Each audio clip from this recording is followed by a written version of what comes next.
Huge raindrops hit Adrian's exposed arms and face as her mother carried her out of the porch's shelter and down the groaning wooden steps. Her ears were full of pounding feet and gasping breaths, and her mother's arms held so tightly it hurt. She turned to see her mother's face. Pat's eyes were huge. Tracks of mascara ran down her blanched cheeks, and she flinched when lightning cracked across the sky, blindingly white behind the house's silhouette. Ashburn rose huge and twisted above them. Its white paint was flaking off to expose grime-streaked gray wood underneath, and the black windows seemed like dead eyes watching over the lawn. The sun had not long set, and traces of deep, angry reds and pinks tinged the underside. Wild animals screamed in the woods around them, and insects flicked out of the long grass as Adrian's mother ran through it, carrying her to the car parked off the side of the dirt driveway. She fell into the passenger seat, and the door slammed shut. Her mother didn't buckle her in, and that frightened Adrian. Her mother had never forgotten to buckle her in before.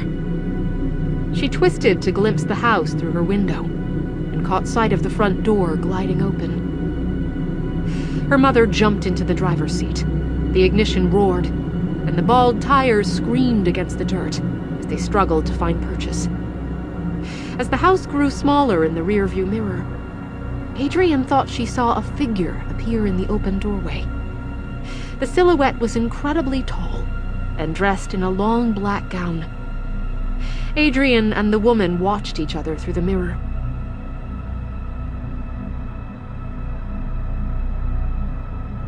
By a thick copse of trees. Adrian's mother didn't speak, but sucked in thin, panicked breaths as the tears continued to bleed mascara down her cheeks and mix with the drops of blood sprayed across her neck. Chapter 2. A Stranger's Gift. 17 years later. Every time Wolfgang wailed, the taxi driver grinned and chuckled as if it was the funniest thing he'd heard all day.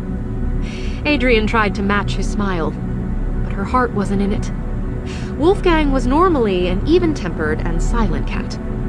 He had to truly hate the drive to protest so often. He was even ignoring the treats she'd poked through the cat carrier's bars, and he never rejected treats. "Sorry, buddy," she whispered, when he mewled for what felt like the 100th time. "Not long now." The massive gray tabby turned his sea-green eyes towards her and projected abject misery in the way only cats are capable of. "Got family in the area?" The taxi driver, a young, cheerful man, had tried to start a conversation several times during the drive. But Adrian was terrible at small talk, even on her best days. And that morning was shaping up to be a long way from her best. "No. I mean, apparently I used to, I think."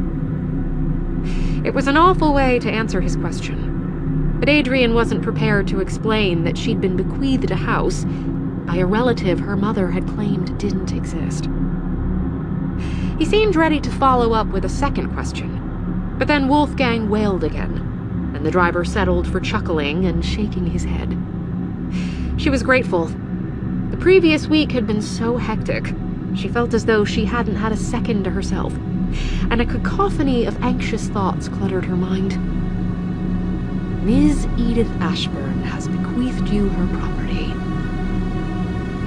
Adrian had never expected to receive any of it.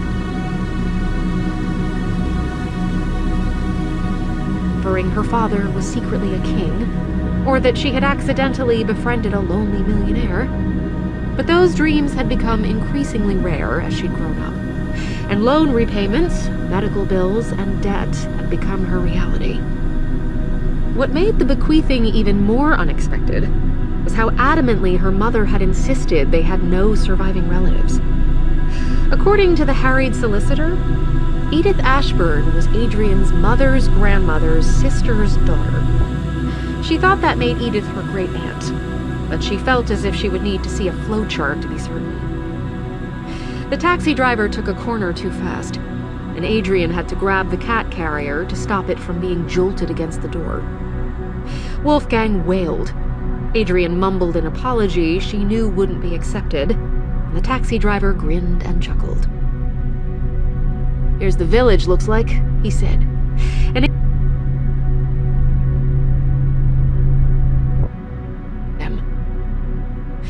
Ibsen was a tiny country town.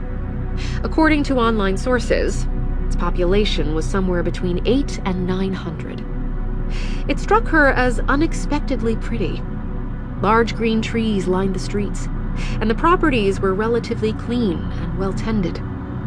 A small school stood beside the town hall 2 blocks away from the main street, which was full of small shops. Even from that distance, Adrian could see a shining bronze church steeple. Houses spread outwards from the city center, patchily shifting from suburban near the core to hobby farms at the outskirts. They dipped into the valley. For a few minutes, the road ran alongside a river, a brilliantly blue, twisting watercourse, with willows clustered about its shore. And then they were entering the town proper. With one hand,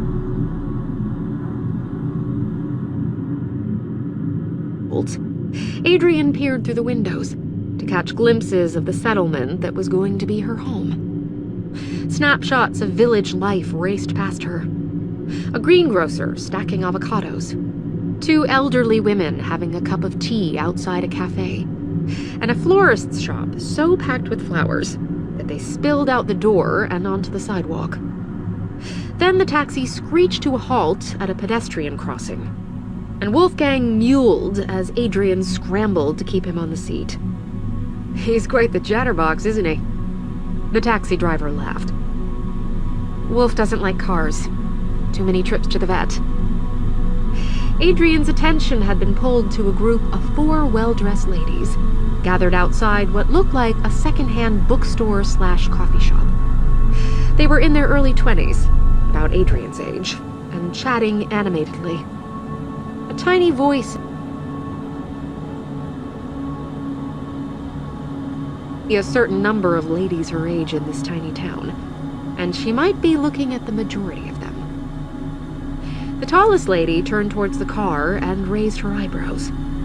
Her lips, painted deep red to contrast with her blonde shoulder-length hair, stretched into a mischievous smile as she tilted her head towards her companions and spoke. They laughed, their manicured hands rising to cover pearly teeth, and their eyes shining with secretive delight. The taxi screeched forward before Adrian had time to turn completely red. They were talking about me. Why? They couldn't know who I am, surely. That might be a very real possibility. She sunk back into her seat. The town was likely too small to have a dedicated taxi service, so the clearly marked car would signal a new arrival like a beacon. No answers for. How well did this town know Edith Ashburn? Was she a regular at the cafe, perhaps? Or a key part of the social committee, or the owner of a popular business? How many in this town know she died? Have they watched her empty house and wondered who would move in? Has the town been watching for the taxi that would bring Edith's replacement? The idea that they were waiting for her made a band of anxiety tighten over her chest. She clutched the cat carrier a little closer, and Wolfgang, apparently feeling as uncomfortable as his owner, hissed. They zoomed past more shops, and now that Adrian was looking at the residents rather than the buildings, she was painfully aware of how much attention she was drawing. Heads turned towards the car as it neared, and flashes of understanding lit up faces. Adrian could picture them turning towards each other as the car passed.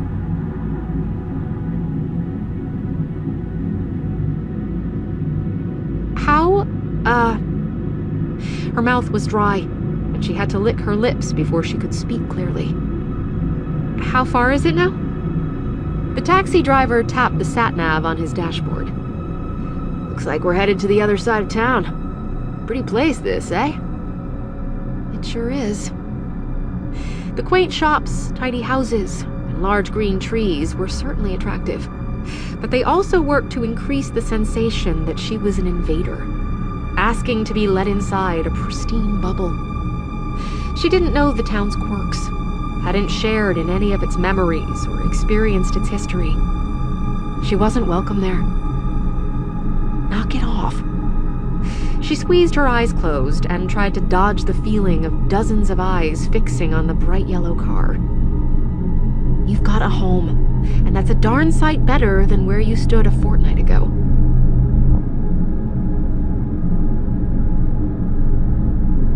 The car screeched around a curve, and suddenly they were on the other side of town and leaving suburbia behind them. Bushes and trees crowded more thickly along the road's edges, and the stream reappeared to their left. Adrian took a slow breath. The squeezing anxiety had lifted once she was out of the townspeople's eyesight, but a surreal sensation had replaced it. The houses were thinning and giving way to empty fields. Adrian leaned forward and squinted to see the sat-nav. I'm sorry, but did we pass the house by accident? Not according to this thing. The driver jabbed the screen. Says to keep going. Oh. Adrian sat back. She'd assumed she'd been bequeathed one of the small suburban properties, but at the moment, they were leaving even the farmhouses behind.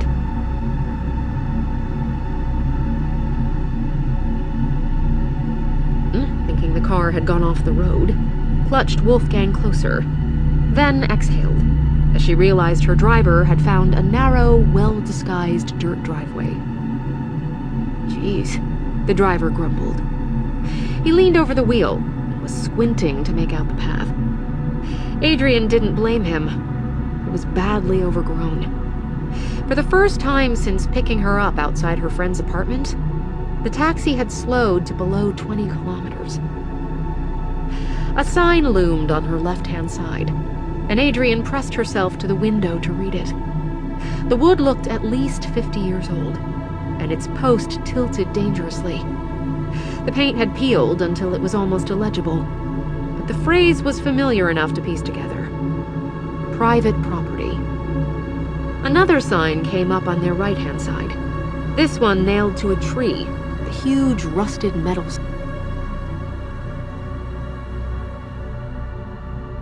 and off its post.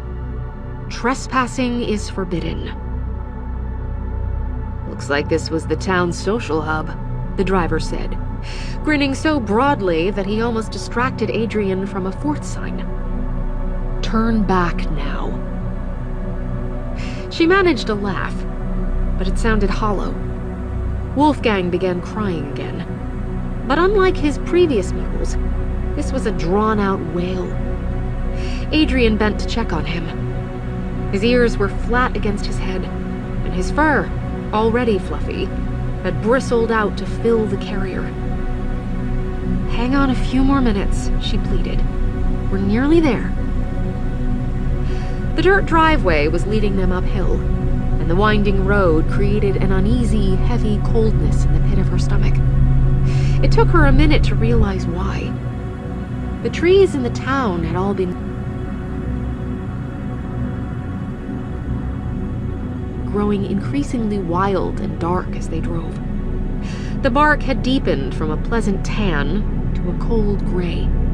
Leaves faded from emerald to dark khaki, and thick shrubs were swapped for thin, spindly, sickly things that struggled to survive amongst the weeds.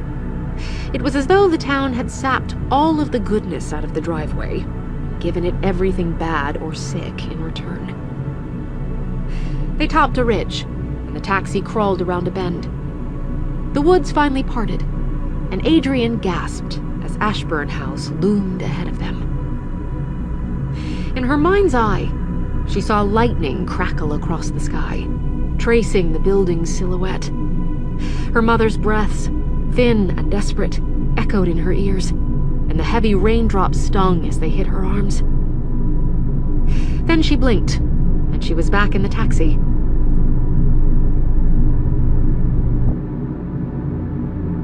a fixer-upper, huh? The taxi driver turned to grin at her. But this time, Adrian couldn't even manage a smile in response. I thought it was a dream. It felt so surreal, so bizarre. And yet, this is the same house. The driver pulled to a stop and cut the engine. I'll get your luggage, okay? Huh? Oh, right, sorry. Adrian carefully eased the cat carrier and its precious contents out of the car. She carried Wolfgang away from the driveway and set him on a patch of grass under a tree. The huge tabby grumbled deep in his throat, but kept still. The driver had already dumped her 2 travel cases out of the boot by the time Adrian returned to him, and he was dusting his hands. When he told her the fare, Adrian almost choked. It was higher than she'd expected.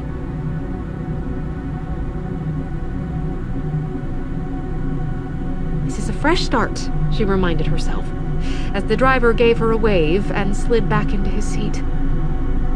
Good things rarely come without a cost. The car did a 3-point turn and accelerated towards the driveway, leaving Adrian standing alone in the patchy yard. As the screeching wheels and rumbling engine faded, nature's subtle symphony moved in to take its place. Birds chattered amongst the trees, and insects hissed and hummed in the long grass. Adrian stared up at the dilapidated house, her mouth dry and pulse racing, as the memory of that night replayed in her mind like a stain she couldn't get rid of, no matter how hard she scrubbed. Chapter 3. Inheritance. Adrian couldn't guess how long she spent staring at the house, frozen as though in a trance, before Wolfgang's angry yowl shook her out of her stupor. The dream, no, memory, she corrected herself, shocked her. She must have been young. She became too heavy for her mother to carry at around 6 years old. What were we doing here? She opened her bag to search for the key the solicitor had sent. At the same time, her mind struggled to reconcile the memory with reality. Her mother had told her they had no living relatives. When she'd received the solicitor's letter, Adrian had assumed her mother hadn't known about their great-aunt Edith. Clearly, she had not only known about her, but also had met her. It took her a minute to remember. Why was she crying? That was one of the most unnerving parts of the memory. Her mother had been a stoic, calm woman, with little patience for emotions. Adrian couldn't even remember seeing her cry after her husband, Adrian's father, passed away. She found herself staring at the jumble of pens, lip balm, notepads, and receipts in her bag, and it took her a minute to remember why she'd opened it. The key, that's right. She found the heavy metal tool in an envelope hidden under a pack of tissues and pulled it out. Was that really blood sprayed over her chin? Adrian looked back at the house as prickles ran over her arms. It had only been 6 or 7 drops, but she was struggling to find any reasonable explanation for the red light of the bay window. What exactly happened in this house? Despite the large patch of empty ground surrounding it, the house had been built tall rather than wide. One side had a half-octagonal extension, creating bay windows on all 3 levels. The roof was sharply peaked and tiled with dark slate. A porch extended from one side of the bay window to the end of the building, with the front door set deep in the shadows. Wolfgang cried again, and the noise pushed Adrian into action. She puffed as she hefted the carrier and staggered up the porch's steps with it. The wooden boards groaned under her weight, and small trails of dust fell from the overhang as the boards flexed. Judging by the sun's low position, they only had a couple of hours until nightfall, and she wanted to settle him as early as she could.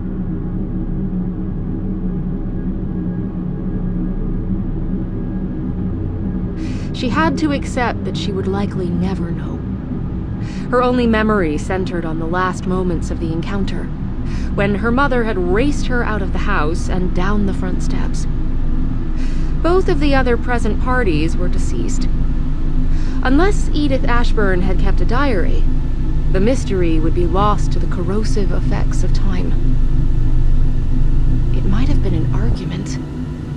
Adrian lowered Wolfgang to the porch and tore open the envelope containing her key. It wasn't like Mom to hold a grudge, so she must have really hated Edith to tell me we had no relatives. The key slid into its hole below the door handle.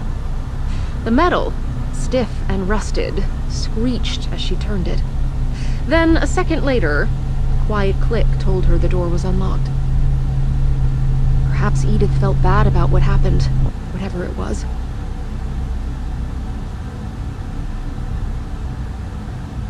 She pressed her fingers to the wood and pushed. The door swept inwards, its hinges grinding, as it stirred up small eddies of dust in the failing sunlight. Adrian squinted to see into the hallway. Although the house had plentiful windows, they were all dimmed by decades of built-up dirt and grease, and the hallway was shrouded in thick, lingering shadows.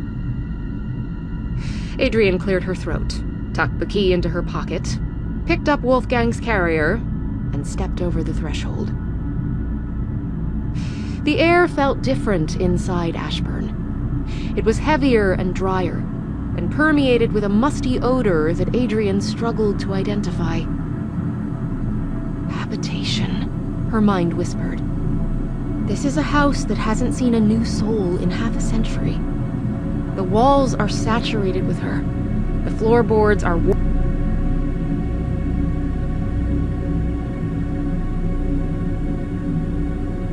Adrian tilted forward to peer inside Wolfgang's carrier and grinned at him. That's not morbid at all, huh?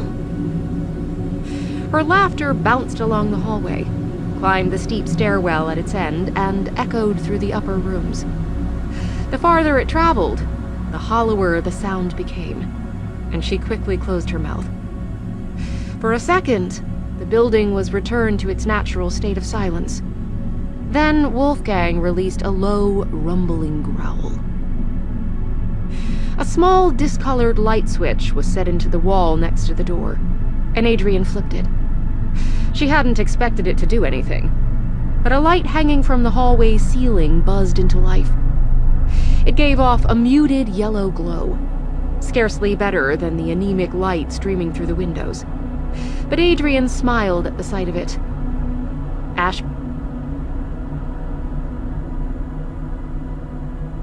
The building was. The hallway was narrow and traveled the length of the house. A threadbare carpet ran down its center, and an odd collection of side tables, lamps, and umbrella holders, as well as a tall grandfather clock, clustered along the sides. Discolored wallpaper dotted with tiny gray flourishes and red roses clung to the walls. Adrian drew the door closed behind her. Its whine was raw and loud in her ears, and she made a mental note to find out if Edith had owned any oil. She moved forward slowly, absorbing details of her new home as she did. The furniture looked antique, but well used. The carpet was a rich wine color, but had tan patches where the fabric had been rubbed off its base. Every surface looked slightly grimy, but there was surprisingly little dust.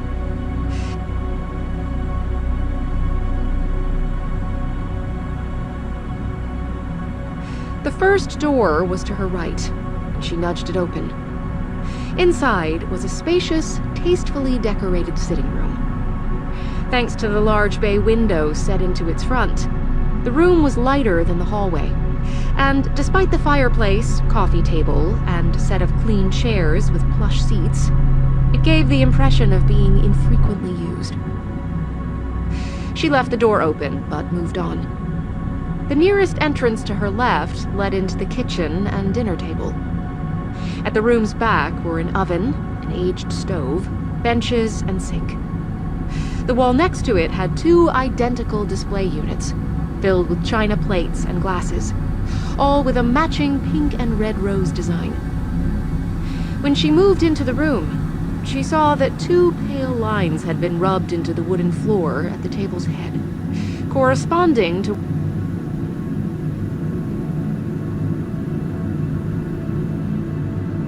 She wanted to explore further, but Wolfgang's weight was making her arms ache. She needed a room with a few nooks that an anxious cat could hide in, but no exits that he could escape through. She returned to the hallway and tried the next door to the right, opposite the stairwell. The door opened into a lounge room. Unlike the corner space, though, this was very clearly used. Both the chair and couch's cushions were indented, and ash still filled the fireplace's base. A bookcase overloaded with old volumes ran up one wall, and an eclectic mix of shelves and cupboards, along with a piano, sat against the rest of the walls. "This'll do for Wolf." She nudged the door closed behind them, lowered him to the round, wine-red rug in the center of the floor, and unlocked the carrier's door.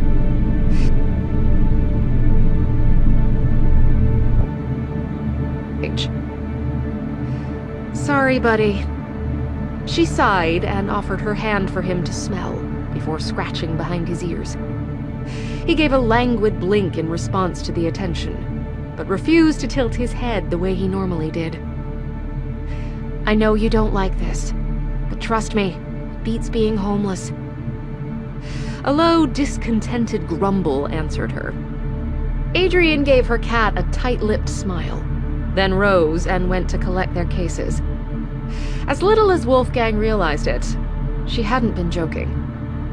The last 4 years of Pat's life had been a stream of specialist appointments, stints in hospital, and experimental treatments for the autoimmune disease that had ultimately claimed her. When her mother's health deteriorated too far for her to be alone during the day, Adrian had left her job to stay with her, and picked up whatever freelance writing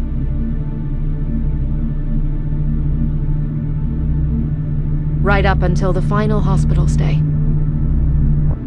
Pat had always tried her hardest to give Adrian a stable home. She'd worked 2 jobs when she'd been healthy enough, but the appointments and treatments hadn't been without cost.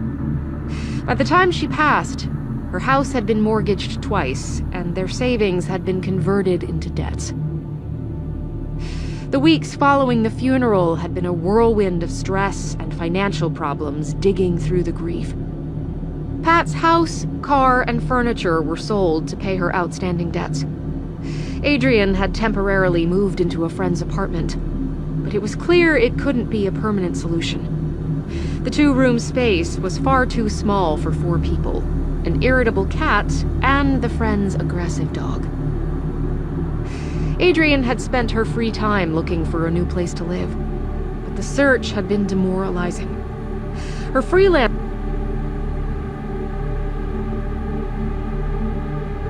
towards cats. The friend had suggested she give Wolfgang away. She might as well have asked Adrian to cut off her own arm. She loved her fluffy monster too much to surrender him to a stranger. The letter telling her she'd inherited Ashburn had been, in Adrian's opinion, a bona fide miracle. Adrian picked both cases off the grass and carried them back to Ashburn. The sun was close to the treetops, and its red glow spread across the horizon. Long shadows followed her back into the musty hallway, and the angry bird chatter swelled as the fowl prepared to nest. She tried to keep her absence brief, but by the time she backed through the lounge room doors and turned towards the cat carrier, Wolfgang had already disappeared. She shut the door so that he couldn't escape, and peered into the shadows that gathered around. "Hey, buddy," she called, as she set out his litter box, poured a bag of chalky wood pulp into it, and laid his bowls beside the door. "Are you hungry? She rattled the food tin, but the gray beast remained scarce. Adrian sighed, poured the food into one of the bowls, then picked up the second to fill with water. As she let herself out of the lounge room, the light caught across scratches in the opposite wall's paper. Adrian frowned at them. They almost looked like words. She took a step closer and inhaled. Someone had carved through the wallpaper to expose the wood underneath. They were hard to see at an angle, but the words became clear when looked at head-on. No mirrors. Adrian glanced along the hallway reflexively. It was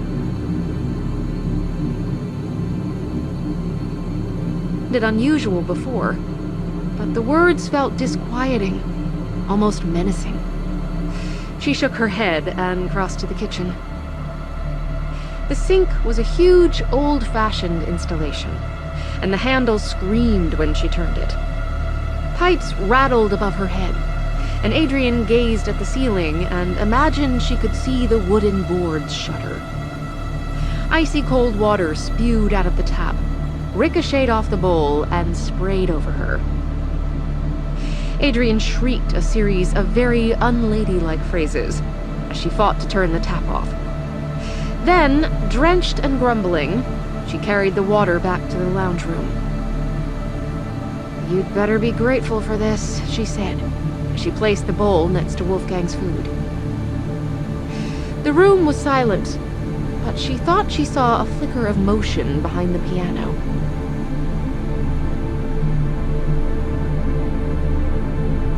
Huddled in the gap between the piano and bookcase, and his huge green eyes fixed on her. "You okay down there, buddy? Not too dusty for you?" He gave her a single reproachful blink, then returned to staring at the opposite wall. The sun was dipping behind the trees, and the cooling air collaborated with her wet shirt and jeans to make Adrian shiver. So she opened the second case and sifted through the few possessions she'd brought to Ashburn. Packing had been depressing. Most of what she'd owned had been given away when she moved into her friend's apartment, and even less was practical to fit inside a taxi and cart across the state. One of the cases had been dedicated to Wolfgang's needs. The second held Adrian's world. 3 changes of clothes, a towel, toiletries.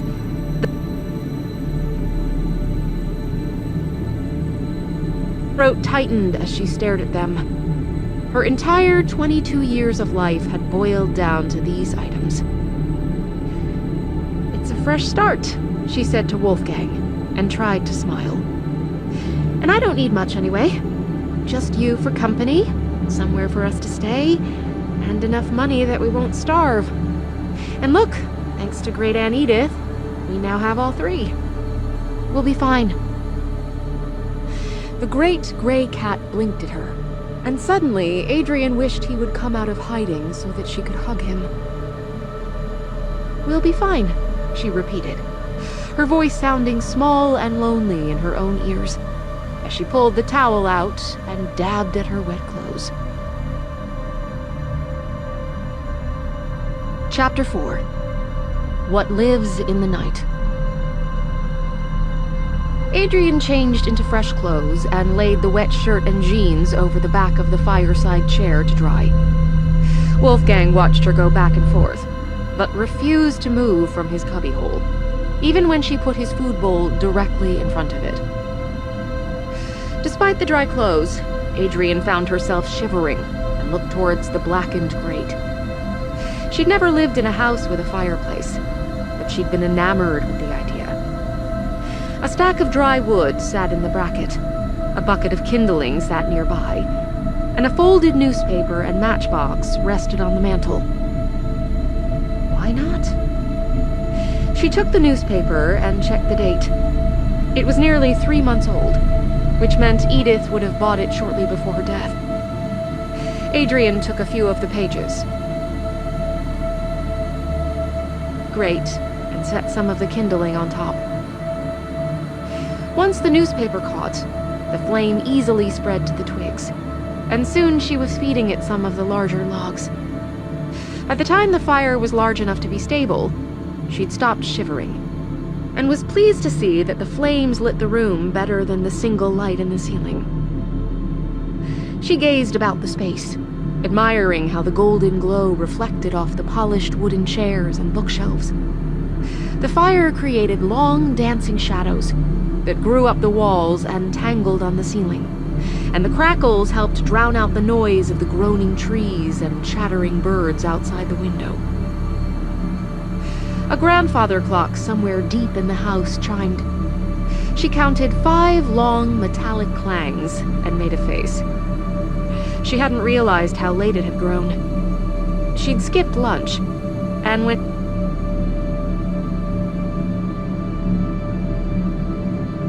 Her initial plan had been to spend her remaining money on groceries shortly after arriving at Ashburn.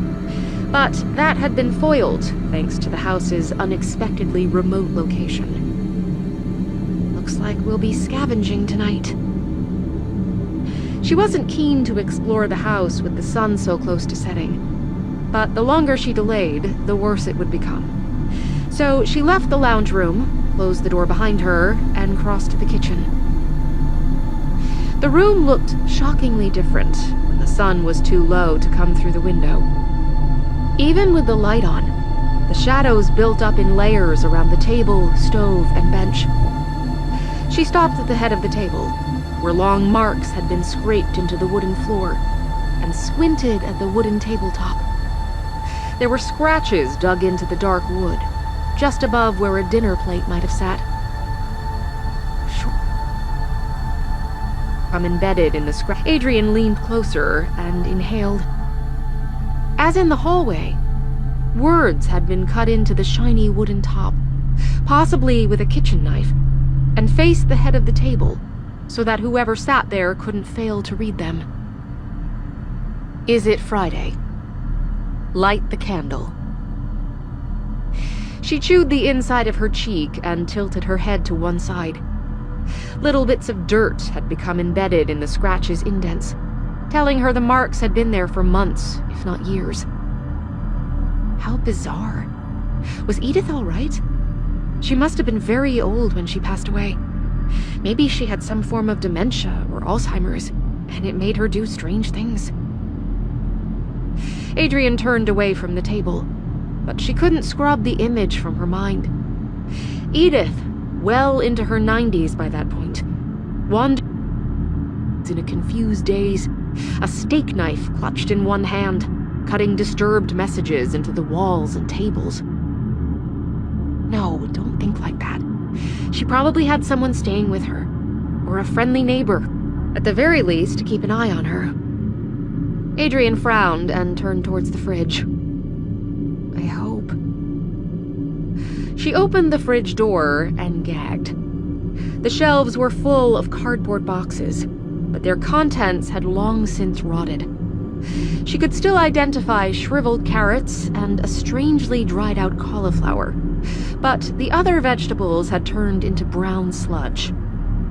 A bottle of rancid milk sat between a rectangle of mold-coated cheese and a punnet of what had once been strawberries. The only edible items she could see were 3 unlabeled jam jars. And jam on its own does not...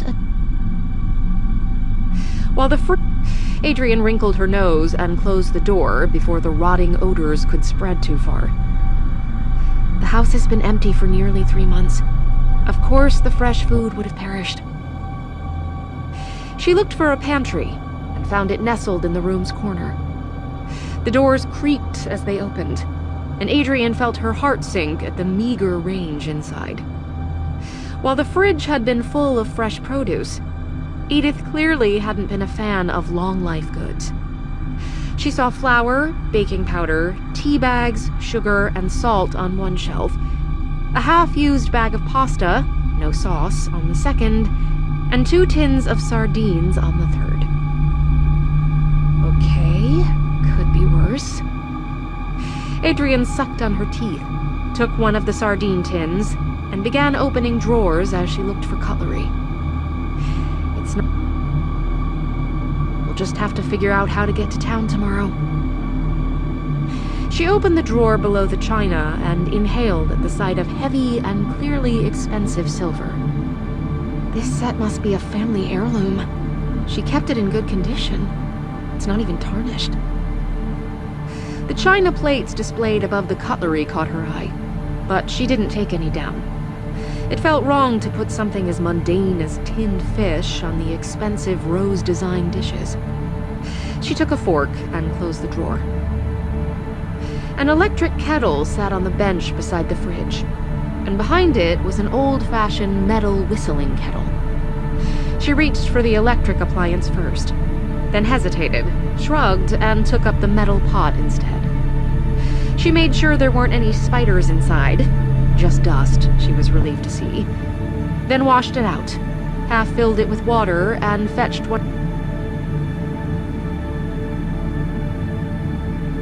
experienced reluctance to use any of the fine china in the display cabinets, but she couldn't find any other mugs.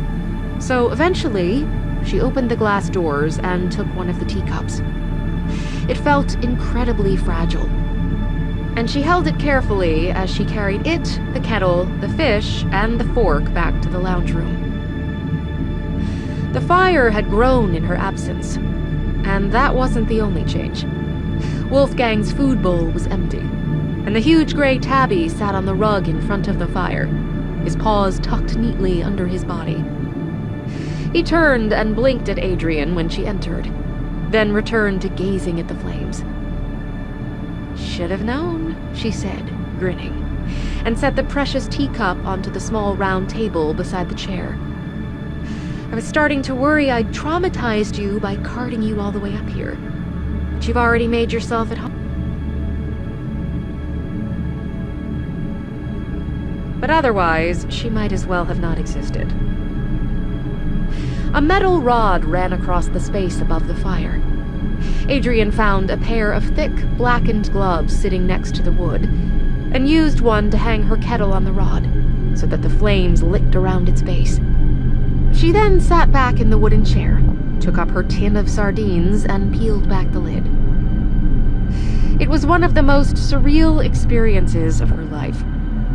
She sat in a stranger's chair, one that had likely been inhabited by the same person every evening for 50 years before Adrian came along, and used a silver fork that was heavy and ornate enough to belong in Buckingham Palace to eat a tin of budget fish. A soft, fluffy paw landed on her knee, and Adrian looked down to meet Wolfgang's round green eyes. All indifference had melted away, and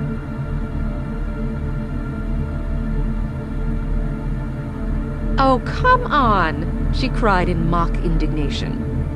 "You already ate?" His mouth opened in a silent meow, and his fluffy tail twitched. "You'll get fat." She pulled out a piece of the fish. "No, sorry, that's wrong. You'll get fatter." He scarfed down the morsel she offered him, then licked around his mouth as he waited for more. She sighed and gave a fond smile as she shared the remainder of her fish with him. By the time they'd emptied the tin and Wolfgang settled down to lick the oil off its sides, the kettle was whistling. She dropped the tea bag into her cup, donned the gloves again, and pulled the steaming kettle off the fire. She poured the water with excruciating care, half afraid that the heat alone would be enough to shatter the delicate floral beaker, and sighed in relief as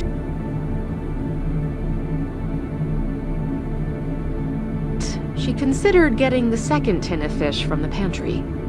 Half of her dinner had ended up in the huge gray beast who had now returned to ignoring her. But she decided against it. She didn't know how long it would take her to get to town, or how she would get to town for that matter, and felt it would be wiser to ration out the food until she had a system worked out. It took, 20 minutes to drive from the town center to here? That was at a slow speed, though, so maybe allow 1 or 2 hours to walk to town, then the same amount of time to walk back. Uphill, while carrying shopping bags. She wrinkled her nose and blew steam off the top of the teacup. Looks like I might meet my New Year's resolution to get fit after all. Edith Ashburn must have had a way to get to the shops. There hadn't been any vehicles parked at the...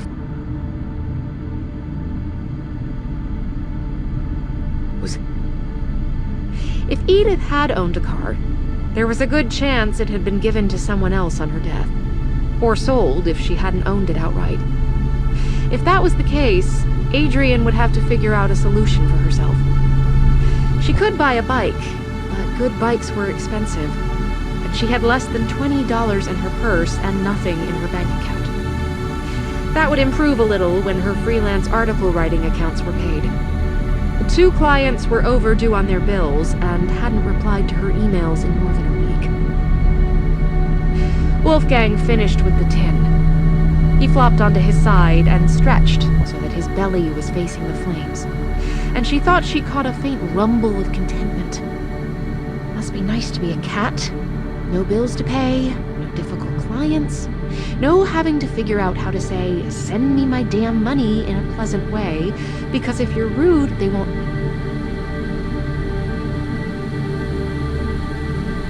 She leaned back in the chair and closed her eyes. The fire's heat felt amazing on her legs, and she took a second to realign her priorities. She had a house. It was old and smelt funny and was a long way from town. But holy heck, she had her own house. As long as the Wi-Fi worked well enough that she was able to submit her freelance articles on time, she could end up being very happy there. She thought she could grow fond of the town, too, and maybe even make some friends. And if no one wants to be my friend, I'll just get another cat, she said to Wolfgang. His front paws were making slow paddling motions, and he needed the air. I'll get a dozen cats and give them all cutesy names like Muffin or Flopsy, and become the crazy cat lady who lives on the hill. How do you like the sound of that? There was no response.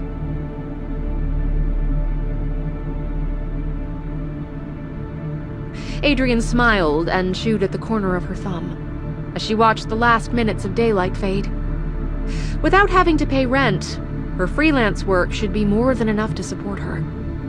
She would just have to get through the first few lean weeks, as jobs were processed and accounts fell due. Then she could start rebuilding her savings to give Wolfgang and her some security. A growl startled her. Wolfgang no longer lay on his side, but had rolled onto his front and half risen. His ears flattened, and the fur on his tail, already fluffy, puffed out. Wolf? Adrian placed her cup on the side table and leaned forward. The cat's eyes were saucer round, and their pupils so large that almost none of the green irises remained visible. He faced the window closest to the fireplace.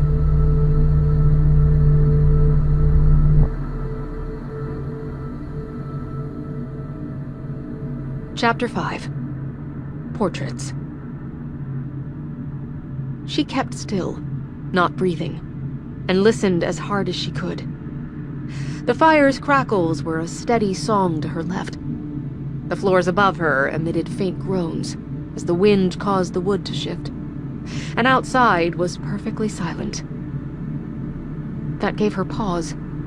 The birds had created a cacophony barely half an hour before, and even if they'd all fallen asleep, she would have expected some of the insects to maintain their song. Wolfgang transformed into a streak of gray as he turned and flew into the nook between the bookcase and the piano. Chills climbed Adrian's arms as she watched her cat disappear. It wasn't like Wolfgang to take flight from a threat. It's a new house. He's going to be skittish for a few days. Up towards the window. Outside was nearly pitch black, and all she could see was her own pale face and the fire's glow reflected to her in the glass. A pipe farther in the building rattled, then fell still. The beams and supports above her head groaned more insistently as the wind buffeted them. He probably saw a shadow and panicked. She moved nearer to the window, leaning so close to the smudged glass that she could feel its chill washing onto her cheek. Outside was deathly quiet. She could make out the moon's glow, blurred and muted by the thin clouds that hung across it, and the trees' silhouettes against the sky. Scores of faintly glowing pinpricks were visible between the clouds, suggesting the heavens would be awash with stars on a clear night. Her heart's thundering beats fought to be heard. Bird call, a cricket, an owl, any proof that the world outside hadn't been muted. Even the trees seemed to be lying still, despite the houses groaning against the wind. She skipped her eyes across the yard, trying to pick out shapes in the near darkness. The window's light illuminated a rectangle of the long, weedy grass that stretched ahead of her, but nothing else. She couldn't detect any motion, but she was also acutely aware that a person standing just outside of the block of illumination would be invisible. It was a sickening thought. Cut it out. You're frightening yourself over nothing. Wolf got jittery, and now outside is quiet, that's all. The window is probably really well soundproofed or something. All at once, as though an invisible cue had been given, the woods burst into life. Birds screamed and took... Adrian clung out of the boughs and shooting skyward in a frenzy of whirring wings. Shrill insects began to buzz. Deep in the woods, some animal, a fox, she thought, shrieked. And behind her, Wolfgang began to yowl, the noise starting as a low rumble and growing in volume, pitch, and terror to become one of the worst sounds she'd ever heard. Adrian clamped her hands over her ears and dropped to her knees. Something terrible was happening, and although she couldn't see the cause, she could feel it growing closer, threatening to swallow and obliterate her very existence. An earthquake, or tsunami, or Armageddon. The sound began to fade. Wolfgang ran out of breath, and his wail was reduced to a rumbling hiss. The screeches died out as the birds flew out of hearing range, and the insect trills began. But the sound slowly lowered her hands and opened her eyes. She was shaking, but nothing tangible had reached her. The house stood firm. No fires, giant waves, or asteroids swept through the yard. If Judgment Day had come, Ashburn House had withstood it remarkably well. Wolfgang continued to grumble from his hiding hole, but the sound was less insistent than before, as if he were making a point, rather than responding to any immediate distress. Adrian stayed kneeling on the floor for several long moments, waiting, but the phenomenon didn't repeat itself. At last she stood, moving slowly, as though a wrong move could cause everything to unravel, and looked through the window.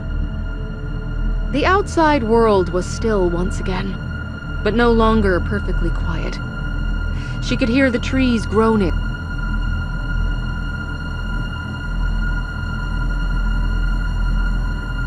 Okay. Adrian rubbed her sweaty palms on her jeans and tried to breathe through the fear-induced band squeezing her chest. Okay, that was crazy. Wolfgang slunk out of his cubbyhole. He glowered, as though Adrian had been the cause of whatever had upset him, and he wanted her to understand how badly she'd misbehaved. But he returned to the fire with the stubbornness of a cat who was too familiar with warmth and comfort to endure an existence without either. Adrian waited until he took his seat, facing away from her as punishment, then returned to her own fireside chair. She sat, feeling a little shell-shocked, and picked up her cup of tea with shaking hands. The liquid was lukewarm, but she still drank it. She needed the caffeine. What on earth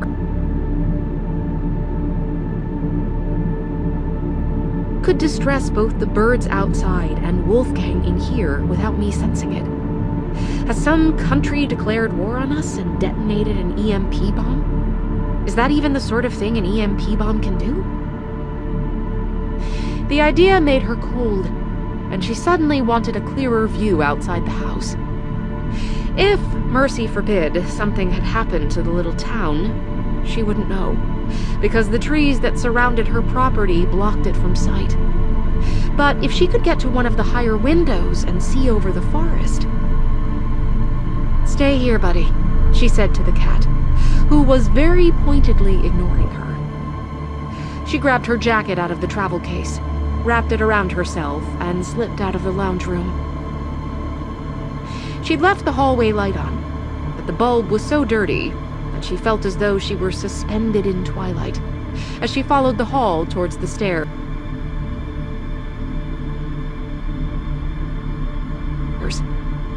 On it stood an old-fashioned oil lamp, a box of matches, and a metal jar, all neatly arranged on a doily.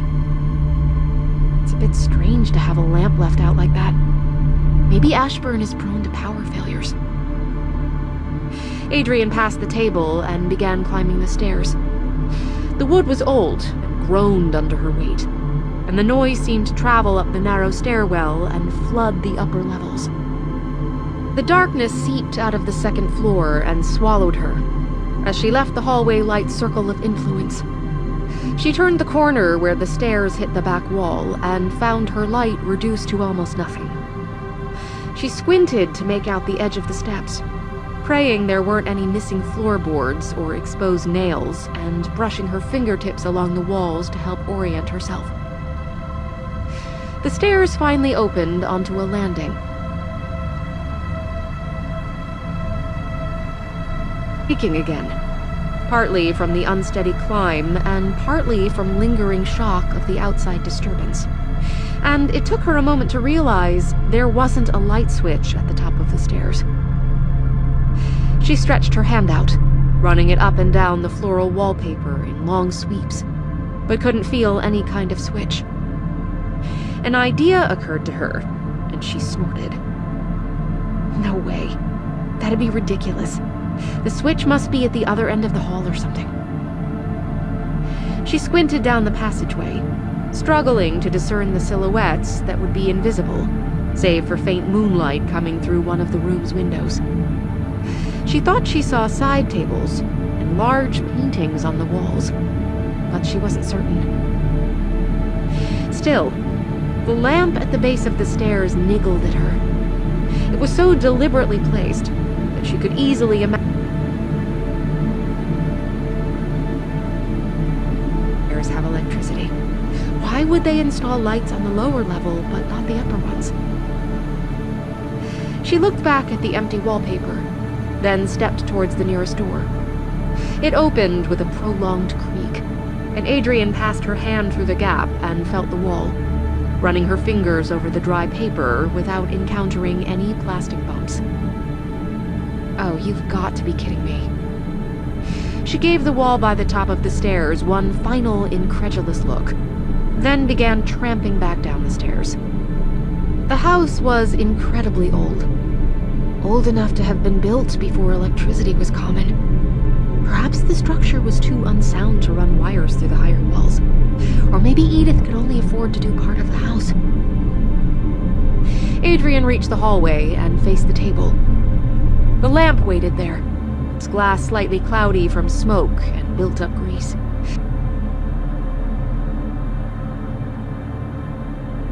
Minutes trying to figure out how to take the glass off to reach the wick, only to find the oil well empty. She picked up the metal container, felt liquid slosh around inside, and unscrewed the lid. She had to guess how much to pour into the lamp. The last thing she wanted was for the delicate instrument to explode in her hand. But losing her source of light in a dark passageway would be far from ideal, too.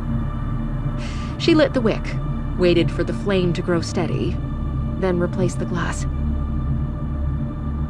The lamp's glow didn't extend far, but it made the stairwell much easier to navigate. When she reached the landing, she was able to make out the hallway's furniture. Paintings, all contained within ornate gilt frames, coated both walls. Adrian peered at them as she passed. They were all portraits.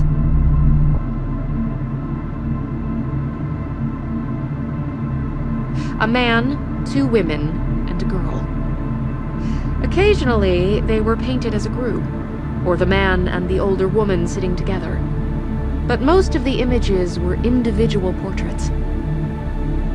The man had heavy-lidded, stern eyes and a thick brown mustache. The older woman, his wife, Adrian thought, had darker hair and was often smiling. The second woman was a little younger, with delicate features and lighter hair.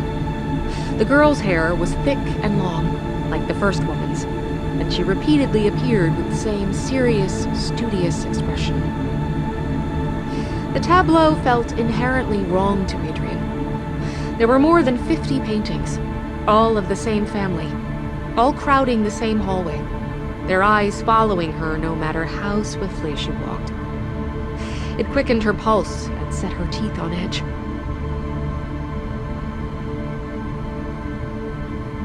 Through it. The curtains were drawn, blocking out the moon's light, and she had to raise her lamp to see the area clearly. A large 4-poster bed was pressed against one wall, its wine-red drapes faded and tattered around the edges. Opposite stood a wardrobe, one door half open, next to a bureau. She'd taken 3 steps into the room before she noticed that the rug had been scuffed, and one side of the mattress was indented from decades of use. Her insides turned cold. This was Edith's room. Chapter 6. Spreading Lights. Adrian's mouth dried. She started to back out of the space, but stopped herself at the door. No, don't be squeamish. You're not intruding. She left this house to you, and that includes her own room. It felt odd, though, to walk across the rug that had been worked down to threads by a single pair of feet, and see the black dresses peeking out of the open wardrobe door. She sensed that she was a stranger to the window that must have seen the same face every morning for decades. Adrian pulled the curtains back from the glass and inhaled. She'd wanted to see over the treetops, and Edith's window gave her a spectacular view. Laid out before her was a carpet of trees, and the moonlight reflected off the canopy that gradually grew denser until the trees merged with a spread. She thought the trees were burning, and Armageddon might have come after all. But then she blinked and realized the glow came from hundreds of lit windows. Ibsen.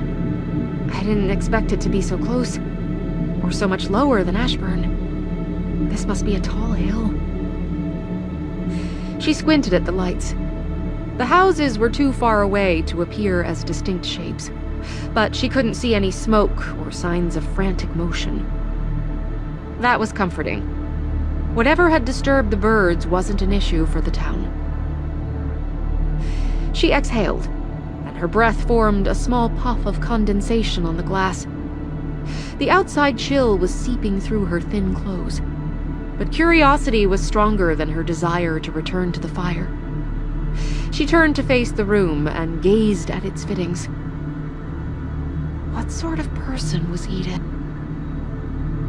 Adrian felt the indented mattress and scuffed carpet suggested she'd either been a woman of deeply ingrained habits or one who simply couldn't afford new purchases.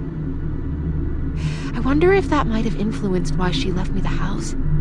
If she'd known about Mom's medical bills, if she'd suspected I would have money problems like she had, this might have been her way of helping me. Adrian felt warmed despite the cold air. She wished she could have met Edith, or met her properly at least, and thanked her for the gift. She moved towards Edith's bed, lost in her thoughts, then stopped short as she realized what she was looking at. Scratches had been left on the headboard, spelling out another message in the wood. The lines were layered and frantic, mimicking the downstairs writings, and placed just a few inches above the pillow, so that tilting their head back a little. Adrian raised her light and leaned close to read. Remember your secrets. The lamp clinked as she folded her arms across her chest. Curiosity to know more, to understand the enigmatic woman who'd owned the home, battled with a desire to retreat to the relative safety and comfort of the downstairs lounge room. The wardrobe door stood open a crack, showing a sliver of black silk, and Adrian edged towards it. It looked like the type of wardrobe that would have a mirror in its door, but she already suspected this one would be different. She wasn't wrong. The hinges complained as they turned, but the door opened smoothly. The inside of the wood was bare, save for another scratchy message. No mirrors.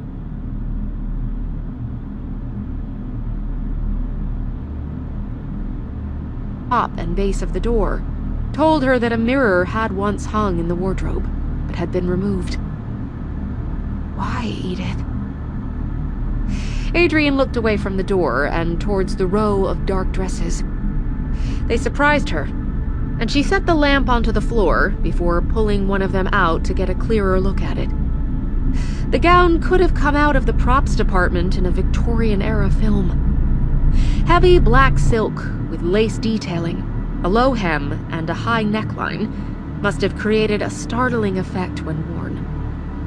Adrian blinked, and all of a sudden she was back in the car, her mother's frantic breaths echoing in her ears as she watched Ashburn's door glide open. A tall figure, dressed in black, moved to stand in the opening, and Adrian had an impression of a pale, long face and glittering black eyes, before the memory faded.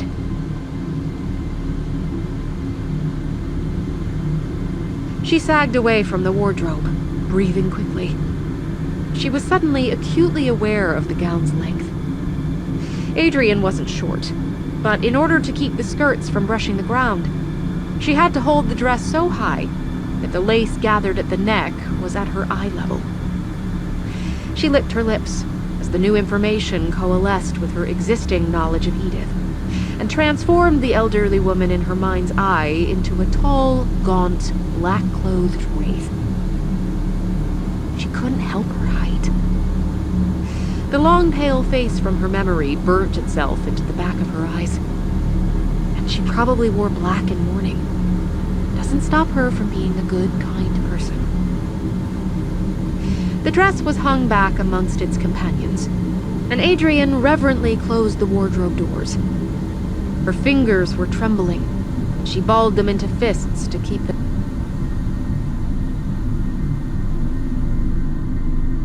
I should have stayed with Wolf and saved the exploring until morning. A pipe in the walls behind her rattled, startling her, and she snatched up the lamp and hurried to the door.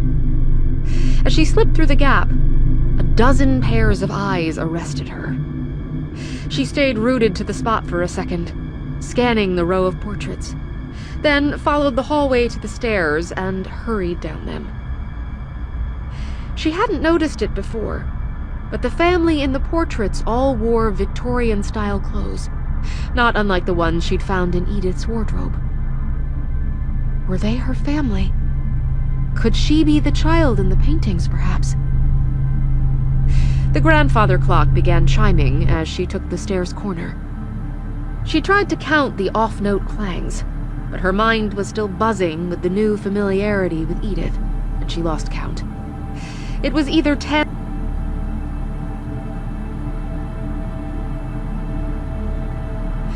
Wolfgang lay still on the rug in front of the fire, but had rolled onto his back, so that his 4 paws stuck up into the air and his belly was exposed. Except that one eye lazily drifted open at her entrance, he could have passed for roadkill. Adrian laughed at the sight, and the unease created by the upstairs rooms melted away. The fire was burning low, so she added 2 new logs and placed the kettle back over the flames to reheat. Then she pulled her sheets and pillow out of the travel case and looked about the room. Other than the fireside chair, there were 2 lounge chairs, One had well-squished cushions, but the second seemed infrequently used.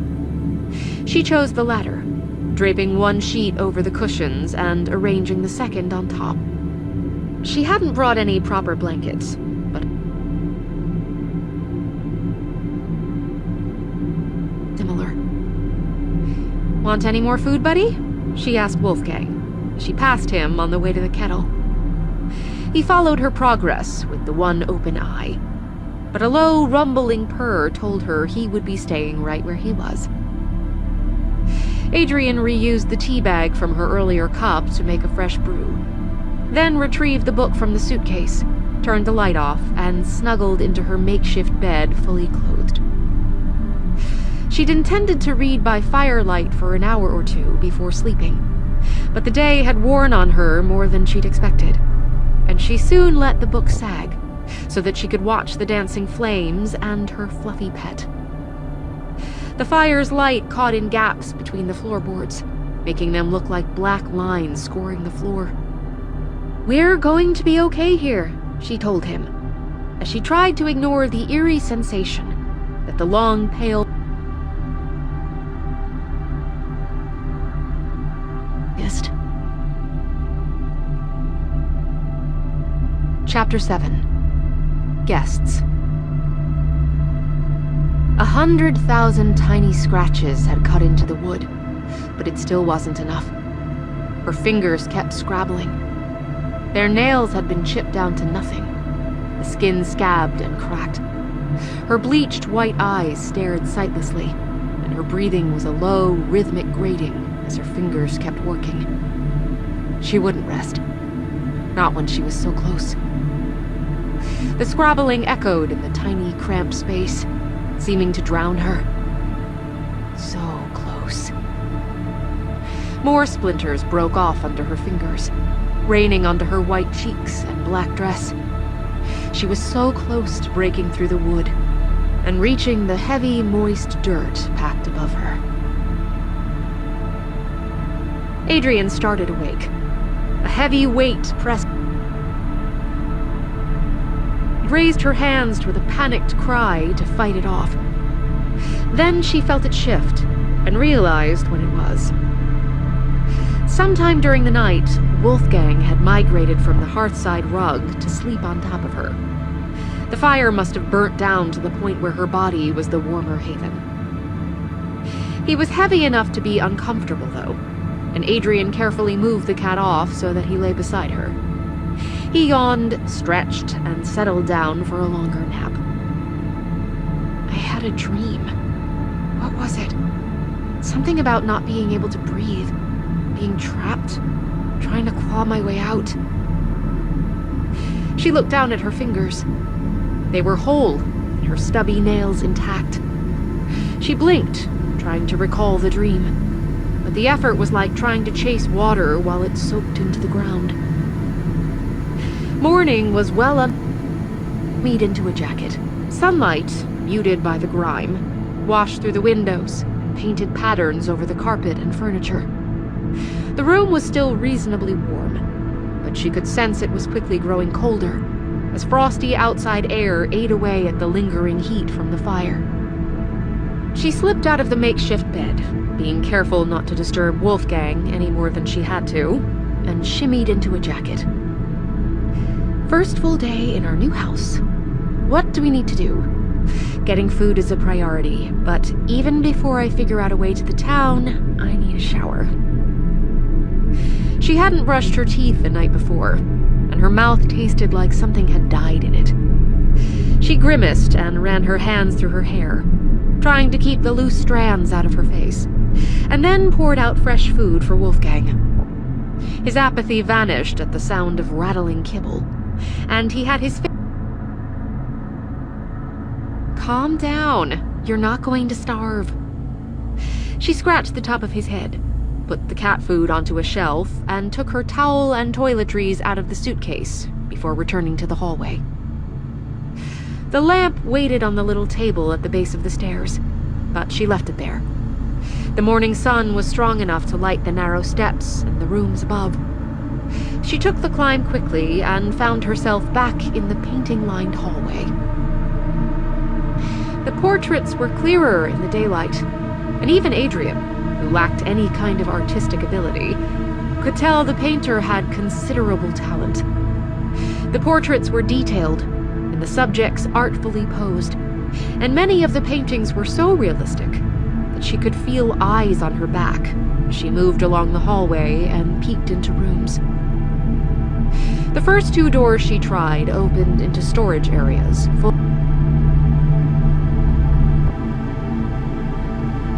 The third was an office of sorts, and Adrian entered it to get a closer look at the ornately carved desk below the window. The view looked over the wood-clothed hill that ran towards town. Thin fog wove among the trees and over Ibsen's streets, lending them an otherworldly quality. The view was spectacular. This would be a great place to write. She ran her fingertips along the dark wood surface. It would be okay, wouldn't it? I don't want to be disrespectful by using Edith's private room and favorite desk. She wiped a finger over the table. It was slightly dusty, but not enough to assume it had been neglected. Despite that, the room had the feeling of a space infrequently used. The bookcase was too neatly stacked, and the desk too clear for Adrian to imagine the room had been touched, except for cleaning within the last few years.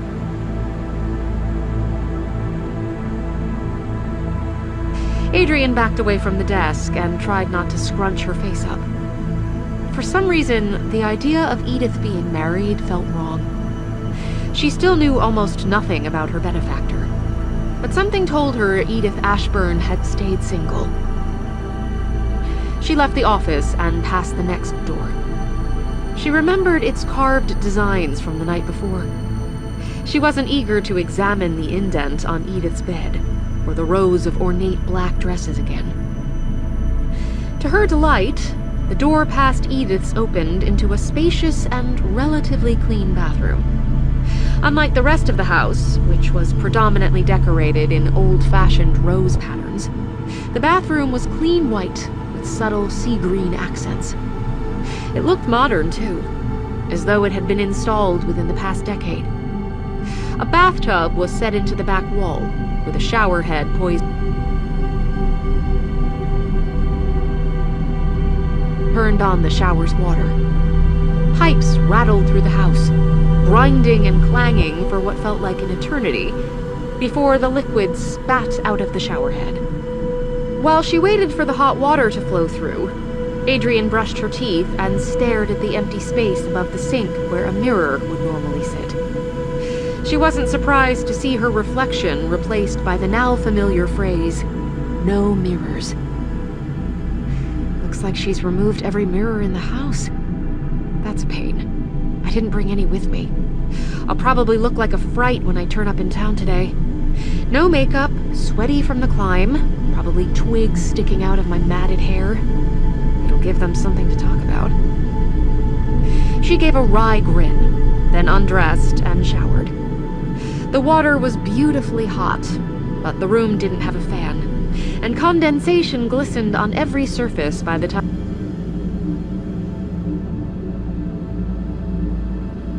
The only option was the large frosted window behind the shower. She never would have dared open it in the city, but kilometers from town, and with no neighbors, she felt remote enough to unlock the clasp and crack one of the panes open. Icy air rushed through the opening.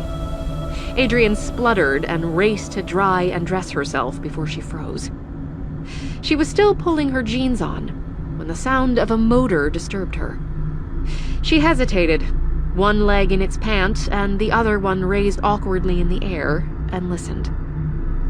I didn't think I was close enough to the main road to hear any traffic. The motor grew in volume, and soon the crunch of small rocks being ground under tires confirmed her suspicion. Someone had come to visit. She pulled the jeans on the rest of the way, stuck her feet into the sneakers, and crossed of the path. The driver had turned the vehicle around so that it faced the exit, as though preparing for a quick escape. And that unnerved Adrian. A lot of possibilities ran through her mind, none of them pleasant. She pictured one of Edith's friends or relatives becoming enraged that the house had been left to a stranger rather than them, or someone who thought she didn't deserve the property and had come to vandalize it in retaliation, or thieves, knowing she would be alone and sensing easy prey. She pulled the jacket on while she raced along the hallway and flew downstairs. The front door had frosted glass panes at its sides, and she pressed close to one of them to catch a glimpse of her visitors. 4 figures, huddled closely together, were crossing the yard. 2 of them had their arms full with indistinguishable bundles. As they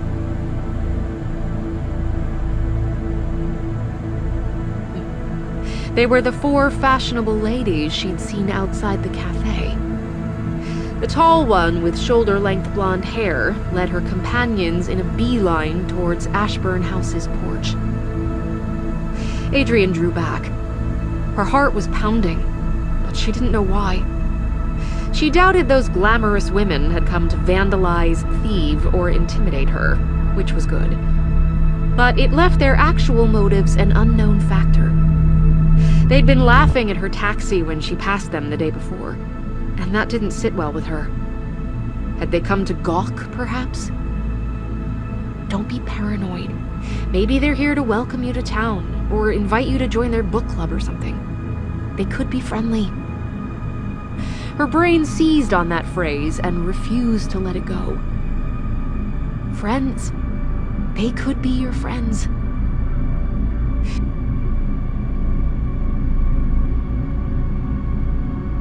Quiet and anxious, said, "I don't think I want to do this." "Oh, come on. We're already here. If you didn't want to, you should have said so back in town." "Shh, both of you. She might hear." The third voice used a theater whisper that carried through the door. "Sarah, you can stay in the car if you want, but this might be our only chance to see Ashburn." There was quiet for a moment, then a muted, "Okay. So they've come to gawk at the house after all." A bitter taste filled Adrian's mouth, and she drew away from the door.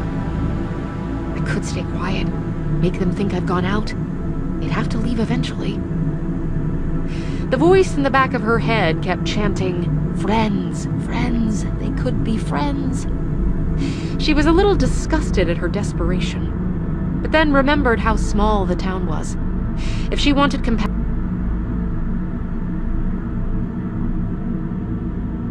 one of the ladies gave 3 brisk raps with the knocker. The sound boomed through the hallway and made the wood shiver. Adrian kept still, frozen in indecision. Let them in or turn them away? Risk humiliation or face isolation? "Hello?"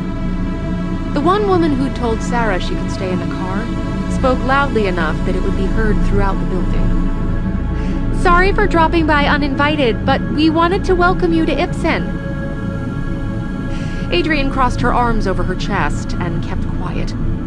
Her heart thumped against her ribs like a trapped bird, as her mind continued to play tug-of-war over whether or not to answer. A beat of silence passed. Then the voice continued, bright and loud. "We brought some scones and jam and cream. Marion made the jam from raspberry." The decision a cinch.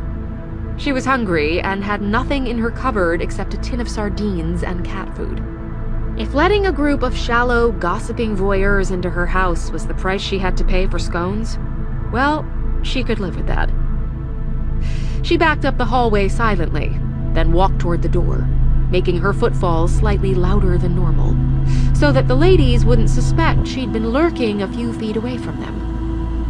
Swallowing her nervousness was painful and not entirely effective, but she hoped she'd manage to fix a natural smile onto her face as she turned the knob and opened the door. Chapter 8. masks.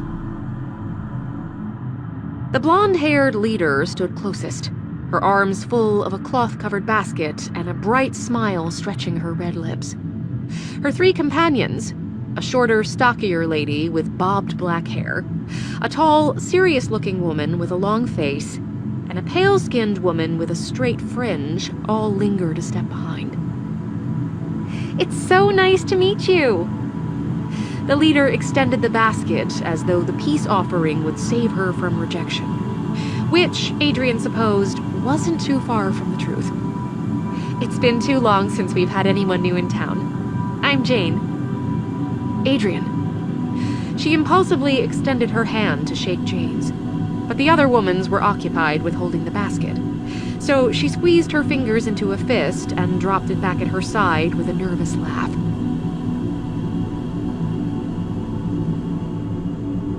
She felt completely out of her element. She stepped to one side and allowed the glamorous women to enter. The only visitors they'd had at her mother's home had been close friends, and she had no idea what was expected of her when she was welcoming strangers. The anxiety wasn't helped when she thought about how unkempt she must look, with her crumpled second-day clothes and damp hair.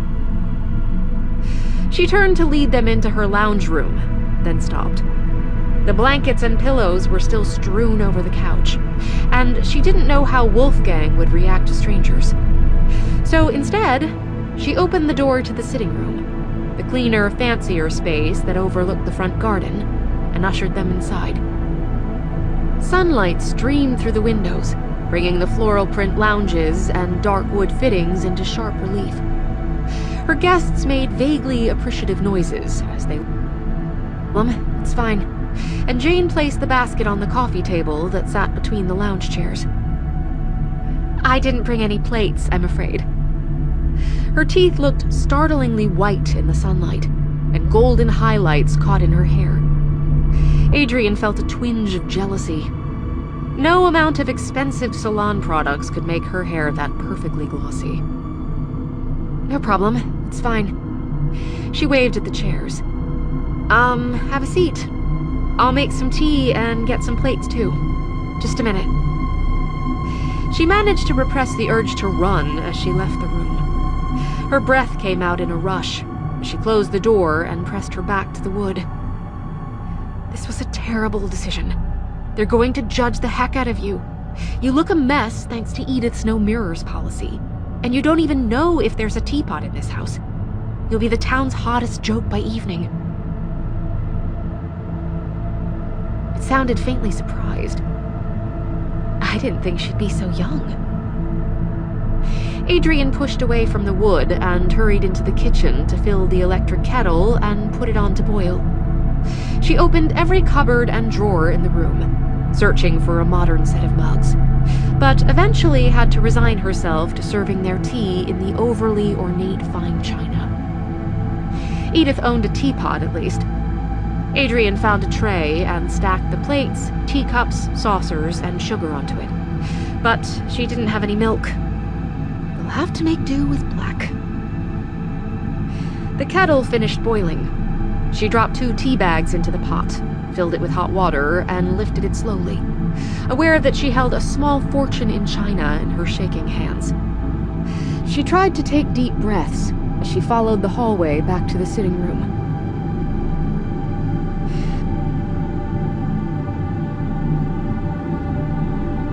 Were open with her hip.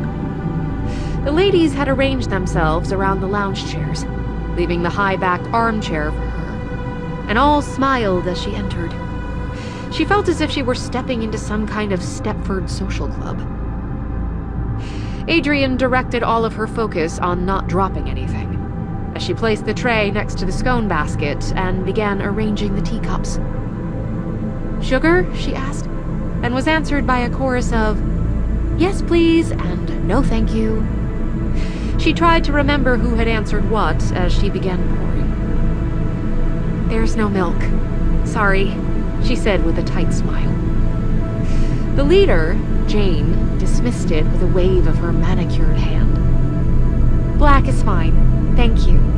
Oh, I haven't introduced my friends yet, have I?" She indicated to the shorter black bob woman who sat next to her.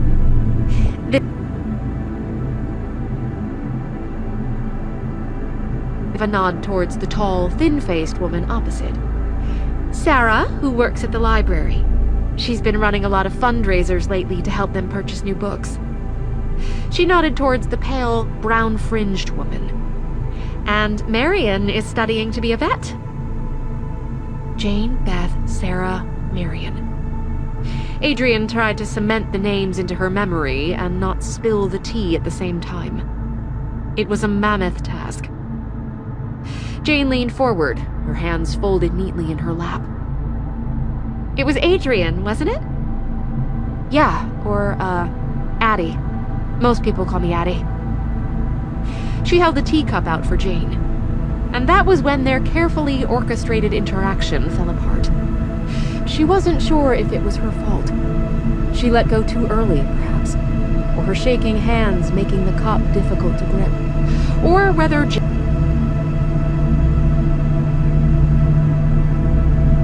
onto the coffee table. Tea and broken china exploded.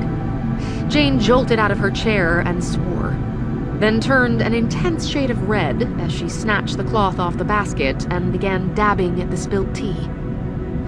I'm sorry. I'm so sorry.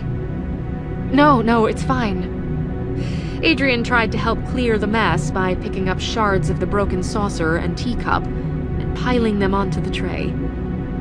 Oh crap, no. I broke it. I'm so sorry. I'll pay for it. Adrian looked into Jane's pink face and saw embarrassed, shocked tears glittering in her eyes. And just like that, the perfectly cultured illusion sloughed away, and Adrian was able to see the humans hiding underneath the women. None of them were perfect at all. Jane's lipstick was a shade too dark for what would have...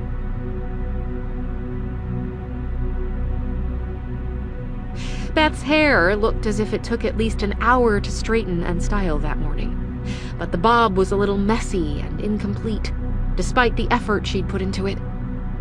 Marion's laugh was anxious and tight. Sarah's smile looked awkward when it stretched her long face.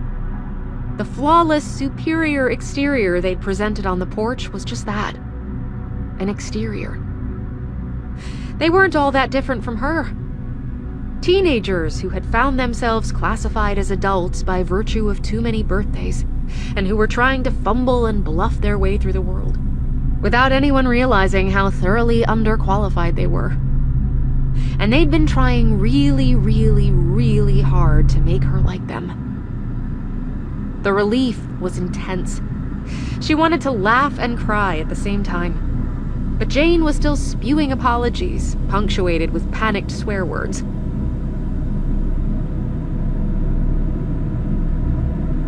It's fine. It was my fault. Please don't worry. Edith had a million of these things anyway. Jane was blinking the embarrassed tears back, but her face was still beet red. Really, I'm so sorry. I can pay for it or get you a replacement. No, don't be ridiculous. I'll grab you a new cup. Just give me a minute. No, don't try to pick them up. They'll cut you. Let me. Jane obediently sat back and gave her a cracked smile. Thanks, Addie. Friends, the voice in the back of her head sang, as she scraped the broken china and soaked cloth onto the tray and carried it from the room. They could be friends.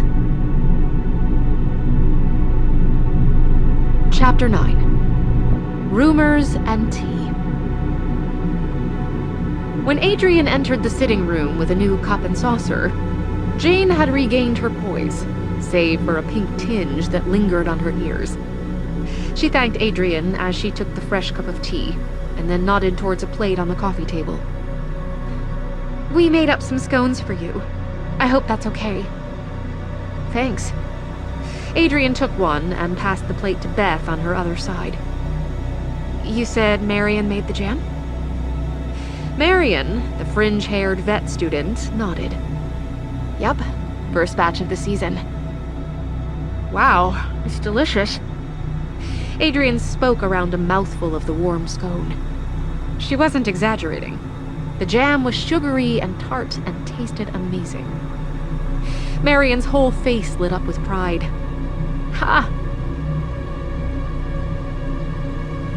The atmosphere was miles away from what it had been when they'd first sat down.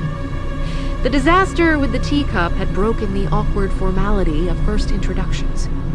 She was no longer afraid of them, and they were no longer afraid of her. Adrian found herself relaxing as she took another bite. I really appreciate this, actually. Edith didn't leave much food in the house, and I haven't had a chance to go to town. Did you know her well? The question came from Beth, who was leaning forward in her chair. Not at all. Adrian wasn't sure how much to share with her companions, and settled on the simplest version of events. I didn't even know I had a great aunt until she passed.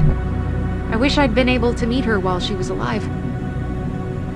The four ladies exchanged a glance, but didn't comment. Adrian looked between them as curiosity bloomed inside of her. Why? Did Jeddick smile? We didn't really know her. Jane spoke slowly and glanced at Beth, who gave her a small nod. But we knew of her. The whole town did. I don't want to be rude, but... No, go on. Adrian set her scone on the edge of her plate and leaned forward. Jane gave an apologetic smile. She was a bit eccentric. A bit? Beth snorted, but sobered when Jane shot her a glare. Sorry. Well, see, she wouldn't let anyone into the house. Jane raised one shoulder in a shrug. You probably saw the warning signs in the driveway. The last time anyone set foot in this building was when John McManus was brought in to repair her bathroom a decade ago. He says it took him 2 days, and Miss Ashburn stood in the doorway and watched him. Watching. Tiny chills ran down Adrian's arms. That's, part of the reason we came today. Jane gave another apologetic smile. Wow, you're going to think we're so unbelievably rude. We really did want to meet you too, and I'm not just saying that. But you wanted to see the house. Adrian allowed herself a smile as she released her breath. They had come to gawk after all, but she couldn't blame them. If a notorious house in her town had fallen empty, she'd have been curious to explore it too. Hell yeah, Beth said, her eyes blazing. I wanted to see if there were really skulls decorating the hallways.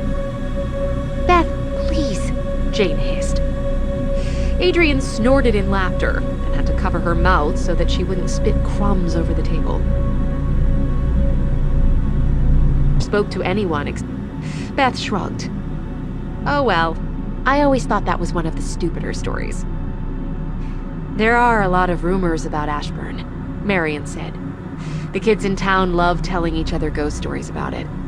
Heck, even we did when we were younger. It was like this holy grail of mystery.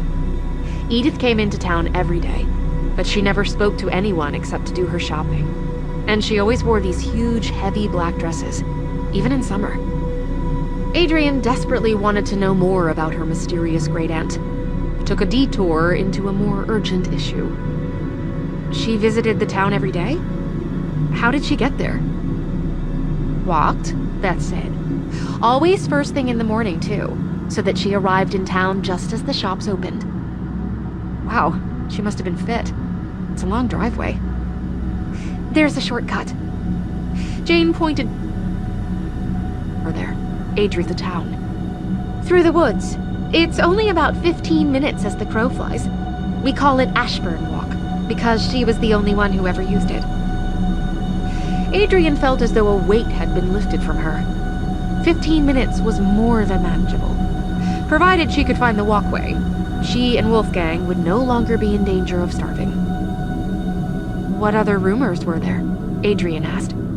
You made it sound like people were scared of this place. Jane shrugged. Some were, I guess. Others said Edith was just eccentric. Mostly people avoided her because she avoided them. But yeah, there are some strange stories circulating about this house. I don't know how true they are. Adrian raised her eyebrows in a silent request for more information. Beth was more than happy to oblige. Not to brag, but I'm a bit of an Ashburn expert. Adrian's an ear out now. The best-known mystery, and the only one that is undeniably true, is the Friday light. We all saw it, Marion continued, as she helped herself to another scone. Every Friday, just after sundown, a light was lit in Ashburn's highest room. Because this place is on a hill, it was hard to miss. It looked a bit like a lighthouse. Adrian's mind flashed to the phrase carved into the dining table. "Is it Friday? Light the candle." She suddenly felt cold despite the sunshine coming through the windows. How long did that happen for? Since way before our time. Beth's dark eyes shone as she leaned nearer. Dad says it's always happened, every Friday, since Miss Ashburn moved into the house. That's how we knew she was dead. Friday came and the light didn't appear. Adrian swallowed the unexpected nausea. She hadn't expected to hear about her great-aunt's death so soon. Jane glared at Beth again, then gave Adrian a small smile. "I'm so sorry. She's not all that great at tact." "No, it's okay. I want to know more about Edith." Adrian took a breath and returned the smile. "Do you know how she passed?" Glances were exchanged. Beth looked desperate to answer, but Jane stepped in first, speaking carefully. "Well, she hadn't been to town at all that week. It was a bit unusual, but not unheard of. Sometimes she skipped days if she was feeling unwell, so no one really paid attention. But when the Friday light didn't come on, people started to talk about going up and checking on her. No one really wanted to approach." Adrian felt like... Sure enough, she didn't come to town again, so they sent out a search party a bit before lunch. Jane licked her lips and squeezed her hands together in her lap. She was significantly decayed when they found her, so the post-mortem couldn't be completely accurate. But the doctor said it was most likely a seizure or an embolism. He didn't think she suffered. Okay. Adrian felt lightheaded. When you say significantly decayed, black ooze leaking everywhere. Beth, please! A hysterical laugh was boiling in Adrian's chest. She pinched the bridge of her nose as she struggled to keep herself collected. Do you know... I guess it doesn't really matter. I know it shouldn't. But do you know where... Sorry. Jane shook her. I don't know which room. Okay. That's okay. She inhaled deeply and took her hand away from her face. It shouldn't really matter, as long as she didn't suffer. She didn't want to think of Edith's corpse slowly oozing black blood across the floor. So she dragged the subject back to slightly safer ground. So the light was the best-known mystery. You said there were others? Oh, heaps.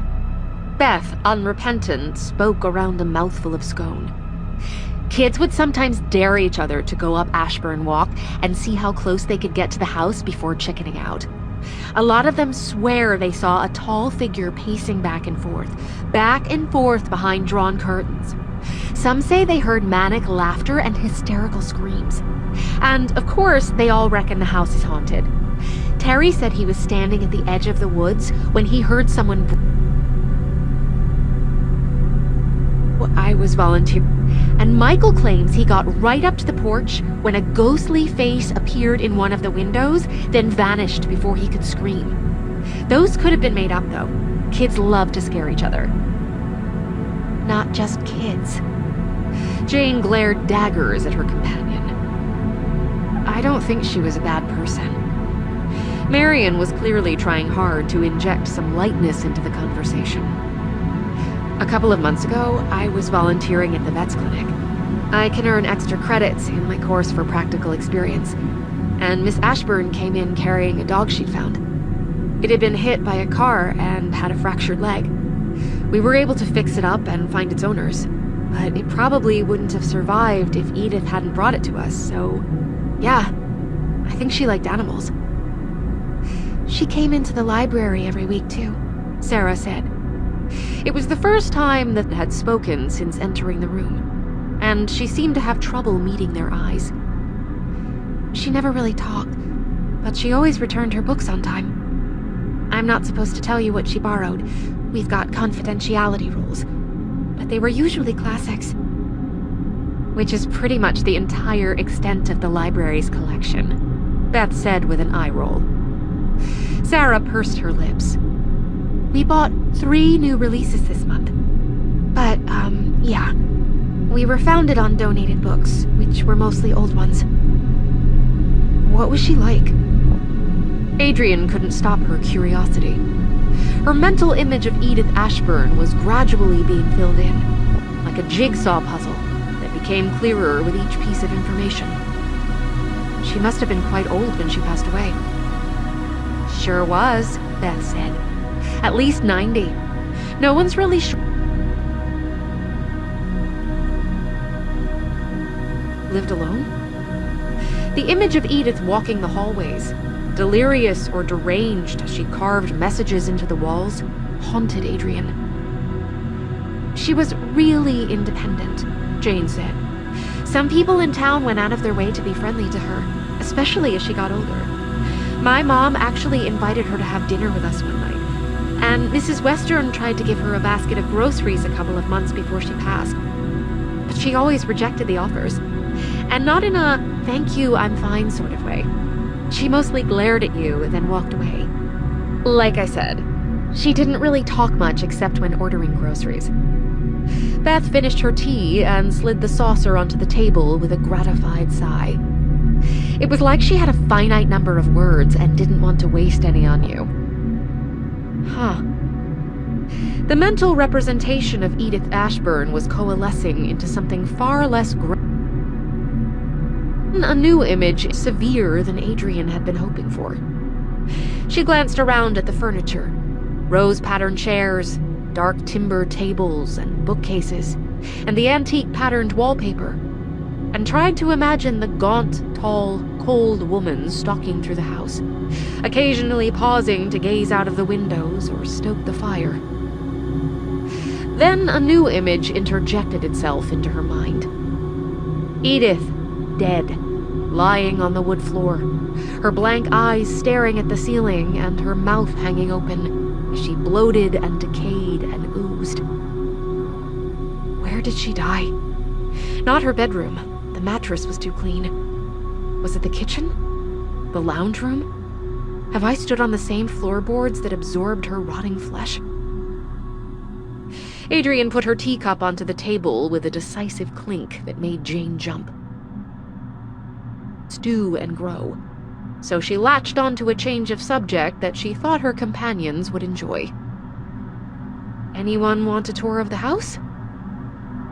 Beth's delighted gasp was all the answer she needed.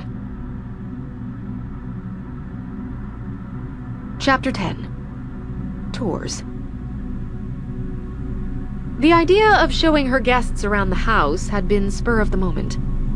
As she led them out of the drawing room and into the dim hallway, Adrian found herself hoping the choice wasn't disrespectful towards her late great-aunt. Based on what Adrian knew of her, Edith wouldn't have welcomed tourists perusing her halls as if they were on some novelty tour. But Ashburn legally belonged to Adrian. She wanted to strike a balance between being respectful of Edith's memory and feeling comfortable and confident in her own home. The hallways and stairwells felt so cold and empty last night. Maybe some fresh feet and voices will chase out some of this darkness. I won't show the whole house, and certainly not Edith's bedroom. But some of the downstairs areas and the hallway of paintings should be okay, right? Adrian followed her friend had slept in, opening the door and stepping back so that they could enter.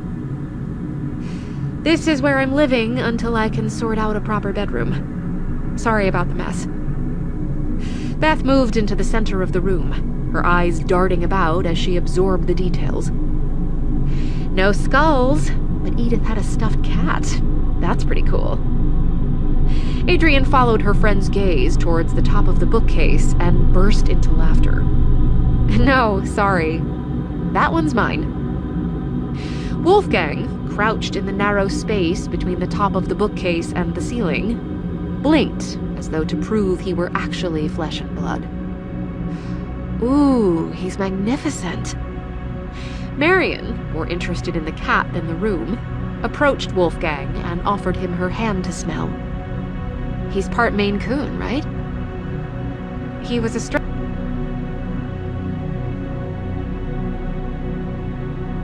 Mom said he's just fat. Wolfgang headbutted Marion's hand in a blatant demand for petting. She was happy to oblige, and cooed to him while she scratched around his chin and whiskers. Beth scanned the books lining the lower shelves, and her mouth creased in disappointment. She seemed to have been hoping for volumes on the occult. There's a message in the hallway wall and some paintings upstairs, Adrian said, knowing those things would give the chill factor the black-haired woman sought. She reopened the door and waited for them to file through. Marion reluctantly left her new friend, who gave a languid yawn and flopped onto his side. Back in the hallway, they all stopped to read the message cut opposite the lounge room. No mirrors. Light came through the open door and improved the contrast between the scratchings and the wood they examined the scratch. Sarah made a vaguely unhappy noise in the back of her throat, but the others looked enthralled. She's written it all over the house. Adrian rubbed at the back of her neck. Anywhere a mirror should logically go. I probably look a bit of a mess this morning because of it. Nah, you're fine. Beth was bent over with her hands on her knees as she examined the scratches. We don't normally look this fancy. It's just our stupid club rule this month. Oh, you're in a club? Yeah, Jane arranged it. She reckons we should do something to improve ourselves each month. In March, we had to read a book a week. This month, we're supposed to dress like city folk. That explained the upper-class clothes and hairstyles that were simultaneously glamorous and not quite right. Adrian suspected they'd been taking their cues from You told me what everyone... Almost no one in her old city had dressed as fancily as they did. I catch hell for it at the clinic. Marion, grinning, was already turning towards the staircase. But it's kind of fun, too. Adrian waited until Beth had had her fill of the scratched message, then beckoned them up the stairs. That reminds me. Jane, you told me what everyone else does, but didn't say what your job was. Beth lowered her voice to a deep, sinister whisper. She works for the government. Jeez. Pink tinged Jane's ears again. Don't listen to Beth. She'd make you believe I'm with Interpol or something. No, I'm just admin for utilities. She shot Adrian a sideways glance. By the way, give us a call in the next few weeks to set up your account, okay? I hooked you up with... I just heard from Bobby. I didn't know any of your details. So the account's currently under the name Jane Doe, who was born in the 1800s. Utilities. Crap, that was something I should have set up before I moved in, right? Thank you. I didn't even think. The red tinge spread from Jane's ears to her cheeks, and she waved the thanks away. It's nothing. I just heard from Bobby that Sam's uncle heard you were moving in this weekend, so I got it connected for you. Nothing worse than trying to live in a place without power or water. Thanks. Adrian was growing increasingly grateful that she'd opened the door when Jane had knocked. Her first impression had been so wildly off the mark that she'd almost missed out on meeting the ladies. Friends, the voice in her head insisted, and Adrian tried not to grin as she led them into the shadowy hallway. Have a look at these. There's a lot of them. And all of the same family, Marion said, frowning. That's kind of weird, isn't it? Good. Glad I'm not the only one who finds it strange. Maybe they were narcissists, Jane said. Marion moved from one painting to another, squinting to make out the details in the low light. Still, artwork this good would have been expensive, and the portraits looked like they were done over just a handful of years. See the girl? Here she is as a toddler, and here again she looks about 8, but I can't find any of her as a teenager. Beth's eyes widened as she looked between her friends. Wait, you don't know? Spill it, Beth, Jane said. Guys, this is Miss Ashburn's family. Beth waved a hand at the portraits. Mr. and Mrs. Ashburn, Edith...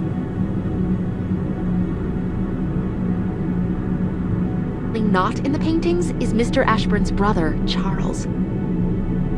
She paused, palms held outwards and eyes wide, evidently waiting for a wave of amazement that never came. Jane looked about them and shrugged. Okay. Oh my gosh, you're all uncultured swine. Beth clasped her hands over her face in melodramatic despair. Are you honestly telling me you've never heard of Charles Ashburn? The famous artist? Oh, yeah. I think my mom has one of his landscapes in her living room, Marion said. Are you saying he painted these? Yes, and there's a bunch more just like them hanging in the museum. How can you not have seen them? Marion scrunched her face up. The museum smells like dead rats, and Mr. Benson kicks you out if you talk too much. Which is a small price to pay to... Mr. Ashburn. She was pacing as she ranted, and Adrian had to step aside to avoid being bowled over. Charles Ashburn wasn't just Ibsen famous. He was legitimately well known. He painted for a bunch of lords and such, and traveled all over the place before he had a mental breakdown. She stopped, breathing heavily, and stretched one hand towards the nearest image, which depicted Edith as a child. He came back to live with his brother, Mr. Ashburn, and began to obsessively paint his family. He completed close to 90 portraits before his death 5 years later. The museum has a dozen or so. It looks like the rest of them stayed here. Jane was shaking her head as she grinned at her friend. Wow, I knew you liked urban legends about Ashburn, but I had no idea you were so obsessive. Dear sweet Jane, we've barely entered the rabbit hole. History fixed each of her companions with a deep, lingering stare. Do you know how Charles Ashburn passed? I heard the whole family died in a disaster. Sarah, the quietest of the party, spoke for the second time that day. Her eyes were wide as saucers as they flitted over the images surrounding them. Everyone except Edith Ashburn. Glad to see someone here knows their history. Can you tell me what the disaster was? Sarah's lips fluttered open, and she shot Adrian a frightened glance before fixing her eyes on the floor. Yes? Murder, she whispered. Prickles ran up Adrian's arms as she folded them over her chest. The portrait's persistent stares no longer felt benign, but desperate. Accusatory. That's right. Her voice low and sinister. And you want to know the weirdest thing? No one knows who did it. Was it the artist Charles Ashburn, already mentally unstable, pushed past what he could endure? Was it his wife, so meek and quiet? Or possibly Mr. or Mrs. Ashburn, stressed to fracturing by their brother's disorder? Or she held a finger up to bring their attention off the portraits and back onto her. Was it a stranger who broke into the house and murdered them in cold blood? We may never know. Adrian tried to smile, but her cheek muscles felt stiff. Well, surely there must be a way to know. What did the police investigation say? Beth shrugged. No one actually remembers. This was way before my time, remember? My granddad's dad was just a little kid when it all went down. So anything I can tell you is coming at least forth. Was a gun? Still, others believe it wasn't a murder at all, but a disease that swept through the area and claimed almost all of the family. All we know is that Edith Ashburn was the only survivor. She went away for a while, then came back as an adult and never left Ashburn again. Wow. Jane looked pale. I heard her family died, but I had no idea. Wow. No wonder she was so strange. That sort of thing would mess anyone up. She grimaced and added in a quieter tone. I should have been kinder to her. We used to have that stupid rhyme we'd chant when she came into town. Ashburn, Ashburn, burn Ashburn down. Oh wow, I hope she never heard us. She was probably senile by then. Beth seemed completely unconcerned with Edith's well-being and turned back to the images. She would have been a kid when abruptly swore, and they all jumped. Sorry, she squeaked, and held up her phone with an apologetic smile. It's just, I didn't realize we'd been here so long. I was supposed to start my shift at the vet 10 minutes ago. My fault, Jane said, turning towards the stairs. I wasn't watching the time. I'm sorry to leave so suddenly, Addie. Thank you for the tea and for showing us around. Thanks for coming, Adrian said, and found she meant it. It was really nice to meet you. Come back sometime, if you want. That'd be great. They reached the front door, and golden sunlight fell over Jane's silky blonde hair as she opened it. The others piled out towards the car, but she hesitated on the threshold and tilted her head to one side. Hey, you said you needed to go shopping. Did you want to lift into town?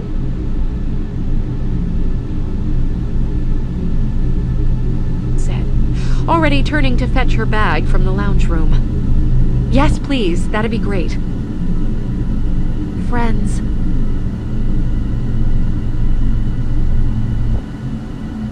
Chapter 12. Sanctuary. Nearly half of Adrian's $20 had gone to cat food. She didn't know how soon she was likely to be paid, but it would be less painful to go hungry herself than to see Wolfgang sitting by an empty food bowl. She'd spent the rest as frugally as she could. 6 cups of instant noodles, thanks to a buy 2 get 1 free special, plus a bag of rice and a packet of lentils for protein. The cupboard looked less pitiful than it had, but it hardly held a stockpile. Adrian sighed and returned to the lounge room. She'd sent an invoice reminder to both of her outstanding accounts just 2 days before. But things were dire enough that she was prepared to dip into aggressive territory and send another. She sat in the lounge chair, which was still covered in blankets from the night before, and no Wi-Fi emblem appeared in the toolbar. Oh, crap. Adrian opened the settings. Her laptop was supposed to be its own mobile hotspot, but the unhelpful diagnosis tool told her there wasn't enough coverage in her area, and to call support if she needed additional help. She snapped the laptop closed, glowered at the cold fireplace opposite, then slid off the chair and returned to the hallway. The Wi-Fi would have a greater chance of working in town, but she was tired and hungry from the walk, and she didn't want to have to retrace her steps so soon. Besides, sundown is only a few hours away. I should try to figure out a bedroom. I'd rather not sleep on the lounge chair again if I can help it. Adrian fetched herself a cup of instant noodles. Wolfgang followed her into the kitchen, and she watched him nose about the dusty corners as she waited for the kettle to... Sitting at the head of the table. It was closest to the benches and faced the window, but felt uneasy about occupying Edith's seat. Instead, Adrian sunk into the chair at the table's side. Is it Friday? Light the candle. She tried not to read the phrase carved into the tabletop, but her eyes wandered back to it any time she wasn't consciously focusing elsewhere. I could sandpaper them out if they were shallow, but some of those scratches look too deep. Maybe I could cover them with a tablecloth, when I can afford one. Unless... She put her fork down and crossed to the drawer she'd looked through when searching for cups the day before. Adrian gave a small hum of triumph when she found the cloths stacked neatly in the cupboard beside the fridge. She took the top one out and flipped it open. Age had sapped away its sharp white hue.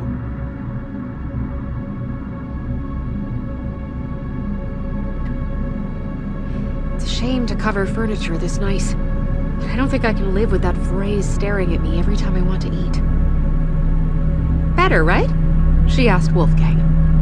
He'd risen up on his back legs to sniff at a stain on the wall, and turned to give her a dispassionate stare when she spoke to him. Adrian finished her lunch, washed the fork, and returned to the hallway. The sun was already edging close to the treetops, and she wanted to find somewhere to sleep before it became so dark that she needed the lamp. As she climbed the stairs, Adrian ran through the possibilities. She was certain she didn't want to move into Edith's room. She'd given it some thought during the walk back from town, and had decided it would be best to leave the space untouched as a sort of memorial to the strange, controversial great-aunt she'd never known. She was only one person living in a huge house, after all. Would there be any other bedrooms?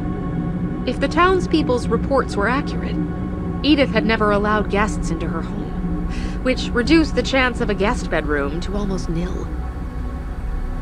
However, there was a chance that Edith had preserved one or more of her deceased family's bedchambers. If she had, that would create a new dilemma. The family had been killed. She didn't know how, where, and by whom. But Adrian had to face the possibility that they'd died in their beds. Could she sleep on a mattress where another person had been murdered? She'd reached the top of the stairs and began opening doors under the painting's watchful eyes. She'd already looked into several of the rooms when looking for the shower, but checked again just to be certain. Storage room, Edith's bedroom, the office, which looked glorious, with the heavy golden late afternoon lights.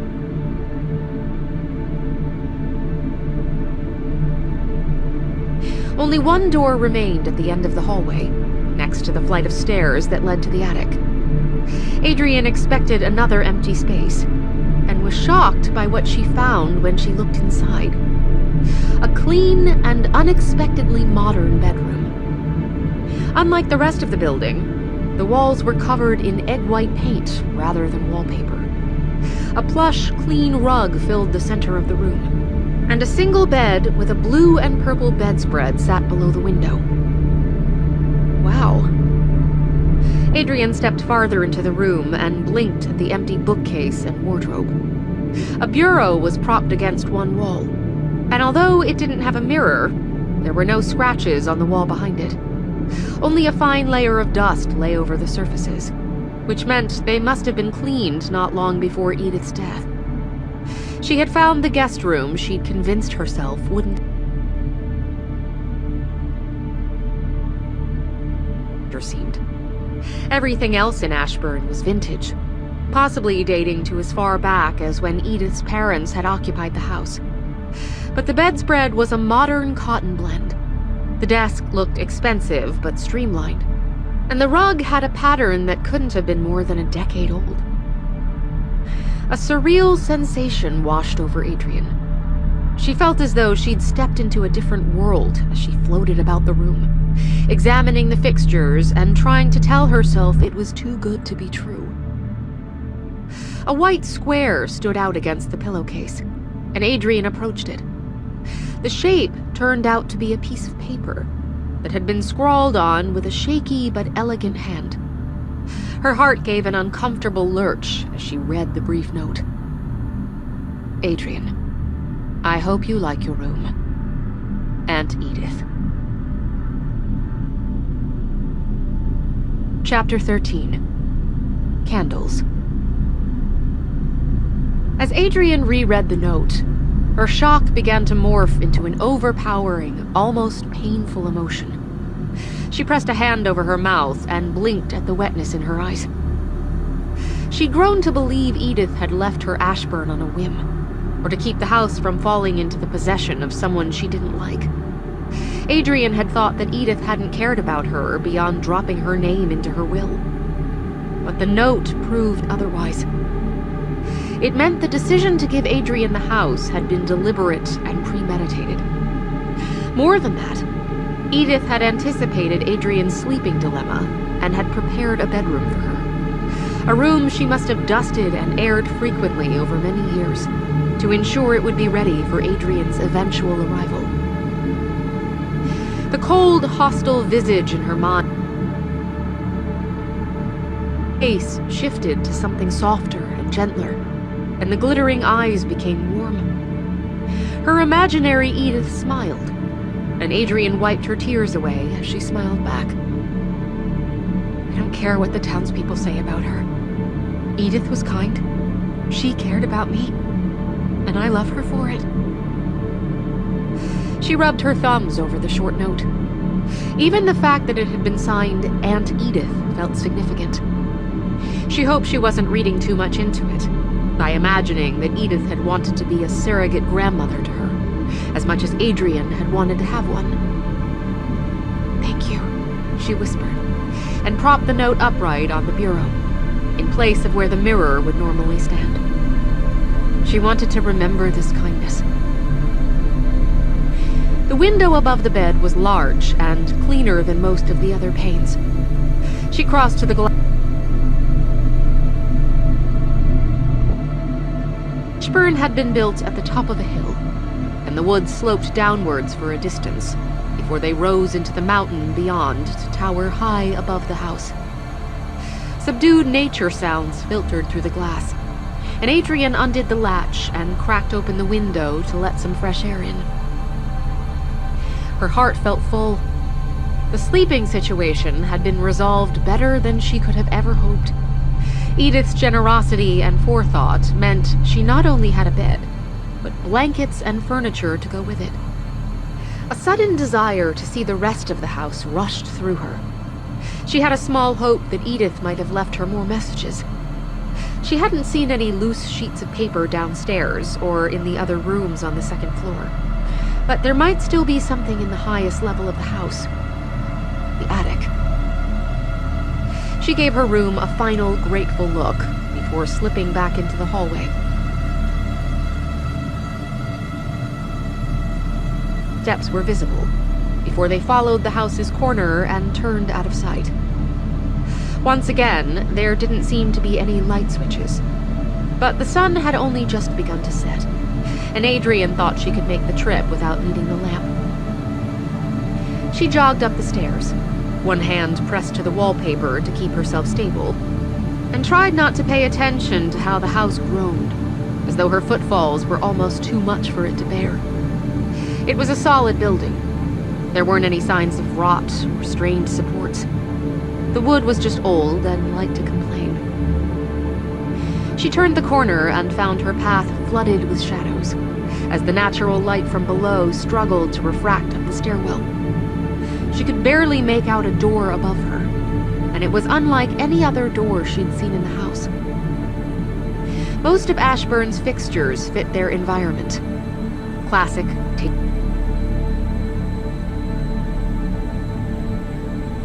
paired with light fabrics and rose patterns. The door she stood in front of had been stained until it was nearly black.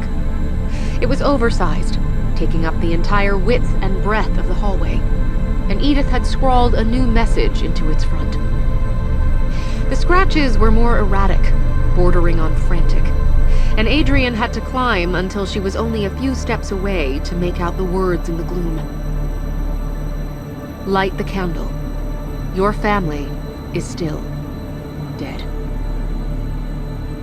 She licked her lips, reached for the weighty bronze doorknob, and turned it. The room seemed to exhale as she opened the door, and a cold breeze buffeted her hair away from her face. The surreal sensation returned. Save for a faint red glow, the room was dark. Did the sun set so quickly?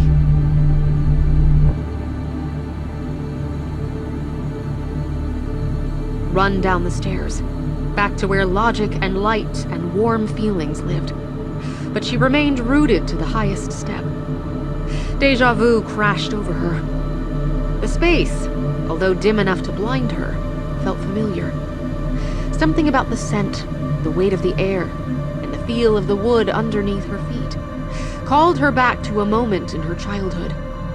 She tried to fix on the memory, but it slipped away from her as she attempted to catch it. She blinked, and the moment was gone. It was just the attic, the final unseen room in the house, and the most notorious. The townsfolk had seen a light shining there every Friday, acting as a beacon for unknown reasons. Adrian stepped over the threshold, hoping her heartbeat wasn't as loud as it felt. Her palms were sweaty, and she clenched them as she blinked at the red-tinted room.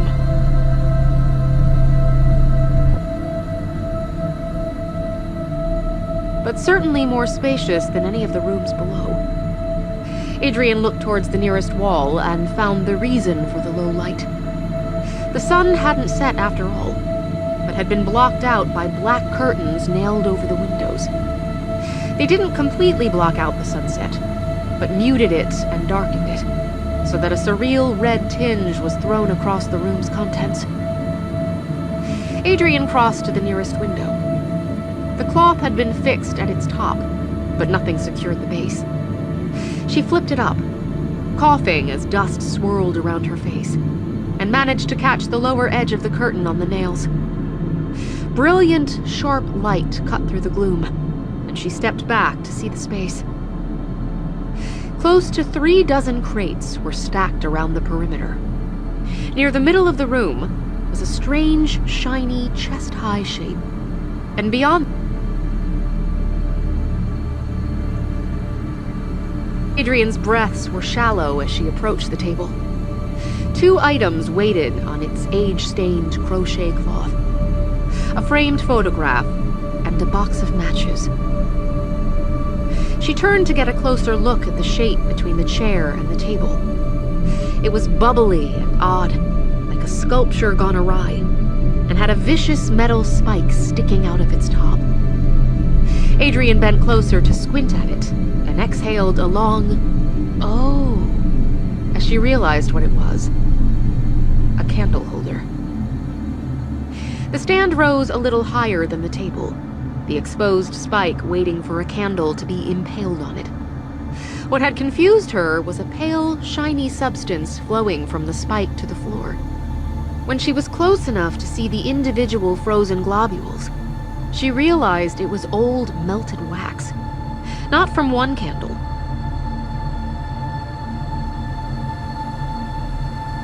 Over their holder, until the wax stalactites and stalagmites met. It formed a solid mass. She was looking at the result of Ibsen's best-known legend. Is it Friday? Light the candle. Edith had nailed black drapes over the windows to hide her flame, but they hadn't been enough to mask the glow at night. If the curtains had been thin enough to let the sunset in, they were thin enough to let candlelight out. Adrian turned back to the table and bent forward, hands on knees, to see the photo more clearly. It was immediately recognizable. She was looking at the same girl who had been recreated repeatedly in the portraits lining the hallway below. The picture showed the girl walking through a garden that towered over her, one hand extended towards a bloom. Her body was angled away from the camera.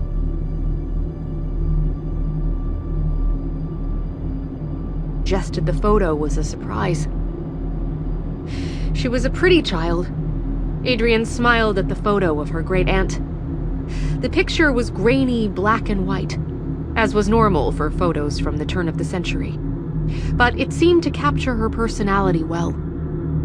Her thick, dark hair cascaded down her back until it brushed her waist, and she wore a pretty striped dress with a plush bow tied around its middle. Her wide eyes and round face hinted at a mix of innocence and mischief, and Adrian thought she looked like a lively child. The photo must have been cherished. The frame was ornate and well-made and looked heavy. Pictures taken back then were expensive, weren't they? Edith's family must have been wealthy to risk a candid shot. She stood again and scanned the room. The light was failing quickly, dipping her into near black.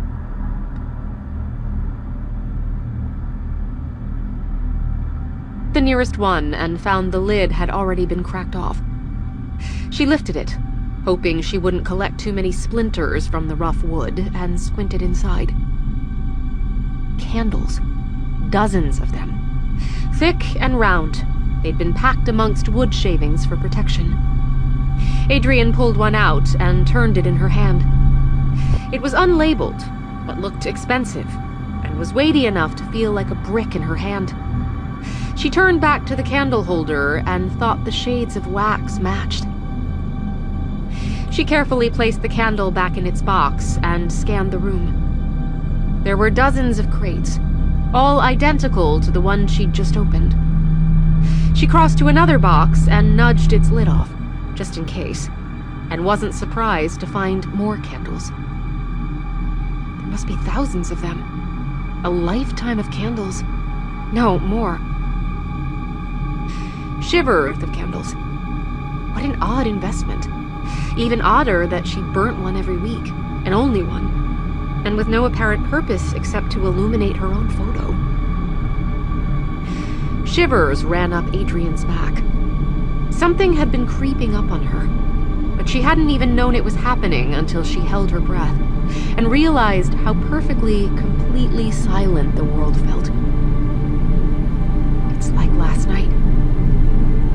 She approached the window slowly, cautiously, her breath held. The sun was seconds away from setting, and the moon and 1,000 pinpricks of starlight illuminated the woods outside her house. She rested her fingertips on the sill and bent closer. Her breath created a small puff of condensation on the glass.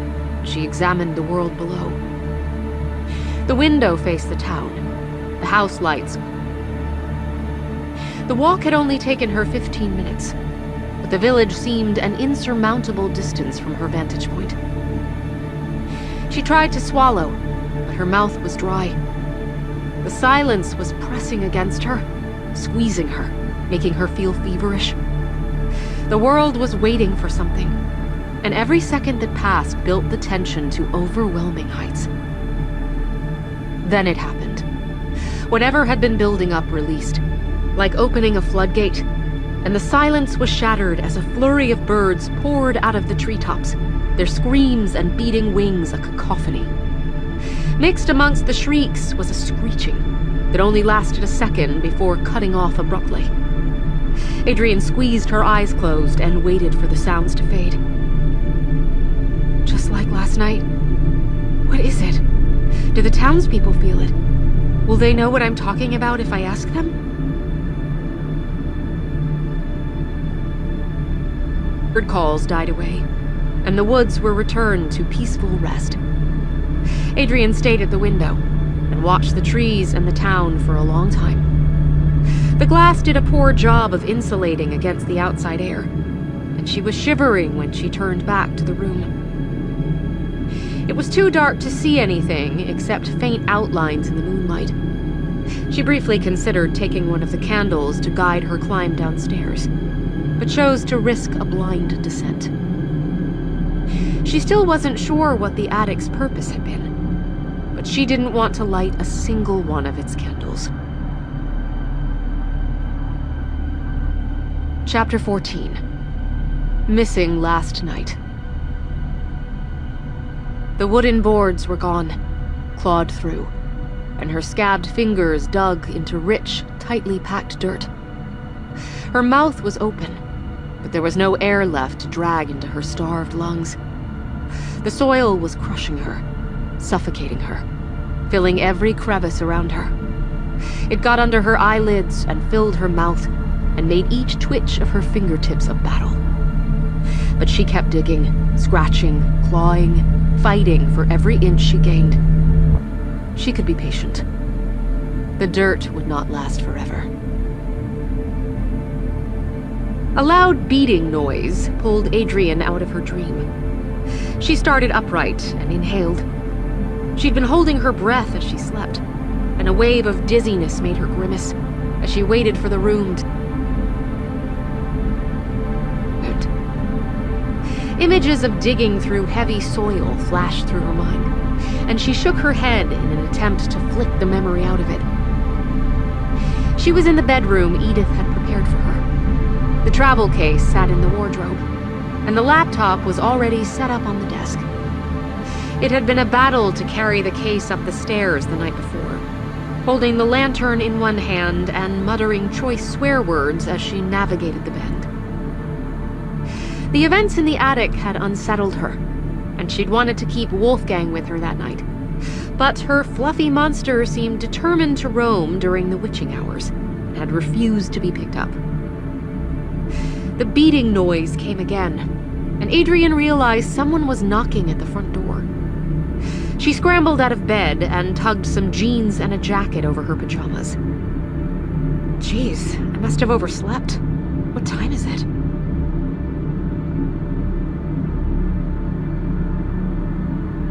Okay, so I didn't oversleep. Maybe this town just wakes up super early. The sun had risen, but not by much. Wispy, smoggy clouds dimmed what should have been a brilliant sunrise into a faint, apathetic glow. When she leaned close to the glass, Adrian could see heavy mist gathered about the yard and drifting between the trees' trunks. Amid that was the silvery glint of a familiar sedan. Jane? The knocks came again, this time beating louder and maintained for longer. Adrian dashed out of the room, through the hallway of portraits, and jogged down the stairs. Coming! I'm coming! When I told her to drop by any time, I didn't expect her to take it so literally. Maybe she wants to have breakfast. Adrian was breathless by the time she reached the...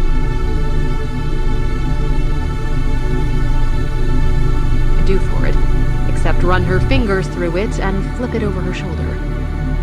She opened the door and grinned at the lady waiting on the porch.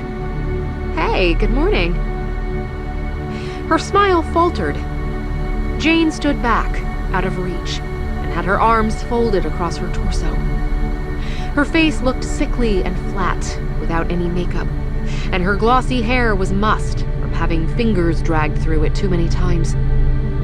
Her expression held none of the warmth she'd shown the day before, but a cold mixture of aggression and fear as she eyed Adrian. Is Marion here? Huh?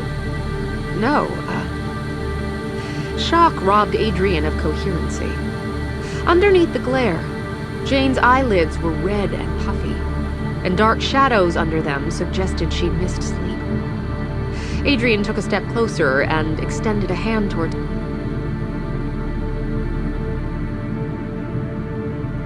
Something glinted in the hand she'd tucked under her other arm.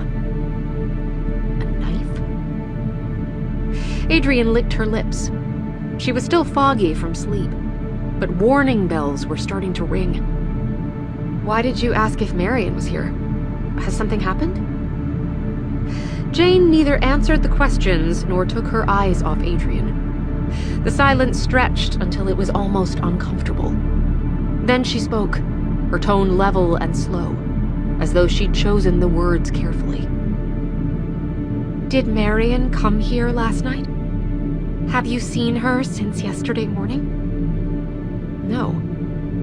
The sense of wrongness was growing into hot anxiety. Not since you dropped her off at work yesterday. Jane, what's happened? The other woman was silent for another moment. Then the hard, hostile expression cracked.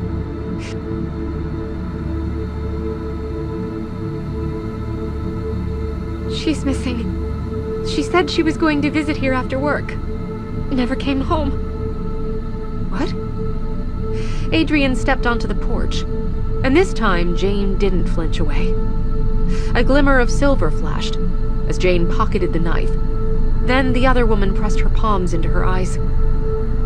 "I'm sorry, Addie. I don't know what to think. I don't know what to do." "Okay, it's okay." Adrian fought to keep her own fear out of her voice as she put her arm around Jane's shoulders and patted at her back. "Did she say why she was coming here?" "Yeah." A drop hung from the end of Jane's nose, but she didn't wipe it. "She felt bad that you didn't have food and was going to bring you some stuff. Jams she'd made and tinned vegetables and things."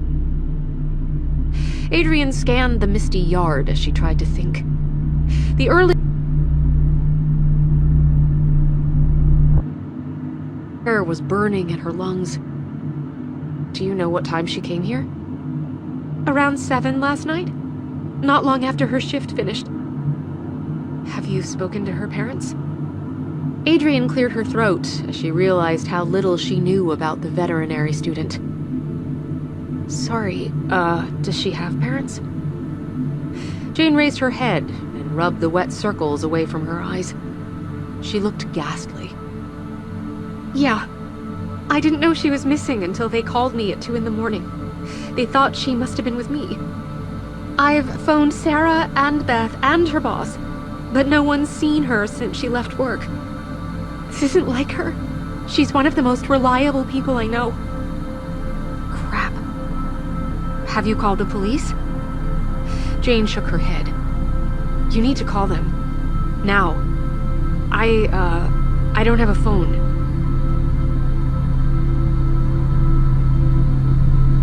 Out of her pocket. She looked at the screen and swore. "No signal. Hang on. 1 bar. Let me try." Adrian pulled the front door closed so that Wolfgang couldn't escape, and followed Jane into the yard as the other woman searched for reception. Frost crunched under her sneakers, and the fog dotted her skin with tiny droplets as she waded through it. The air was intensely cold, and even with the extra layer of pajamas under her clothes, she began to shake. Jane looped across the yard, phone held above her head, as the signal bar appeared and disappeared. They were moving towards the front of the driveway. Jane's car faced the exit, and the driver's door stood open, waiting for its owner to dive inside to make a quick escape. She brought a knife and was prepared to bolt. What, did she think I murdered men? Dark and bleak stretched high above them and swallowed. Maybe she did. A stranger moves into the creepy house at the edge of town. Your friend goes to visit and never comes back. It's like the start of a B-grade horror movie. Adrian turned back to the driveway and stopped. A pair of tire tracks led from the dirt drive to the edge of the forest. They were barely visible in the fog, but Adrian didn't think they'd been there before. A horrible, panicky premonition struck her.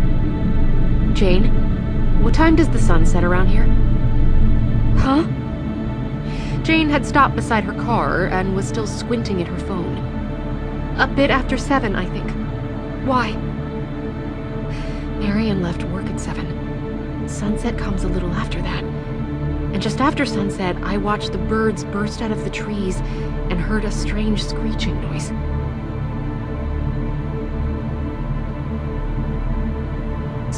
Her heart thundering in her throat and nausea rising in her stomach.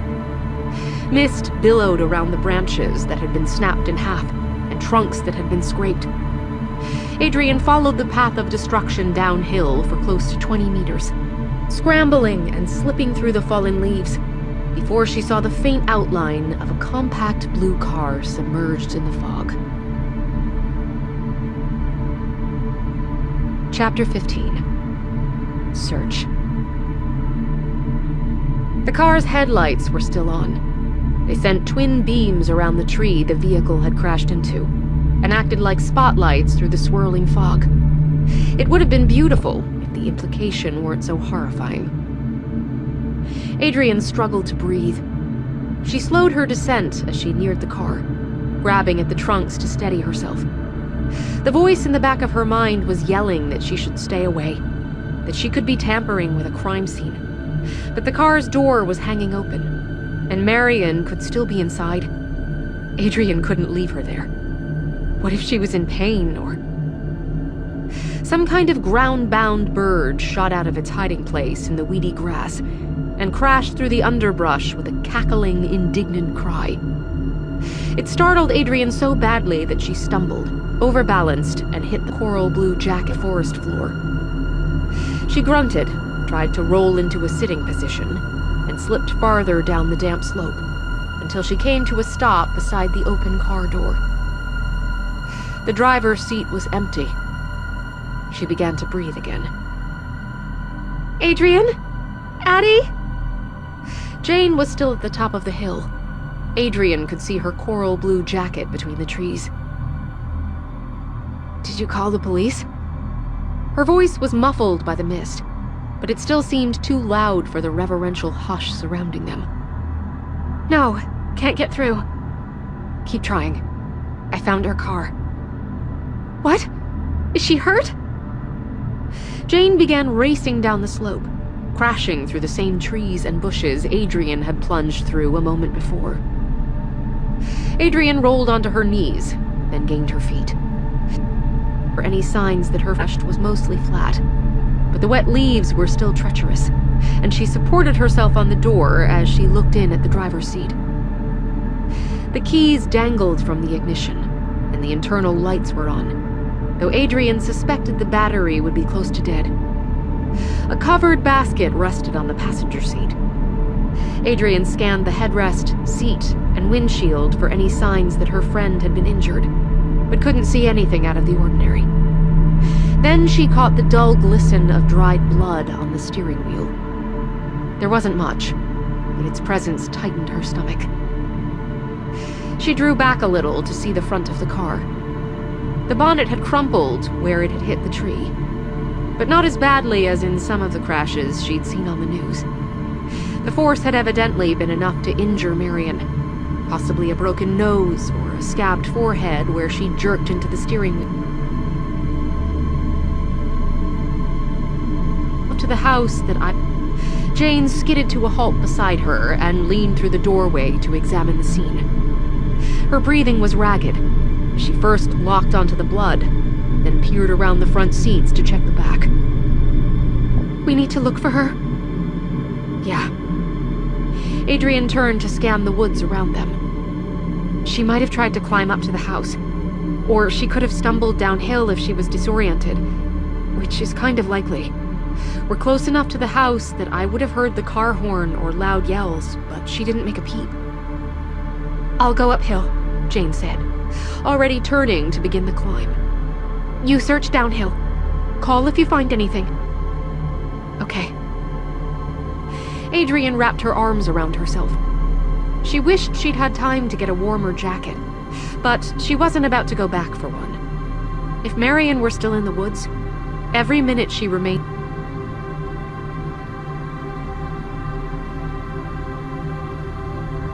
and rounded the tree. The headlights blinded her as she stepped into their beams, and she had to feel her way through the trees for the first few paces. That part of the woods was largely made up of tall, thin-trunked saplings and scrubby grass, though she still caught glimpses of the occasional collapsed forest giant. The mist wasn't clearing as she'd hoped it would, and it made her exposed skin sticky and damp. Marion? Jane's voice floated to her, sounding almost like a wraith amongst the trees. Following her friend's lead, Adrian inhaled deeply and called, Marion! She held still, listening, but nothing reached her except erratic, muffled drips and irritated bird chatter. If I'd just been in a car crash, and it were pitch black, which direction? Bushes and trunks surrounding the car, hoping the other woman might have huddled close to the accident. The fog played tricks on her, turning rocks and fallen trunks into humanoid shapes. She tried to remember what Marion had been wearing the day before. She thought it had been orange. That would make her easier to see. Unless, of course, Marion had changed after her shift at the vet. Marion? Please be okay. Adrian swallowed the lump in her throat and began following the car's headlights. She was working off the idea that a disoriented and lost person would follow the course of least resistance, which was directly downhill. She zigzagged her path as she descended to cover as much ground as possible, peering into hollows and around shrubs, and staying alert for any freshly broken branches or crushed grass.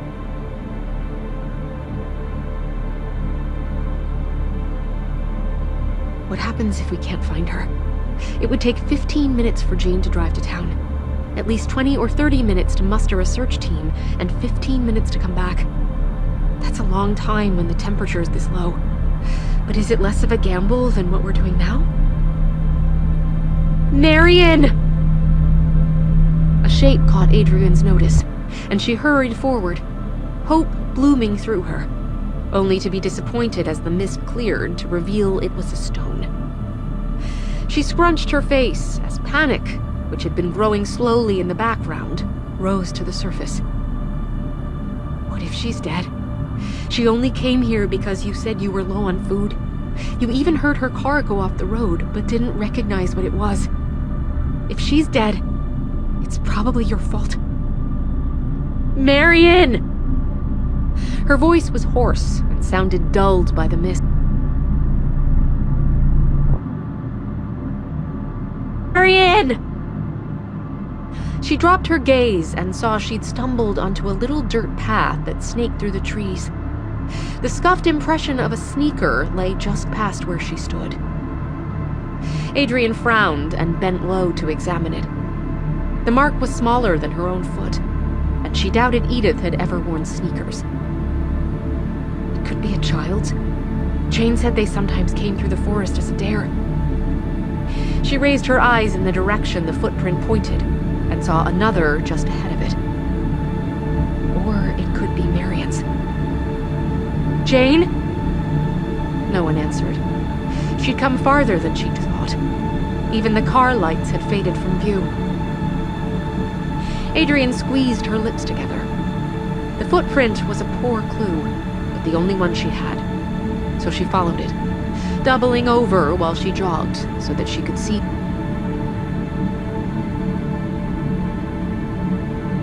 that they might be needed for evidence. Please, please don't let it come to that, as she followed the dirt trail through the woods. The path was leading upwards in a slow, meandering course. It seemed to have been designed as a hiking trail, rather than a direct route of access to anywhere, and Adrian struggled to keep track of her location relative to the house. She suspected the building was about 1 kilometer to her right, higher on the hill, but wasn't certain she could find it if she needed to. The hill was half joined to the mountain behind it, and it would be very easy to climb the wrong slope and end up lost in the deep forest. Even though it wove and looped erratically, the trail seemed to be curving to the right. It was badly overgrown, and more than once, Adrian thought she'd lost the footprints, before finding them again several meters farther on. The trees were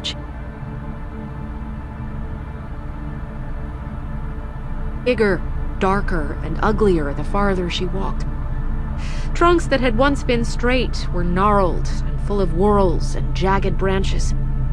And although the boughs had fewer leaves, the larger sizes made them more efficient at blocking out the sun. The mist took on a luminescent glow in the few beams of anemic light that made it through. Adrian was so focused on tracking the footprints that she didn't notice the path was opening up until she was no longer hemmed in by thick trunks. She stopped and straightened, breathing in raw, panting gasps. She'd arrived in a small, unkempt clearing. The trees grew tightly around its ragged perimeter, creating a natural wall. But the clearing itself was free of plant life. All that existed inside it was a layer of dead leaves, and a strange, hulking shape in the center.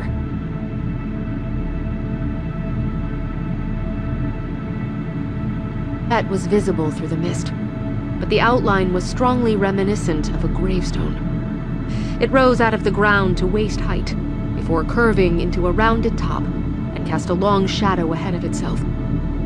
Adrian, hugging her chest tightly and holding her breath, crept closer. The mist swirled around her legs, creating little vortexes and eddies as she pushed through it.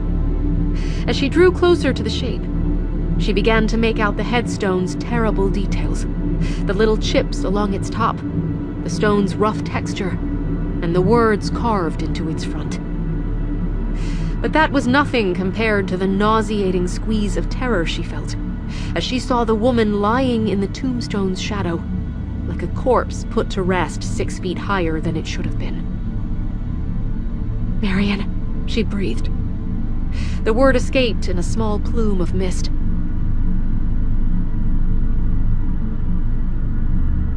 So that her open eyes could stare at the trees above her. Long hair fanned around her face, which was a ghastly, waxy white, save for a smudge of dried blood at her hairline. She dug herself a little indent in the grave. Rich, dark dirt was scattered over the leaves surrounding her, and her fingers were blackened with grime. Adrian clamped her hands over her mouth, fighting against a scream that she couldn't completely contain. It came out as a gurgling wail, catching in her raw throat and echoing in her ears. "No, no, not Marion. She can't be dead. Please, she can't." The body twitched, and Marion drew in a single slow, rattling breath. Adrian was at her side in a heartbeat. She took the other woman's hand, not caring about the grave's dirt caking it, and rubbed at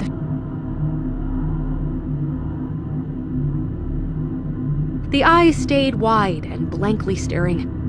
The skin was waxen, and the hand Adrian held was ice cold. She looked like a corpse. "Please, no. Come on. Breathe again. Please." Adrian lowered her ear to Marion's chest. She thought she could hear a heartbeat, but it was faint. She dropped the hand and struggled out of her jacket, then wrapped it around Marion's torso as well as she could. "Hang on. You're going to be fine. We'll get you back to the house. Just hang on." "Addie?" Adrian turned. Jane, shivering and pale, stood in a gap in the trees. Chapter 16. Cleanup. Adrian felt as though she were moving through a dream as she closed Ashburn's door. She held a basket in hands that were still smeared with the dirt from Marion's fingers. The piece that had fallen over the house felt entirely incongruous with the previous hours. The clearing had turned out to be only a few hundred meters from Ashburn. It had been so near, in fact, that Jane had heard Adrian scream from where she'd been searching the brush on the other side of the house. That had been a mercy. Adrian didn't think she could have carried Marion on her own, even if she'd known which direction to take.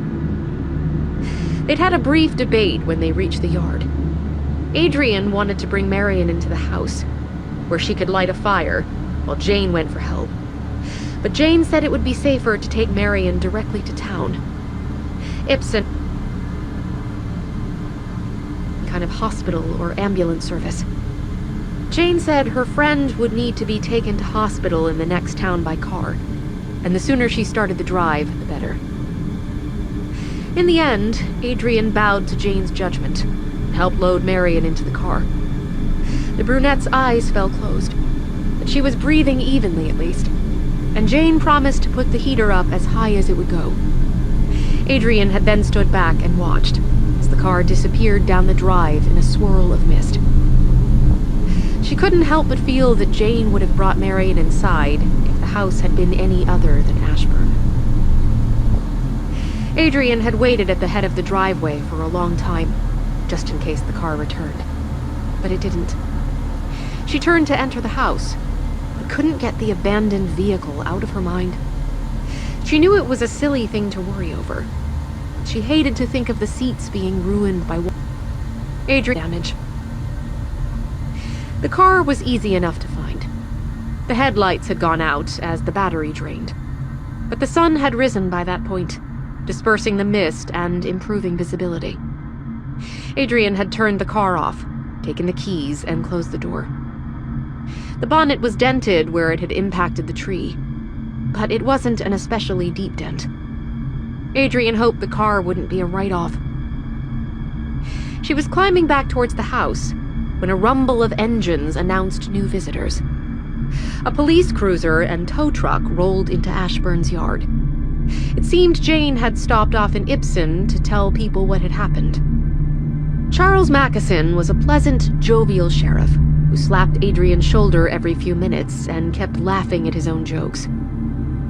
"Nasty accident," he said several times. "She must have lost control of the car." High-pitched ringing noise that made it difficult to think. The sheriff rolled on the balls of his feet as he tilted his head to look at the house behind them. "Well, this is a treat anyhow. It's been, nearly 2 decades since I last saw this place. Was just a rookie back then, scared out of my socks. Can you imagine?" He laughed and slapped her shoulder. She thought she managed a smile in response, though it felt more like a grimace. The interview passed in a blur. By the time the sheriff tucked his notebook into his pocket, Marion's car was out of the woods and being hoisted onto the back of the truck. Then the sheriff was pressing a basket into her hands and saying, "I think this was meant for you." "Oh." Adrian stared at the basket. It had a little tag tied to the handle with her name on it. The food Marion was bringing me.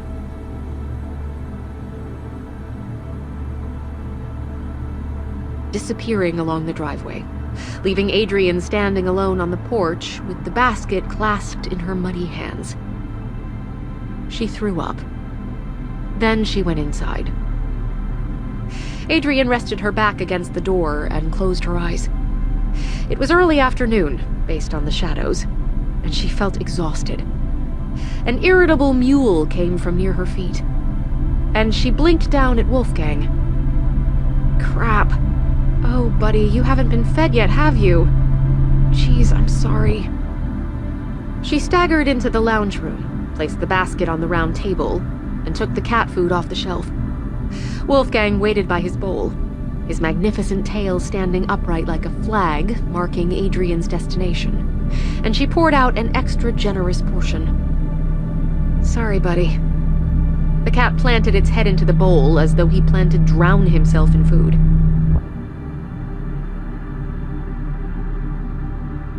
And returned the food to the shelf. She wished she could turn her mind off, but it refused to be silenced. She looked so much like a corpse, and lying there under the tombstone like that. Her fingers ached, and Adrian realized she was squeezing the edge of the shelf as though it were a life buoy.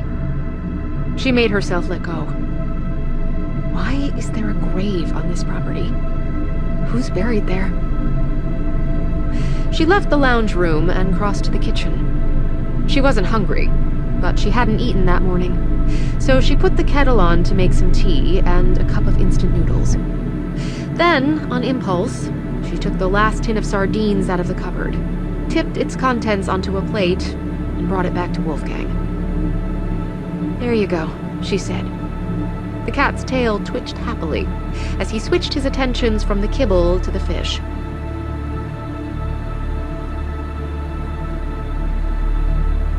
Graves around Ashburn?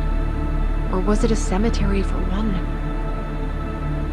Adrian went to press her hands over her eyes, then recoiled.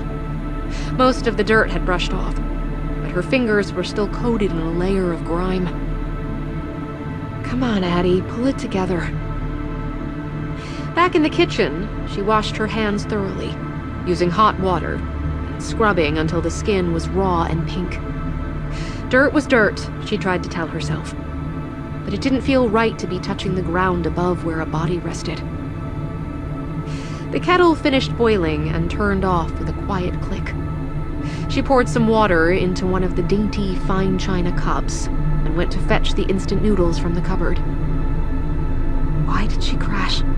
It couldn't be a coincidence that it happened at the exact same time as that... I don't even know what to call it. That phenomenon.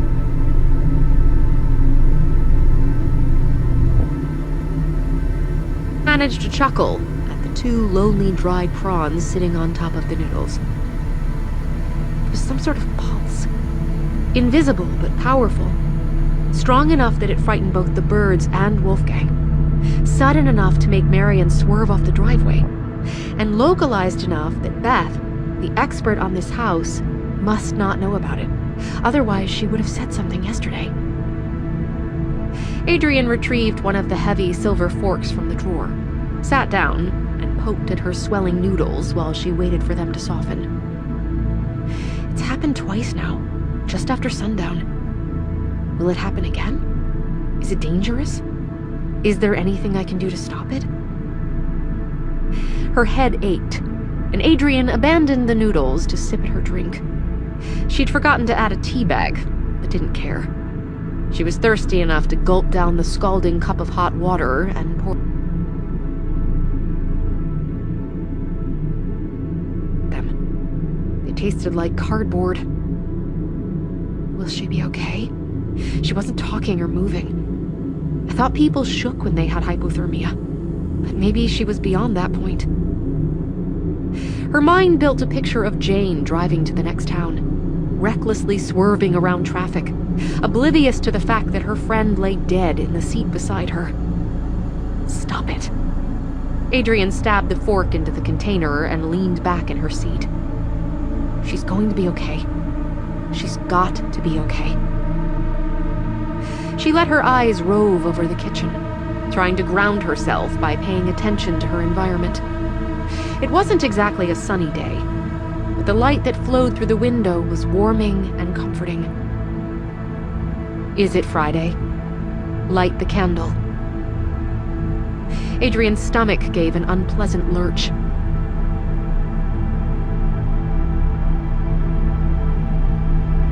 Of her, just past the cup of noodles. That was a problem.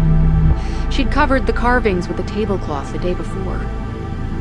She rose slowly, hyper-aware that the chair's legs were scraping through the well-worn grooves in the floor. The off-white cloth had fallen in a crumbled pool behind the table. Adrian picked it up, shook it out, and gave it a quick once-over. It's too large to slide off accidentally. There's no wind here, and I'm sure I didn't bump it off myself. A wet, smacking noise brought her attention to the kitchen doorway. Wolfgang, finished with his meal, was licking his lips and looking very satisfied. Adrian glanced from him to the cloth and sighed.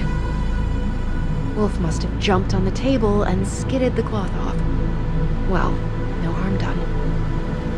She threw the covering back over the message, making sure it was centered and balanced.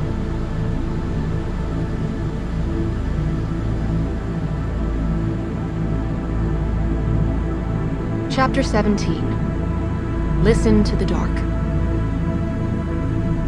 She finished drying the fork and slotted it back into the drawer.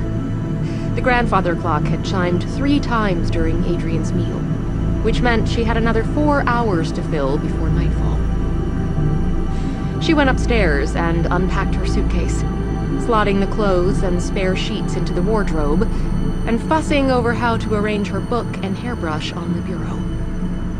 She was low on possessions, and the task took less than 20 minutes.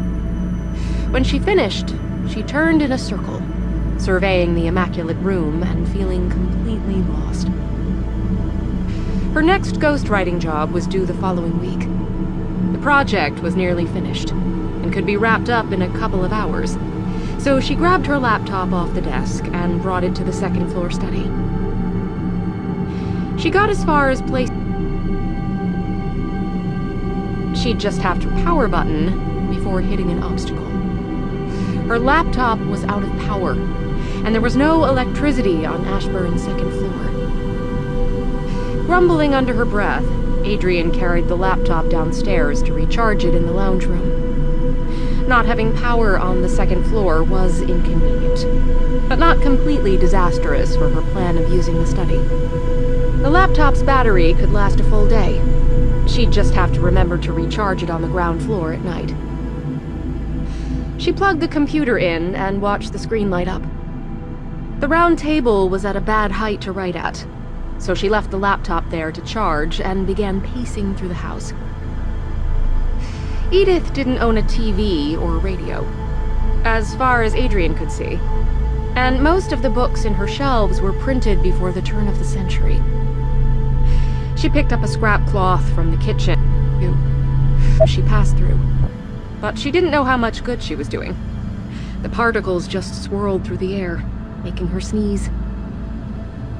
She ended up in one of the upstairs rooms, swiping the cloth over a floating shelf mindlessly as she stared out the window. Whose grave is it?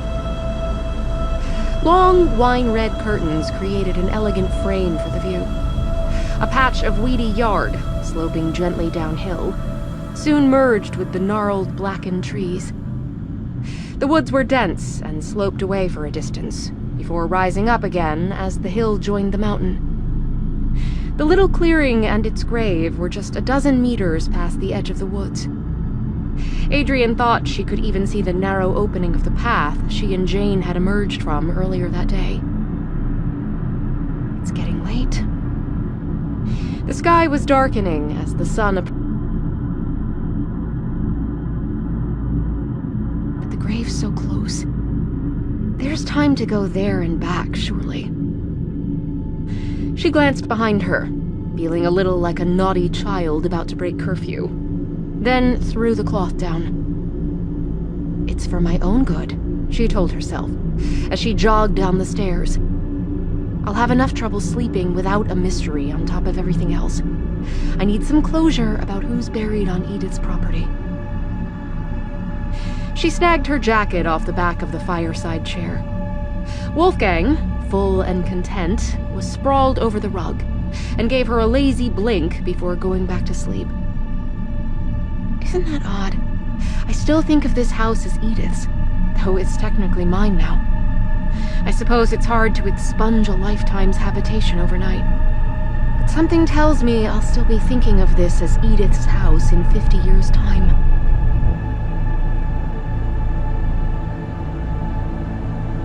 That morning's search had been so panicked that she couldn't clearly remember where the pathway was, though she knew they'd emerged near the back of the house. She approached the forest's edge and began walking along its border, looking for the narrow opening. She found it between two patchy, dying trees. It was unidentifiable as a trail until she was facing it head-on, and noticed the dirt tracks snaking between the great trunks for a few meters, before disappearing from view. One final look at the sky reassured her that although sundown had started, she still had time to make the journey before night fell.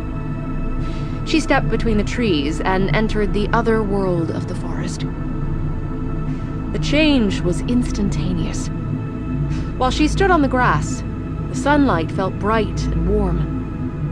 Inside the woods, though, it became muted and grayed.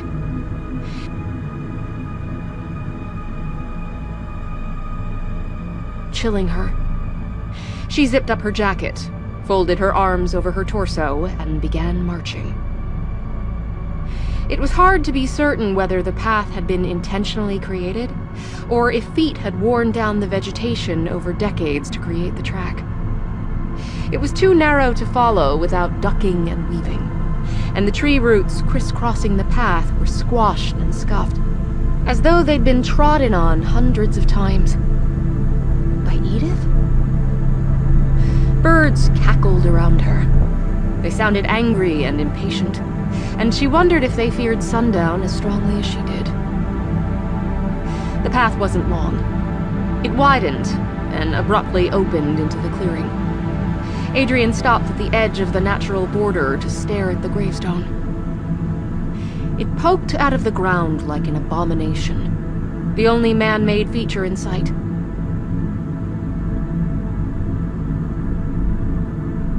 Weeds or plants grew there, The only thing covering the clearing's floor was a layer of decomposing leaves. Adrian took a step nearer. The dirt immediately ahead of the stone was bare and raw, still dark with moisture from where Marion had scrabbled at it. The indent was shallow, but it really did look as though she'd been digging a hole for a coffin to slot into. It would have been a lot of work for a freezing and delirious woman, especially after walking so far. Adrian pictured her friend lying there, skin waxy and empty eyes staring towards the interlaced boughs above. She shuddered and moved closer to the grave marker. The stone was deep, somber gray and looked old, though the forest had protected it from most weathering effects. It had been built in the traditional rectangle with curved top shape, and a deck.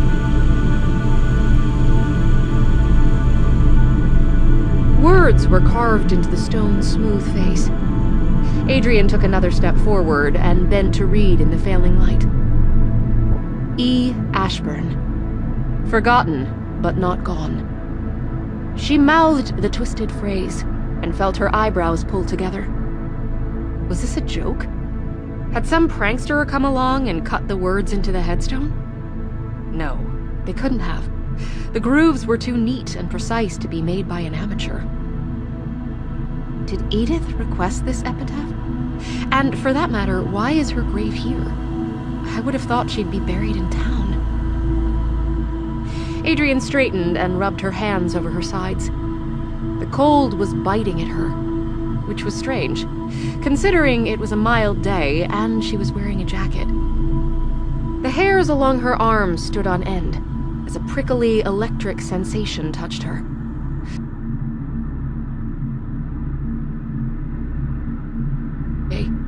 And even the trees' rustling was hushed. She shot a panicked look upwards to where small holes in the boughs' lattices let her glimpse the sky. It was dark, darker than she'd expected, but not quite black. It was still twilight. I can feel it. It's like electricity, conviction, stimulus. Her mind was struggling to find a way to define the sensation. She felt it physically, in the same way she felt altered when she stood under power lines. But at the same time, the effect was emotionally based, like wanting to scream, but having no way to draw breath, or the urge to cry without cause. She understood with absolute certainty that she must run, flee the woods, escape the area before it was too late. But she had no comprehension of why.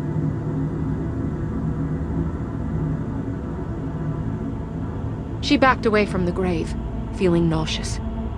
Her hands were shaking. She breathed in shallow and labored gasps as her pulse spiked, preparing her for a fight, pumping adrenaline through her limbs and shorting out the rational part of her mind. A noise was edging into the periphery of her awareness. She thought she wouldn't have heard it under normal circumstances, but with the sounds of the woods reduced to a deathly hush, the subtle scratching, scrabbling, wormed through her ears and into her brain. Run. It was the first coherent thought she'd had since the sensation had started. She turned and tore into the forest, neither paying attention to her direction nor searching for the narrow pathway. The woods were thick and tangled. She became caught in branches and fought to break free. Above her,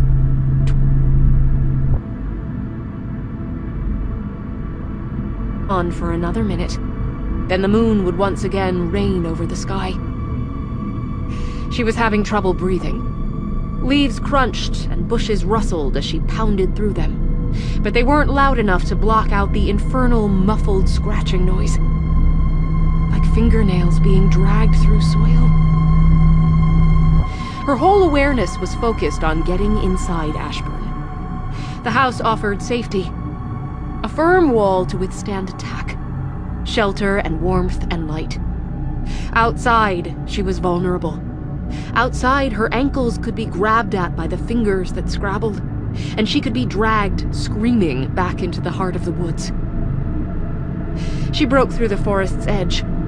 Her wild run had taken her off course, but not by much. The house stood like a monument to her right, and she dashed towards the door, her breath ragged and her heart ready to burst. Behind her, the birds exploded out of the woods in a cacophony of screams. Chapter 18. Grave Conclusions. Adrian came back to her senses slowly. She was lying face down on Ashburn's entryway rug, knees tucked under her and arms thrown over her head. She felt vaguely sick from exertion and fear, and the stinging pain across her hands and face told her she'd scratched herself on the trees. She rolled back onto her heels and blinked. The house was dark now that the sun had set, and she stretched a hand up to the patch of wall beside the door to turn the light on. Her fingers were shaking, and it took a few seconds to flip the switch. What was that? She stared at her hands.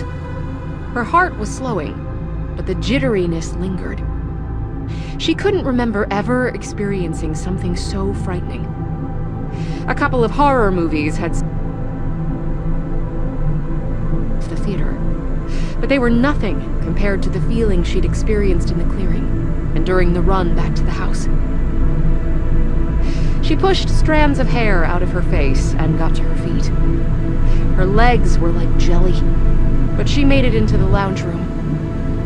Wolfgang sat in the center of the red rug, tail wrapped around his paws, and ears tilted back just enough to tell her he wasn't happy. You felt it too, right? She bent to scratch his head, but he didn't lean into it as he usually did. How about a fire? Looks like you might need it, buddy. And even if you don't, I certainly do. You wouldn't believe how badly I scared myself out there. She knelt in front of the grate and began scrunching up sheets of newspaper to light the kindling with. There was enough wood in the holder for another few nights, but she was almost out of kindling.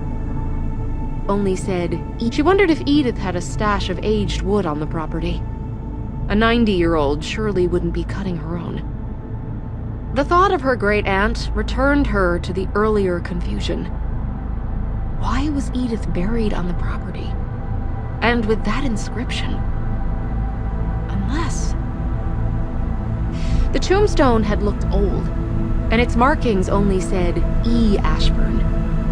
If Edith's mother or aunt had names beginning with E, the grave could belong to one of them. Adrian also considered the possibility of an even older ancestor, but the gravestone looked less than a century old, which would place it about the time of the family's murder. That creates another question, though. Why bury one family member here, but not the others? If they all died at the same time, wouldn't they be buried in the same place? Or at least laid to rest? The newspaper curled up into black soot as the flame licked through it. Soon the kindling, old and well-dried, caught as well, and Adrian began feeding larger sticks onto it as she chewed over her conundrum. Wolfgang came to sit beside her, and she gave him a pat while the flames built. There's one other option. The grave could be empty. There's no rule saying a gravestone has to mark a body. Edith certainly did many odd things during her lifetime. Perhaps creating a fake grave was one of them. She shivered and shoved a fresh log onto the growing flames.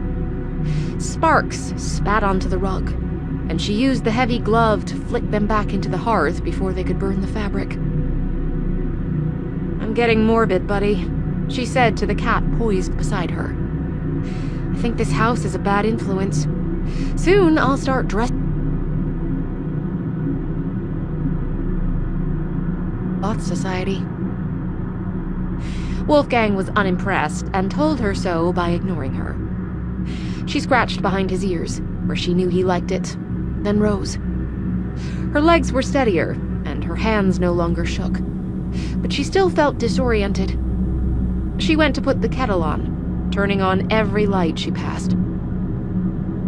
She'd gone to the grave to satiate a curiosity that would have kept her awake. But having visited it, she doubted she was going to get any extra sleep. Adrian exhaled a humorless chuckle as she leaned on the kitchen bench and stared towards the woods. The trees' silhouettes were barely visible against the sky, and hidden amongst the trunks was a gravestone marking a mystery she didn't think she would ever solve. I'm not sure I want to stay in this house. It was the first time she'd had the thought. Living in it, integrating into the town, and building a life in her great-aunt's home, even if it was cramped or badly insulated or quirky. But Ashburn went beyond quirky. The wallpaper that had appeared charming on first sight was starting to make her claustrophobic. The groaning pipes and creaking floorboards spoke less of the building's character and more of invisible threats. And now this twilight phenomenon. Adrian, suddenly exhausted, rubbed her palms into her eyes. If I don't like the house anymore, should I sell it? The kettle finished boiling, but she didn't approach it. Instead, she folded her arms and chewed on her lip as she looked around the kitchen, picking out misshapen faces in the cupboard's whorls and the dents in the pots hung on the opposite wall. Would anyone buy it?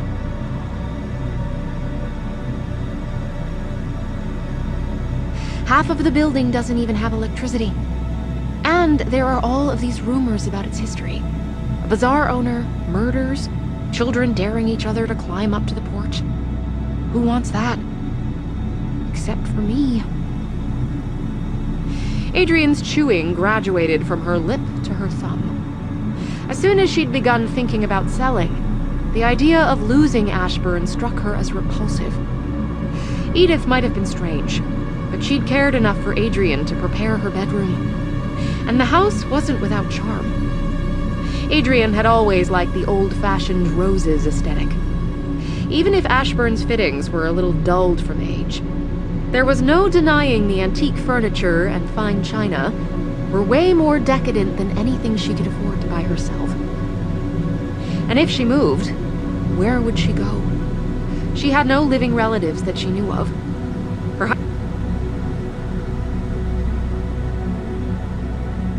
And she'd lost touch with most of them. Ashburn was the only place where she had any history, incidental as it was. The nightfall phenomenon, though. Adrian looked at her hands. They'd finally stopped shaking, but her chest still felt tight, and the stress had created a low-level headache. Her mind was becoming clearer, though, and with that came doubt about what she'd experienced. Nothing had been chasing her. She wasn't hurt except for what she'd done to herself by dashing through the trees. And the only physical, tangible manifestation of the phenomenon was the birds scattering out of the trees. But I've never felt fear so acutely before. That couldn't have been all in my mind, could it? She looked back at the window. The moon, fat and heavy as it moved towards full,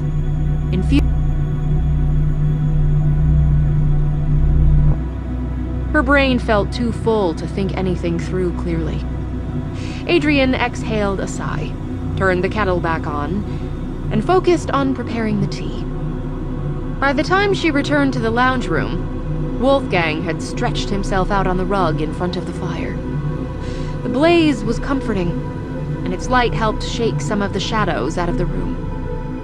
Adrian took the fireside chair, placed the tea on the round table beside her charging laptop, and stretched her legs towards the blaze. I don't have to stay. She extended the tip of her sneaker to scratch down Wolfgang's back. He arched into the contact and huffed a happy, grumbling purr. But I think I'd like to. She leaned back in the chair and closed her eyes. Her mind was still buzzing, so she made a conscious effort to purge all thoughts and relax. The back of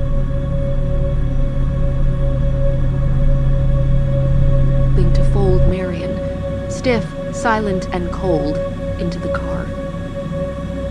Fresh anxiety rose through her, and Adrian moaned. What had happened to the friendly vet student? Was she still at the hospital? Back at home? Or... Not the morgue. Don't think like that. Adrian fought the impulse to rise and pace. If she'd had a phone, she could have called Jane. Instead, she was stuck with her conjectures and overactive imagination, until someone drove up to Ashburn to see her, or until she walked to town. I'll go early tomorrow. I can't afford to buy anything, but at the very least, I can hear how Marion's doing and check my email. She brought her attention back to the giant tabby at her feet. He'd contorted into what she called his roadkill pose. On his back,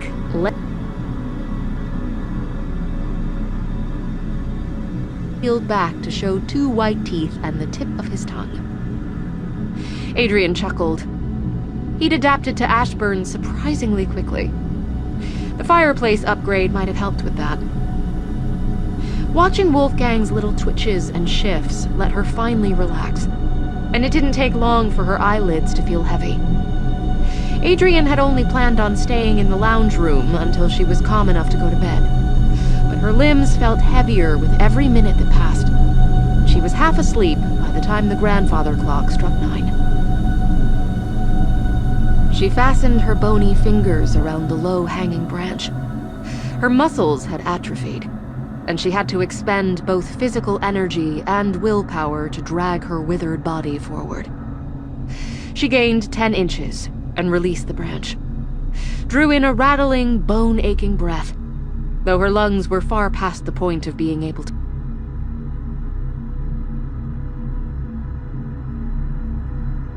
Dirt still caked her, filling every crevice in her wrinkled skin.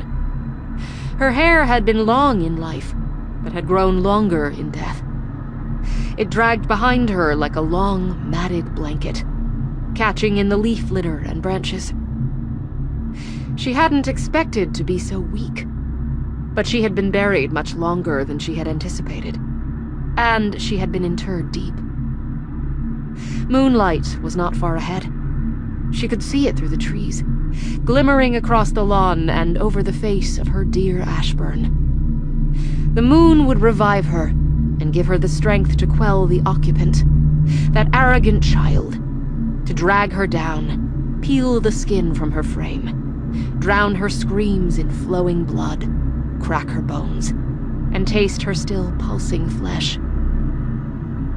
She drew her lips back from rotting teeth around a new branch. Pulled. Chapter 19. Strangers. Adrian clawed at the air. A scream gurgled in her throat, but her lungs didn't hold enough breath to give it form.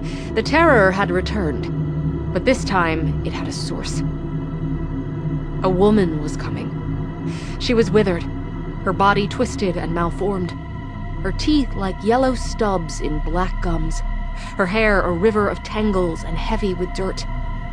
And she was coming for Adrian. The room was dark. Slivers of moonlight highlighted the edges of the furniture, but the fire had crumbled and exhausted itself. Adrian held herself still, posed awkwardly in a position that was half sitting, half lying, and tried to absorb her surroundings. The house seemed silent at first, but the longer she listened, moved in the shadows, the more she began to pick out tiny sounds of life. The grandfather clock's ticking, inaudible during the day, created a steady pulse. The wood contracted as it cooled in the night air, creating muffled cracking and groaning noises. She could even hear the rustle of trees outside. Then there was a low exhalation as something moved in the shadows. Adrian's heart stuttered, and she opened her mouth to cry out. The figure turned towards her, and 2 round, sea-green eyes caught the moonlight. Wolfgang. The scream died on Adrian's tongue, and she slumped forward, arms held around her torso, and finally gained enough control over her muscles to breathe. It was a dream, that's all. She tilted her head to meet Wolfgang's eyes and began to whine and working. You nearly gave me a heart attack, buddy. Her laughter petered out. The house felt too empty and too quiet to allow for levity. Wolfgang continued to watch her for a moment, then turned back to face the window. Adrian licked at dry lips and sat back in the chair as chills began to run through her, starting at the top of her spine and working their way down her back. She tried to remember the dream. It had felt intensely real, but within seconds of waking, the details had begun to slip away. There was a woman, an old and contorted woman, and the moon was somehow important. But every other detail fled as soon as she reached for it. Wolfgang's silhouette was barely visible in the gloom. He sat pin straight, bushy tail wrapped around his paw.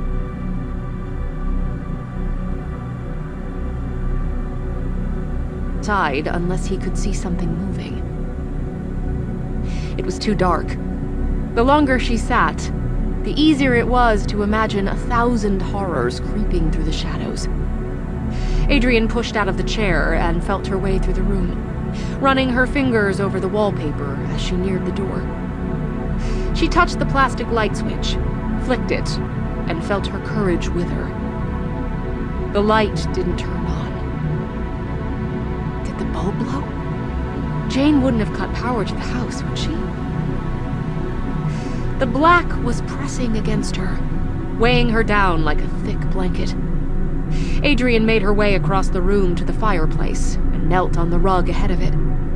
She found the newspaper with trembling fingers and wadded up several sheets, placed them in the cooling ash, then ran her fingertips across the mantel until she found the box of matches.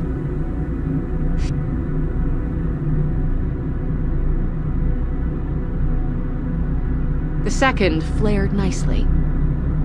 She touched the flame to the newspaper and released her breath when it caught, and the blaze began to grow.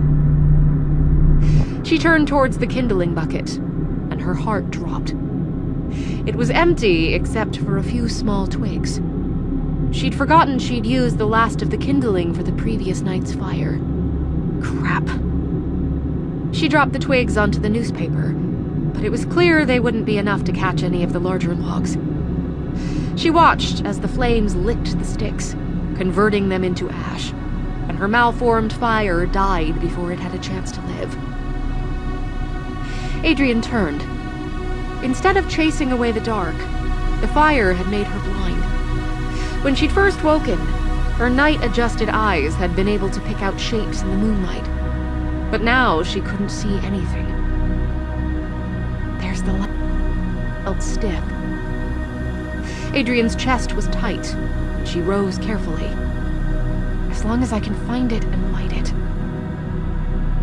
She thought she saw a flicker of motion in the room's corner. Wolfgang. The moon was nearing full. The window's grime smothered its glow. She crossed the room, hands held ahead of her to guide her way through the furniture, and touched the door. The handle felt stiff, as though it hadn't been used in a century. It whined when she turned it, and Adrian slipped through the opening. With the two small windows on the side of the front door providing the only light, the hallway was even darker than the lounge room. She was closer to the entryway than to the staircase, so Adrian moved to the door first and felt for the light switch. It turned, but the light stayed dead. The whole house is... Door, just past Adrian's reach. The porch's boards groaned. They were shifting as though a person moved across them. Adrian squeezed her lips together, her heartbeat staccato, and tried to banish the idea of company prowling just outside. She turned to face the hallway and retraced her steps towards the stairs, waving her arms ahead of her as though swimming through air. Floorboards creaked with every step. Her ragged breathing quickened to match the clock's tempo. Tick, tick, breathe. Tick, tick, breathe. Adrian hit the banister and grunted.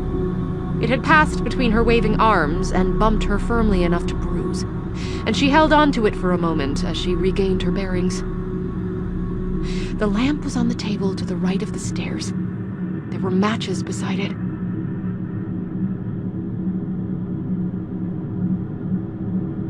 Lamp over and smashing its glass, but touched the table's edge first. She ran her fingers along the hand-stitched cloth, tacky from old dust, then found the bronze holder. It took several agonizing moments to remove the glass, then another minute to find the small cardboard box, remove a match, and strike it. The light, although small, was an intense relief. She touched it to the wick, waited for the tiny flame to stabilize, then replaced the glass. It was easier to breathe once she had the light. The lamp's glow didn't extend far. A few precious feet surrounding Adrian were illuminated, but its effect diminished the farther it stretched, and the front door was still heavy with shadows.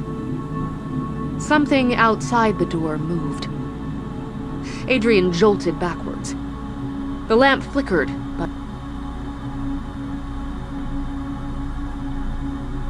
of the front entrance, her eyes skipping between them as she searched for motion.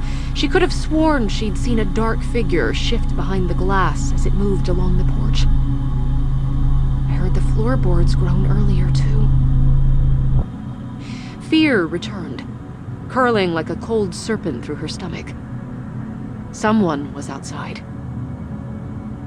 Her first instinct was to run for help, but no help existed. She had no phone. She had no mother. It was just Adrian and whoever or whatever lingered outside. Crap. She mouthed rather than spoke the word. Is the door locked? No, I don't think it is. What about the back door? I can't even remember where to go to find it. Crap. The choice was terrible. If she stayed where she was, the doors, but also multiple unlocked windows. She wouldn't even know which direction to face to defend herself. But her heart shriveled at the idea of confronting the person outside. Don't be weak. She took a step towards the front door. Whoever's out there won't go away unless you make them. Another 2 stumbling steps. She kept her eyes shifting between the narrow windows, searching for motion. But outside was dark and still. It might have just been a trick of the light. She reached towards the doorknob with one hand and held the lamp high above her head with the other. The flame might have reflected off the glass oddly and given the illusion of motion. She touched the bronze handle, squeezed it, twisted it. The sound of grinding metal strummed on her taut nerves. Then she released the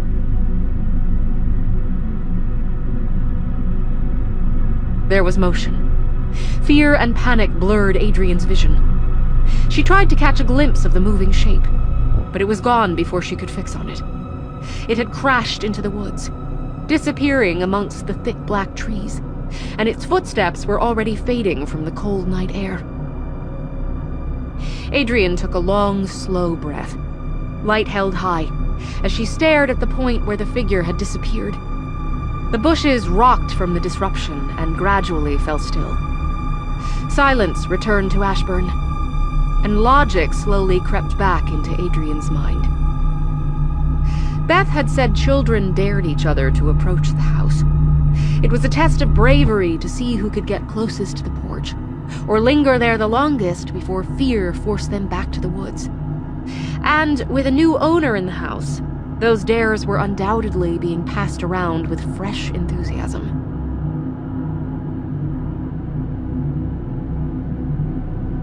Away from being full, was clear and bright. It was well after midnight, but still a few hours before dawn. Whichever child had braved the Ashburn ghosts was also risking their parents' wrath. She turned back to the forest and scanned its edge again. The lamplight didn't quite reach the trees, but she could see that the shrubs and weedy vines were still, except for where the breeze tugged at them. Adrian tried to tell herself that the intruder wouldn't be coming back. She locked the door behind her, then methodically moved through each downstairs room, making sure the windows and the back door were locked, before finally settling back into the lounge room. Wolfgang had returned to dozing on the rug. Without the fire, he'd curled into a compact bundle, with his tail tucked around his head. Adrian placed the lamp, still propped the fire poker at her chair's side, then sat, wrapped her jacket about herself, and waited for dawn. Chapter 20.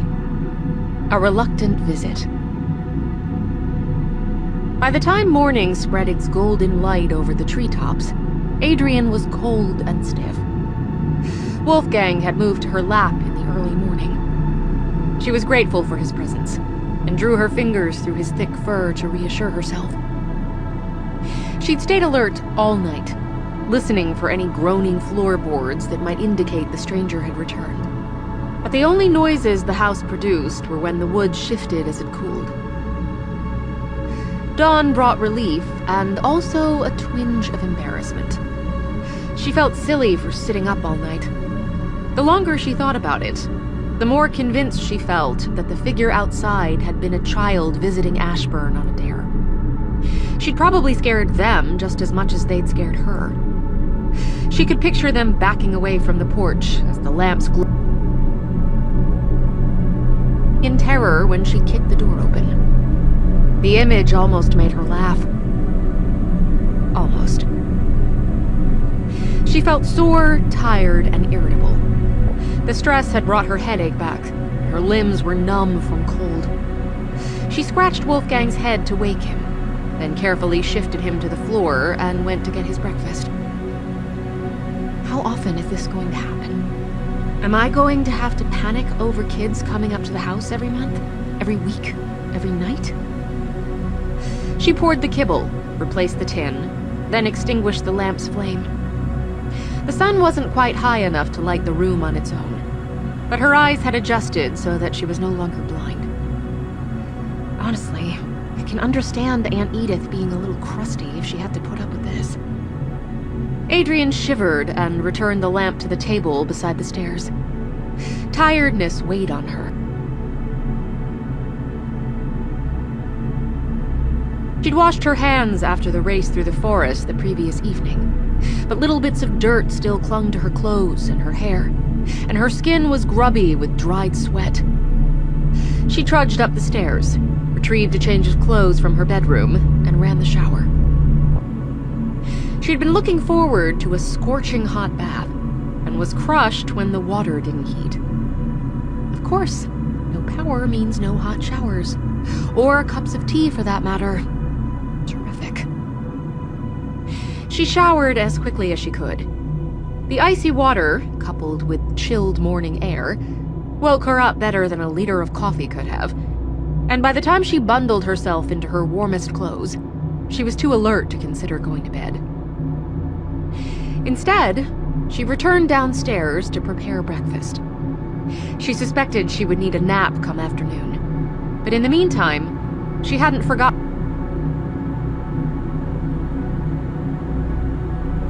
to eat at her. She was washing her bowl when she heard the car engine resonating as it moved up the driveway. A mixture of hope and fear sparked through her, and she dropped the washing back into the sink. She ran down the porch and towards Jane's car as it drew to a halt at the top of the driveway. Jane must have seen Adrian's expression, because her face was scrunched into an apologetic smile when she stepped out of the car. "I'm so sorry, Addie. I should have come to visit last night. It was just really late by the time I got home. I didn't mean to make you worry." She looked much more collected than the day before.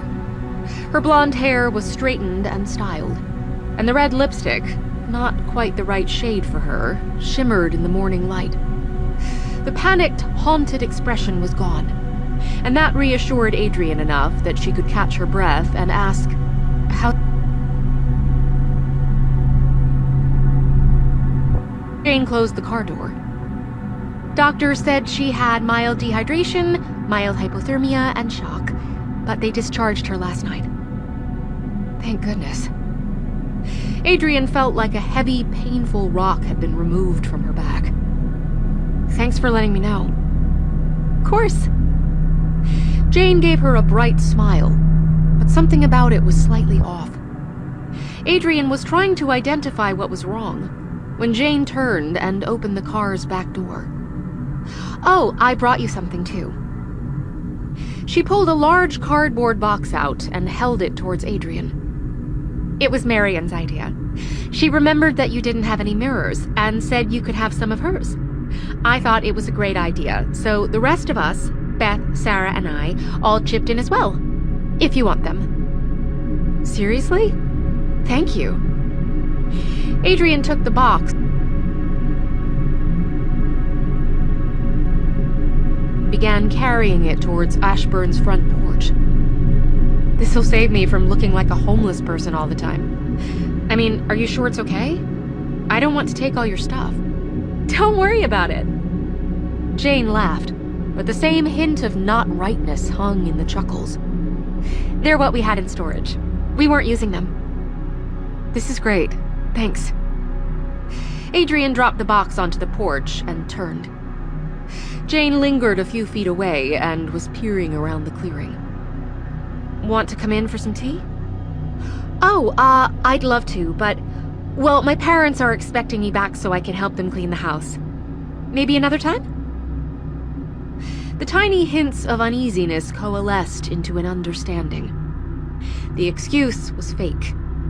Jane was being friendly because she felt obligated towards Adrian because of her help the previous day. But she wasn't inside the house when they'd found her. She didn't want to step any closer to the building than she absolutely had to. That hurt Adrian more than she would have expected.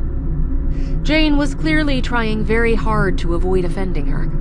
She had even brought the mirrors as a peace offering. But her visit was out of duty and nothing more.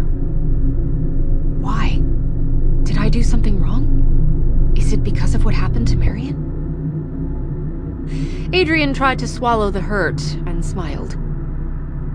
"Sure, well, you're always welcome to visit. And hopefully I'll see you in town sometime." "Yeah, definitely." Jane was already backing towards her car. "Give me a call if you need anything, okay?" "You know I don't have a phone." Adrian felt as though she'd become trapped in a stage play, where they both pretended they couldn't see the giant elephant sitting between them.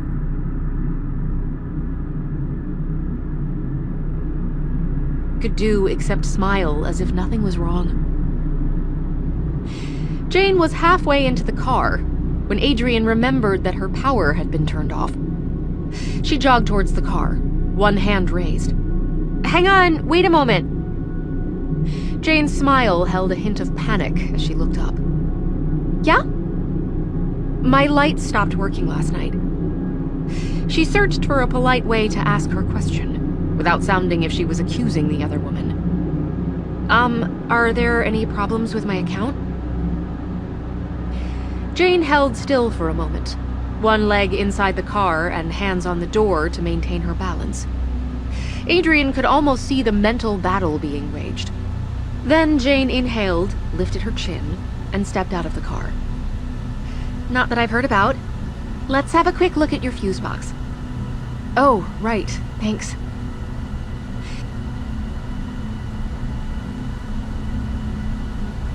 Jane to say she couldn't help and then leave. The friendship might not be as doomed as she'd thought. Jane led the way around the house. She walked quickly, arms tucked around herself and back straight, as she scanned the outside of the house. The fuse box was on the side wall, half hidden behind scrubby weeds, and and she waded through the plants to reach it. Right. This is weird. Adrian moved forward to see what Jane was looking at. She had the box's top open and was running her finger across the switches. What happened? All of your breakers are tripped. Did you plug in any new equipment yesterday? Yeah, my laptop. Nothing else? No. Weird. Jane scowled at the switches. That might have tripped one, but not all of them.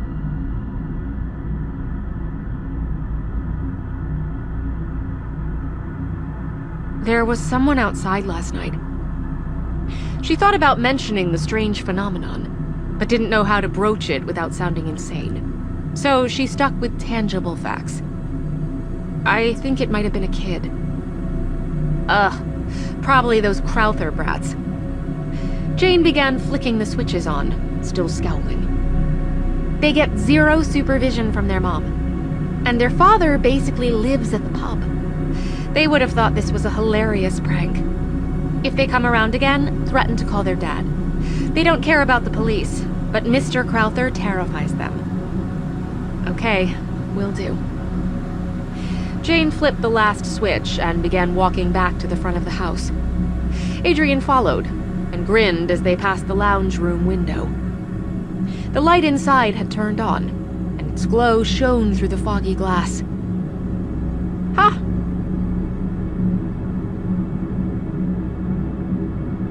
Jane's smile still held a hint of tightness, but Adrian thought it was more genuine than earlier. See you around, okay? Adrian waited as her companion got back into the car, then waved as it turned into the driveway. She kept her hand up until the car had disappeared from sight, then lowered it and let her smile fade. Something had upset Jane enough that she didn't want to spend any time around Ashburn. Adrian ran through their interactions, searching for any instance when she might have inadvertently caused offense or hurt Jane's feelings. But she didn't come up with anything. They'd been fine when saying goodbye after that first meeting. Then, when Jane had arrived the following morning to search for her missing friend, she'd been standoffish. More than standoffish. Adrian picked up the box of mirrors and backed through the front door. She brought a knife. Marion had gone missing after visiting a house with an awful history. Jane would have been foolish to visit alone without any kind of protection. But they'd found Marion, and it had been clear Adrian wasn't responsible for the crash. So why was Jane still wary? Adrian placed the box on one of the hallway tables and began sorting through the contents. It contained nearly a dozen mirrors in various sizes and states of cleanliness. The gift was a good sign. If Jane's objection had been against Adrian herself, she wouldn't have brought the mirrors, or even visited for that matter. It suggested her dislike was directed towards the house, not the owner. Maybe I can understand that. Her friend nearly died here the day after her first visit. Combined with the rumors and legends, it must have unnerved her. She might be the sort of person who doesn't believe in coincidence. Time and hard work. Adrian hoped it could, at least. Wolfgang sat on the lowest step of the stairs, and the tip of his tail twitched as he watched his owner. How about it, buddy? She held up one of the larger, cleaner mirrors for him to see. Reckon we're ready to abolish the no mirrors rule? Chapter 21. Cake. Jane had been considerate enough to leave a small jar of nails and a spool of wire in the bottom of the box, and Adrian spent an hour fixing her new mirrors about the house. Most of them were placed directly over the no mirrors inscriptions, not because she intended it that way, but because they naturally tended to be the most appropriate places to hang the frames. She fastened one onto the wall opposite the lounge room's door. One went into the bathroom in the space above the sink, and another onto the bureau in Adrian's room. A smaller mirror sat on the mantel, and a gilt frame fit perfectly into the larger guest room. The last mirror, the largest in the box and framed with heavy dark wood, gave Adrian some trouble over its placement. Initially, she put it in the kitchen. It have blended perfectly into Edith's bedroom. But while she was okay with hanging mirrors through the rest of the house, she felt it would be rude to install one in Edith's domain. She was hesitating in the upstairs hallway, glancing up and down its length with the mirror clutched to her chest, when it struck her that the dark wood frame would blend amongst the family portraits perfectly. She hung it halfway along the wall, where there was a bit of a gap between a painting of Edith's parents and one of Edith as a child. When she stood back, it almost looked as though it were a painting of her. She stuck her tongue out at her reflection, laughed, then returned downstairs. The paintings had disturbed her when she'd first seen them, but she was gradually growing accustomed to their presence. The eyes continued to follow her, and the repetition still unnerved her. But it was becoming easier to walk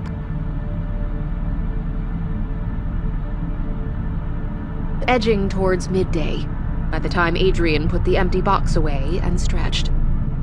It was her 4th day in Ashburn, and she was starting to feel guilty about how little she'd accomplished.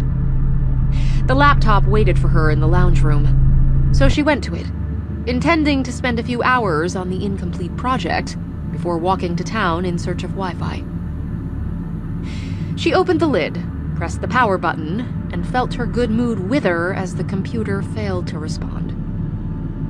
Come on. She checked the cord where it connected to the laptop and the power socket. Even if you didn't charge yesterday, you had plenty of time this morning. She pressed the power button again, but got the same result. The screen stayed dead. Even the little light that normally winked to tell her the battery was charging remained black. Adrian began muttering as she tried pressing more buttons. Disaster it was, and pressing her ear to the keyboard to see if she could hear the fan. Nothing worked. She slumped back in the chair, pressed her hands to her face, and groaned. Her laptop was dead. This can't be happening. Her mind was already jumping through every incomplete task and document that hadn't been backed up, as she tried to assess how big of a disaster it was. She couldn't contact her outstanding clients, and if they didn't pay of their own volition, she'd be facing an empty cupboard in about 5 days. Her work-in-progress document wasn't due for a week, but would amount to about 40 hours of lost work if she couldn't retrieve the partially completed file. And, of course, she had no money for repairs, or for a new laptop. She groaned. Whatever knocked the power out must have killed the laptop. Thank goodness I don't have any project on without this. She unplugged the laptop, snapped its lid closed, and tucked it inside its carry bag. The best she could do was ask around town, see if anyone would repair it for a trade. She could edit any website, or offer to do manual labor, such as gardening. Or maybe they would even take an IOU. She was halfway to the door when an idea came to her. Jane had said Marion was back home. She should visit, not just to check on how she was, but also to thank her for the basket of food. Adrian dropped the laptop bag on the side table and ducked into the kitchen. She sorted through the cupboard and grinned when she realized the fresh eggs, milk, and jam Marion had brought the day before could be combined with Edith's flour and sugar to make a small, basic cake. It took less than 40 minutes to mix and bake the cake, then another for it to cool while Adrian cleaned up. She wished she had some icing sugar to decorate it. Beggars couldn't be choosers. So she wrapped the cake in a towel and placed it in the basket Marion's supplies had come in. Then she returned to the hallway, took up the laptop, and stepped outside. The midday sun was warm and bright, and Adrian had to tie her jacket around her waist before she'd reach the forest's edge. Descending into town was a lot more fun than climbing away from it had been. Sunlight came through the canopy in dappled spots, and as she moved lower and began to cross into the greener, healthier woods, the bird chatter and hum of insects increased. She was breathless, but happier by the time she reached the street. The walk had shaken off her morning grumpiness, even erased some of the stress caused by the broken computer. Volunteered at the local veterinary clinic. Her hope was that one of the staff there might give directions to Marion's house, or at least agree to pass the cake on to her. The vet was surprisingly easy to find. It was on the main street, a little past the town's only bank, and advertised itself with a big white sign that held silhouettes of a rabbit, cat, dog, and horse arranged in a row. The building had been a house before being converted into a clinic. As Adrian entered the small waiting room, the screen doors squealed. An elderly woman sat in one of the two chairs, an overweight pug held in her lap, and a frizzy-haired receptionist was tapping at the computer behind the front desk. She turned a toothy, eager smile on Adrian. "Good morning." "Hi."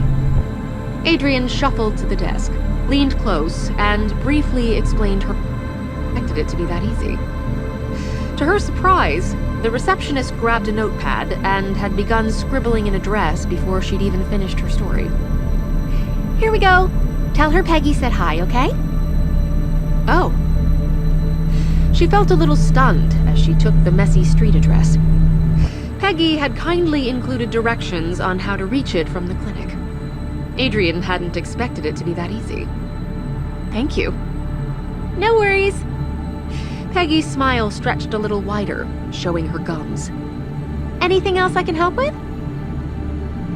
Adrian hesitated, then glanced towards her laptop bag. "Actually, yeah. Do you know anyone around here who can repair laptops? Mine died this morning." Peggy looked as though her day had been made. She stretched her hands towards the bag. "Yeah, my brother's visiting this week. He works in tech." "Okay, and to have a look for you." The bag was out of Adrian's hands before she knew what was happening. Her first impulse was to ask for it back, to fear for her computer's safety in the hands of a stranger. But she had to stop herself. This wasn't the city, and Peggy had already demonstrated that Ibsen had a high trust threshold. Adrian let the bag go. "Okay, that would be great." She leaned a little closer and lowered her voice so that the pug's owner wouldn't overhear. I can't afford much right now, but would he let me pay him back over the next month?" "He will if I tell him to." Peggy tucked the bag under the desk. "I'll see if he can have a look at it tonight. Pop back in tomorrow if you like." "Great, thank you." Adrian picked up the basket with the cake and turned towards the door. I'm Miss Ashburn's house, of course." Peggy's grin was so unguarded and free that Adrian couldn't help but return it. "Nice to meet you at last, Adrian." "Ha, you too, Peggy." Adrian left the clinic, walked 20 paces, and had to stop to get her bearings. The whole exchange had been so rapid that she felt dizzy. But, and she hoped this wasn't a one-sided impression, she felt as though she might have just met another friend. Chapter 22. Boxes and Dirt. Marion's house was easy to find. It was a neat suburban 2-story property, just a block off the main street, with an unruly garden spilling over the fence. A broad, muscly woman answered Adrian's knocks. She seemed relieved that Adrian had come to visit. "Maybe you can talk her round." The woman, who'd introduced herself as Marion's mother, Chris, led Adrian up the stairs to the second floor. A little like the garden, the house felt overfull and disorganized, but in a homey sort of way. She's been moping about all morning, acting like that crash was the worst thing ever. I even told her she could borrow my car until hers is fixed, but She punctuated the last word with an eye roll and knocked on the first door at the top of the inn. Well, maybe she'll cheer up with some company. "Oi, Mare! That girl from Edith's house has come to visit." Chris turned and started down the stairs, without waiting for a response from either Adrian or her daughter. The door remained closed. Adrian dawdled in the hallway, feeling uncomfortable. But when a minute had passed, without any sound suggesting she was going to be let in, she turned the handle and nudged the door open. "Marion?" The room was dim. A pink-tinted lamp beside the bed was on. The curtains were drawn, blocking out all natural light. The space was a little neater than the rest of the house, but still filled with a plethora of clearly loved possessions. Two mismatched dressers were pressed against one wall, above which hung a cluster of posters and animal healthcare charts. Colorful scarves were thrown over the bed's quilt didn't match the pillowcase. A figure sat in front of the window, facing away from the door and staring at the closed curtains. Adrian cleared her throat, gently shut the door, and stepped towards the woman. "Hey, Marion? It's Addie. I came to see how you were." There was no response. Adrian's skin began to prickle, but she tried not to let her discomfort show. "She's not long come home from hospital, and the doctor said she had shock. She probably doesn't feel well. I wanted to thank you for the food basket you made. That was incredibly sweet of you." She moved to stand at the other woman's side. Marion didn't look well. The waxy pallor she'd had at the gravesite lingered, and dark circles under her eyes suggested she hadn't slept. She didn't look at Adrian.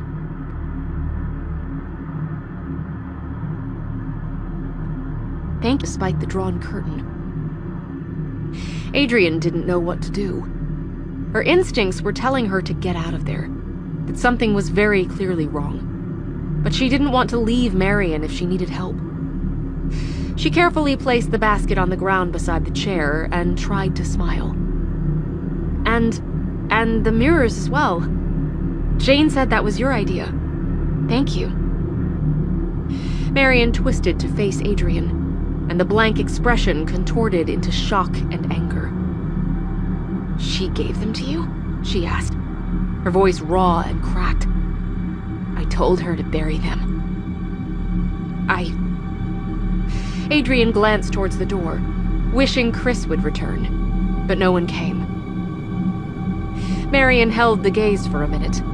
Then her features relaxed as her eyes slid back towards the curtains.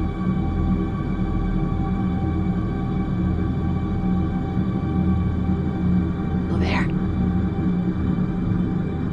Adrian tried to swallow, but her mouth was dry. "I don't understand, Marion. Do you feel sick? Would you like me to call the doctor?" "She was in the box, covered in dirt." Marion spoke slowly, her words slurring as her eyes glazed over. "I saw her in my mirror. Made me swerve. Hit a tree. But I don't think she's there now." "I'm going to get your mother, okay?" Adrian hated how high her voice was. She began to back towards the door, but Marion's next words froze her. "Do you want to know what Jane said?" She turned in her chair as a humorless smile tugged at her lips. "I know you saw us laughing when you passed us in that taxi."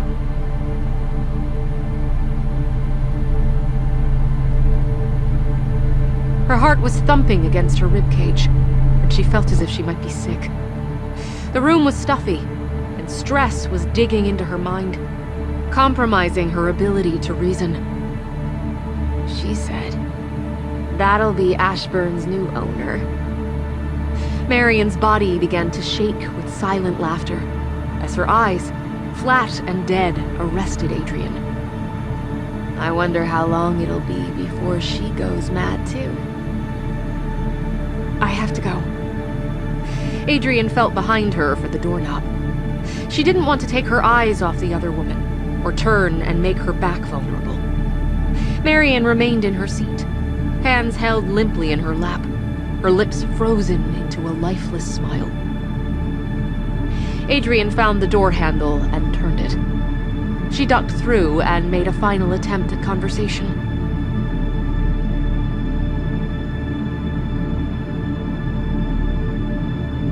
No answer, but the joyless smile twitched a little larger. Adrian closed the door and stepped back from it. Her heart thundered as though she'd been running, and a high, ringing pitch filled her ears.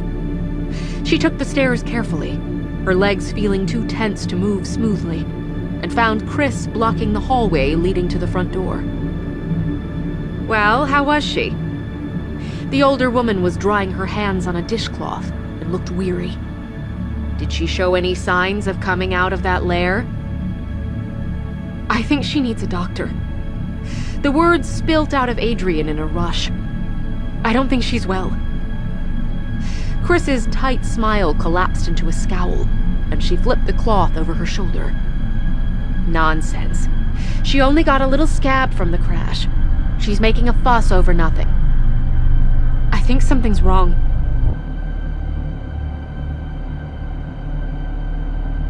Their top. She wasn't like this a couple of days ago. You haven't been upsetting her, have you? Chris looked disgusted. She needs to move on, not dwell on it like some shrinking violet. I already told that Jane girl not to keep harping on about the accident. I'm sorry. Adrian didn't know what she was apologizing for, as she edged around the irate woman, but she felt partially responsible for what had happened to her friend. I need to go. Chris huffed, but didn't stop Adrian as she hurried to the front door and let herself out. The sun was still bright and hot, but it did very little to warm Adrian's clammy skin. Her arms felt empty and useless, now that she didn't have the basket or the laptop to carry. So she wrapped them around herself, as she hurried back towards the street that would lead to Ashburn Walk. Come back here. Adrian had stopped just inside on the house's threshold and stared down the length of the hallway, as she organized the thoughts that had been swirling through her mind during the walk home. The house was silent around her, almost as though it were holding its breath to let her think. She's not upset because her friend crashed here. She's upset because Marion has been acting strangely ever since. The gray tabby, silent and elegant as a shadow, slipped out of the kitchen, fixed his sea-green eyes on her, then turned to climb the staircase. Adrian watched his fluffy feather duster tail bob with each step, until it disappeared from view. She wondered where he was headed. He might have found a warm spot with a good view of the yard, or perhaps he was in the mood to explore more. Is Marion still in shock?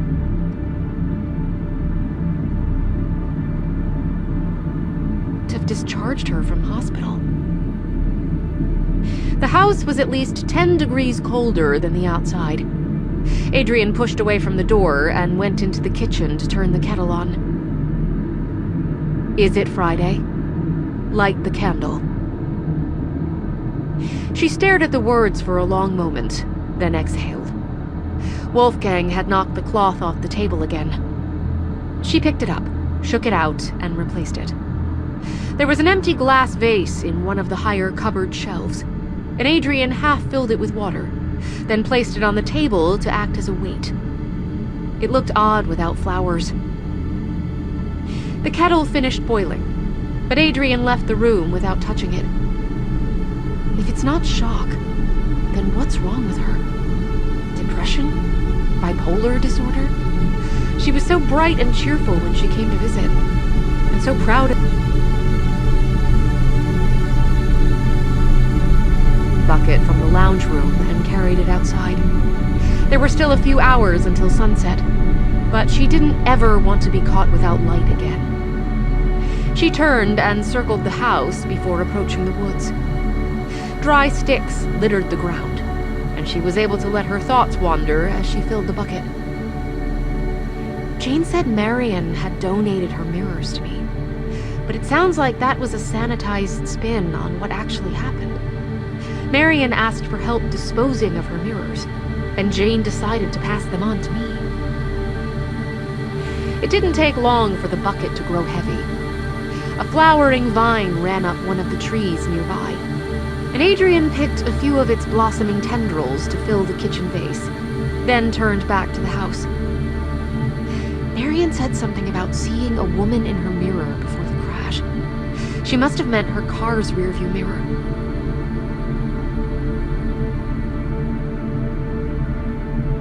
Boot as she crossed the porch, and she stepped back to see what it was. Clumps of dirt littered the surface. She'd been so wrapped up in her thoughts during the walk home that she hadn't noticed them. Must have come from the kids who scared me last night. She scuffed the larger clumps off the porch's edge with her sneaker, then backed into the house. It was growing dimmer as the sun lowered, so she turned the hallway light on and sighed at how little it helped. As she carried the bucket of wood towards the lounge room, she turned to look at her own reflection in the hallway mirror she'd hung the day before. She looked pale and unhappy, and tried to smile at her visage. In the reflection, it looked more like a grimace. She turned into the lounge room, placed the bucket in its space beside the fireplace, then gathered the flowers and returned to the hallway. Why did Mary...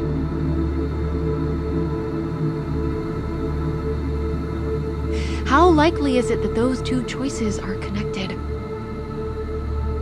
Adrian stopped in the kitchen doorway and let the flowers fall from her hands.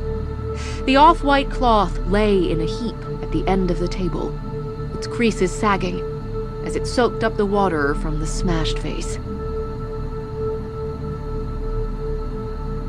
Chapter 23. Unnatural. Adrian made herself a promise as she collected the broken glass shards and used the tablecloth to mop up the water. She wasn't going to be the girl who investigated creepy noises in the basement at the start of horror movies. Nor would she be the one who said, "It's probably just the wind," while a serial killer tried to kick his way into the house. The combined events from the previous days, the sunset phenomenon, Marion's accident and change in personality, the intruder the night before, and the sliding tablecloth, weren't enough to definitely say there was something wrong. But they were warning signs, and she suspected she'd already ignored them more than was wise. She had no idea what those warning signs might be pointing towards, though. The rumors circulating about Ashburn focused on ghosts, but she was living alone. Didn't put much stock in that idea. She watched her fair share of ghost hunting documentaries, and had ultimately concluded that if the professionals couldn't gather clear, definitive proof, then ghosts either didn't exist, or were so intangible that they wouldn't bother anyone who wasn't looking for them. But that didn't mean there was nothing to worry about. She was a somewhat unfit, unarmed woman living alone. Her only knowledge of self-defense came from a 2-hour class she'd taken as a teenager and could barely remember. And as idyllic and calm as Ibsen seemed, bad things could happen in the most unlikely locations. As a child, she'd read about a German family who had been murdered with a mattock in their remote, snowbound farmstead. The police investigation had revealed that someone had been hiding in the barn for days before the murder with her, and she wasn't keen on experiencing a reenactment. And so, as she dropped the last glass shards into a bag, she promised herself she would face the situation with equal doses of caution and pragmatism. There was a good chance her fears were unfounded. Coincidences were common, and strange things happened every day. But she would be careful. Adrian threw the bag into the outside bin she found near the fuse box. She dried her hands on her jeans as she re-entered the house and checked the grandfather clock in the hallway. It was a little after 4, which meant she had a few hours until sundown. That would be the first stage of her investigation. It was too late to risk walking to town and making it back before night. But she would document the phenomenon that evening as carefully as she could, and then speak to the townspeople about it the next morning. That was valuable data. It would mean the situation was localized. Next, she wanted to learn everything she could about the Ashburn family. Not just Edith, who was an enigmatic paradox in her mind. Hostile yet kind, reclusive but welcoming. But also Edith's parents, aunt, and uncle.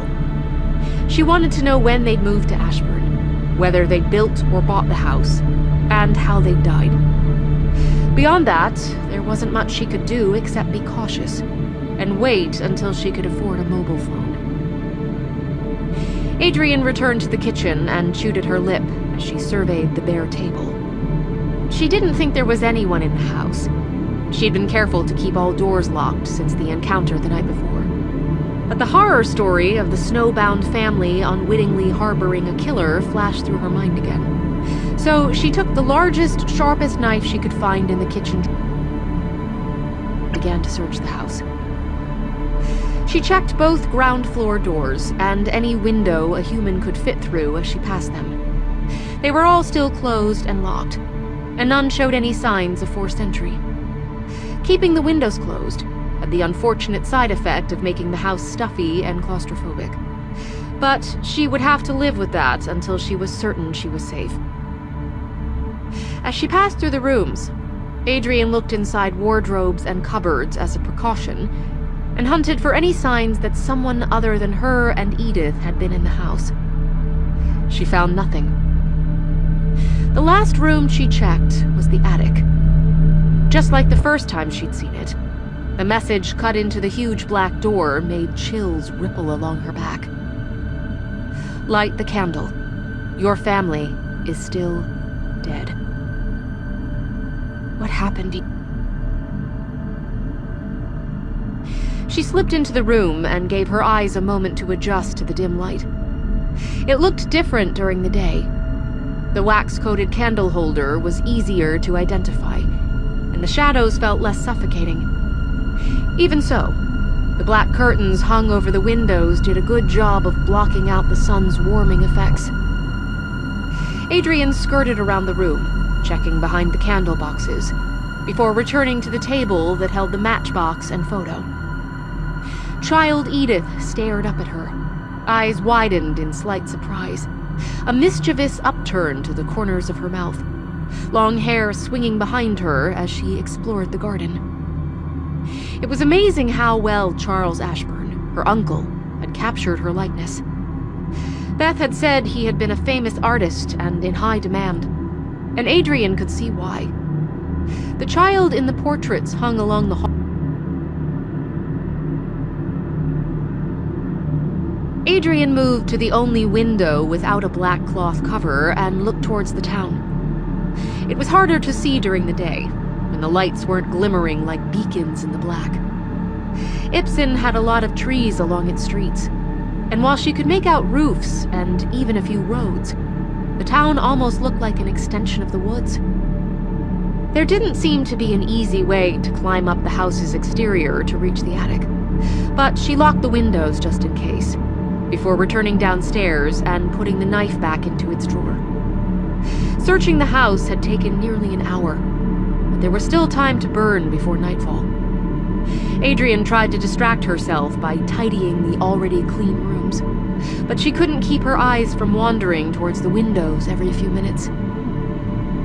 She finally gave up, threw down the cloth she'd been mechanically rubbing across a shelf, and went back to the lounge room. It was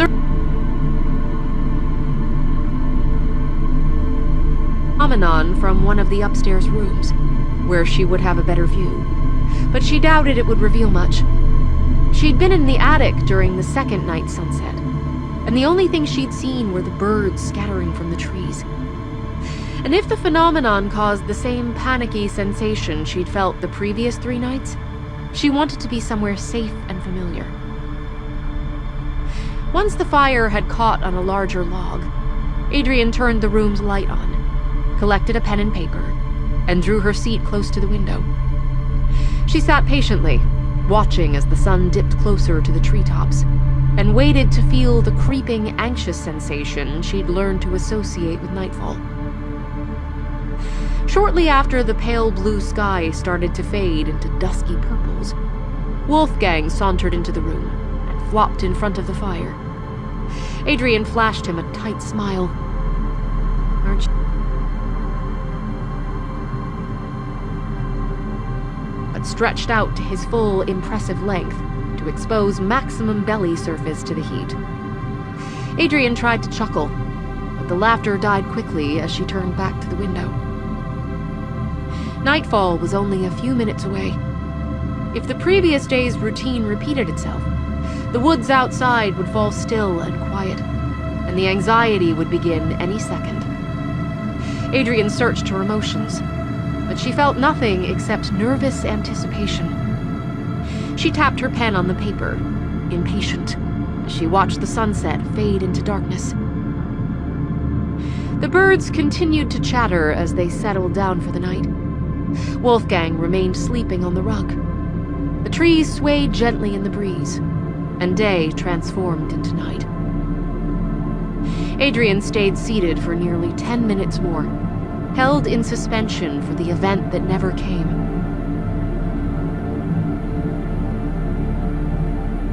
To drop the pencil in disbelief. "I didn't imagine it," she said to the sleeping cat. "It really happened." He flicked his ear. Adrian gave the forest one final confused look, frowning at the placid trees and quietening birds. "I didn't imagine it," she repeated in a softer voice. "Did I?" Chapter 24. Unwelcome Foray. Silence presided over the house as Adrian ate her dinner. She tried to prepare herself something special by boiling 2 of the remaining eggs and dipping biscuits into them. But the result was a sad, lonely meal for one. She wished she had company. Anyone would have been welcome. Jane and her friends, Peggy, the vet's receptionist, or even chattering June from the grocery store. Without the laptop, she couldn't even visit one of the forums she haunted. She had never felt so thoroughly alone. The biscuits tasted like sand, and she dropped the final one back onto the plate half-eaten. She would have given her right arm for some form of mindless distraction. A TV, some light-hearted romance novels, or even a radio would have provided a welcome relief from her thoughts.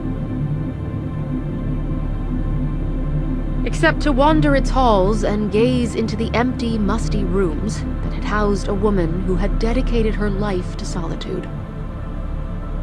"Pull yourself together, Addie." She shoved away from the table and made a conscious effort to keep her eyes off the now familiar inscription carved into its wood. "You're tired, you're stressed, that's all this is. Get some sleep and things will seem a million times better in the morning." She dropped the eggshells and uneaten biscuit into the bin and began washing the plate and spoon. Moonlight dappled over the yard outside, and Adrian leaned forward to admire it through the window, while she waited for hot water to run through the taps. The yard and forest beyond looked hauntingly beautiful that evening. As the moon edged closer to full, it brought the shapes into sharper relief. Adrian could make out the individual branches in several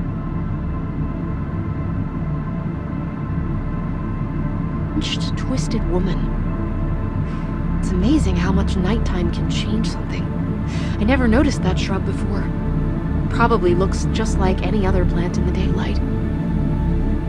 Hot steam misted up from the sink, and Adrian turned her attention to scrubbing the dried scraps of yolk off her plate and cutlery. It was still early in the evening, but her lack of sleep the night before was starting to weigh her down. "I'll go to bed early and wake up in time to walk to town just as the shops are opening. Ibsen is bound to have a local historian or similar, someone who collects newspapers and maintains records of the town's occupants. I'll just have to ask around to find them." She lifted the clean plate, shook the excess water off it, and glanced towards the window. The odd, human-shaped shrub was gone. Adrian's heart lurched unpleasantly. She dropped the...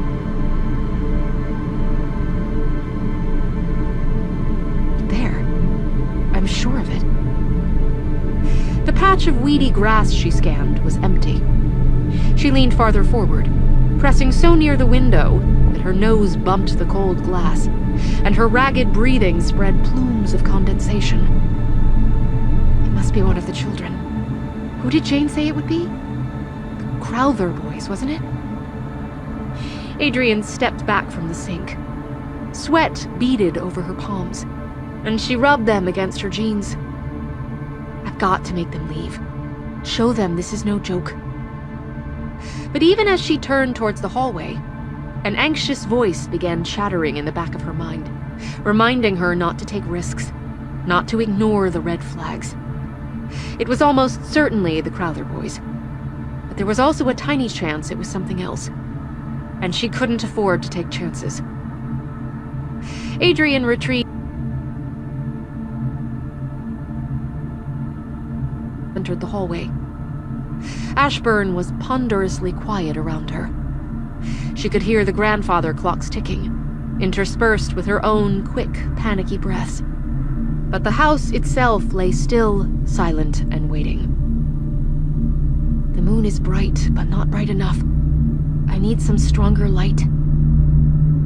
She kept her attention focused on the front door and the two little windows on either side as she backed up the hallway till she reached the little lamp beside the stairs. The match caught with a quiet hiss, and she transferred the flame onto the wick, replaced the glass top, and began pacing back towards the door. She couldn't see any motion through the windows or hear any telltale creaks from the porch boards, but she still wasn't able to shake the thought that someone might be lingering on the other side, hidden in the blind spot between the windows, waiting for her to unlock the door.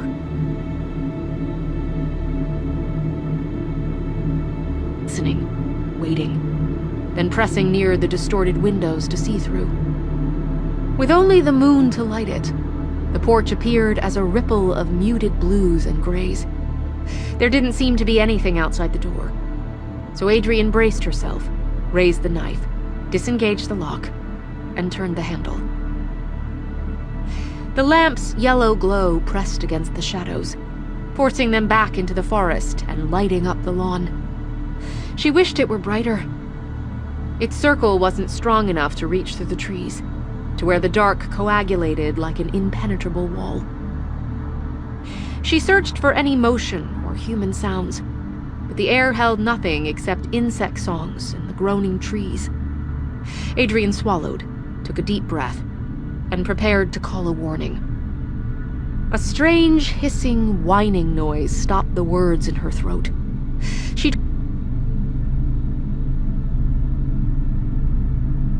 Suddenly, her lamp became her only source of illumination, and its circle of influence felt claustrophobically small. Adrian tried to speak, but fear squeezed the breath out of her.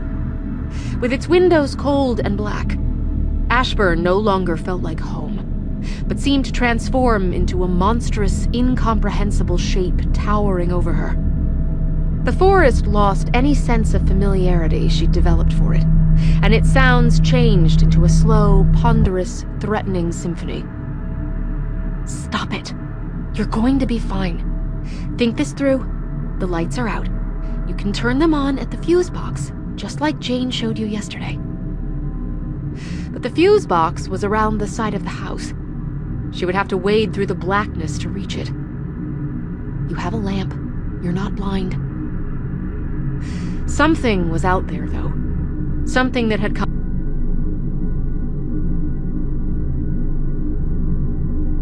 They probably think this is hilarious. It's frankly surprising that you can't hear any laughter. She turned in a circle to survey the area. She couldn't see far. The porch was a small haven of light, but the lamp's glow only brushed the edges of the forest, and long stretches of yard to either side were invisible. It was probably just children, but probably wasn't certainly. She clutched the knife closer. She had two options. Turn the lights back on, which would involve circling the house, or retreat inside and wait for dawn. Adrian squeezed her lips together at how unappealing the choice was. She'd locked every door and window, but that didn't guarantee the house was impenetrable. And although the lamp gave her a small measure of protection at that moment, it wouldn't last more than an hour before needing to be refilled.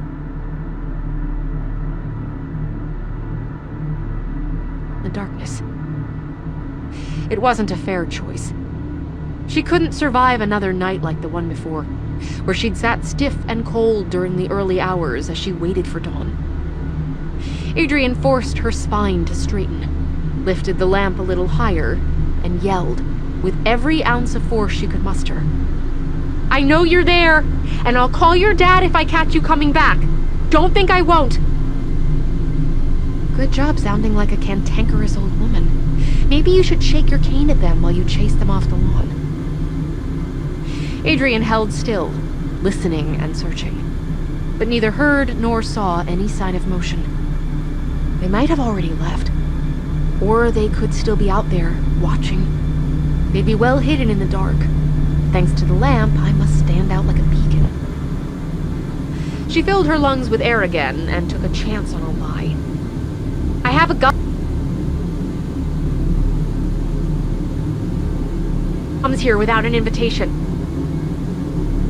Again, she waited, and again heard nothing but creaking trees and bat chatter. She blew air out through cold lips, locked the front door, and stepped into the yard. The weedy grass reached her knees, and Adrian was suddenly struck by how easy it would be for someone to blend into the shadows if they crouched in just the right place.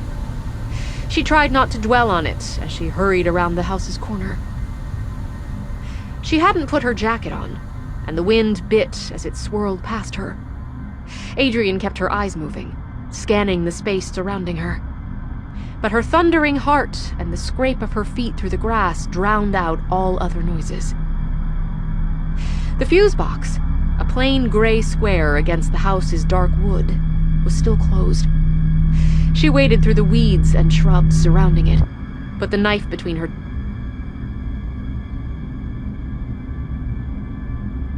All of the switches were off. Adrian glanced behind her a final time, then rested the box's lid on her head so that she could flick the switches up. As power returned to the house, lights appeared in the windows, and the squares of gold helped bring the outside world into relief. Adrian felt as if she could breathe again as she lowered the lid back into place. She would have liked a padlock to keep the fuse box closed, but didn't know if Ashburn had any. Instead, she put the lamp on top of the box, bent, and pulled the shoestring out of her sneaker. It fit through the little hole in the lid that had been designed for a padlock, and Adrian threaded it through several times before tying it into a tight, complicated knot. It wouldn't stop a dedicated vandal, but should at least discourage them. Her shoe no longer fit properly, but that was a small price to pay for keeping the lights on.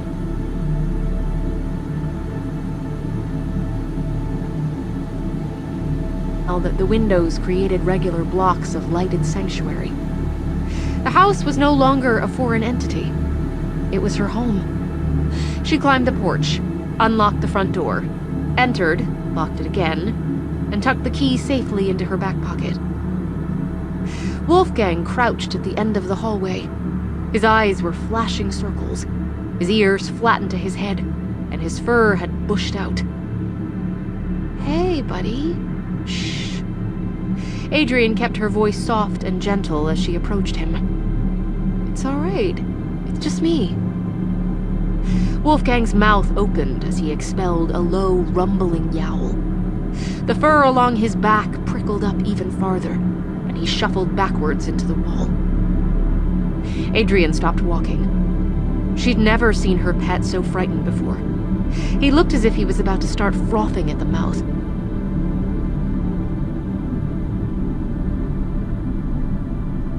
The still-lit lamp and knife to one side, and stretched her hand towards her pet so that he could sniff it. "It's just me. Everything's all right. Shh." was when she realized Wolfgang wasn't focused on her, as she'd first assumed. His round, bulging eyes stared at something over her shoulder. Chapter 25. Trials and Errors. Adrian turned and saw motion. Her mind, stretched thin and taut with fear, struggled to identify all of the shapes along the cluttered hallway. The tables, stands, clock, and shelves all took on a terrible importance, and they harbored strange shadows about their bases, where neither the dim ceiling light nor the lamp could penetrate. Adrian's eyes darted over each object in turn, searching them, trying to locate the motion that had turned her heart to ice. The hallway was empty. She shifted forward an inch, hardly believing it, and caught the motion again. It was her own reflection in the mirror she'd hung opposite the lounge room. Adrian exhaled and clutched at her chest, where her heart was beginning to beat again. Behind her, Wolfgang's growls, "Is that?" into silence. She peeked at him over her shoulder and saw that the fur was starting to deflate, and his ears weren't clamped down so fiercely. She turned back to the hallway, and slowly, shakily regained her feet. As she picked up the lamp, the light glittered over the windows on either side of the door, and a mark on the left-hand one stunned her. "Is that?" She moved closer, breath held, to examine the smudgy handprint. That wasn't there when I came inside. Chills trickled through her. The print was a little smaller than her own hand, but the fingers were longer and thinner. The outline was created out of condensation that evaporated into nothing, even as she watched. "Who?" A quiet fizzling echoed from deeper in the house, but she didn't realize what was clicked out. A second later, the hallway's light died, and she was once again stranded with only the lamp. Wolfgang hissed when she ran towards him, but didn't try to fight as she scooped him up. She clutched the cat against one shoulder, gripped the knife between her teeth, took the lamp in her spare hand, and ran up the stairs. All she could think about was getting them into a room that only had one door and was small enough to light properly. Ashburn had never felt so gloomy before. The portraits tracked her progress with silent glee as she ran past them. The lamplight caught on the paint, making them seem almost alive, as though they would shift and turn in their frames as soon as she took their eyes off them. Wolfgang's claws punctured her shoulder as he clung to her, but Adrian bit the inside of her cheek and held him tighter. She kicked open the door at the end of the hallway and dived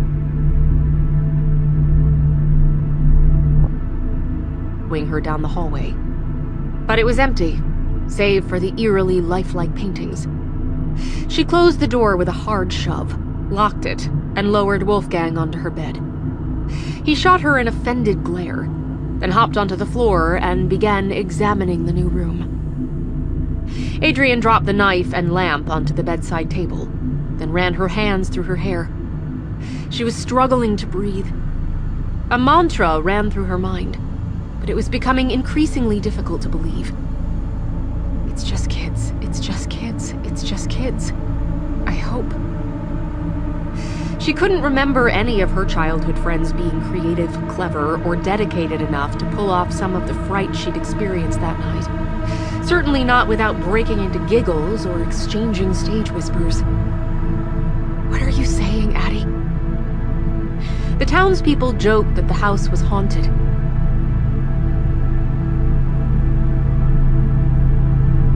Spoke of seeing disembodied faces in the windows.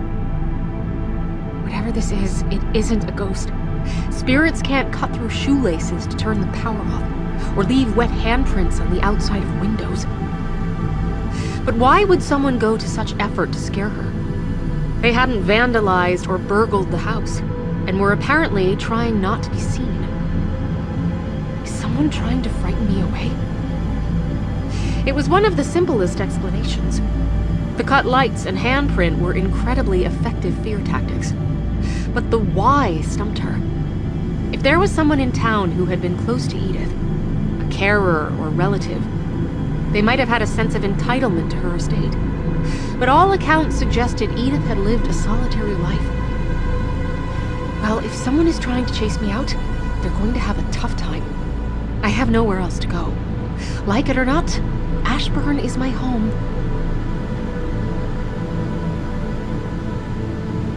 Of the room complete, leapt onto the bed and sat with his paws tucked neatly under himself. Adrian settled beside him and buried her hand into his fur for comfort. No one could get into the room without breaking through the door. She had a knife for self-defense, but the lamp's oil wouldn't last more than an hour. She suspected it was going to be another long night. Adrian woke to sunlight cutting across her face.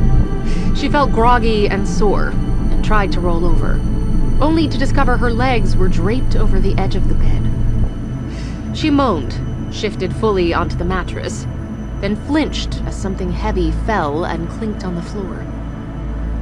The knife. Wolfgang sprawled beside her, contorted so that his head was upside down, and deep, rumbling purrs serenaded her.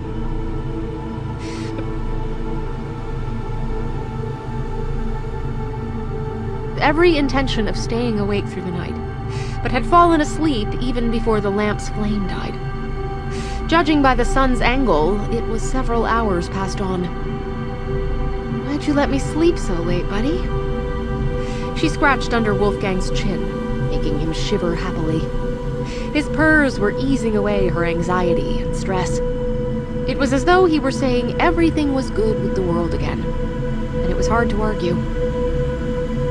Her problems weren't gone, far from it. But with the sunrise, she'd been given 12 hours of daylight to figure something out. I'm going to have to figure real hard, Wolf. She stared at the ceiling, but kept her fingers stroking his fluffy cheeks. Last night took stuff past simple coincidences and into legitimate threat territory. Best case scenario? This town has some really dedicated pranksters, and I'm going to have...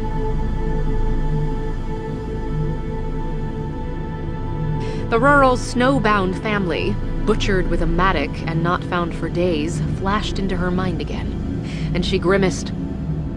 Well, anyway, I'm thinking the original plan is still my best option. What do you think?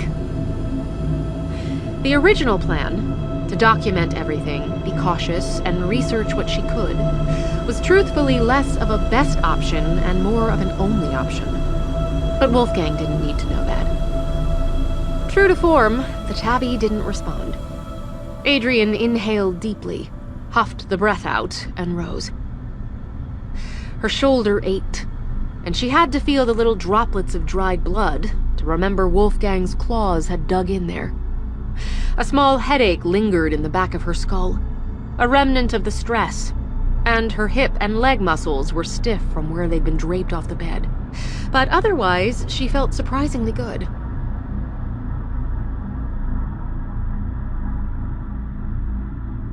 She fed Wolfgang and boiled Edith's half-packet of pasta. There wasn't any sauce to go with it, but that didn't bother her. While she ate, she walked through the building and checked the windows and doors. She wasn't surprised to find them all closed and intact. Whoever came onto her property at night didn't seem to care about actually entering the house. Once she'd finished eating, she went outside to check on the damage to the fuse box. She'd had no qualms about searching her home, but stepping outside was another matter.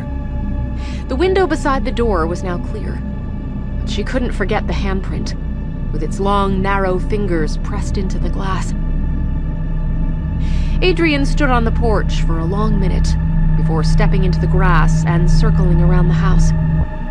The fuse box waited at the side, half hidden behind weeds and shrubs, and Adrian swallowed an unpleasant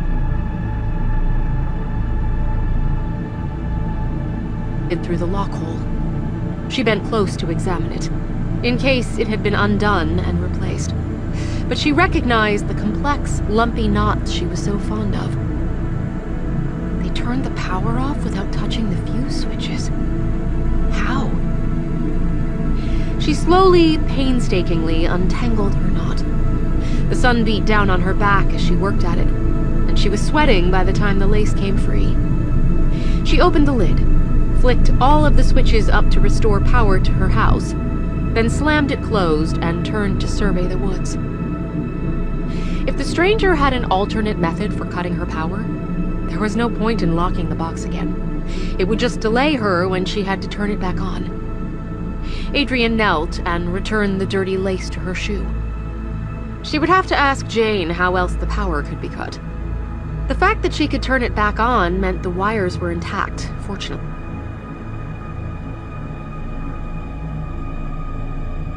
But that didn't explain how they could all be knocked out in a matter of seconds. Adrian sighed, filed the problem into her increasingly full mental box labeled How and Why, and turned towards the woods. She'd overslept that morning, courtesy of a disturbed sleep the day before, and the sun told her it was late morning. She needed to move quickly if she wanted to chase all available threads of inquiry. Chapter 26. Threads. She hiked Ashburn Walk quickly, running down the steepest slopes and jumping over the edge of the stairs, rather than zigzagging down them. She counted through her tasks as she walked, and she tried to prioritize her time. She wanted an update on Marion's condition. Visiting again didn't seem like a smart option, but she hoped that in a town as small as Ipsen, news would spread quickly, and someone could tell her how her friend was faring. A higher priority, though, was to find out if anyone in the town had an abnormal obsession with Ashburn. The culprit could be someone who had developed a fixation on the building as a child, and grown into a not quite mentally right adult. It could be someone who felt entitled to the land in some way. Perhaps their parents had helped build the house. Or it could be someone who to go to great lengths to buy the property cheaply. No matter the cause, Adrian hoped the perpetrator would have left breadcrumbs. They might have talked about Ashburn a little more than was normal, or dropped hints to friends. If she spoke to enough people, she felt she had a good chance of finding something. But she didn't have any leads on where to begin her inquiries, so she decided to combine that goal with another priority: learning about Ashburn's history. Once she reached the main road, Adrian followed it until she found the library in one of the side streets. It was a surprisingly modern and clean building, though not especially large. Ferns hung in baskets around its door, and the coat of egg blue paint was just messy enough to make Adrian think it was a volunteer job. She used her fingers to brush her hair back, hoping she didn't look too Beth through the dash down the forest path, then slipped through the front door. The library was cool and blissfully quiet. The reception desk sat against the right-hand wall near the door, and a row of tables and comfy chairs were set up under the windows to the left. Past them, rows of shelves filled the rest of the room. They'd been arranged carefully, but weren't very full. Beth's comment about the library being starved for recently published books seemed accurate. Adrian approached the front desk and waited for one of the two librarians to notice her. The taller of the ladies turned, and her face lit up with a flash of recognition. "Oh, Adrian!" Sarah hurried forward, a stack of books clasped under one arm, and her eyes wide with surprise. "I'm so sorry. I didn't see you come in." "I almost didn't recognize you." Sarah kept her long, sandy hair out of her face with a hairband, and large glasses magnified her eyes. The suit she'd worn when visiting Ashburn had been swapped for a cardigan and slacks, and she wasn't wearing makeup. Adrian liked the new look. "Jane says I look better with contacts." Sarah adjusted the glasses self-consciously as the hint of a shy smile appeared. "But these are more comfortable. They suit you." The second librarian, an older woman with a dark perm, shot them a warning glare. Adrian lowered her voice to a whisper.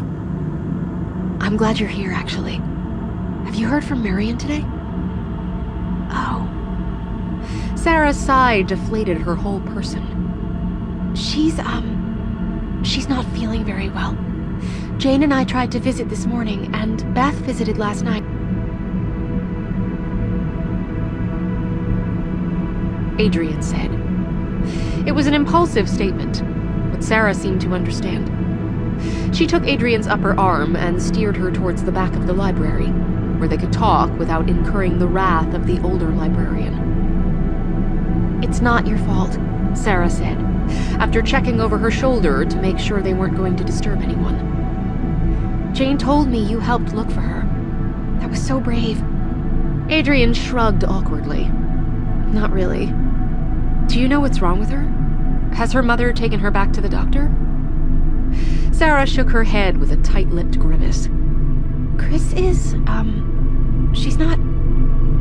She paused to gather her thoughts, then continued in a rush. Chris is really, really strong, and I think she expects everyone else to be the same. When she heard that Mare had thrown her mirrors away... She stopped herself and shot Adrian an anxious glance.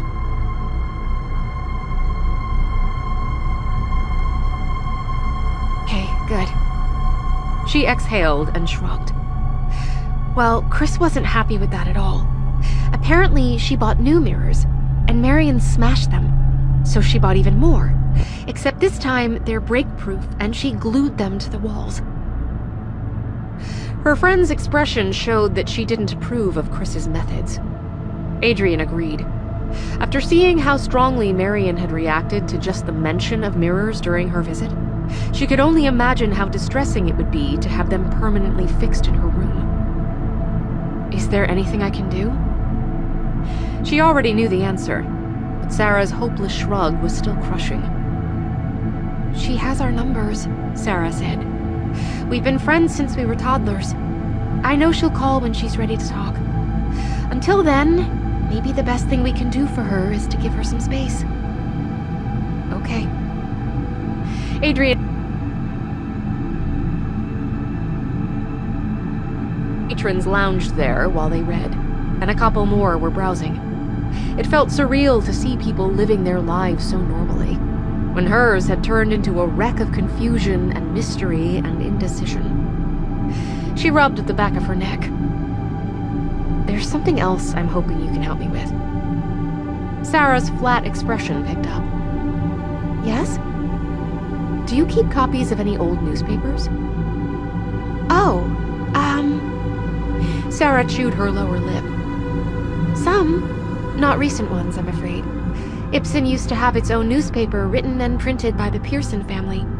Gregory Pearson was the last editor, but he passed away about 40 years ago, and his son shut the printing press down soon after. It was a labor of love and never made much money, as far as I can tell. Since then, the town has brought in the national papers, as well as the local papers from 2 nearby towns. From when Edith was a child. Sarah's eyes widened. To find out how her family died, of course. Let me think. That would have been at least 80 years ago. So our town would have been producing its paper around that time. Yes, we should have copies of most of them. But they're in storage and not arranged very well, I'm afraid. We inherited them from a collector. She cleared her throat and added in a whisper so low that Adrian could barely hear. He was really more of a hoarder, to be completely honest. That's fine. I'm just glad you have them. Would it be okay if I had a look through them? Sarah took a step back to peek around the shelves. None of the patrons had moved since the start of their conversation. She gave Adrian a nervous little smile. I'll help. I don't think Pam will notice if I take my break a little early. Sarah... books to their shelves.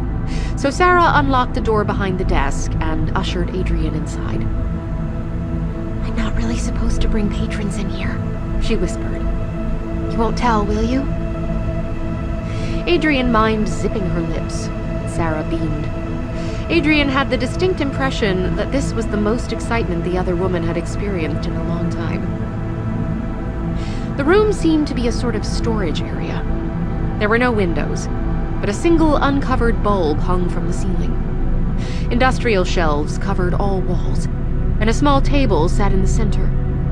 Sarah paced through the room, mouthing words as she traced the rows of filing codes with her fingers. She stopped near one of the box-filled shelves at the back of the room and knelt to read the labels on the lowest crates. Here they are. What year did you want to start with? Adrian did the math quickly. Assuming Edith... 9, which was the oldest she appeared in the portraits.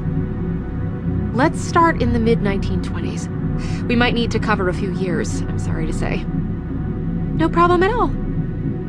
Sarah smiled as though she meant it, as she pulled one of the boxes out.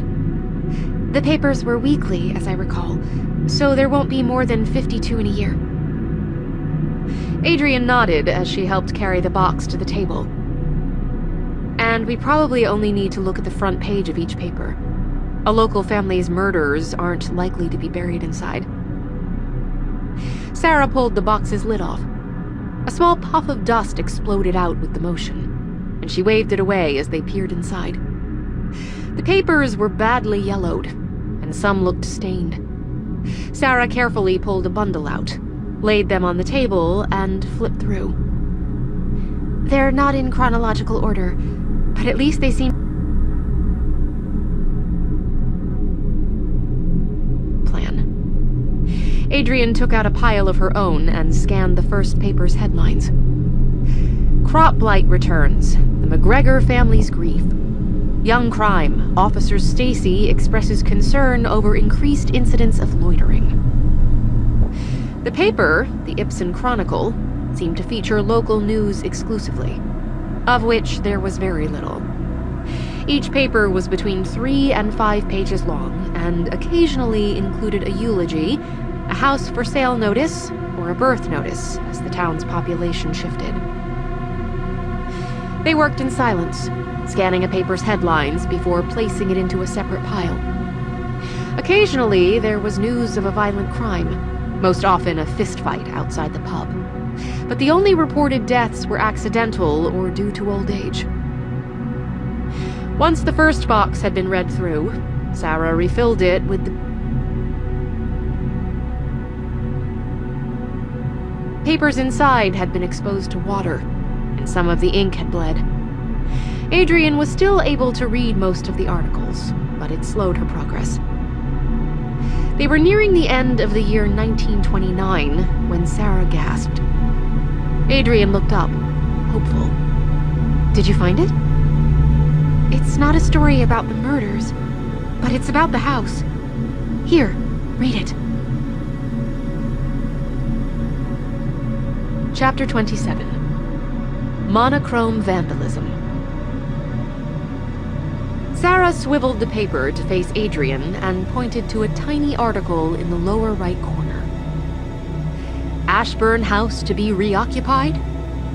Since the tragedy that transpired in our town's most notorious house in the summer of 1918, the Ashburn property has lain dormant. Recently, however, there have been rumors of reoccupation. Mr. Paul Grover reportedly cited laborers carrying timber to the property. When asked what their purpose there was, they claimed to be hired to renovate the house. Some suggest the sponsor and intended occupant may be Miss Edith Ashburn herself, who would have recently turned 18 and so inherited the property. You're kidding, Adrian muttered, and glanced at the paper's date. June 18, 1929. Years old when she passed. Sarah was already kneeling beside the boxes and reading their faded labels. It was a lucky find. Without it, we would have just kept going forward, without realizing we needed to look earlier. Adrian stacked the papers back into their box, so that there would be room for the new crate Sarah carried over. She took the lid off, pulled the stack of papers out, and laid them on the table. This time, they searched through the yellowed sheets together. They only had to sift through 4 papers before they found what they were looking for. As Adrian had suspected, the story filled the front page. The title, in huge, bold font, read, "Gruesome Slaughter at Ashburn House." But the text below made no sense. From what she could figure out, it was talking about a sheep herding competition. Sarah lifted the page, and Adrian's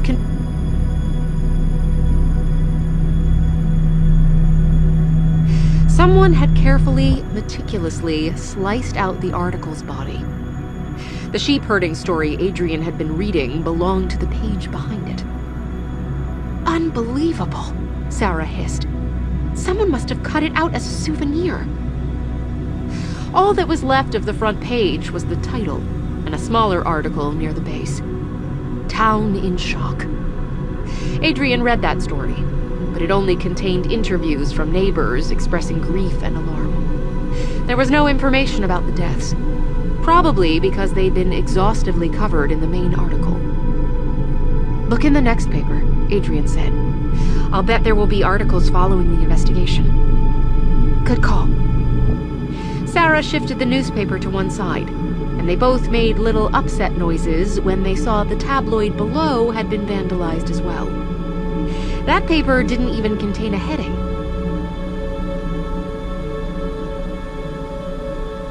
Related articles. Sarah leafed through the paper, while Adrian moved on to the next, and then the one after that, and the one after that. Each Ibsen chronicle had been altered. Sometimes large chunks had been carved out, sometimes just a small side column. In every case, the cuts were surgically precise and straight. With each subsequent paper, the excised sections grew smaller, as the story provided less new material, until at last, Adrian reached a paper that hadn't been touched. She flipped through every page, but there was no mention of Ashburn House. She turned back to Sarah and saw her face had grown pale, and her lips quivered with quiet, restrained anger. "This is reprehensible," Sarah whispered, as she stared at the damaged papers. "These are historical documents, possibly the only..."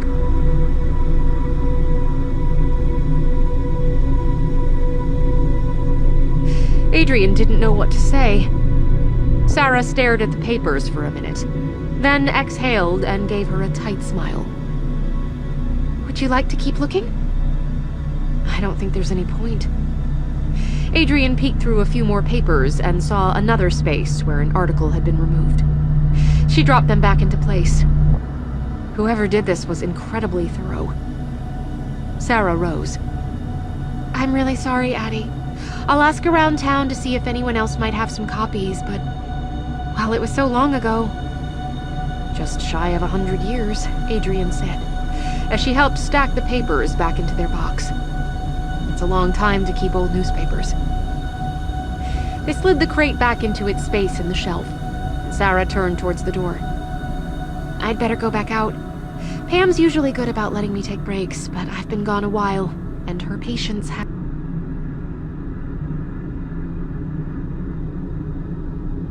Adrian rubbed at the back of her neck.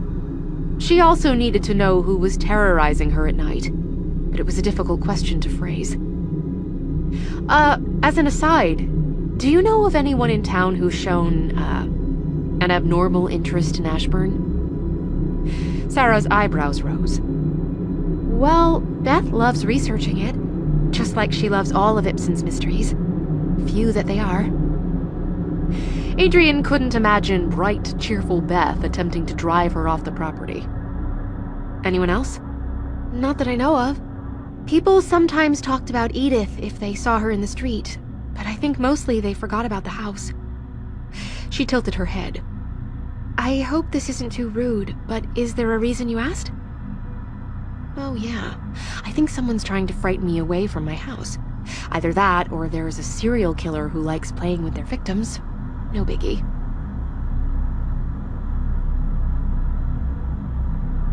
For a sanitized version of the truth.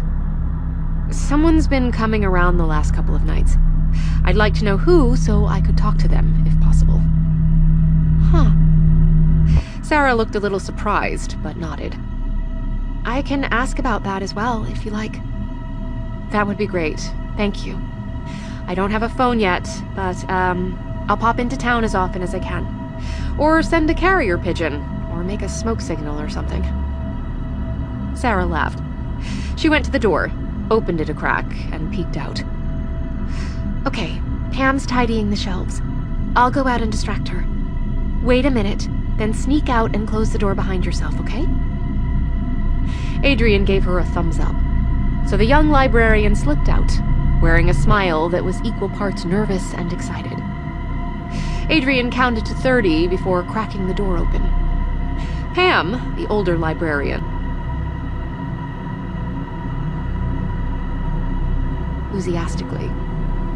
Adrian made eye contact with her friend for a split second, while creeping out of the room and to the main door. After being in the cool library for so long, the sun felt beautiful on her skin. She took a deep breath, savoring the clean air, and tried to formulate a plan. She'd been able to ask after Marion, at least, but the more pressing threads of inquiry had led to dead ends. Someone had gone to great lengths to remove the articles pertaining to the Ashburn deaths. That seemed significant, though she wasn't sure in which way. The thoroughness with which the stories had been clipped spoke to a dedication that went beyond wanting a simple memento.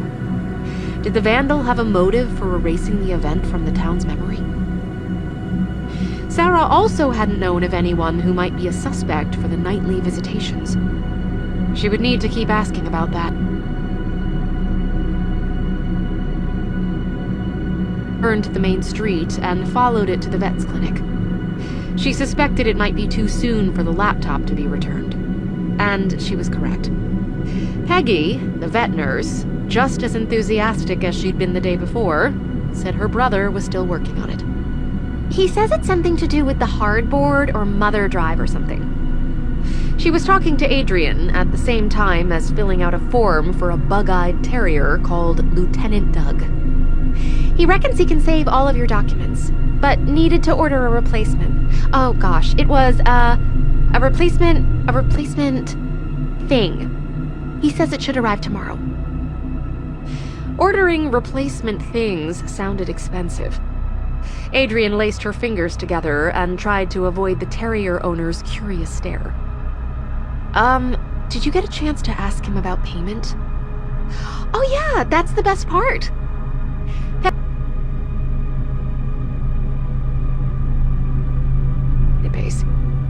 He says no charge, but he wanted me to ask her a favor. Trade, that's good. Trades are good. Yeah? Well, there's a shortcut to the next town that goes through the mountains. It saves like 15 minutes off the highway. But the first part of it goes along Edith's, that is, your driveway. And Edith never let anyone use it. She blocked the road and, in my brother's words, rain a hellfire of a lecture onto you. He wants to know if you'd be cool with him using that path. Adrian couldn't believe her luck. Yeah, absolutely. Peggy's face opened into a huge grin. Sweet. Pop back in the day after tomorrow and your computer should be ready. Here we go, Mrs. Caro, she said, addressing the terrier's owner. Lieutenant Doug's all set. Mrs. Caro thanked Peggy, gave Adrian a polite nod, before leaning closer. Peggy, you probably know a lot of people around town, right? Anyone who owns a pet, Peggy said, scribbling on the form. Which is literally almost everyone. Oh, I hear you have a cat. We do free dental checkups on the first Tuesday of every month. You should bring him in sometime. Great, I'll do that. Adrian wondered how the news had reached Peggy. Was she friends with Jane or her companions? Or had it gone through multiple mouths? I was wondering, is there anyone in town who's shown an, unusual interest in Ashburn? Peggy's face scrunched up. Well, like most, everyone's at least a bit curious about it. But mostly in a glad I'm not its neighbor sort of way, if you know what I mean. People were really interested when you moved in. They wanted to know if you'd be much like Edith, being her granddaughter and all.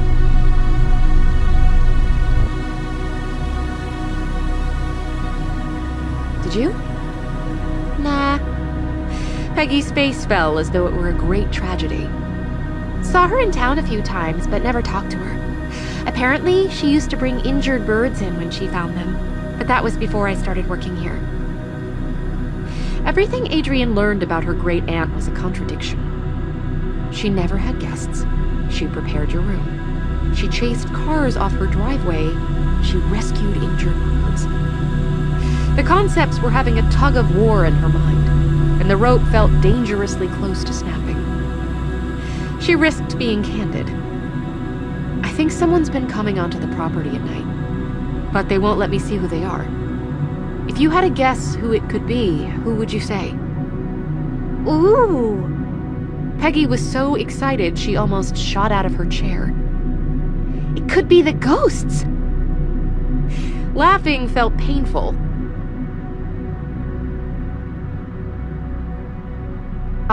Other than that?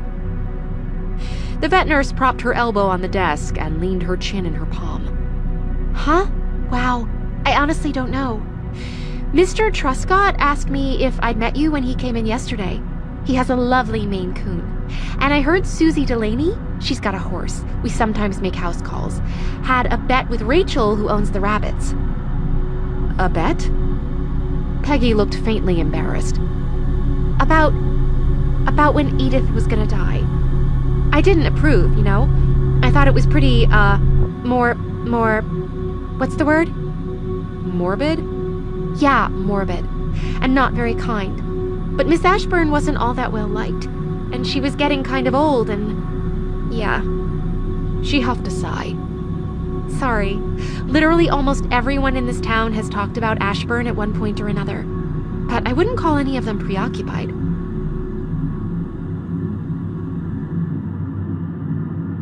Megan turned to leave, but caught herself. Jane had already suggested some suspects for the nighttime visits, and as hard as it was to imagine children being so obsessive, she needed to follow every lead she had. One other thing. Do you know the Crowther boys? Oh yeah, sure. They have 2 pit bulls. Adrian couldn't shake the feeling that Peggy identified people by the animals they owned. What are they like? Do they pull a lot of pranks?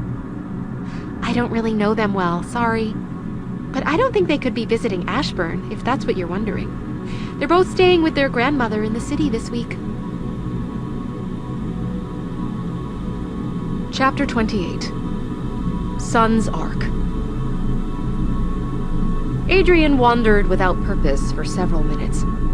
The good news about her laptop had cheered her, but the lack of answers on everything else was becoming frustrating. All I want is to know whether I'm going to be murdered in my bed tonight. Is that too much to ask? The sun had passed its zenith and was beginning the slow glide towards the horizon.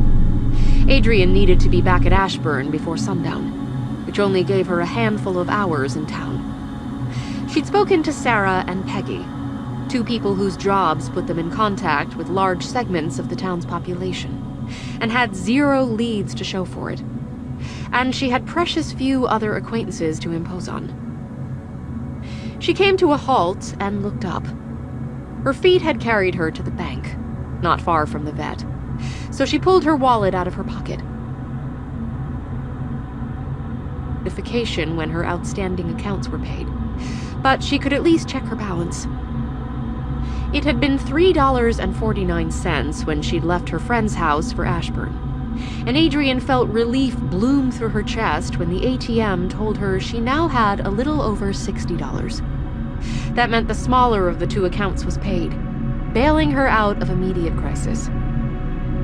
She withdrew the money and tried to plan a budget for it as she resumed her walk. There were a lot of items on her wish list, but she could only afford a few of them. The biggest priority was a mobile phone. At the moment, she had no way to contact the outside world if she got into serious trouble, and that was a terrifying idea. Her pantry had enough food to last a few days, but she felt that it would be wise to get more while she had the funds. And she needed some way to defend herself. The knife was better than nothing. Any other weapon that extended their range. Everything else on her wish list, including shampoo, new toys for Wolfgang, and socks that didn't have holes in them, could be pushed back until the next couple of accounts were paid. Adrian found her way to Ibsen's only phone provider outlet, thanks to directions from two men playing chess outside a cafe. The store clerk rolled his eyes when she asked for help, so Adrian leafed through the company's brochure instead. The cheapest plan would take $55 out of her $60. She cringed. Getting a phone is really damn important, but so is not starving. Jeez. Adrian eventually left the store empty-handed. She'd forced herself to think through a worst-case scenario. A crazed axeman breaking into her house, and had come to the grim decision that owning a phone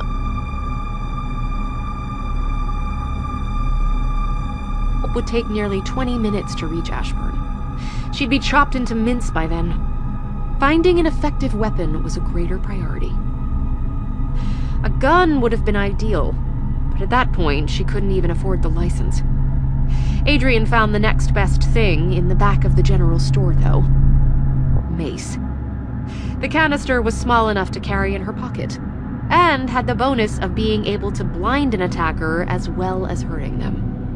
She also collected an armful of budget food, a cheap keychain torch, and batteries, and she splurged on a tin of wet cat food for Wolfgang.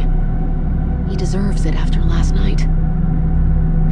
June, the chatty store assistant, was more than happy to gossip about the town's occupants.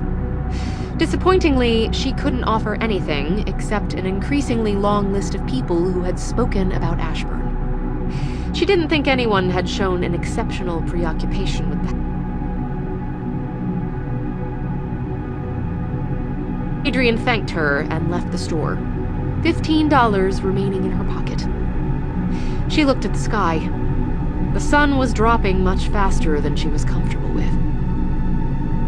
Adrian retraced her path up the main street and stepped into the cafe on the corner. She couldn't afford to waste money on a meal, but a cheap coffee would buy her space at a table for an hour or two. She chose one of the larger tables, sat straight and alert, and made eye contact with everyone who entered the store. Her hope was that at least a few people would be curious enough about Ashburn to take notice of her. Staring at complete strangers was awkward and embarrassing, but it worked. Within a few minutes, a portly, middle-aged gentleman stopped by her table with a cheerful, "Well, you're the new girl from Ashburn House, ain't ya?" Adrian responded enthusiastically and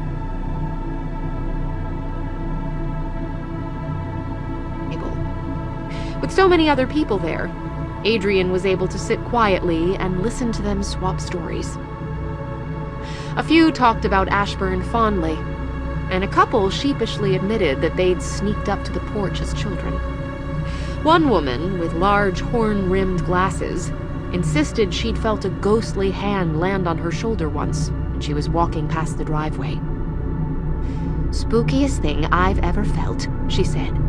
"Like ice running down my spine. I turned around, but no one was there."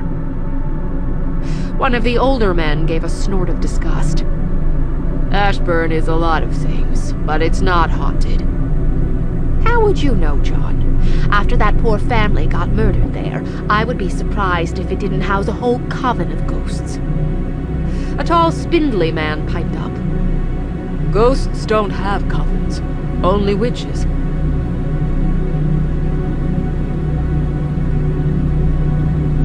Jerry. Adrian could feel the discussion being derailed and tried to save it. How did the family die, anyway? I never heard the full story. A chorus of answers came to her. "Cholera. A serial killer attacked them while they slept in their beds. He was never caught.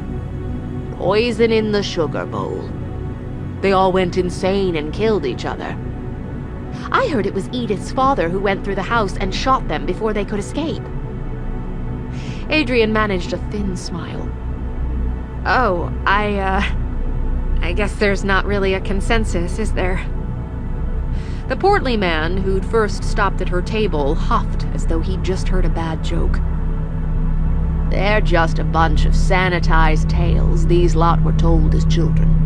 They seem to forget that my grandfather was a policeman during that time.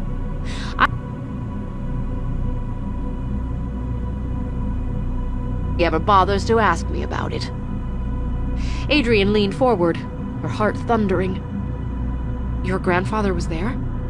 What did he tell you about it? Oh, plenty. He went into dementia in his last years, which wiped his memory.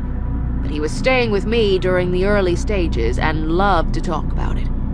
Mostly about how much of a botched job it was. It was the first proper murder Ibsen had ever seen, and neither he nor his partner knew what to do.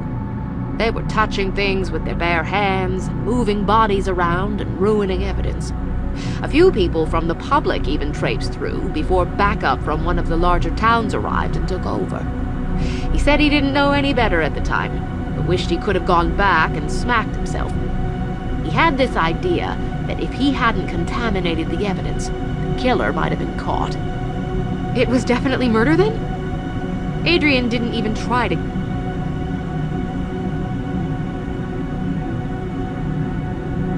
The man leaned back in his chair and scrunched his mouth up as he appraised her. Don't want to give you nightmares. The chatty woman gave his shoulder a slap. Come off it, Greg, and just tell us. Greg raised his eyebrows and looked around. Close to a dozen people had crowded into the little cafe's corner, some sitting and some standing to listen in. He surveyed the large audience, and the corners of his mouth twitched up. He laced his hands together.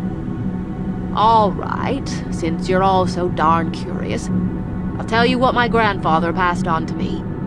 I don't think he even shared this stuff with my dad. People didn't really like to talk about the deaths back then. I think they found it too close for comfort. That's why, when kids asked about it, they were given all of these ridiculous half-truths. Cholera, my foot. The woman... My grandfather was a policeman at the time, one of the only two in this town. Ibsen was a little larger back then, but not by much. So people talked when the Ashburns stopped coming into town. They were the richest family about, which doesn't sound important, until you remember that this was just after the turn of the century. We hadn't long moved past the strict social classes of lords and dukes and whatnot. When Ashburn House was established, the Ashburns would have been the most important family in the neighborhood. And perhaps they hadn't adjusted to the 20th century as well as other families. Adrian thought of Edith's wardrobe, filled with black silk dresses that would have been outdated even when she was a child. Greg paused to sip his coffee as he looked about the group to ensure he had their attention. So when the Ashburns stopped coming into town, people noticed. And it didn't take long for one of their friends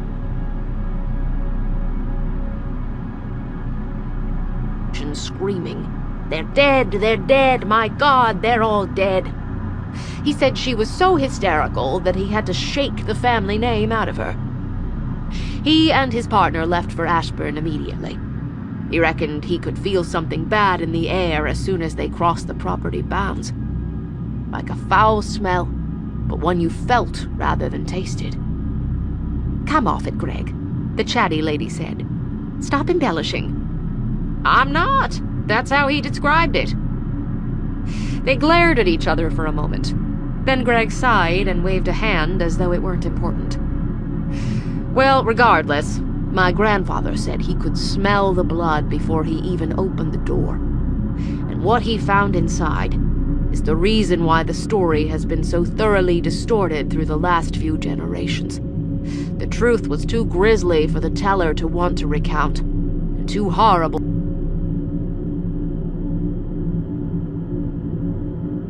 And Adrian had to squeeze her hands together under the table to stop herself from shaking him. Yes? The Ashburns had been torn apart. Blood was sprayed over nearly every room in the building. and limbs were scattered everywhere. My grandfather threw up on a dismembered arm. He said that one of the Ashburns seemed to have been trying to escape, but was caught just before they reached the door.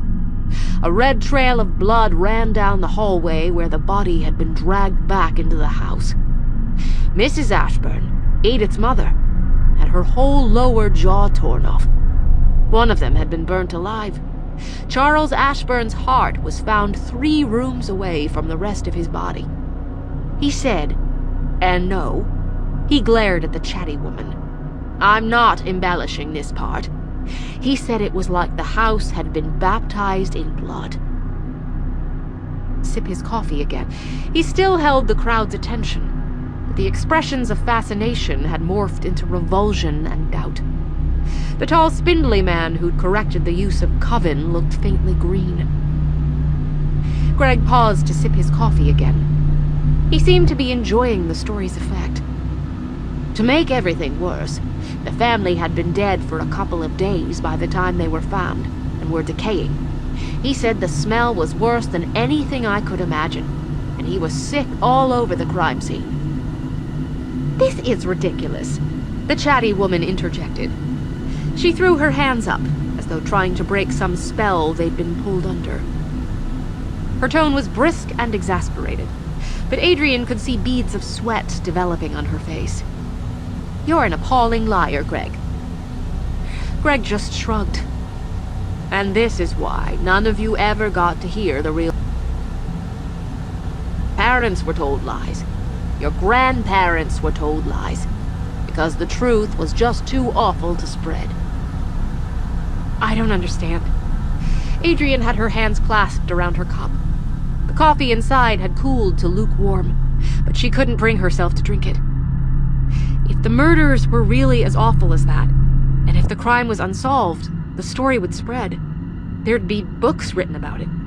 Or it would be in those top 10 unsolved murders lists that float around online. People love mysteries like this. Greg made a small noise of annoyance in the back of his throat. He held up his hand and began ticking points off on his fingers. Well, to start with, the internet wasn't even a pipe dream when the Ashburns were murdered. News spread slowly back then. Ipsen was a small town, and its occupants didn't put much effort into recording their history.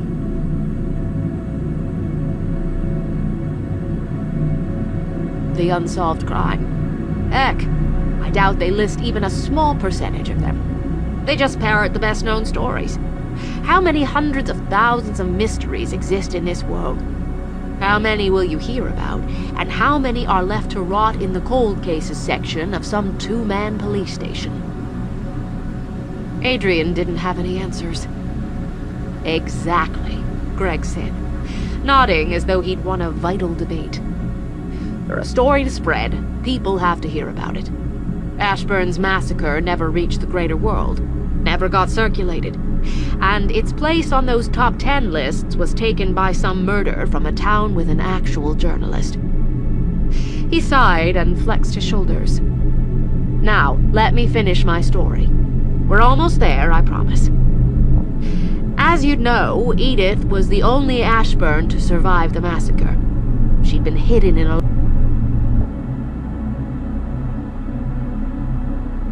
couple of scratches. She was non-responsive when found. The police tried to interview her, but she wouldn't say a word. Shock, my grandfather said. I guess nowadays it would be classified as PTSD. She'd listened to her family die, then been trapped in a lightless box for 2 days, while her loved ones decayed just meters away. A tight, painful ache rose in Adrian's chest as her mind reconstructed the scene. A few people in the crowd began muttering, some in disbelieving shock, some in anger. But Greg continued as though he hadn't heard them. Because she was the only survivor, Edith was naturally a suspect in the murders, but got cleared pretty quickly. She was only 8 at the time, for starters, and the cupboard had been locked from the outside, meaning at least one other person had been alive to hide her in there. She got shipped off to been buried, and the case went cold. Eventually, the event faded enough from people's memories that they no longer double-bolted their doors at night, and they stopped hiding guns under their pillows. And here we are, near to 100 years later, and people are trying to claim the Ashburns died of cholera. The end. You're a real ass, Greg. The chatty woman's face was contorted in anger. A lying shock jock of an ass. The tall, weedy man cleared his throat. Actually, the term shock jock only applies to radio presenters. The chatty lady was too furious to respond. She turned, threw her half-finished coffee into the bin, and stormed out of the coffee shop. Greg lifted his hands as if to say, "What can you do?" Then also rose. "Hope I didn't ruin the house for you," he said to Adrian.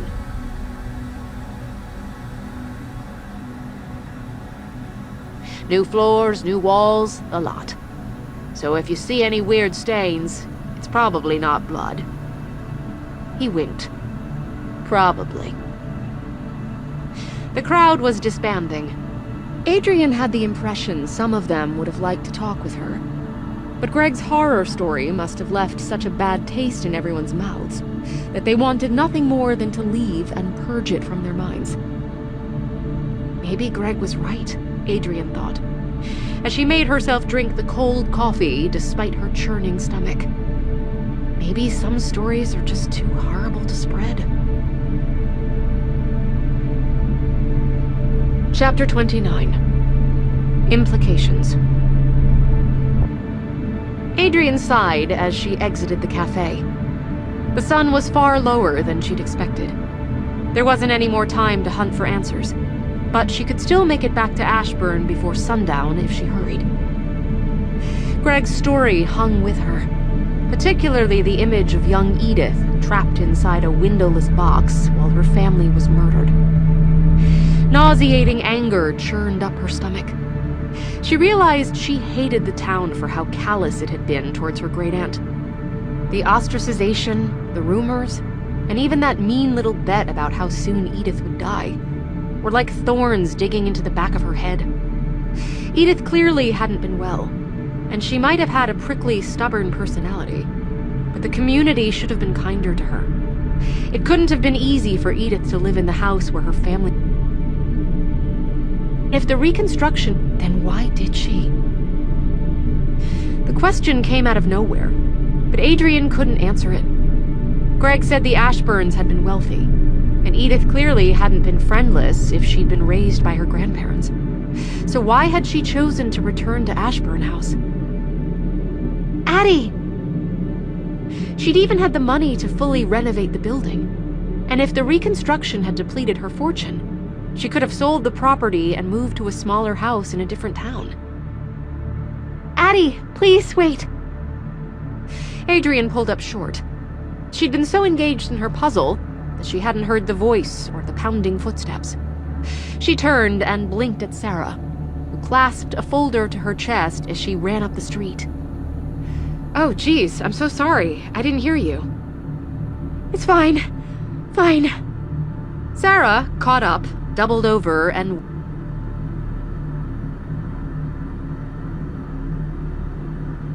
And Jane wants us to take up Pilates next month. It might just kill me. Adrian laughed and patted Sarah's shoulder while she caught her breath. It's okay. Take your time. But please not too long. The sun's close to setting. I was about to give up looking for you. Sarah straightened and rubbed wisps of hair out of her flushed face. I thought you must have gone home. You caught me just in time. What happened? Sarah was still breathless, but she seemed excited too. After you'd left, I couldn't stop thinking about those newspapers and how the articles had been cut out. So I asked Pam if she remembered if anyone asked to see them. She's worked at the library for, longer than I've been alive. She was surprised, but said yes, that Edith had come in to see them nearly a decade ago. Oh. Adrian wasn't as surprised as she would have expected to be. No, it's easy to picture Edith sitting at the papers with a scalpel and carving out the stories with brisk, precise cuts. I wonder what she took them for. Sarah shrugged. I asked Pam why she didn't stay in the room with Edith. She became flustered and told me she'd been too busy and to mind my own business. But I think she was scared of Edith and didn't want to be around her for too long, and... Sorry, I'm rambling. No, it's fine. Adrian's mind was still churning through the news, and she gave Sarah's shoulder a gentle squeeze. I'm glad you told me. That's not all. Sarah raised the folder, and a jittery smile lit up her face. I thought that the paper might have published another story to recap the deaths when Edith moved back to town. It had been 10 years, and memories would need refreshing. So I looked through the papers from around that time. Sadly, really wanted to hide the story. I was about to give up when I found this. She opened the folder. Inside was one of the newspapers, and Sarah turned it around to show Adrian. Read this. It's from 2 weeks after Edith moved into Ashburn House. Body snatchers strike at Ibsen Cemetery. The family whose name has become synonymous with tragedy has experienced another blow. This past Wednesday, sometime between the hours of 6 p.m. and 7 a.m., a body snatcher exhumed the late Eleanor Ashburn's body. Groundskeeper Stanley Horvath claims the grounds were undisturbed when he closed the cemetery gates at 6 p.m. on Tuesday evening. But when he reopened the graveyard the following morning, a hole had been dug into Eleanor's grave and her remains removed. Lord knows why they'd want to do that. Mr. Horvath is...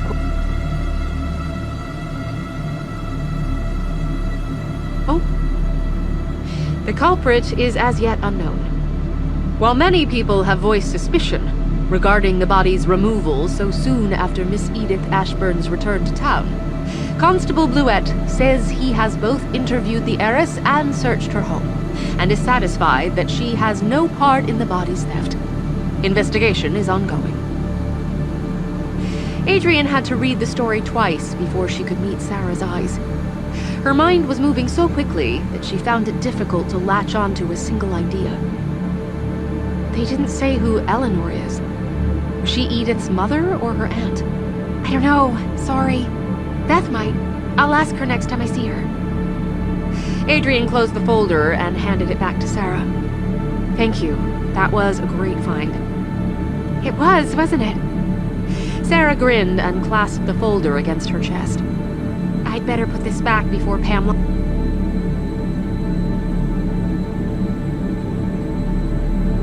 I'll do that.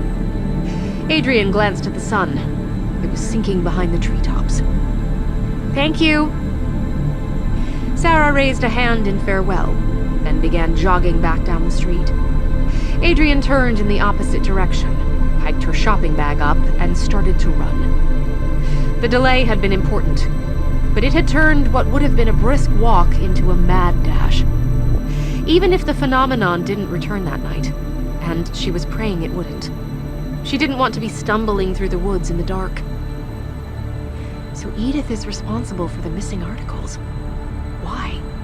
I could understand it if the stories had become a curiosity in the town, and people were reading and gossiping about them. But it sounds like no one had touched the newspapers since they were donated to the library. That means Edith wasn't stopping a problem, but preventing one? Was there something in those...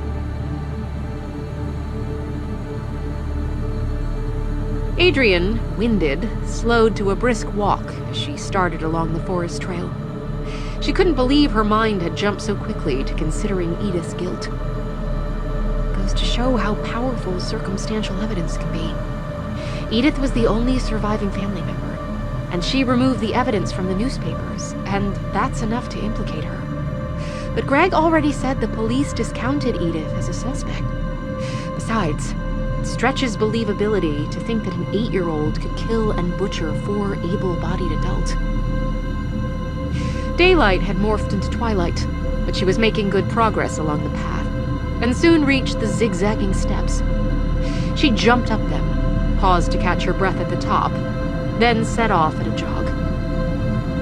the missing body is another matter. It seems too coincidental that it was removed within weeks of Edith's return to town. Unless...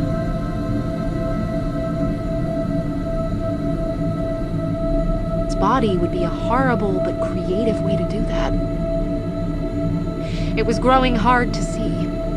Adrian followed the zigzagging path as well as she could, but shapes blended together in the twilight. She was still 5 minutes from the house, and she realized she'd gone off the trail. She turned, bent, and hunted for the path. It's already so dark. How long until sunset? 1 minute? 2? Anxiety made her breath come in quick, low pants.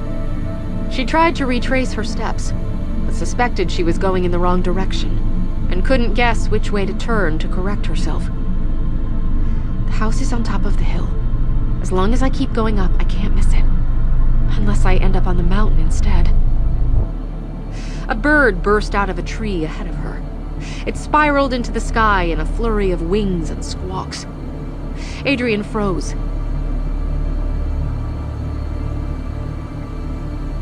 And on to shake the rest of the birds from their boughs. It didn't. She blinked at her surroundings and realized night had fallen. For the second day, the sunset panic hadn't returned. Thank mercy. With no deadline looming over her, Adrian could afford to take a few minutes to find the torch in her shopping bag, tear the packaging off, and load its battery.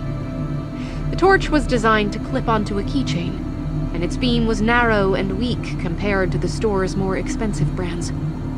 But it would be a small and handy substitute for the lamp in case the power was cut again, and it would work well enough to guide her through the forest.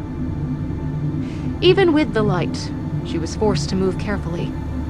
The moon was as good as full, but very little of it permeated the canopy, and the forest floor was littered with debris.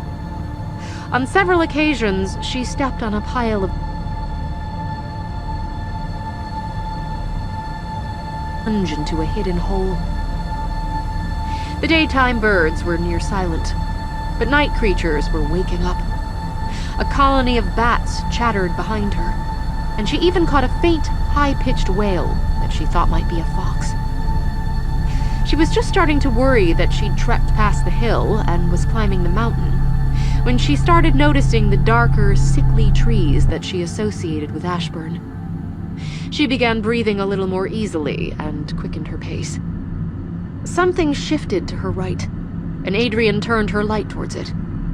The narrow beam danced across a patchwork of foliage and shadows, but she couldn't see anything sentient. She licked at her dry lips and kept walking. The startle had planted the idea that she was no longer alone, and it was hard to shake. Adrian started imagining she could hear leaves crunching barely 10 paces behind her.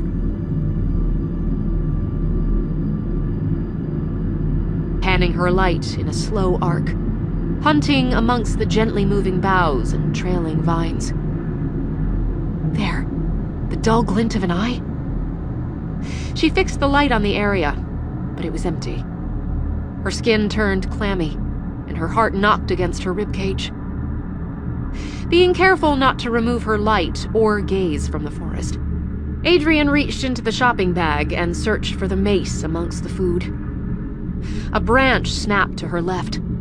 Logic fled. Adrian turned, ran, stumbled, righted herself, and ran again. The light arced wildly as she moved her arms, providing stuttering glimpses of her surroundings. She was making too much noise to hear if she was being followed, and she no longer tried to point herself uphill, but aimed for any gap she could see between trees, her only goal being to put as much space between herself and the stranger as possible.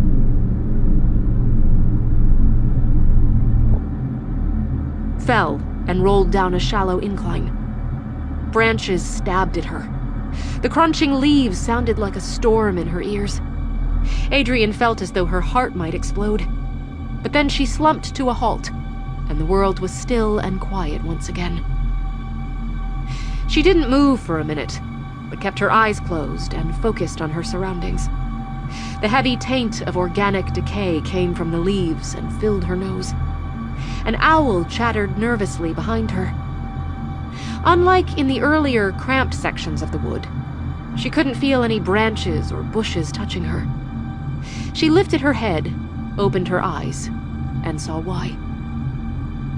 Her fall had landed her in a clearing. The canopy was thinner and allowed more light through, which rained down in slanted, cold blue columns. Several hit the headstone. They made the aged rock look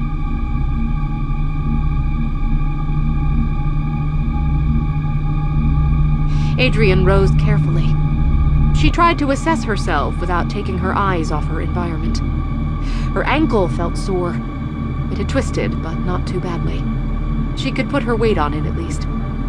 The torch lay behind her, its beam uselessly directed at a tree trunk, and the shopping was scattered from where it had spilt out of her bag. She retrieved the torch first, then shook the bag so that she could see inside. It only contained 2 bowls of instant noodles, so she dropped it and began searching around the area, moving the light slowly to pick out shapes and colors amongst the detritus. Whenever she found a piece of her shopping, she threw it back towards the bag, but stopped when she uncovered the mace. She tore it out of the packaging and squeezed the canister in her palm. The weight, small as it was, reassured her, and she allowed her.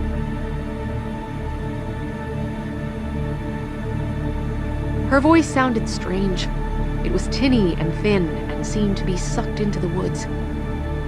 It's less than a minute to home from here, and we know which direction to go. We're going to be fine.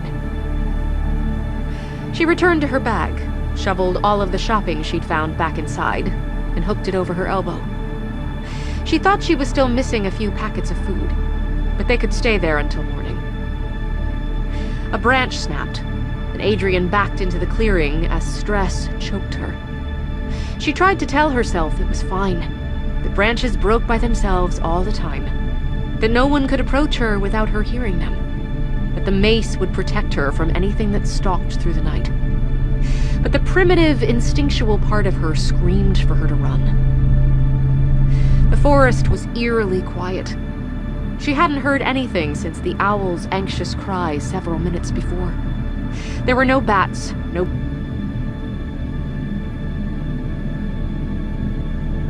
similar to the calm that had come in the minutes before the sundown phenomenon. She turned back to the clearing, desperate to get her bearings and find the path that would lead home. The glittering tombstone drew her attention, and Adrian frowned as she stepped closer. There was something wrong with the gravestone's shadow. It stretched long and black ahead of the marker, but its angle didn't match that of the rest of the shadows, and it was far darker than it should have been. Terrified prickles spread over Adrian's arms as she stopped at the shadow's edge. She tried to swallow, but her throat wouldn't work. She wasn't standing at the side of a shadow after all. Spread out ahead of her was a deep black hole. The grave had been exhumed. Chapter 30. Unearthed. She lifted her eyes to the tombstone. E. Ashburn. Forgotten, but not gone. The gravestone was too old to belong to Edith, but would be a close match for the Ashburn massacre. Eleanor. Or perhaps it was just the right age for a grave robbery that took place a decade later. Adrian wet her lips. Pieces of the puzzle slotted into place, but the picture left her more confused than ever. Who dug up the grave? Disturbed earth had been scattered around the clearing. It was dry. The removal had to be at least a few hours old. Why? Her mind grabbed for an answer, but found nothing. She couldn't see a single reason for a grave to be exhumed, when nothing of the corpse would remain, and when the only... Unless... It was a stretch, but she couldn't stop her mind from going there. Unless Edith was buried here after all.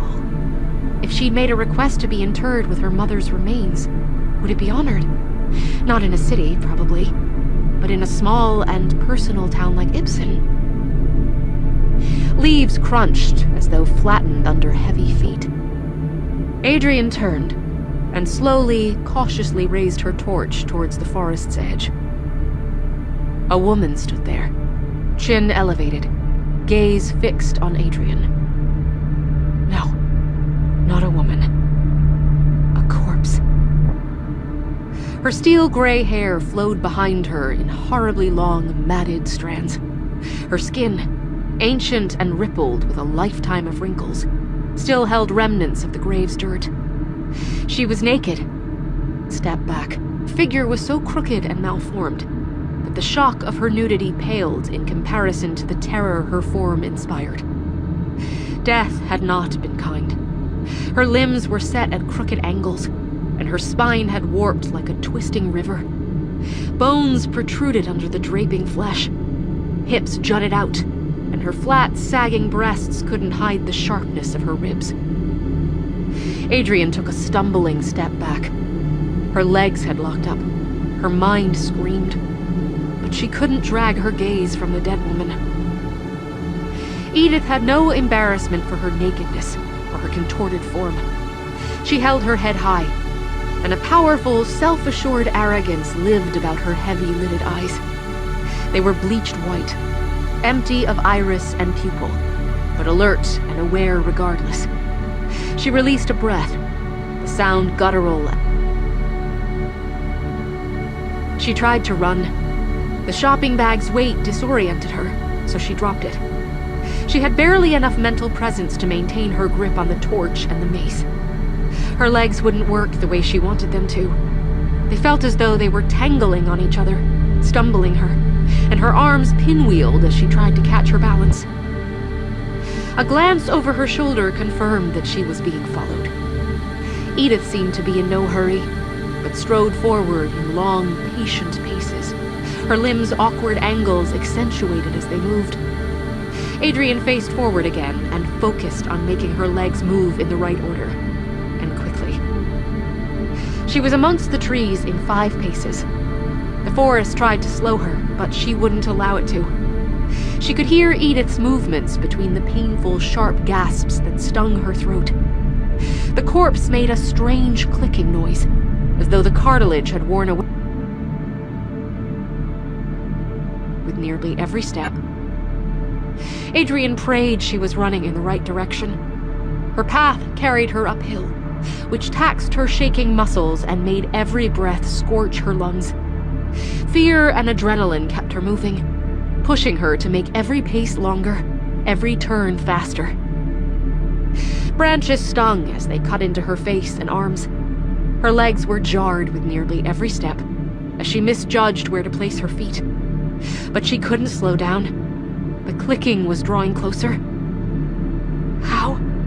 She was only walking before. Adrian risked a look over her shoulder, then yelped as her foot caught on a root and tumbled her forward. She let the momentum flip her over, regaining her feet as they touched the ground, and launched herself forward without caring how badly her muscles screamed. She'd only glimpsed the dead woman for a fraction of a second. Sight had seared itself into her mind and refused her any respite. Edith had been scuttling. She'd moved on all fours, her twisted frame writhing as she pressed through the trees, using hands and feet simultaneously to grip the trunks, branches, and roots to propel herself forward. Her head had been raised, eyes directed at Adrian, jaw stretched wide in a hungry leer. The trees cleared, and suddenly Adrian was running across the open lawn. Ashburn, her sanctuary, blotted out the stars ahead of her, and she raced for it, begging her legs to carry her, praying that her heart would hold up for another dozen beats. Searing, burning pain cut into her ankle. It threw Adrian to the ground, and both the torch and the mace skidded out of her grip. Too slow? Her mind was stretched to break into her ankle, and she wanted to laugh. Too slow, too slow. She turned to face the source of the pain. Unlike in the forest, there was nothing to smother the moon's cold light, and it brought the area into terrible relief. Edith, crouched and looking more like a leathery animal than a human, had sunk her teeth through Adrian's jeans and into her ankle. The corpse's long, bony fingers tightened around Adrian's foot and calf to reinforce its hold. Her flesh was cold, as though she'd stepped out of a fridge, and that sickened Adrian more than anything. More than her protruding bones, more than her opaque, bloodshot eyes, more than the yellow teeth that had grown far out of their gums. She thrashed, twisted, and tried to kick free. Edith only tightened the bite, cutting through muscle, and Adrian screamed. She threw her paces away. It taunted her, offering salvation, but asking her to fight for it. Closer than the house, though, was a small canister of red and white plastic. Adrian threw her hand back, touched the mace, and coiled her fingers around it. Edith's jaw continued to tighten, squeezing, drawing rivers of blood, until Adrian's foot felt as though it had been dipped in acid. She aimed the canister at Edith's face and squeezed. Even in the moon's cool light, she could see the spray burst over the cadaver's face. Edith's grip loosened, her teeth coming free from Adrian's ankle as she lifted her head. Adrian waited for the wails of pain, but no noise came. Droplets of mace settled over the corpse's opaque eyes, but they did not blink. She can't feel pain? Of course she can't. She's...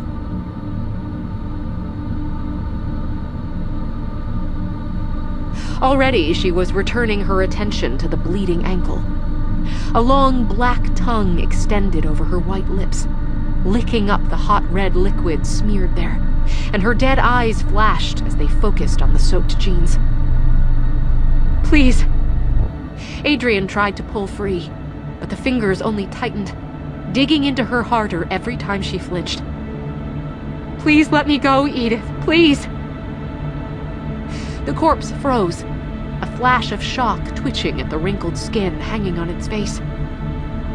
Adrian took advantage of the second's confusion and fought with the only weapon she had left.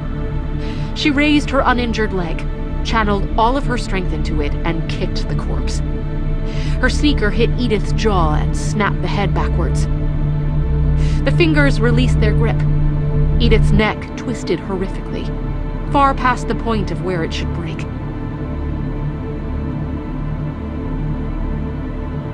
Tilt forward again, righting itself, allowing the white eyes to fix on Adrian. She didn't hesitate. As soon as the fingers' pressure relaxed, Adrian began scrambling back, kicking and hobbling and dragging herself to Ashburn's porch with everything she had. The clicking noise told her Edith was following. Adrian's leg hurt enough to make her scream, but she pushed the pain back as well as she could, telling herself she had to ignore it, had to move past it if she had any hope of survival.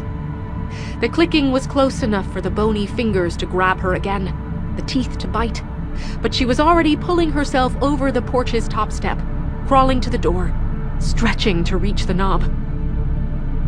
Edith. The word was like dead tree branches rattling against each other. The stench of decay was thick. The handle wouldn't turn.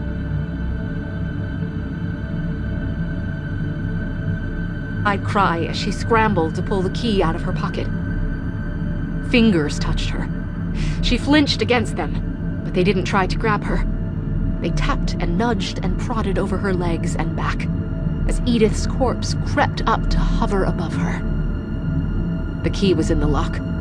It was at a bad angle and difficult to turn. The cadaver was so close, and its stench was overwhelming. Lips, cold and wet and rotting, brushed her ear. "Wait for Edith," the corpse whispered. Then the door was open. Adrian pitched herself into the house.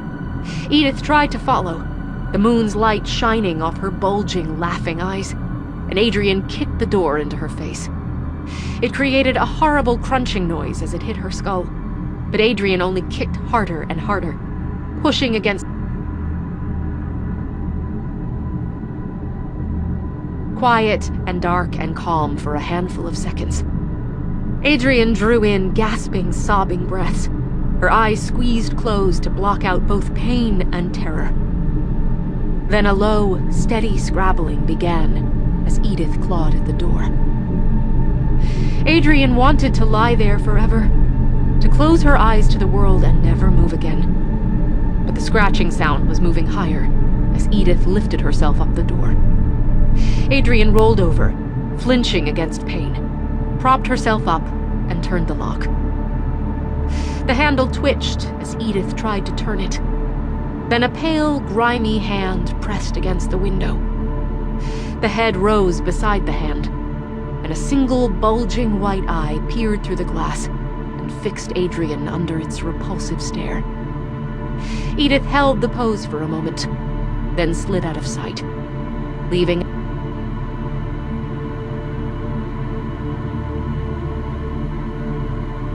Chapter 31. A Night of Hiding.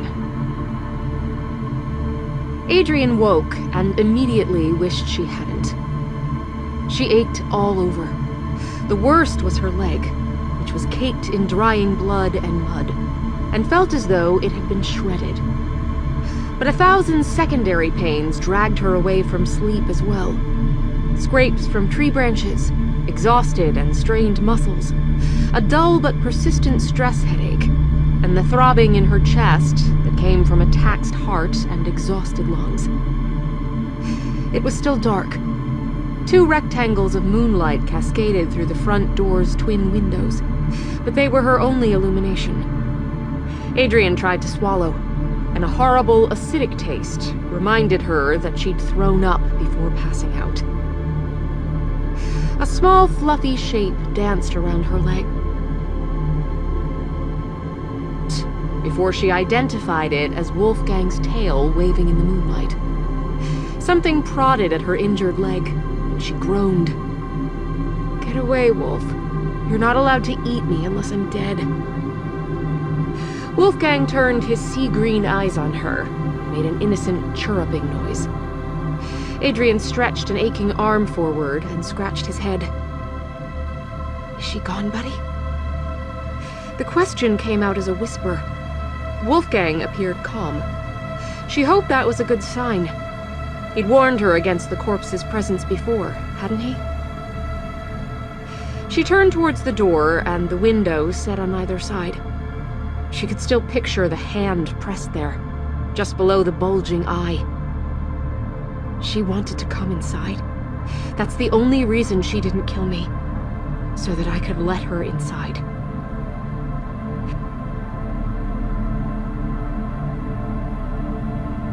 Miserable.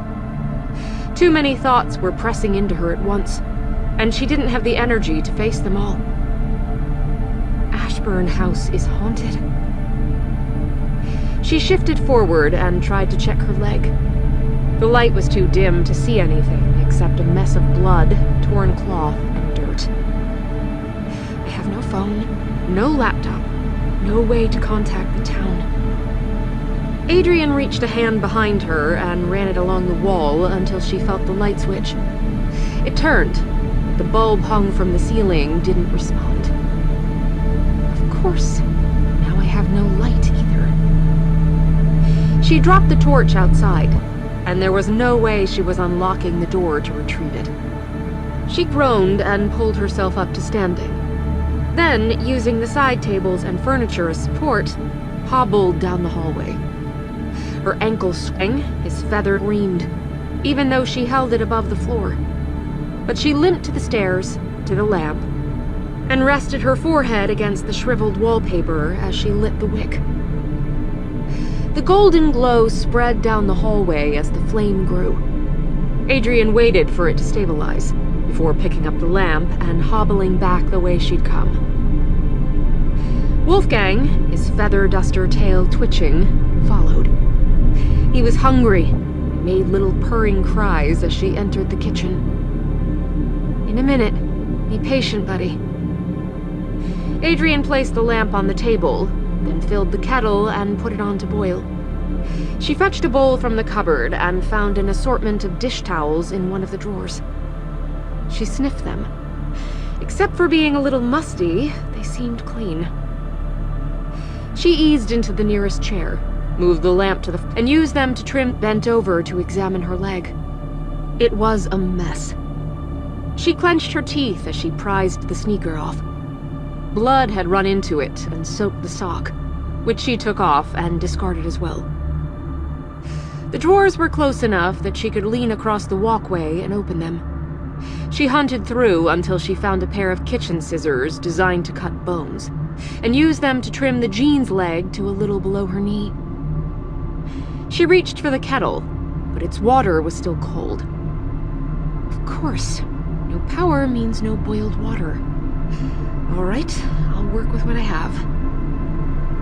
Adrian poured the water into the bowl, dipped a washcloth into it, and set to cleaning her leg. When she was done, she slumped back in the chair, panting, trying to ignore the wet tracks running down her cheeks. The idea of cleaning the... She'd watched plenty of movie stars clean themselves up in blockbuster action films, but hands-on experience had forced her to admit that the reality was a lot messier and involved considerably more crying and whimpering. "I'm a total baby," she told Wolfgang. He waited in the room's doorway, tail thrashing and good mood dissipated, now that he had realized food wasn't Adrian's top priority. "Don't cast me in a survival movie. I wouldn't make it past the first 20 minutes. He opened his mouth in a silent, cranky meow, and Adrian sighed. Okay, I know. Food's coming." She took 3 clean, dry towels and wrapped them around the ankle. She'd had very little experience treating injuries, but the cuts didn't go too deep. The area had swollen and turned red.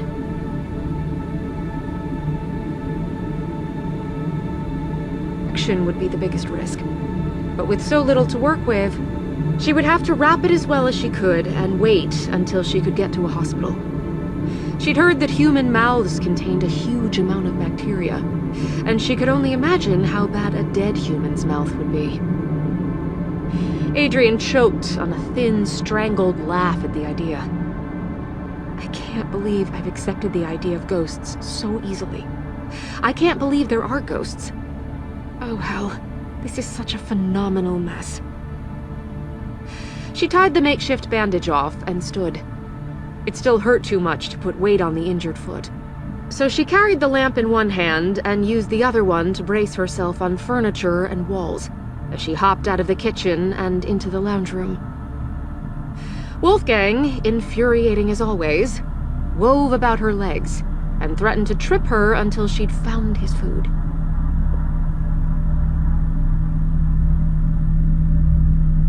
Tin into his bowl. It overflowed the sides and created a little mountain of kibble. She watched the tabby mash his face into the feast and sighed. "At least now, if anything happens to me, you should have enough food to last until you're found. Provided Edith doesn't get you first." An image flashed across Adrian's mind. Wolf, writhing and yowling, being squeezed in Edith's long, bony fingers as she bit through his fur. Adrian bent over, certain she was about to be sick again, but there was nothing left in her stomach. She stayed doubled over, one hand braced against the piano. She sucked in ragged, painful breaths. "No one's going to hurt Wolf. I won't let them." She blinked, trying to clear her stinging eyes, as she watched the cat eat. His bushy... She remembered tail flicked happily as he attempted to drown himself in the food, and Adrian managed a shaky, uneasy smile. As much as she complained about him, Adrian loved Wolfgang. She'd found him as a straggly, half-drowned clump of wet fur on the side of the road one rainy autumn afternoon. He'd only been a kitten, and so malnourished that not even his thick fur could hide it.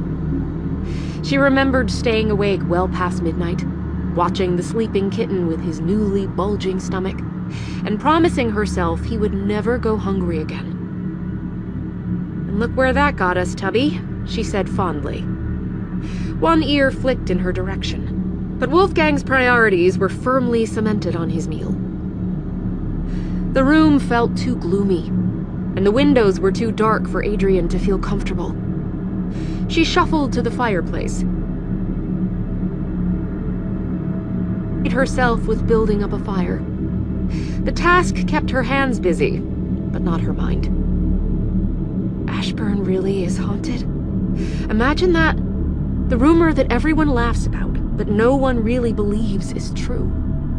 At least, I think it's haunted. That wasn't exactly the picture book variety of ghost. She was dead, sure, but not transparent, not intangible. Nothing like those orbs, cold spots, and flashes of light that they chase after in the ghost hunter shows. She continued feeding sticks into the little blaze, and watched the flames eat through them and reduce them to ash. She's closer to a zombie, undead and hungry for flesh. But that doesn't fit either. Zombies are mindless. Edith clearly wasn't. She spoke, and was startled by the mace and wanted to come into the house.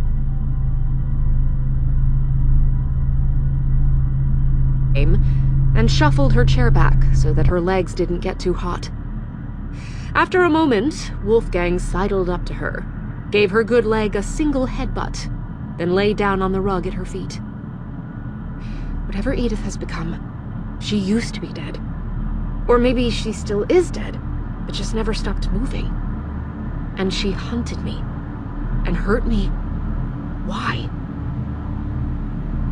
Against the townspeople's advice, Adrian had built up the idea of a quirky but benevolent great-aunt, who had longed for a family as strongly as Adrian had. But the signs that Adrian had taken as welcoming, being bequeathed Ashburn and finding a room prepared for her, had started to take on a sinister light. All right. I'm going to have to assume a few things. Firstly, that the corpse outside is Edith. It's got to be. She's the...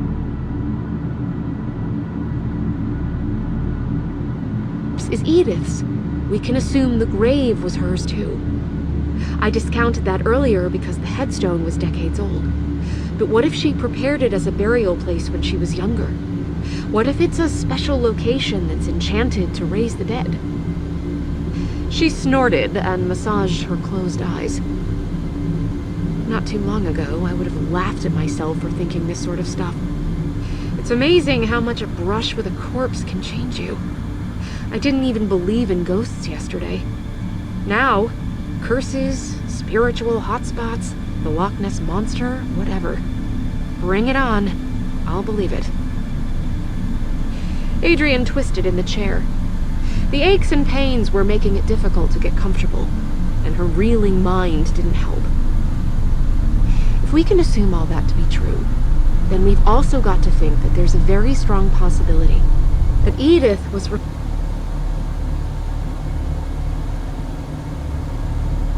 maybe it ties into whatever brought Edith back from the dead. Some kind of satanic sacrifice, possibly.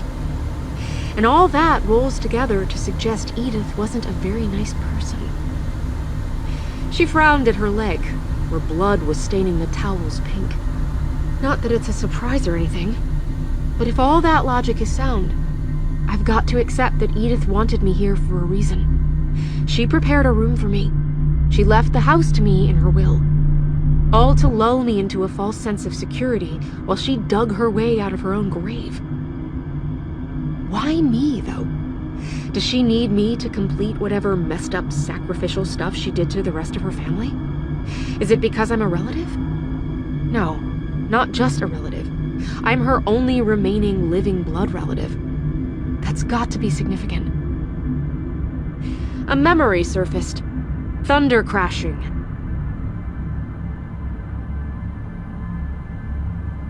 Mascara running and cheek dotted with blood. Carried her out of Ashburn. That has to be related to what's happening now. But what did Edith do? Was she trying to hurt me? My mother? Both of us? She remembered being thrown into the car and the door slamming behind her. She She'd watched Ashburn in the rearview mirror and seen Edith, tall and proud and dressed in one of her heavy black dresses, come and stand in the doorway. The woman's stately, composed stance gave the impression that she could have stopped them from leaving if she'd wanted to, but had voluntarily let them go. Because she knew I would move into Ashburn after her death? Why didn't Mom ever talk about Edith, or mention Ashburn, or tell me what happened that night? What did she see inside these walls? Wolfgang startled and sat upright.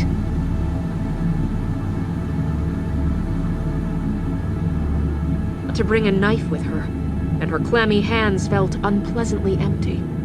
So she limped to the fireplace and took up the poker. Adrian turned back to her cat and watched him for telltale signs of distress. There were plenty. His eyes dilated, his fur bristled out, and he exhaled a long, low, warning yowl as he backed towards the room's shadowed corner. His eyes were fixed on the farthest window, and Adrian turned towards it. The moon had passed over the house, and she couldn't see anything through the dark pane. But she could hear the clicking. Edith moved outside, shifting around the building's exterior, hidden in the infinite blackness that engulfed everything beyond the lounge room. Her bony fingers touched the house's walls and windows, prodding and tapping, much as she'd prodded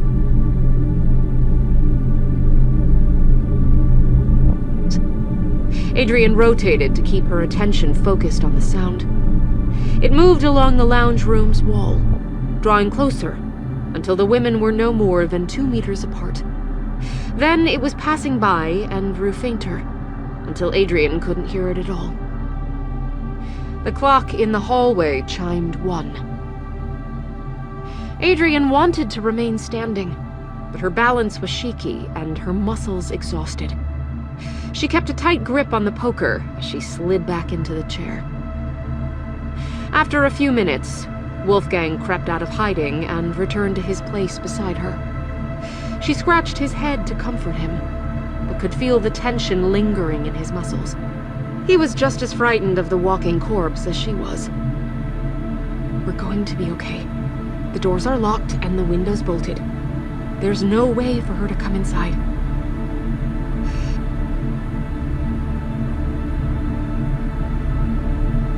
Just before the clock's chimes, the clicking noise returned. The first 2 times, Adrian rose, and Wolfgang scrambled into a dark corner. But as the night wore on and their exhaustion mounted, they both learned to keep their place and silently listen as the tapping passed them by.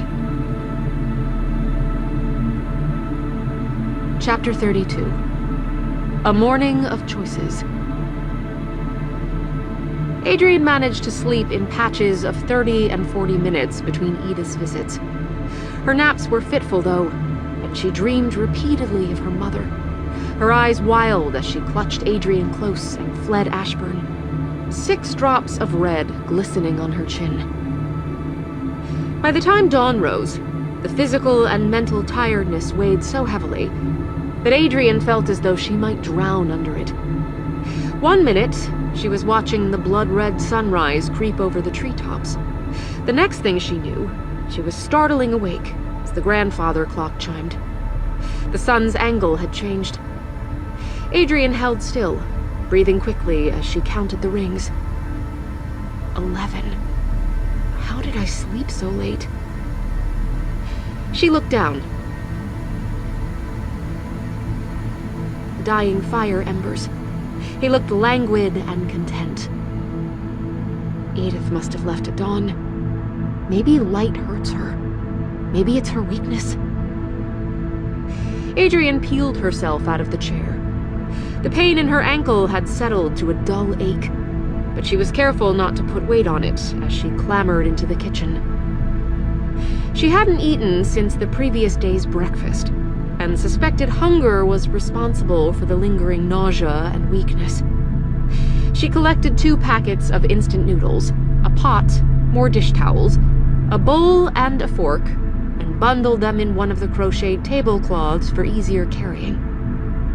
She then filled the metal whistling kettle with water, looped the tablecloth's tie over the crook of her elbow, and carried the kettle in her other hand as she brought them all back to the lounge room. The fire was nearly dead. Happy again, careful tending revived it. Adrian waited for the blaze to grow, then hung the kettle on the metal rod to boil. She slumped back into the seat and ran her fingers through her hair as she tried to think. Wolfgang stretched, flexing his claws, then sauntered to the overflowing food bowl. Adrian watched him eat. He seemed happy again, which she assumed meant they were alone. We're safe right now, but I can't assume that will last. She turned towards the nearest window. The woods shifted and rocked in a gentle wind. The glass was too dirty to pick out details, but it was easy to imagine a hunched, angry figure waiting just inside the forest. Adrian felt as though something inside of her had broken the night before. She would have thought she'd be a hysterical, shivering mess, or undead, or whatever she is, woman stalking her. But she felt as though the entirety of her tears and fear had been burnt up during the night, leaving behind a small, smoldering coal. Single-minded determination to get herself and Wolfgang out of Ashburn. I need to decide on my priorities. Top of the list is physical safety. Edith wanted to get into the house. The fact that she didn't, despite circling Ashburn all night, suggests she can't break through locked windows or doors. Thank mercy. But it means I'll need to be cautious when going outside, or not leave the house at all. The kettle was hissing.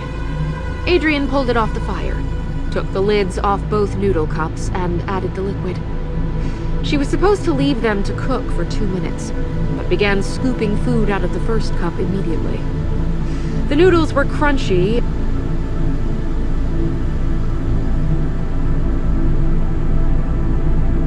Priority is to get out of this place.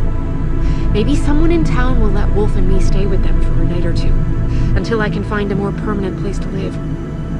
With no money, no relatives, very few friends. She grimaced around the noodles. We'll figure it out somehow. Anything's got to be better than staying here. She discarded the empty noodle cup and picked up the full one. How I'm getting out of here is a different kind of puzzle. Edith might not like light, but I don't know how badly it affects her. Am I safe during the day? Or is she still out there, waiting for me to emerge? That came back to the first priority: physical safety. For the time being, until she had evidence suggesting otherwise, she needed to assume Edith was still active during daylight. She was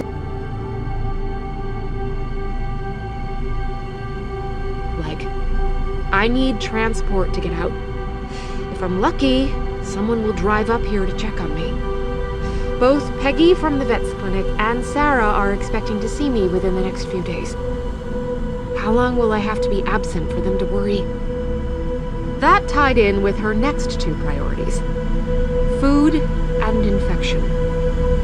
Both the dwindling pantry and her ankle were ticking countdowns to death. Adrian finished the second noodle cup, got up, and hopped back into the kitchen to check the pantry stock. It was enough to last a day and a half, or a little over 2 days if she rationed it. She could probably last another couple of days after that, before weakness from hunger became a serious concern. At least water was unlimited, provided Jane didn't cancel her account. Jane didn't want to come back here, and Sarah listens to Jane.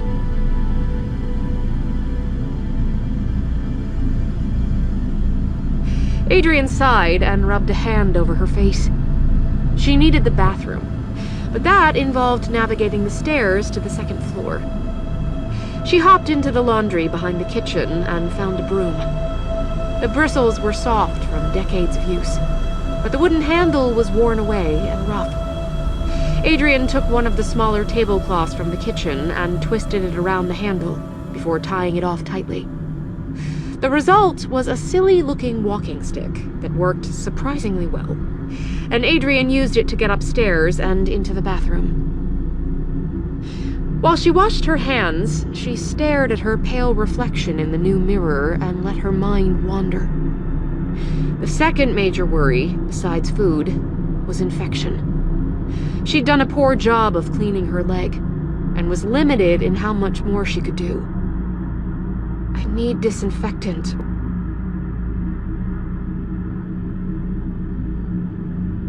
And she opened the cabinet below the sink. Like the rest of the house, it had been kept immaculately clean. Adrian found a large wooden box behind a stack of hand towels and pulled it out. It hadn't occurred to Adrian before, but now seemed obvious. Edith had lived alone at Ashburn for more than 80 years. She would have been an idiot to not own any emergency medical supplies. And Edith definitely wasn't an idiot. Adrian looked inside the box and exhaled in relief. It was overflowing with bottles, bandages, and little vials of pills. Most of the packaging looked modern, too. As she lifted her head, a flash of motion in the mirror caught her attention. As soon as she tried to fix on the shape, it disappeared. Adrian turned to examine the room over her shoulder. She was alone.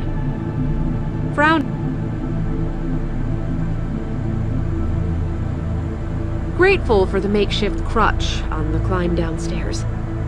The kit was heavy and threatened to overbalance her, and she had to lean on the railing and the wall a few times to keep herself upright. She put the kit on the lounge room's small round table, returned the kettle to the fire, and opened the box. The only thing missing was a guidebook.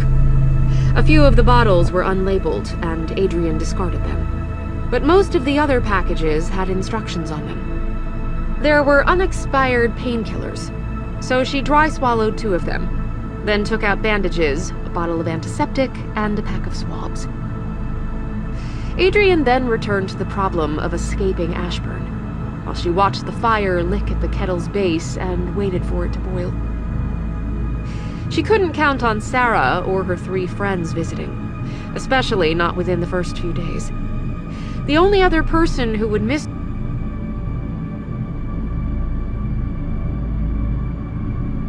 She'd been interested in Adrian and seemed to enjoy being helpful. But would that helpfulness extend to visiting Ashburn if Adrian was a day or 2 late picking up the laptop? Probably not. The kettle whistled. Adrian chewed at her lower lip as she poured the boiling water into the bowl. Sarah's group of friends and Peggy were long-shot chances, but nothing she could count on. The pain tablets had started to work when she began cleaning her leg, but it still hurt like crazy. The swelling hadn't gone down, but at least Adrian was able to bathe the cuts in antiseptic and wrap them in clean bandages. The old towels were crusty with dried blood, so she put them to one side to throw out. She was starting to piece together the puzzle that had been growing since she'd moved into Ashburn. Almost certainly, Edith was responsible for the sunset phenomenon.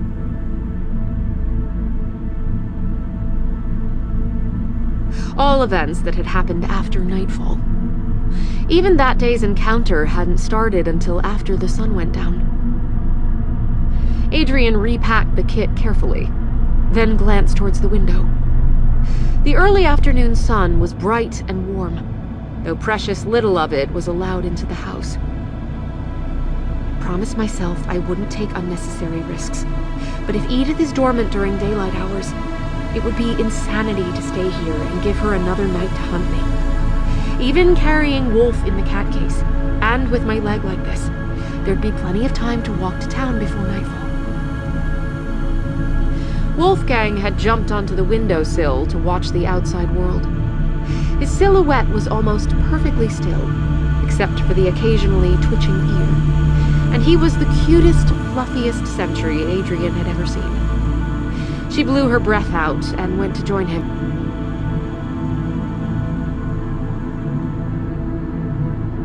The dark trees rustled in the breeze, but she couldn't see any unnatural motion amongst them. Take a risk and run to town, or stay put and hope for rescue. True to form, the cat ignored her. Adrian scratched behind his ears while she thought through the choice. Running to town was almost painfully tempting. Once she was outside the property's bounds, there was nothing that could bring her back. She would never have to face Edith or the house again. But it also carried the greatest risk by far. She could picture herself running through the woods, cat carrier clasped to her chest, as Edith hunted her, snagged her foot, and toppled her to the ground. She would be eaten, or worse. And then what would happen to Wolfgang? Would he be left in the case? Mercy forbid, to starve? Or would Edith carry him away? Read away.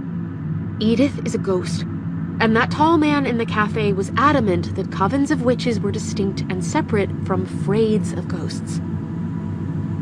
She snorted and buried her face in her hands.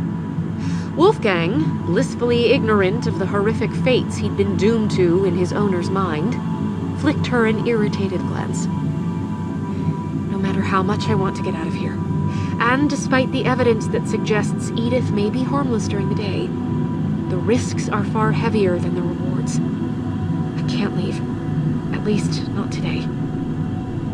But that doesn't mean I have to stay inside the house. Adrian couldn't see the front yard from the lounge room's window, but she could picture it. The weedy patch of dirt just ahead of the porch where she'd dropped the torch. It was close enough to the house that she could run back inside if Edith tried to leave the forest.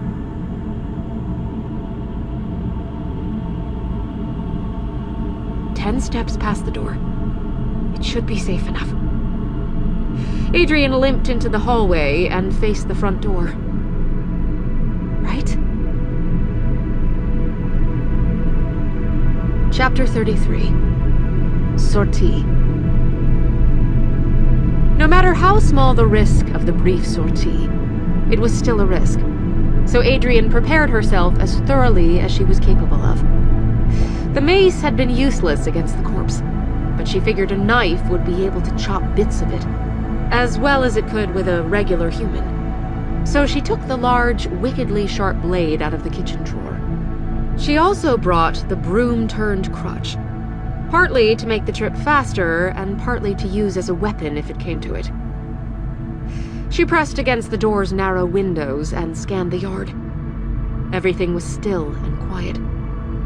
Slowly, moving with care, in case noise attracted Edith's attention, she turned the handle and nudged the door open. It groaned on its hinge, and Adrian cringed. She waited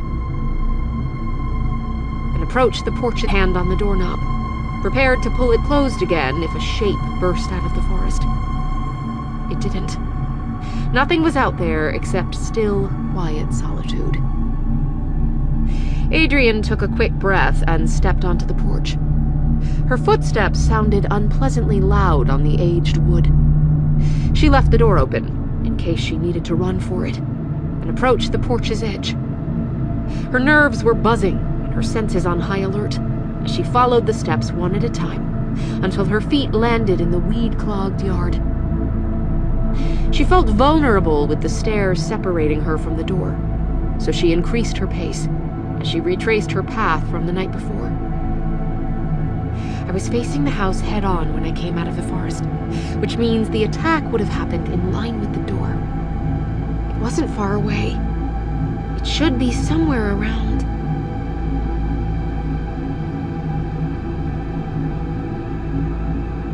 From the fight, brief though it was, Adrian gave the tree line a final scan, then bent and began hunting amongst the weeds.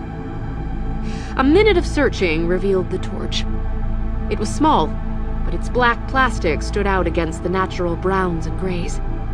She picked it up, pressed its button, and wasn't surprised when the light didn't come on. The battery would have drained during the night. Hopefully, Edith will have spares somewhere.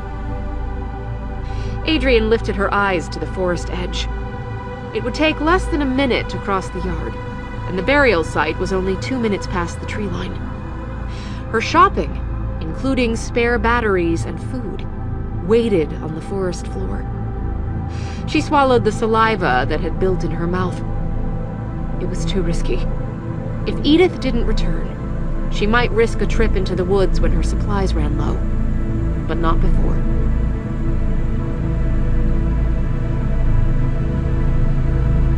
A second temptation struck her as she thought of the power box waiting on the building's side. A short walk and a handful of flicked switches would give her light, a hot shower, and a working kettle. She knew better than to think it would last. Edith was capable of nixing the electricity with just her presence. But Adrian was tired, stressed, grimy, and sore, and a hot shower promised to solve all of those problems. Adrian took a step towards the house's corner. She could reach the switch box in less than a minute, even hobbled with a bad foot. But a lot can happen in 60 seconds, and you promised you wouldn't take risks. She wrinkled her nose in resignation and turned back to the front door. Fine. Stupid conscience. We'll just have to deal with another day of cold showers. Movement caught her. Very grateful that she hadn't tried to turn the power back on. Edith crouched on the roof. She was only a silhouette against the overcast sky, but the twisted body was unmistakable. She held completely still, crouched like a predatory animal on the spire near the chimney. Her thick hair ran like a river onto the roof tiles, and her eyes flashed as Adrian met them. Oh crap. Adrian dashed towards the door in the same instant as Edith threw herself forward. The woman scraped over the roof slates, half running and half plunging towards the gutter, her lips peeled back from her teeth. Climbing the stairs would waste precious seconds. Adrian threw herself over them. She hit the porch hard and rolled, trying not to scream as her injured ankle buckled. A heavy, crunching whoomp.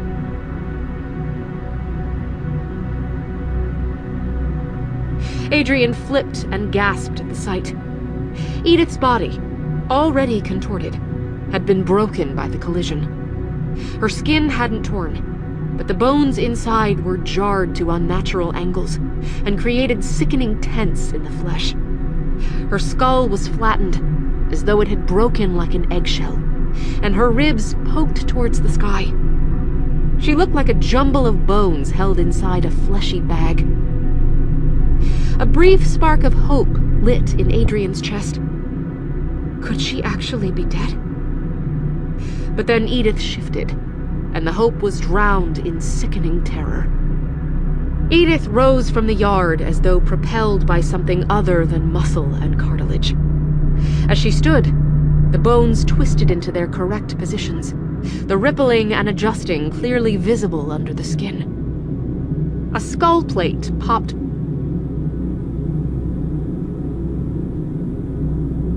Adrian scrambled backwards, trying to crawl inside the house before Edith could collect herself.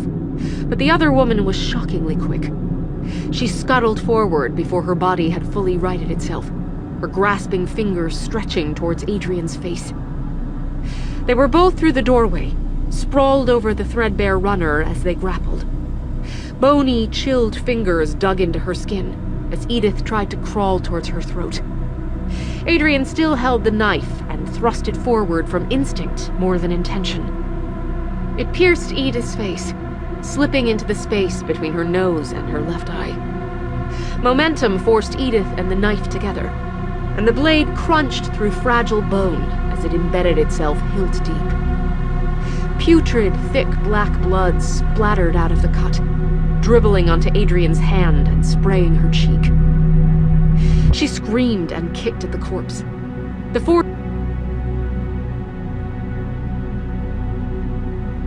Edith's arms stretched through the gap, keeping it open, and it twitched as the wood crunched into the fragile forearm bones.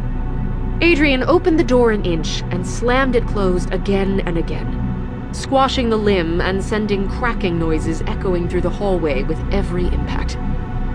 Edith's long, bony fingers flexed, twitching and twisting like a dying spider, then withdrew through the gap. Adrian slammed the door so hard that her ears rang. "Please stay down. Please stay dead." She rose onto her knees and turned the door's lock with shaking hands. Then she huddled there, ear pressed against the wood, as she sucked in panting breaths and listened. There was the slow, distinct sluicing sound of a knife being pulled out of flesh, then a splattering noise as congealed blood fell to the porch. A low...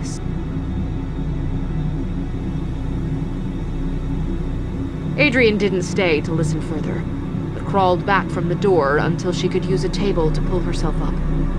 Her ankle throbbed, and her limbs were shaking.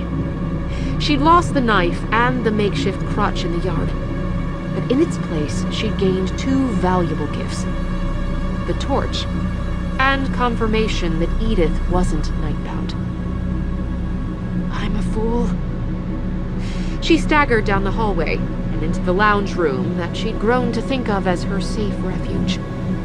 Wolfgang crouched in the corner, his ears flattened and tail bushed as he stared at the door. Adrian closed it firmly behind her. I thought it would be safe. It was only 10 paces from the front door, and I thought she'd retreated to the forest. I didn't expect her to be waiting for me on the roof of all places. Adrian slumped into her chair and gave Wolfgang a bitter smile.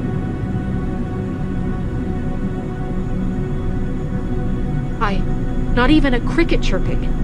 I was such an idiot. Lesson learned. Even the safest gamble is still a gamble. And Edith is more cunning than I expected. I've got to give up any hope of walking out of this house. She chewed on her thumb as she stared at the dying embers. This means my only escape will be if someone comes to check on me, and I can get a ride to town in their car. But even that's going to be dangerous for everyone involved. There's nothing to stop Edith from attacking them when they try to get out of their car. And that's only if someone comes, which isn't very likely. A piece of wood collapsed in the fireplace and sent up a little burst of sparks. Adrian sucked in a breath and leaned forward in her chair. She'd had an idea. It was ridiculous to the point of being laughable, but she thought it might just work. Chapter 34. Spark. Adrian shoved 2 new logs onto the fire to build it. She was running low on wood. What she had left wouldn't last through the night. But that wouldn't matter if her plan worked. She tipped the remaining kindling out of the fireside bucket and looped its handle over her arm, then limped through the house, searching for any rubber or small plastic items. In the kitchen, she found 3 packs of rubber gloves, 2 drain plugs, and a tin of rubber bands, all of which went into the bucket, followed by the last tea towel. There were surprisingly few plastic items in Ashburn. At Adrian's old home, cheap plastic bowls, chopping boards, and watering cans had been common. But Edith seemed to prefer wood, glass, or metal. Adrian eventually found a thick roll of rubber mat in the laundry and dropped them into her bucket. This'll do. She hobbled back to the lounge room and knelt in front of the fire. The new wood had caught and was starting to burn nicely. She added a 3rd piece, then all of the kindling, and waited for the flames to build. The heat coming off it was incredible, and Adrian had to shed her jacket. Sweat beaded over her forehead, but the heat evaporated it as soon as it developed. She took the newspaper off the top of the fireplace and pulled the solid metal fire guard closed. "You might want to keep back for this part, buddy," she told the cat, who was sauntering up to see what she was doing. "It's not going to smell very nice." Adrian took the tea towel out of the bucket, tied it around the lower half of her face as a crude mask, then crumpled the last dozen pages of the newspaper. Pop. Then she shoved the fire guard against the fireplace's opening to block it as much as possible. Tendrils of black smoke began to spill out around the guard almost immediately, and with it came the smell of burning rubber. She'd become very familiar with the stench, and her neighbors had decided to start a tire fire in their backyard one autumn morning. She'd never forgotten the gag-inducing scent of burning rubber, or the way the smoke, thick and black, had poured across their property and stained the bricks. This house is visible from town. Everyone could see the light Edith lit every Friday. I'm sure they'll see the smoke, too. She could visualize it, pouring thick and black out of the chimney and billowing high into the sky. From a distance, it would look as if the house was on fire. That will bring people, and not just a single car that Edith might be able to... There won't either. There'll be fire trucks, the police, and possibly even Jane or a few curious spectators.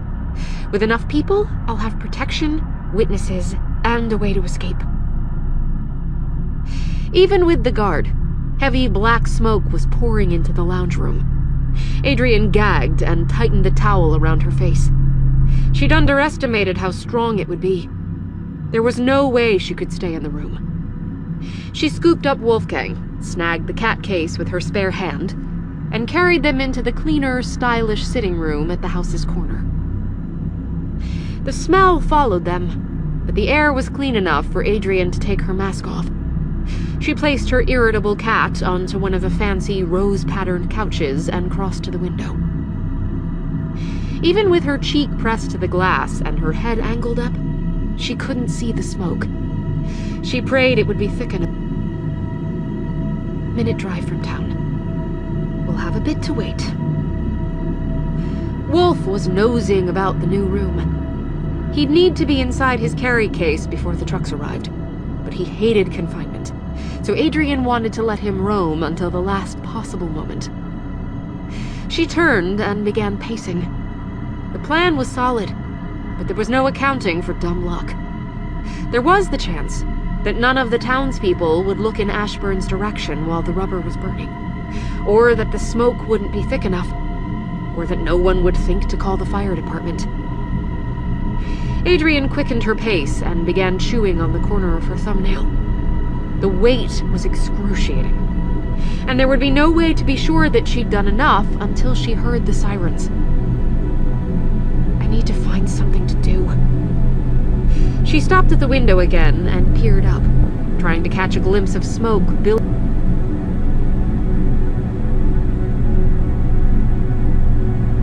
I could pack my bags.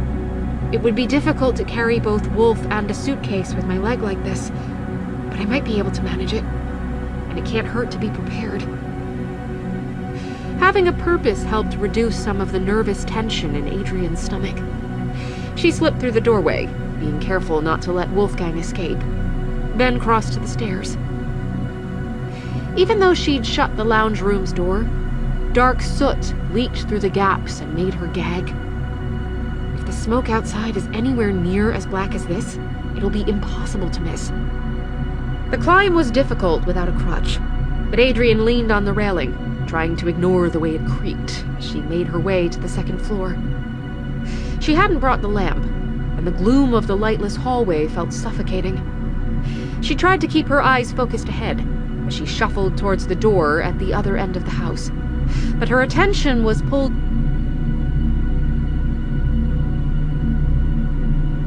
before.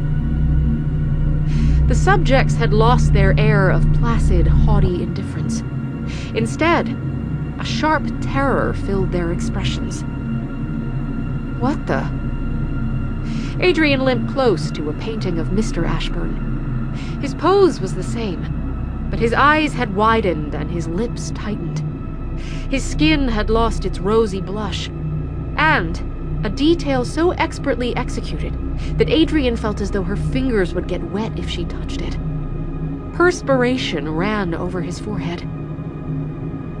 Adrian squeezed her lips together and stepped away from the picture. She didn't want to see anymore, but couldn't stop her eyes from skipping to the next portrait. Mrs. Ashburn's expression held none of her husband's restraint. Her mouth was open, and a delicate line of saliva connected a front tooth to the lower lip.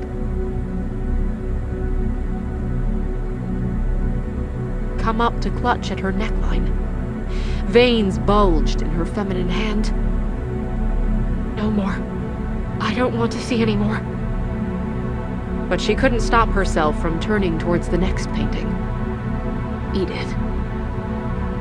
There was no terror in the child's face, only a flat, cold focus. She stared directly ahead, intense attention squared on the observer, the muscles in her face tight, but not from fear. You're not upset? Of course you're not. Because you murdered them, didn't you, Edith? You were a heartless psychopath even as a girl. The painted eyes blinked. Adrian stumbled backwards. She made a choked, yelping noise as her injured ankle twisted, and she clutched at a side table to halt her fall. Her back slammed the wall, sending portraits swaying. Had been captured as they experienced their last moments on Earth. Something moved in the mirror Adrian had hung in the hallway's midpoint. She had a fleeting glimpse of bulging, bleached white eyes. Then one of the portraits she'd bumped fell off its hook and clattered to the ground. The twisted fascination broke, and Adrian hopped as quickly as she could towards the door at the end of the hall. She kept her eyes fixed on the dirty, scuffed carpet the entire way, and only looked up when she'd turned the handle and tumbled into her room. She rested her back against the cool door. Her heart was jumping, and her chest felt tight. It had been easier to live with Edith's presence while she was locked outside, and their domains were neatly designated by the house's walls. But the spirit's influence seemed to be seeping inside. It sickened her. I won't have to endure it for much longer. Soon I'll hear...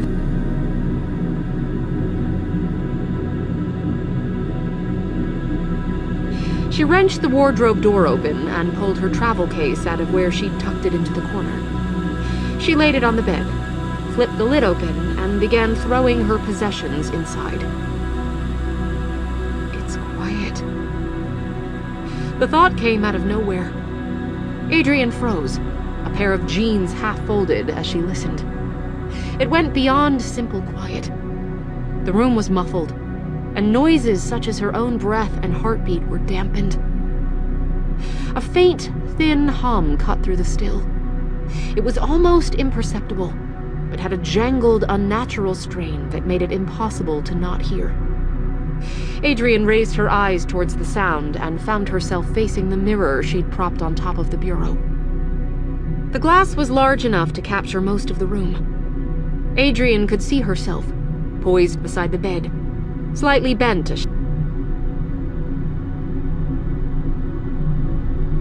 skin had a dirty pallor, testament to the days of stress and fear.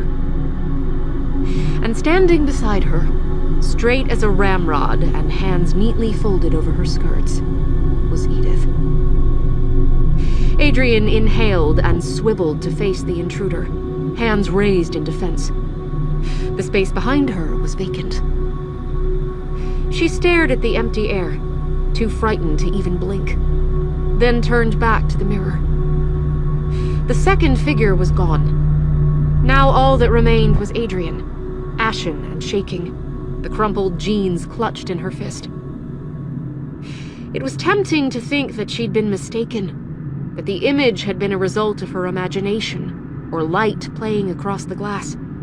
But Adrian knew what she'd seen. The mirror's phantom had been worlds away from the contorted, naked creature outside. The reflection had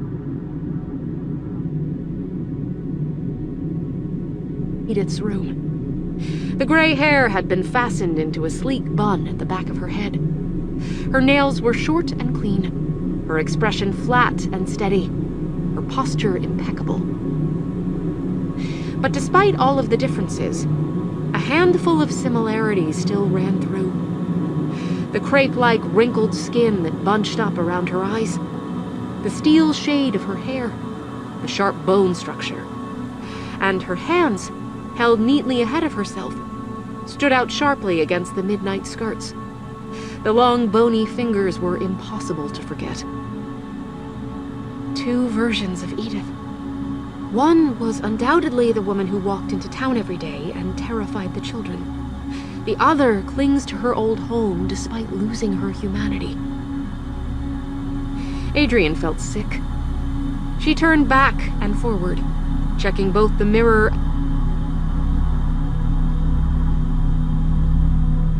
but the muffled sensation persisted.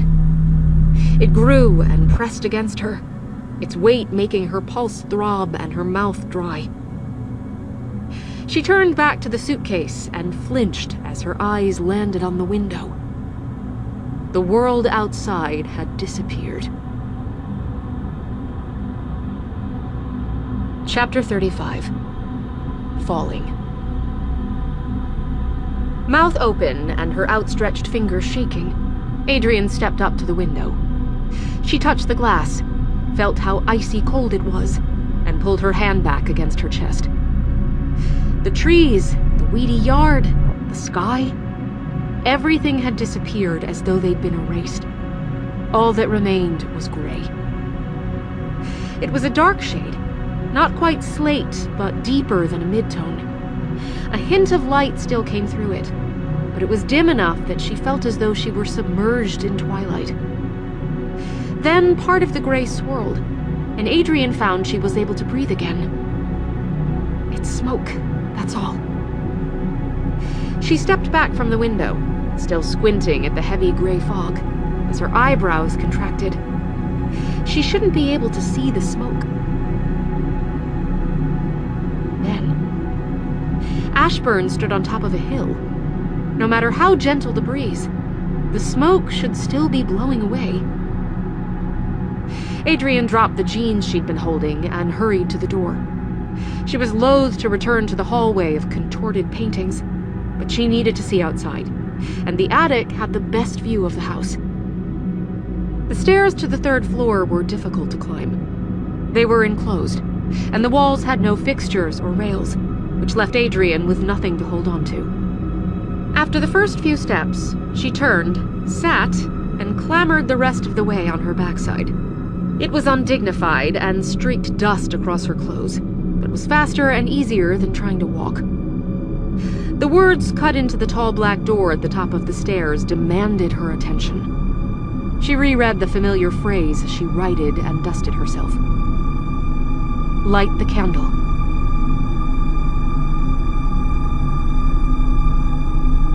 The words were cryptic, possibly put there during a bout of madness, but the reference to Edith's family felt significant.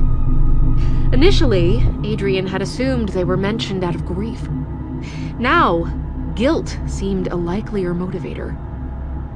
Your family is still dead. Maybe Edith regretted what she'd done. Did she try to revive her parents, in the same way she managed to resurrect herself? Adrian couldn't parse the mystery, so she nudged the door open and stepped through. The attic, large and airy, and filled with crates holding thousands of candles, sent prickles skittering over Adrian's skin. The wax-coated candle spike and carefully framed photo had taken on an occult subtext, so she gave them a wide berth as she crossed to the uncovered window. At last, she had something to see. Clouds rolling in from the north seemed to stretch forever. Below it, Adrian could see the town, full of tiny houses and tiny people nestled in the valley. The woods, thick and tangled, divided her from the town, and between the woods and the house was a heavy blanket of gray. Adrian unlocked the glass window pane and pushed it open. She leaned forward, stretching over the windowsill to see above the roof. There was no plume of black smoke reaching for the heavens. Instead, it fell, tumbling over the roof and spilling into the yard like a spectral waterfall. That makes no sense. Hot air rises. Eventually it would cool and the soot would come back down, but not this quickly. Something was moving in the smoke. Adrian strained to see through the swirling gray, but it was too thick for together, and Adrian hopped across the attic to reach a window facing the backyard.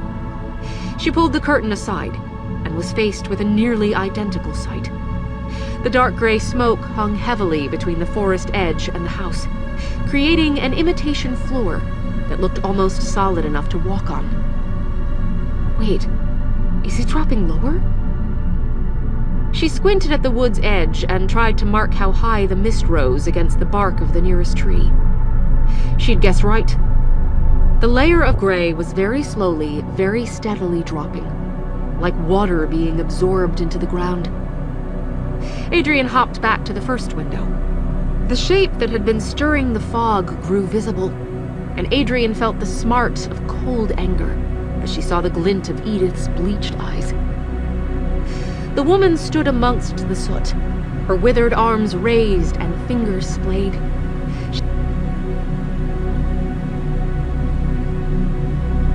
And closer to the ground and condensing from gray into an angry, dirty black. I keep underestimating her. She looks like a crazed animal, but she's smart. The angry, miserable tears wouldn't stay in her eyes this time. Adrian rubbed them off her cheeks, frustrated with herself for crying, and slammed the window closed. No fire department, no police, no help. Back to stage one. She spared the photograph a final glance before turning towards the door. Edith looked so innocently mischievous in the picture, as though she'd been caught playing make-believe in the garden. The contrast with the creature she'd become was striking. Adrian refused to let herself sigh as she left the attic, but the defeat was crushing. She'd thrown everything into the plan, including the last of her firewood, and the result was that she would remain trapped, being methodically stripped away. No lights, no hot shower. Now I also don't have a fire, and the rubber smell in the lounge room will make it impossible to sleep there. She reached the base of the stairs and hesitated. The open suitcase waited in her room, but there was no longer any reason to pack it. On her other side stretched the hallway of distorted portraits. Adrian looked towards them and felt her heart catch. They'd changed again. She stepped near the closest portrait, and nausea welled inside her. It was an image of Mrs. Ashburn. The lady's perfect pose had been disturbed. Her head twisted to one side, her eyes pointed away from the viewer, and her delicate brown hair was flung out across the wooden floor.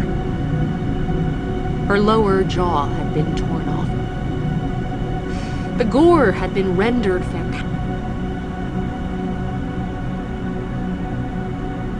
Felt a small sense of wonder at how perfectly the upper teeth shone amongst the red, how she could see into the lady's throat, and how the withered end of an artery poked free and coiled in the blood like a fat worm. She turned, but there was no relief from the images. Mr. Ashburn's right eye was wide and staring, frozen in shock, but the other eye was missing, along with that half of his head. A drop of red blood glistened in his mustache, and more had spread across the floor below him. The other Mrs. Ashburn, Charles's wife and Edith's aunt, had fallen face down. Her hand was extended, palm up, as though she were beckoning to someone, but it had been torn from her body at its wrist. A clump of her impeccably styled hair poked free from her head. It had been cut by the hatchet embedded in her skull.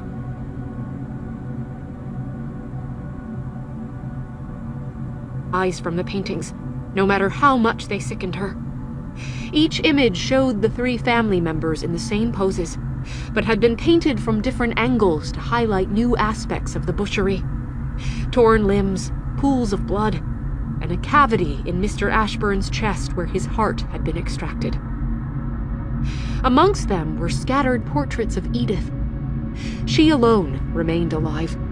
Each painting depicted her in the same position, looking towards the viewer, her face frozen in that calm expression, her eyes hard and unfeeling. A spray of blood had been drawn across her chin and cheeks. Adrian reached the stairs. Shock had set in, and she barely felt the prickles of pain as she put weight on her bad ankle. A manic, urgent panic urged her to escape the house and flee to town, where there was comfort and sanity and company. She stumbled toward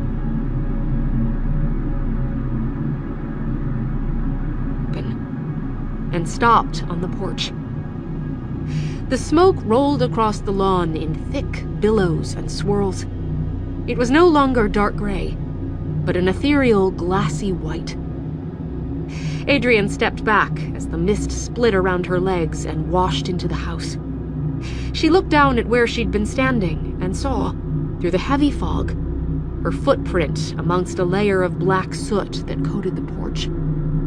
The bizarre sight shook Adrian out of her daze. She lifted her eyes toward the forest, where the pale, contorted figure crouched between two trees, and she slammed the door closed. Okay. Adrian squeezed her eyes closed and rested her forehead on the door as she turned the lock. Okay. Okay. It's going to be okay. You've just got to try harder, Addie. You can get out of here. She turned back like ghostly cobwebs. Sometime between enacting her plan and discovering its ruin, day had begun to dip into night. Chapter 36. The Last Evening. Adrian pressed her thumbs into the corners of her eyes. Think, Addie. Logic it out. What do you need to do? What do you need to survive tonight? The answer came quickly.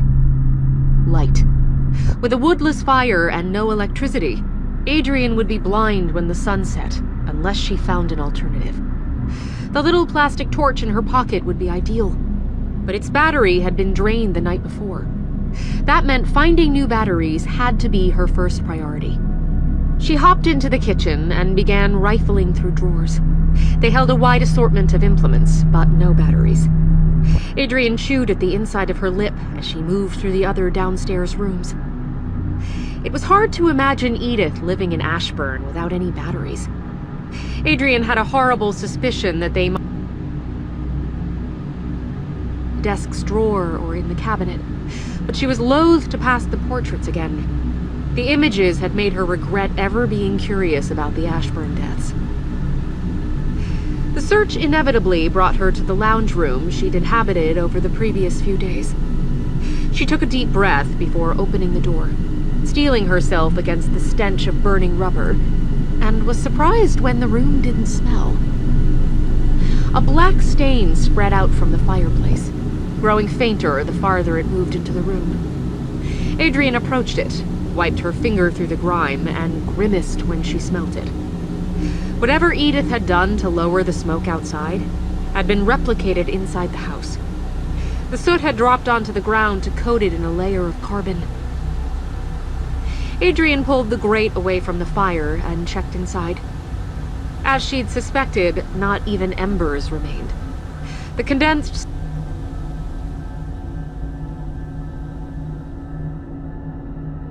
Adrian touched the wood, but it was cold, and she didn't have any kindling to revive the blaze. She left the fire and searched the rest of the room. Despite digging through every drawer, and even searching between the bookcase's ornaments, she had to admit there weren't any batteries on the ground floor. Adrian wiped her hands on her jeans as she gazed about the room and scrunched her nose. Looks like we're going upstairs after all. But first... Wolfgang was still in the sitting room, so Adrian went to fetch him and return him to the lounge area, where he had food and water. As she opened the sitting room door, motion flashed through her peripheral vision. She turned towards the mirror she'd hung on the room's back wall. Her own reflection, pale and with a smudge of soot over her cheek, stared back. In the shadowed hallway just beyond her,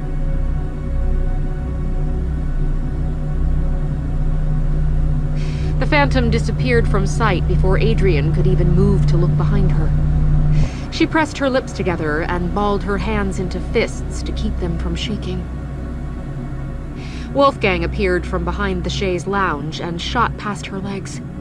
Adrian hissed his name and tried to grab the gray streak, but her fingers only brushed his tail as he disappeared into the hallway's gloom. Poor buddy. She didn't like the idea of Wolfgang roaming the house, but knew nothing would make him return to her before he was ready. She left the lounge room's door propped open, so that he could get to his food and water if he wanted, then went to the kitchen in search of fabric. No mirrors, she said, as she returned to the hallway and draped a tablecloth over its mirror. Looks like you and I agree on one thing, Edith. A second cloth went over the sitting room's mirror, and the tea towel.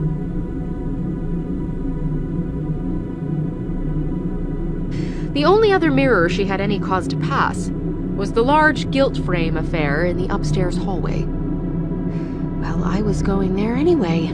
Multiple birds meet my stone. Adrian fetched a new knife from the kitchen drawer, checked that she still had the torch in her pocket, threw a tablecloth over her shoulder, and turned towards the dim stairwell.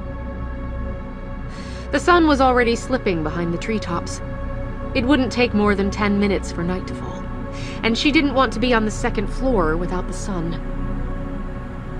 The lantern waited on the little table, but she moved past it. The weight would make her climb more difficult, and she planned to finish the search quickly. The only upstairs room that had any hope of holding batteries was the study, and its sparse furniture wouldn't take more than a handful of minutes to rifle through. Adrian took the stairs as quickly as her leg would allow, but stopped. A fraction of natural light coming through two open doors had always been dark, but with the sun close to setting, walking up there felt like stepping into a tomb. She was grateful she hadn't brought the lamp. It was easier to pass the portraits without light. She walked along the center line of the scuffed runner to give herself as much space from the paintings as she could. Her eyes stayed focused on the end of the hallway, but her peripheral vision caught little glimpses of blood and bone. An aching lump grew in her throat, but she couldn't swallow it. She knew the paintings only contained corpses, but she still couldn't shake the feeling of eyes following her. The hallway mirror hung at the midway point, reflecting dated wallpaper and broken teeth. Something moved in its depths, wrinkled skin flexing, bulging eyes watching without blinking. But Adrian threw her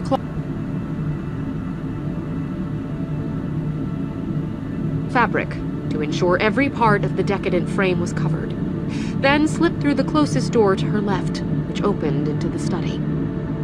The room felt a fraction warmer than the hallway, and its papered walls were a welcome relief from the paintings. The claw-like anxiety in her chest relaxed a fraction. The last beams of sunlight came between the curtains and lit the wall behind Adrian. She scanned the furniture quickly. On either side were two bookcases, both holding nothing but books, and a wooden chair and a dark wood desk rested below the window. The desk had a drawer in its front, which Adrian hurried to open. The space was crammed full with knickknacks. She shifted through a large magnifying glass, boxes of paper clips, envelopes, outdated stamps, spare pens, measuring tape, hole punches, and scissors, before finding 2 packs of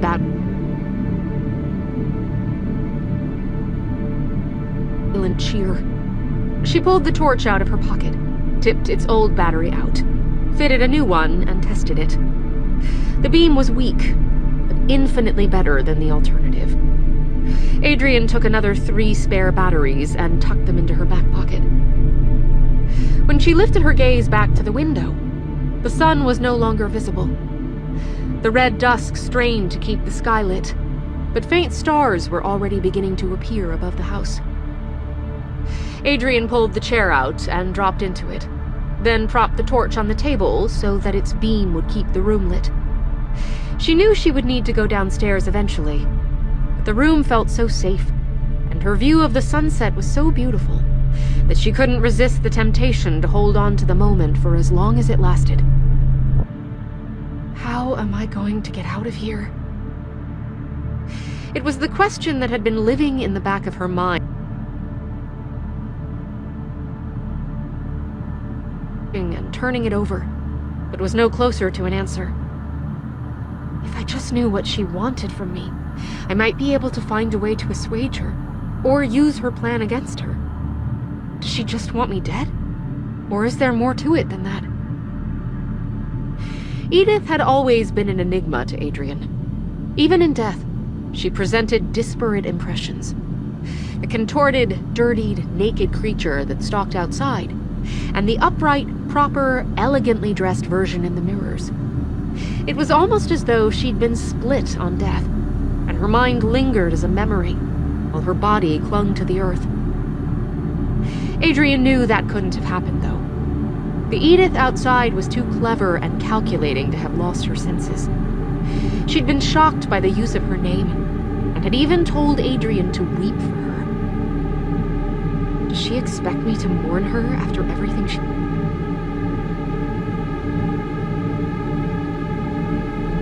Is there any chance it might help me? This isn't a spirit that needs to feel loved before it can move on. This is a monster that's bent on hurting me.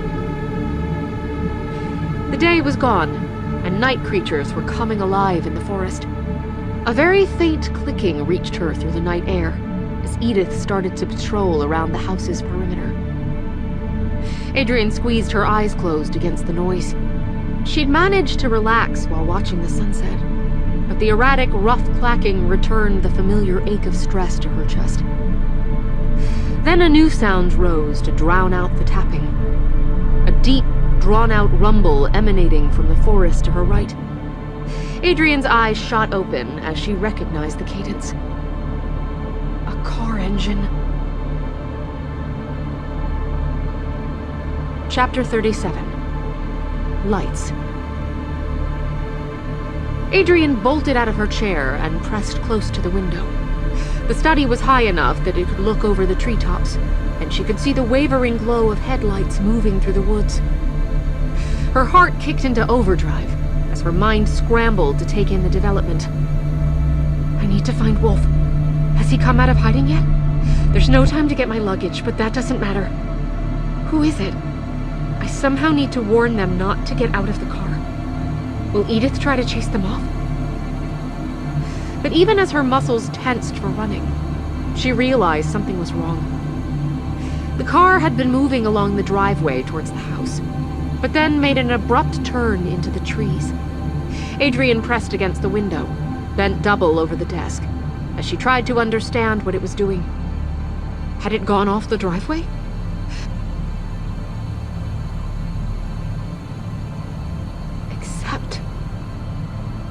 Peggy had asked if her brother could use a shortcut that ran through Ashburn's land.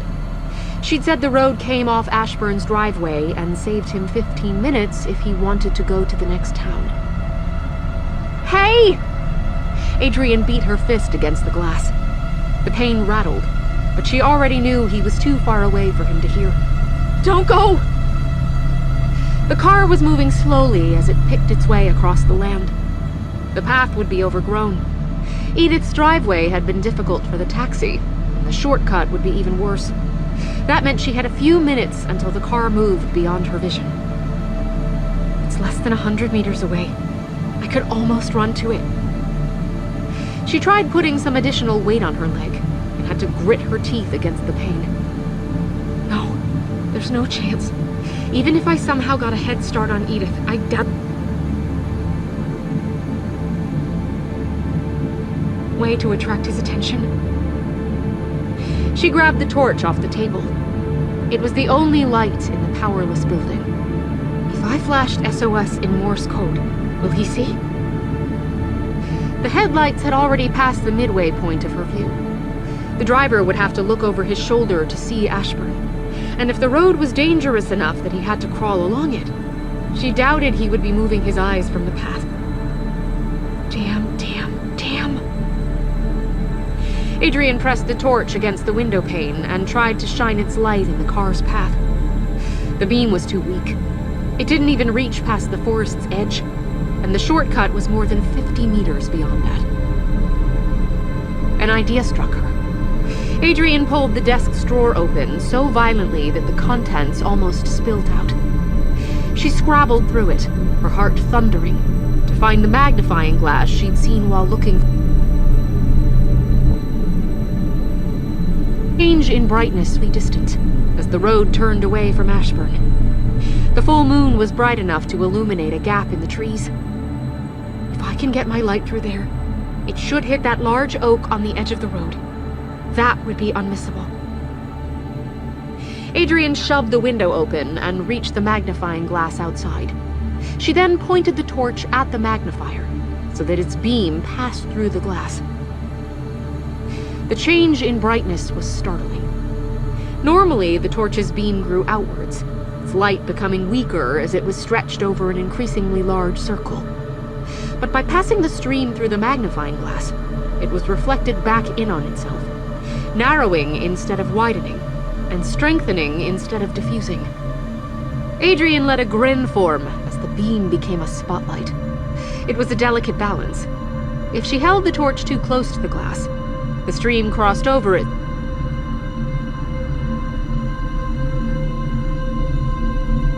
Her angles until she hit her target, the large oak in the car's path. The car engine's rumble broke off in a screech of brakes. Adrian held as still as she could manage, the beam jittering in her shaking hands as she watched the car. It had stopped only a dozen meters from her spotlight. He's seen it. Give him a minute. Let him figure it out. Tires wailed as the car shot forward. From what Adrian could tell, he'd floored the accelerator. The vehicle passed her spotlight in a cloud of dust. It kept up the insane pace as it crashed along the path, drawing away from Ashburn as quickly as the engine would allow. Adrian's smile disappeared. She dropped the magnifying glass and flashlight back onto the desk as she watched the car careen along the road, growing quieter and smaller until it finally disappeared. Then, far broken, she slumped back into the chair. You're driving along an abandoned, overgrown road. Somewhere behind you is Ashburn House, a property rumored to be haunted. You've grown up listening to ghost stories. All of a sudden, a light appears ahead of you. What would your first thought be? Ghost, of course. She dropped her head into her hands. The world outside was silent for a moment. Then, far below, the clicking resumed. Adrian swallowed a furious, frustrated scream, then took a deep breath and released it slowly. Will he realize the truth? Probably not. He would have only seen the light for a second before driving away. I'm guessing he'll either continue to believe it was a ghost, or convince himself he imagined it.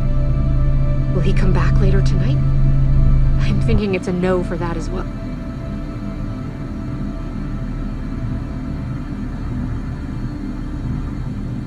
She slid the magnifying glass back into the drawer, then pulled the window pane back into place and drew the bolt to lock it. Nice work, Addie. Not only did you chase him off, but you made sure he wouldn't be coming back. Edith should put you on salary. She snorted in laughter at the idea. She was 0 for 2 as far as escape attempts went.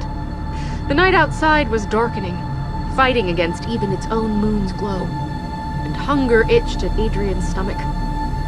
She'd eaten her final cup of instant noodles the night before, and the pantry didn't have many alternatives. Most of her remaining edible food came from Marion's gift basket.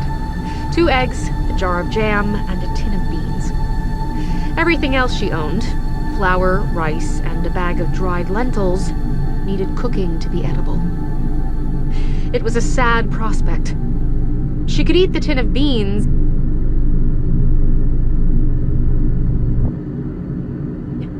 she'd just have to eat the raw eggs and take her chances with salmonella. Adrian couldn't bring herself to leave the study. She sat in the chair, hands clasped on the table, as she stared at the expanse of forest filling the window. I was so close. He saw the flashlight. If he hadn't jumped to conclusions, I could be out of here by now. But instead, I have to go downstairs, eat the world's saddest dinner, and then... what? Sit in the lounge room with just the torch for company while Edith paces around the house? She sighed and rubbed at her eyes, then pushed away from the table. Enough of the pity party, Addie. You're alive. You still have Wolf. You can escape if you just figure out how. The hallway felt deeply hostile, and Adrian, her nerves on edge, flicked the torch's light across.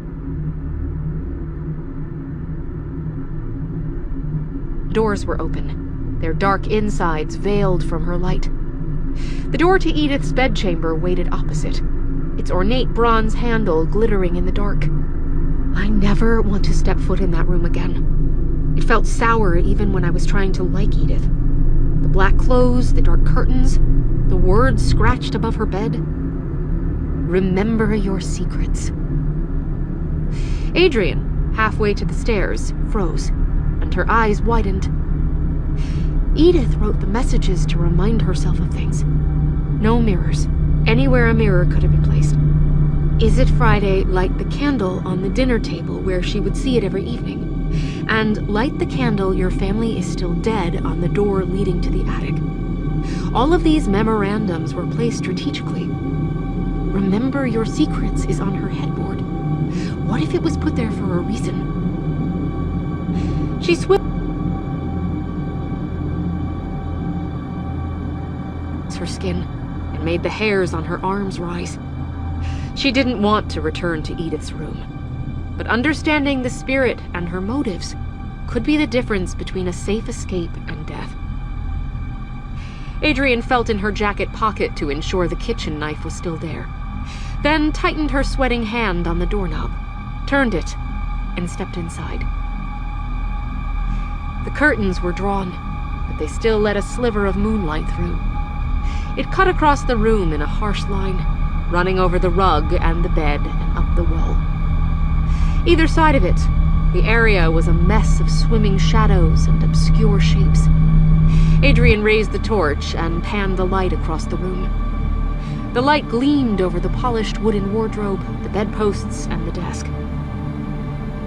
She was alone as far as she could tell. Adrian lifted her chin, inhaled,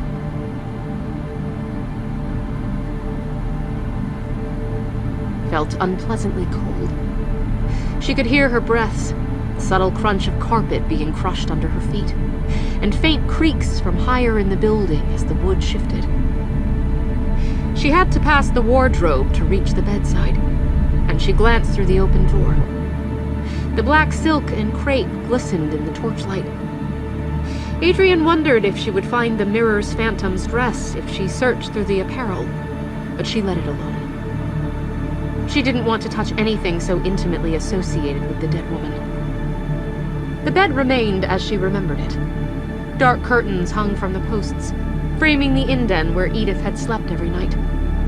Scored into the headboard, just above the pillow, were the words, "Remember your secrets." She would have seen it every night before going to bed.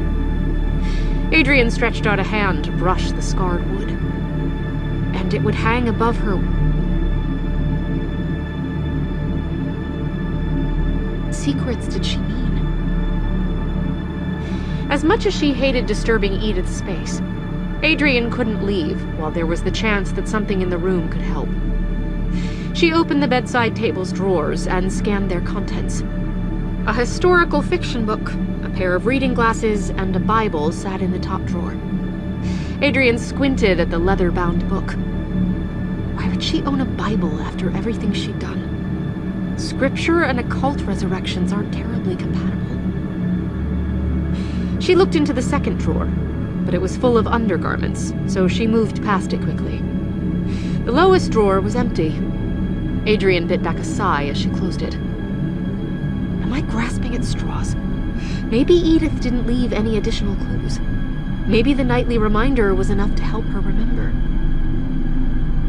On impulse, Adrian moved closer to the bed, hovered her head Edith would have taken each night. And there, on top of the canopy, nestled amongst the dusty fabric, was a small wooden box. Adrian gasped and reached for the container. It was beautifully carved, made of dark wood, and had a little gold clasp on its front. For a second, she was afraid it would be locked, but it wasn't. The lid lifted easily, and the insides were full of Edith's secrets. Chapter 38. Memories. As Adrian lowered herself to sit cross-legged on the floor, she scattered the box's contents over the dusty carpet. Edith's clicking joints passed below the window, and Adrian, feeling as though she were trespassing, held her breath. The tapping rose, prodding and poking across the wall, then faded as the corpse moved on. Adrian released her breath and raised the torch high as she turned over the items. The box was full of newspaper clippings. Adrian flipped through them and counted at least 20. The articles Edith cut out of the Ibsen Chronicles. She kept them after all. Underneath was a small, tarnished locket. She opened it and saw a familiar face. Edith's mother, the brown-haired lady who had lost her.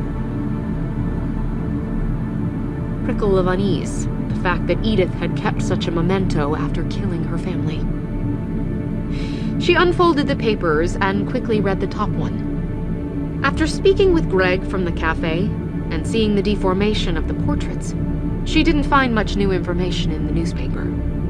It described the discovery of the bodies, used phrases such as horrific carnage and inhuman barbarism, without mentioning any gory specifics, and urged townspeople to lock their doors and be vigilant, as the killer was still at large. Only the final paragraph made Adrian pause. As the populace of our fair town well knows, the Ashburns have long been a source of controversy. Whether it's from the intrigue of Charles Ashburn's illness and reclusiveness, or the censure of their child-raising practices. As the remains of the 5 bodies are removed from the property, the editor ventures to suggest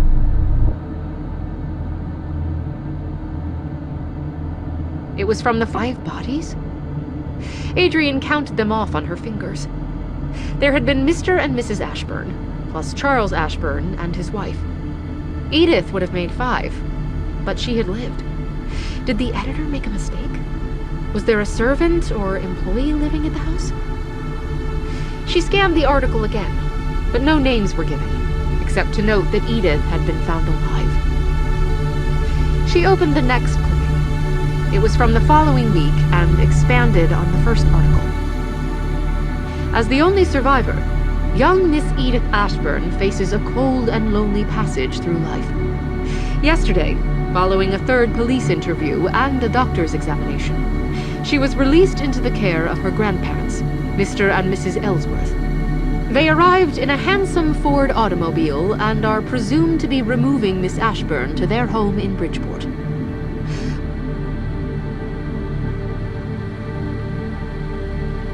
Ashburn survived the massacre.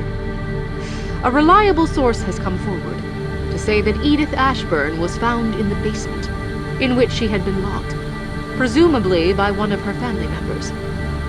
Curiously, the Ashburn basement had a second door that opened outside the building, but young Edith did not try to escape, nor did the attacker attempt to break in. Miss Phillips, a friend of the neighbors, is quoted as saying, "It's really so tragic.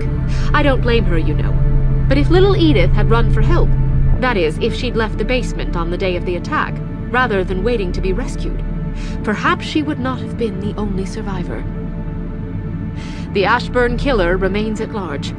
Police urge any citizens with additional information to come forward. Adrian's mouth had gone dry, and her head was starting to throb. I didn't know Ashburn House had a... inside the building? She dropped the bundle of clippings and lurched to her feet. The outside world was unpleasantly quiet following Edith's circuit. She knows about that basement entry, surely. That means the door must be locked. Otherwise, she would have already gotten in. Adrian crossed to the window and twitched the curtain back. A full moon hung in the sky, and it bathed the ground in a heavy, ethereal glow. Adrian searched for any humanoid shapes crouching amongst the weeds, but she couldn't see her great aunt. I locked every window and bolted both the front door and the back door, but I never considered there might be a third door to lock. Panic was steadily growing. No matter how forcefully Adrian tried to tell herself she was safe, that if Edith had been able to get in through the basement, she already would have. She couldn't assuage the sensation that she was... At least. Best case scenario, I find it and it's already locked. Worst case scenario, she's already inside. Adrian grimaced. Let's not think about that. She left the memorabilia spread over Edith's carpet and hurried to the door. Her ankle began to burn again as she put weight on it, but Adrian tightened her lips as she followed the hallway to the stairs. The paintings were openly watching her. She tried not to look at them, but when she glanced towards the wall, she found the dead, glassy eyes fixed on her, rolling slowly in their sockets as she passed them. She stumbled down the stairs, clattered to a halt in the hallway, and raised her torch to check the surrounding area. It seemed untouched. Where is the door to the basement? The article didn't say. There are so many doors in this house. Would it be near the front?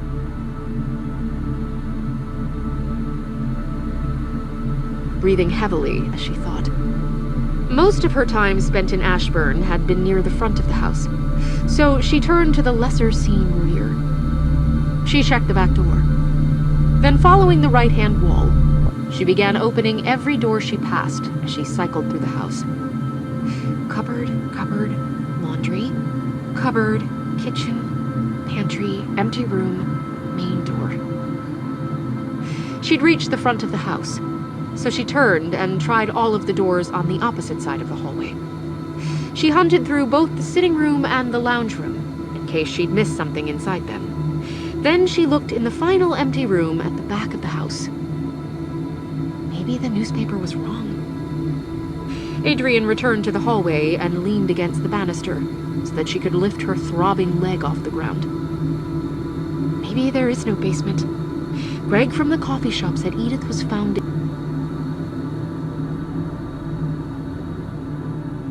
And the newspaper just picked the one it thought was most likely. As she turned towards the stairs, her light flashed over something metallic. She bent to one side to see behind the staircase and found a tiny square door hidden in the shadows.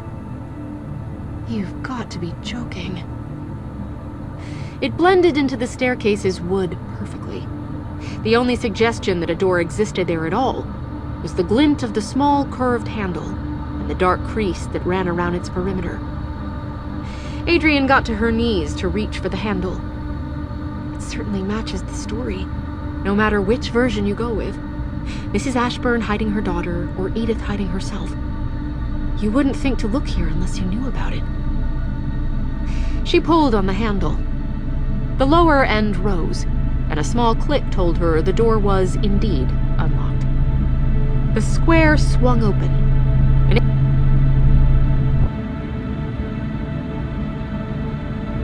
dust motes swirled in her light like thin, anemic snow. The space seemed to stretch on forever, but the torch was too weak to bring much of it into relief. Adrian could see steps leading from the door to the dirt floor. Beyond that were several ancient crates, and what she thought was a pile of rotting sacks. She clicked her torch off to allow the darkness to flow around and swallow her. It took a second for her eyes to adjust to the dark, but then she was able to see the blue glow of moonlight far away to the right. The basement had a door leading outside, after all, and it was open. Adrian's pulse kicked into overdrive. Very carefully, as though moving too quickly would undo the perfect equilibrium she existed in, she nudged the door closed. There was a keyhole below the handle, Adrian tried to fit the house key inside, but the cutout was too...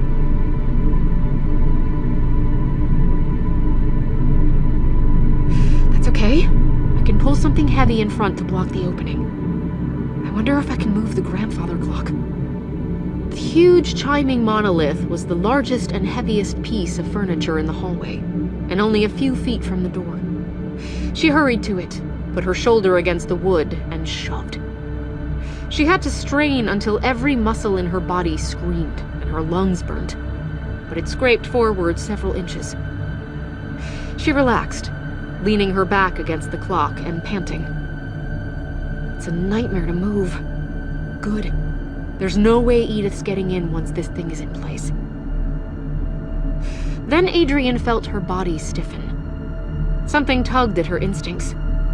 It was a vague sense, like a scent that she could barely smell, but she instinctively knew that something was wrong. Adrian closed her eyes and tried to pinpoint the source of the unease. Jangling noise she'd heard in her bedroom, like off-key violins being stressed, but so quiet it was almost possible to convince herself she was imagining it. Adrian opened her eyes. Directly ahead and a little to the right hung the hallway mirror. The cloth had fallen off without Adrian ever realizing, and lay in a pool on the floor.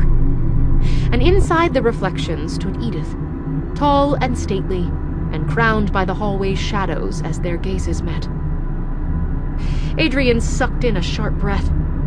Her eyes reflexively darted to the space beside the lounge room door, where the reflection showed Edith to be standing.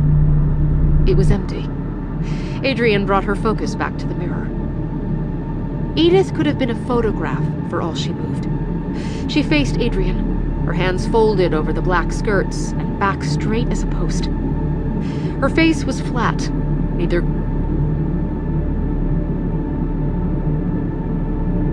ending. Even with 90 years separating them, the similarities with the upstairs portraits were eerie. Does she want to talk? Can she be reasoned with? Adrian licked her dry lips and prayed her voice wouldn't crack. Edith? I don't know why you're lingering here after death, but... Edith took a step nearer. Her expression remained flat, but her eyes flashed in the reflected moonlight.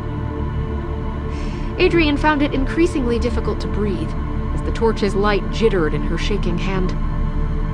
I hope you're not angry with me. I'd like to leave, please. I can go right now, walk to town. The house will be all yours. You'll never see me again. Edith took a second step forward, bringing her close to the glass. She looked so corporeal that Adrian half expected the specter to step. She shook her head. No. Please. Sweat beaded over Adrian's body. Her mind, frightened and exhausted, whirled out of control as she tried to think of an argument that might sway the spirit. Whatever happened here, whatever happened with your old family, I don't want any part in it. Let me leave. Another shake. This time, Edith raised one bony, pale hand, extended the index finger, and pointed down. Adrian frowned. What is she pointing at? Her feet? The floor? A drawn-out creak echoed from behind her as the little square door drifted open. Oh no. The basement. It was hard to tear her gaze away from Edith, but Adrian did, turning to the door under the stairs.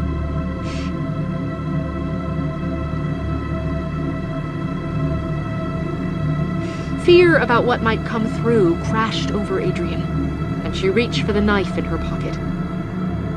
But nothing came out of the door. Instead, a small gray shape caught in her shaking torchlight. Wolfgang had approached the opening. He raised his nose to sniff at the wood, in the way he did whenever he encountered a new item in his domain. Then he turned to the dark hole. No! Adrian darted towards him, both Edith and the stinging ankle forgotten. as she raced to pull her cat back from the door. She was too late. As elegant and uncatchable as smoke, Wolfgang slunk forward and disappeared into the basement. Chapter 39. The Basement. Adrian dropped to her knees. Her heart felt as if it might thump its way out of her chest as she stared at the black opening, her hand stretched towards it, disbelief and cold horror rising through her. "Wolf?" The word came out as a squeak. She knelt there, unmoving, praying with every fiber of her body that the cat would reappear in the door. He didn't. Of course he wouldn't. The house has him now, swallowed whole, sucked down into its belly, where it can digest him and eventually spit out his bones. Adrian tried to force the idea from her mind, to purge the image of the gray tabby wandering sightless in the black for the remainder of his life, but she couldn't. This is my fault. He escaped from the lounge room into the basement because I was too slow to stop him. If he suffers, it will be on my head. Adrian bent closer to the basement's entry and passed her light inside. The deepest region of the house seemed to repel illumination. It appeared to thrive on darkness and silence and desolation, as ardently as its deceased owner had.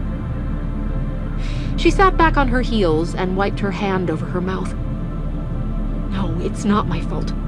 Not really. I closed the basement door. I remember it making a little click as the latch caught. Edith reopened it. Edith lured Wolf inside. "Give me back my cat." She turned towards the mirror, teeth bared and face scrunched as she prepared to clash with the spirit. But Edith was gone. The mirror showed the hallway, long and cluttered and full of memories, but no dark in front of it and "Give me back my cat!" The words echoed through Ashburn's empty rooms without answer. Adrian pressed a hand to her chest, where her heart was burning. She was incapable of stopping the tears that dripped onto the dusty wood floor. I promised myself I would not take any risks. The risk-free option would be to close the door, push the clock in front of it, and forget Wolfgang ever existed. She could still remember trying to revive the soaked, bone-thin kitten on her mother's kitchen table. A classical music CD played in the next room. The operatic songs had washed over them, as Adrian gently massaged the lump of wet fur. Adrian's mother had thought the kitten was a lost cause. It wouldn't drink the drop of the milk they dabbed on his lips, or even open his eyes. Then the Mozart composition hit its crescendo, and right on the phone, she spoke to give herself mouth and let out a tiny peep. Naming him had been a no-brainer after that. Wolfgang Amadeus Mozart. And no matter how big he grew, he was the most precious creature in Adrian's world. Her only choice was whether to go into the basement head first or feet first. Bloody cat. She spoke to give herself courage, but the words came out as stutters. Always getting into trouble. Her feet went in first. The doorway was small, just a little larger than her torso, so Adrian had to contort her body into an awkward angle to squeeze through. Her feet touched one of the stone steps, and she began wiggling the top half of herself after them. She couldn't see while her body was blocking the doorway, so she had to worm into the basement blind. It was a horrifying sensation.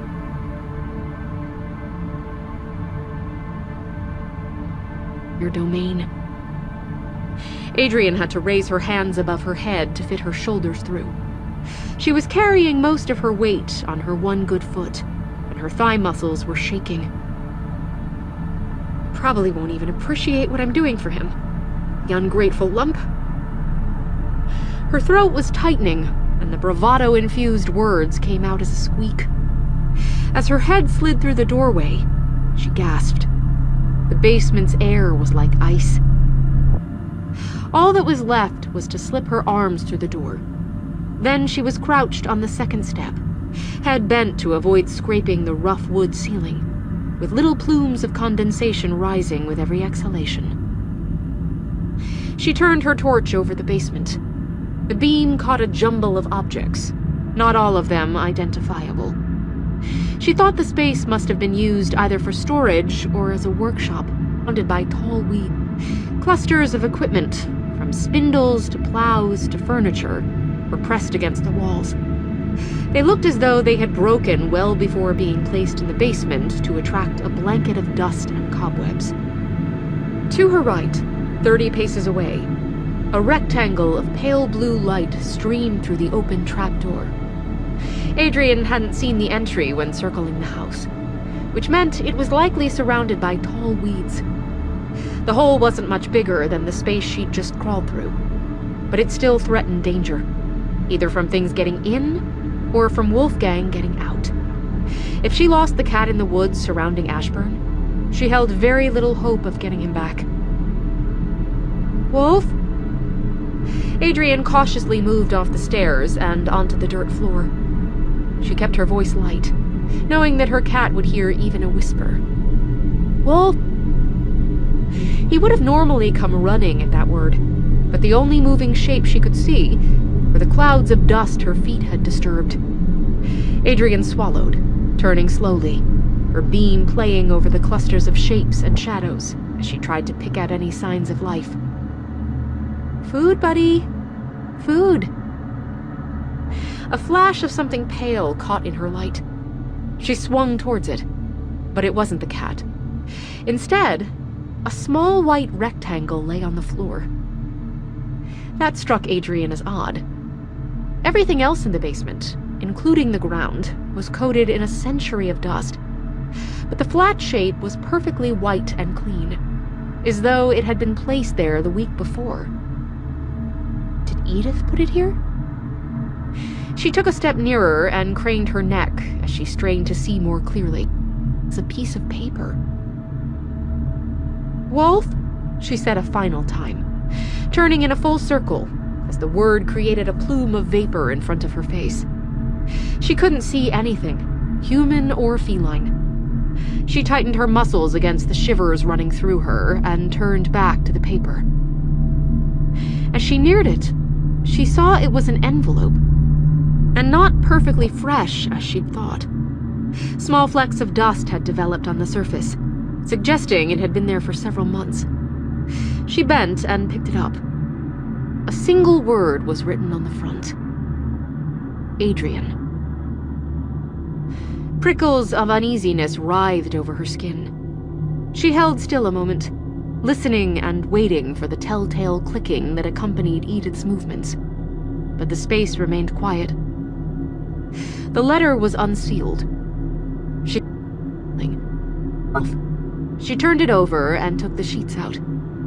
The careful, immaculate penmanship was familiar. It had been on the small note in her bedroom, too. Edith wrote this. Adrian frowned. What's it doing down here? Did she really expect me to find it, or... No, surely not. She pointed the torch towards the ceiling. The basement's rough wooden boards were nearly an arm's length above her. They had gaps in them, not large, but 100 years of aging and carrying feet had gradually widened them. She traced one of the slits. This would be under the lounge room, wouldn't it? I remember noticing how the boards had spaces between them on my first night here. Adrian pictured how it might have played out. The note would have been left on the little table beside the fireside chair, waiting for her eventual arrival. The paper open, gust of wind from an open window, a draft from the doorway, or even a bump from Edith's elbow, had sent it plunging towards the floor. The envelope was flat, could have slipped between the floorboards with the grace of a tumbling leaf, its absence never noticed. It's improbable, but not impossible. I remember thinking how odd it was that the bedroom note was the only missive Edith left. Adrian shook the paper open with trembling fingers. The words were small and daintily formed. and she had to hold the paper close to her face to read it in the torch's light. Chapter 40. Missive. My dear Adrian, I suspect I am a stranger to you, though I have had a keen interest in you since you were young. You did, in fact, visit me once when you were a small child. I regret that the meeting was not long. Your mother did not approve of me or my intentions, I fear. There is a very particular reason why I left you my home. As my only remaining relative, I believe you will be both willing and well-suited to perform a particular task that accompanies ownership of this house. What I ask is no small feat. I pray you will one day forgive me for passing this burden on to you. To explain this task, I must first tell you about our family. My parents were honest, kind people. When I was very young, our home saw the addition of my uncle. My uncle, a well-regarded painter, was not fully sound of mind, though he was attempting to rehabilitate himself through solitude and work. Together, we were happy more often than not, and fortunate enough to be respected by our neighbors.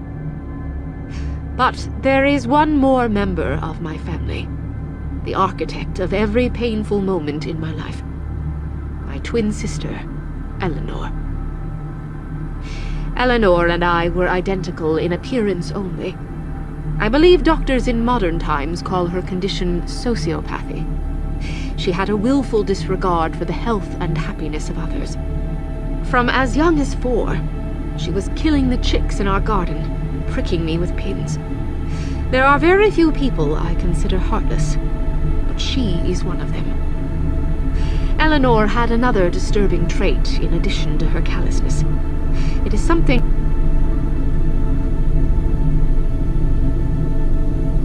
As hard as it is for you to consider what I am about to tell you, I pray you will read the full measure of my story before passing judgment.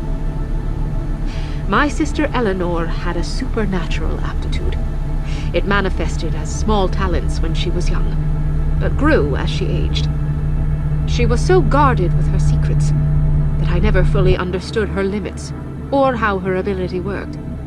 But a lifetime of research has caused me to believe she holds the reincarnated soul of a magic user. This soul is reborn again and again, in different bodies and with different minds, but always with the same talent. She may have passed through many eons as a biblical seer, an Egyptian priestess, a Salem witch, and finally, that talent found itself born into Eleanor Ashburn. From my experience with her, it seems that her ability... He obsessively paid himself something was the truth. No matter how unnatural, her body would obey that rule. For example, she held the Victorian-era superstition that a person's soul could be trapped inside a photograph. And because she believed it, it held true for her. She never allowed us to photograph her, and never gave Uncle Charles permission to create her portrait, though he obsessively painted the rest of the family. These are some of the gifts and weaknesses that I witnessed manifest in my sister. She is strengthened by moonlight. She is debilitated by candlelight. She does not sleep. A part of her soul can be trapped in photographs. If she kills another human using her hands, her lifespan is extended by the number of years they had remaining. Her body ages like that of a mortal.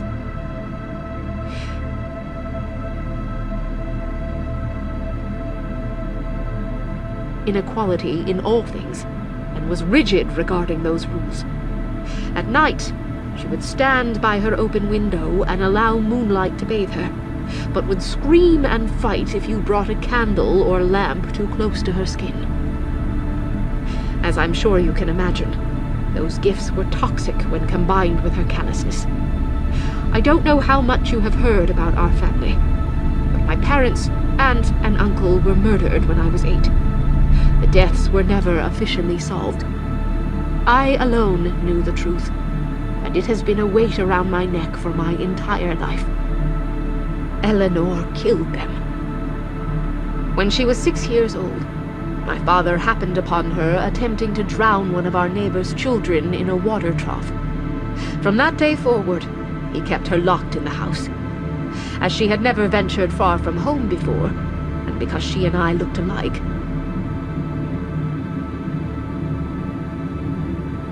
whether she was real or not, and whether she was still alive. It was not so bad during the day, but because she did not sleep, we were vulnerable at night. My parents would lock her bedroom door every evening an hour before bedtime, and unlock it in the morning for breakfast.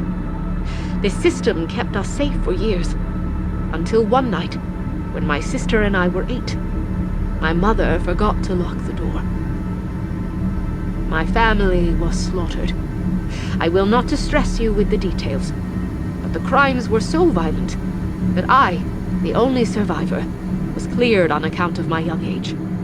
No one could believe a child was capable of such atrocities. I was supposed to be my sister's final victim that night. Instead, I managed to kill her. That day is my single greatest regret. Had I been my family. Still, it is what it is. We must accept our failings, my dear, and respect ourselves in spite of them. The remainder of my teenage years were spent living with my grandparents. When I became old enough to inherit Ashburn, I decided to renovate the building and sell it. I moved in to oversee the improvements, but as you must know, what was supposed to be a few weeks turned into a lifetime of occupancy. I had thought my sister conquered and vanquished. I was wrong. By killing our family, she had gained an unnatural lifespan that transcended even death. She dug her way out of her grave within a fortnight of my moving into Ashburn. She came to kill me, to take my remaining years and replace me in the home. We looked similar enough that I expect she could have worn my clothes and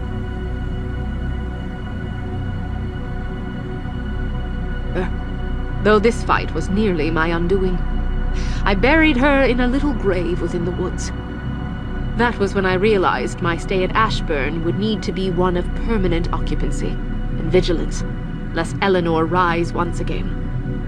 I did not expect to survive a third encounter with her. She had grown cautious, and her patience could outlast mine. But through vigilance, I have succeeded in keeping her dead for these last 80 years. Do you remember the rules above? She believes candlelight will weaken her, and she believes a part of her can be trapped in a photo. When we were children, I took a single picture of her. For my whole life, I have been using it to keep her locked in her grave. Once a week, I light a candle, so that the glow falls across her photo for an hour or two. It is enough that with no moonlight to strengthen her,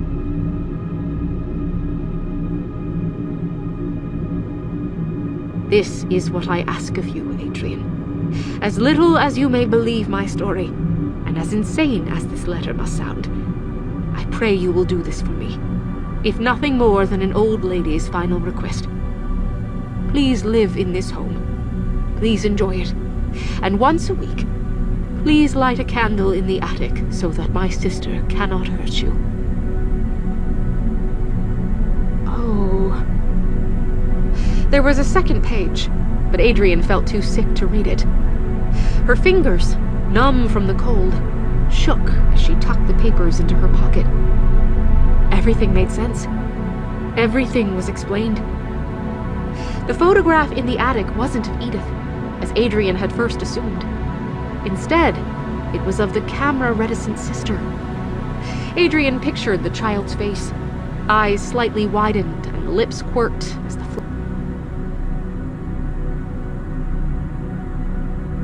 morphing into anger as she realized what had happened. She had grown into the deformed, furious creature that had dug its way out of its grave and stalked her back to Ashburn. Even after 100 years of being contorted by a too small grave, She had the same strong cheekbones and sharp eyes as her twin. Then Adrian remembered how, during the scuffle on the lawn, the corpse had loosened its hold on Adrian's leg at the sound of Edith's name. At the time, Adrian had thought it was the shock of being addressed, but now she realized it was conditioned caution. Eleanor had learned to fear her sister, and the phrase whispered into her ear, "Weep for Edith," had not been a request, but a taunt. Weep for Edith, for she is dead. Adrian tried to remember every time she'd encountered the corpse.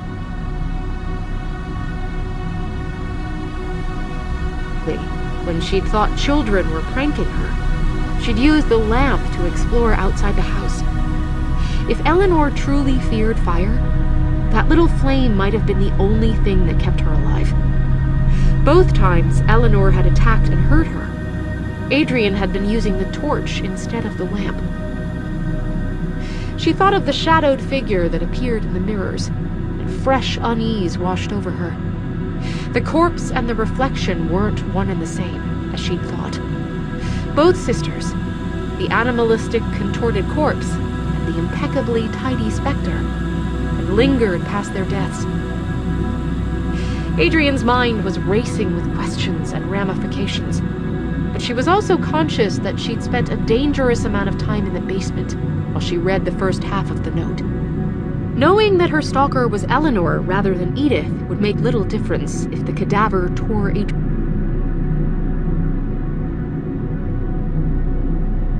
to flick her beam around the icy room. A cold sweat had broken out across her skin, and it stuck her shirt to her back. She glanced towards the open trapdoor again and prayed her cat hadn't slipped through it. The basement seemed to dampen sound. Every breath, footstep, and heartbeat came out muffled. It's the dust, Adrian thought, as she bumped a broken chair and sent a small shower of the musty gray powder pouring to the floor. It's so thick. She bent to look inside a crumpled metal barrel, then froze as a low, quiet rumble became audible. Is it an earthquake? No, surely not. I'd feel the ground move. She strained to make out the sound and inhaled, as the pitch, though distorted and muffled, resolved itself into a motor. Adrian shot upright and turned.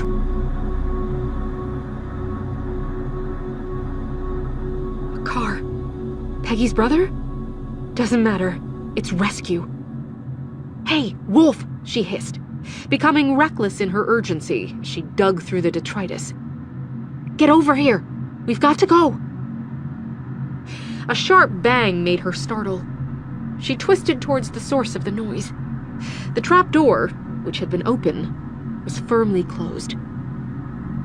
Adrian licked at dry and fear-numbed lips as she moved the torchlight over the room. The beam jittered across cloth sacks, rusted wash basins, and a cobwebbed armchair missing its seat, sending distorted shadows racing over the walls. Maybe it was the wind. Her heart ached from the rising stress. She held her breath, listening to the basement's oppressive silence and the distant car engine, hunting for any hint that she might not be alone.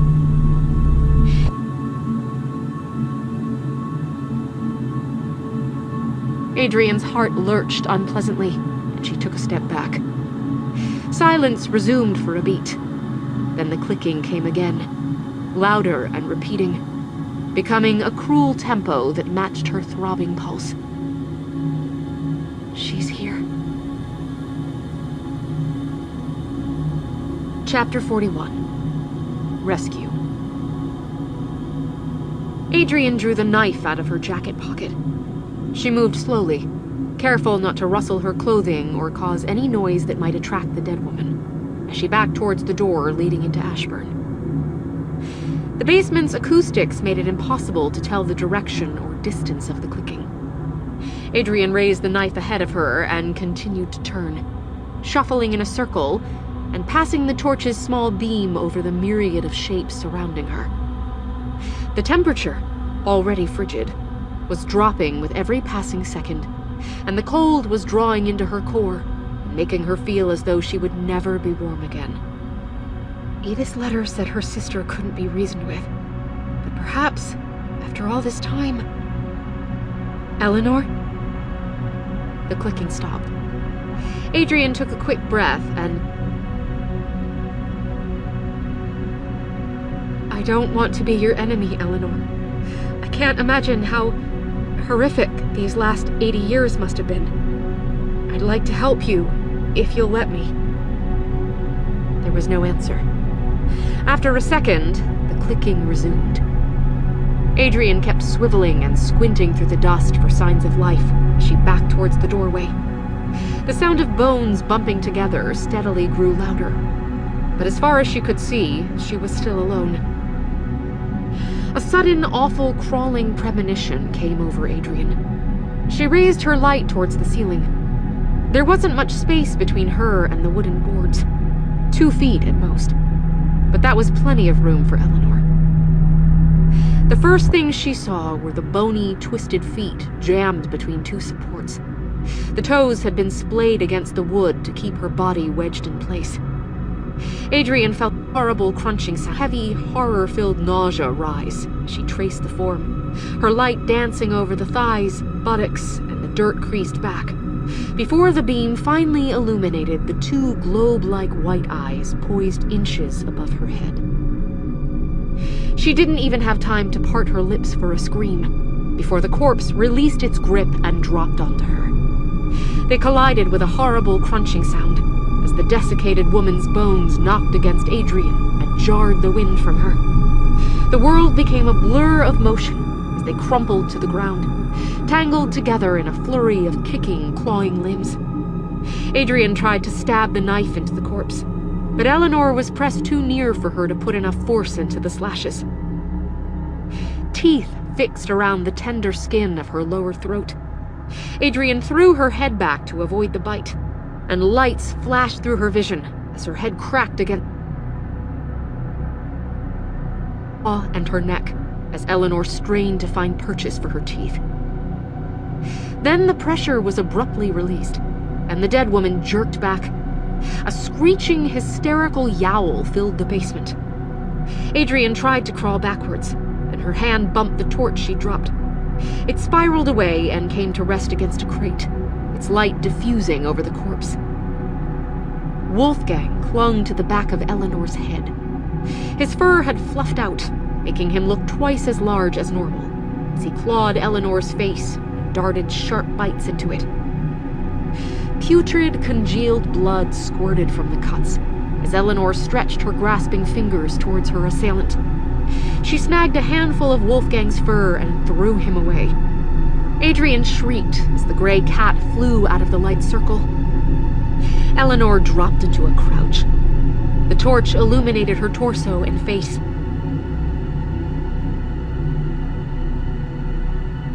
Skin. One eye had burst, and a clear liquid dribbled over the scraps of her cheek, which billowed in and out with every rasping breath. "Wolf!" Adrian squeaked. Eleanor took a step forward, her lips peeling back from the rotting gums and teeth, then howled.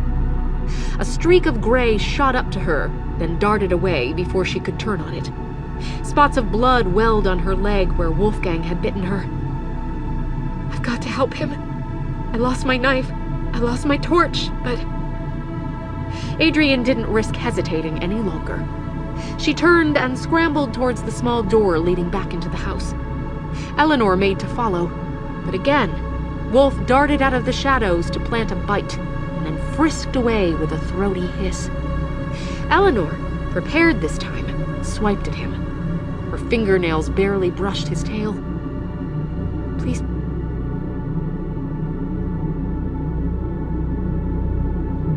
The doorway's outline was visible from the thin blue moonlight that flowed down the hall through the front windows. Adrian had no time to wiggle through the gap carefully. She pointed her hands ahead of her body and launched herself at the opening, like a gymnast diving through a hoop.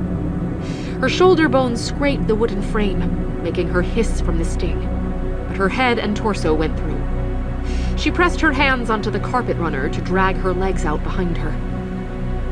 A hand fastened over her injured ankle and pulled. Adrian screamed as the cuts were reopened, and she pushed her hands to the wall to keep herself from being dragged back into the basement. There was another yowl, followed by a guttural, enraged shriek from Eleanor, and the grip loosened enough for Adrian to slip through and tumble fully into the hallway. A crash echoed from the basement. Adrian prayed that the projectile, whatever it had been, had missed it.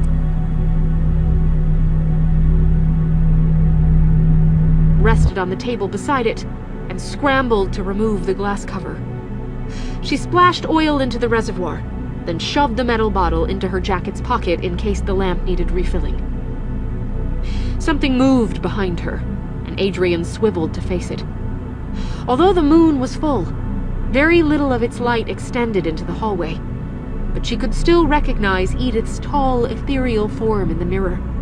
The black-clad lady pressed close to the glass, gesturing towards Adrian while mouthing mute instructions. "I know, it's okay." Adrian struggled to open the matchbox.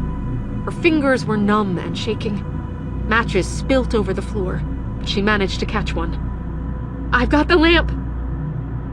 She struck the match and watched the flame bloom. She could see Edith's gestures in her peripheral vision, but her focus was on lighting the wick. As the lamp caught,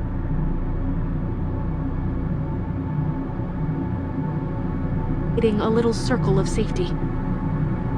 "This will work, right? You said candlelight will hurt her." She turned back to Edith and felt a spasm of unease.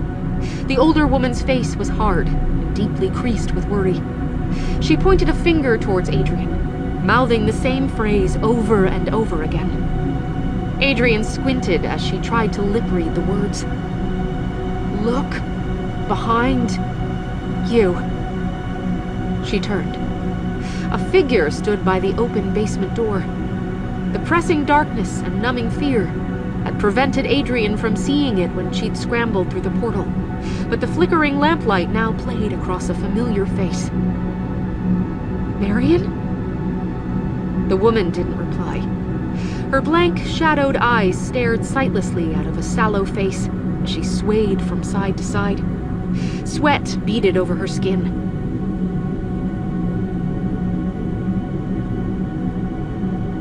That had dropped on Ashburn's lawn gleamed in her hand. Adrian had left the basement door open, having planned to climb back through it once she'd lit the lamp. And while the golden light brought Marion and the staircase into relief, it was incapable of reaching into the heavy black beyond the doorway. A voice whispered out of the darkness. The words were slow and sickening, and in a language Adrian didn't recognize. They felt so weighty and corporeal that Adrian half expected them to take physical shape as they slithered out of the basement and writhed along the floor. Marion inhaled, and purpose flowed back into her face. Her large brown eyes fixed on Adrian, who crouched on the floor, hobbled and weaponless save for the lamp. A muscle above Marion's eye twitched. Then the knife arced through the air, aimed at Adrian's hand.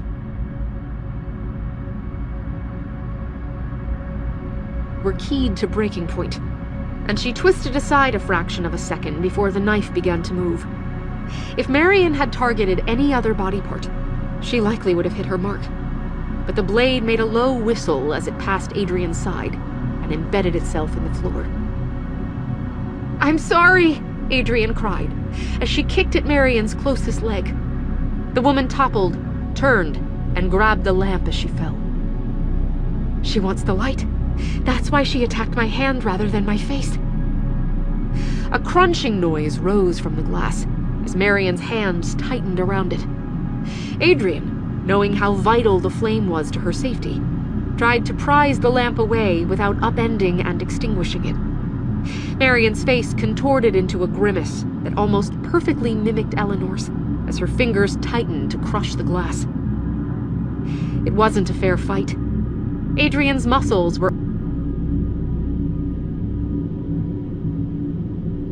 was forced against the floor, smashing the panes and bending the metal holder. "No!" Glass cut into Adrian's hands as she scrambled to save the flame, but it had already gone out.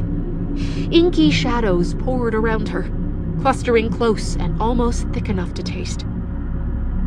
She knew what would happen next. Marion, her job done, would step back and let the blank expression fall over her face once again.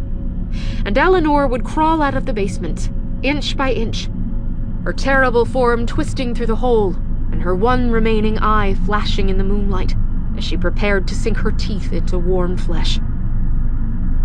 Adrian squirmed to look behind her. One of the rectangular windows at the end of the hallway had been smashed, and the door stood open. Marion must have broken the glass to get inside the house. Her car would be in the driveway. The keys might even be in... and trying to outrun the corpse. And that hadn't worked too well last time she tried it. There's got to be another source of fire. Edith lived her whole life in preparation for this day. She must have owned backup lamps, surely. If she had, Adrian didn't know where to find them. The fireplace was choked with soot and had no kindling. The only other source of fire in the house was the attic's candles. Chapter 42. Best Laid Plans. She had just seconds until Eleanor emerged. Marion stood close by, her outline visible in the thin moonlight, poised to throw Adrian back to the floor if she tried to run. Adrian reached for the lamp, grasped the twisted metal handle, and launched herself forward. As Marion reached out to drive her back into the ground, Adrian smashed the lamp across her head. Marion exhaled the beginning of a strangled cry, then crumpled. "Sorry again!" Adrian scrambled towards the table beside the stairs. Marion wouldn't stay down for long, and clicking noises were already echoing from the basement door. Adrian grabbed the matchbox she dropped when trying to light the lamp. It was nearly empty, but she shook one of the matches out, struck it, and held it towards the black doorway.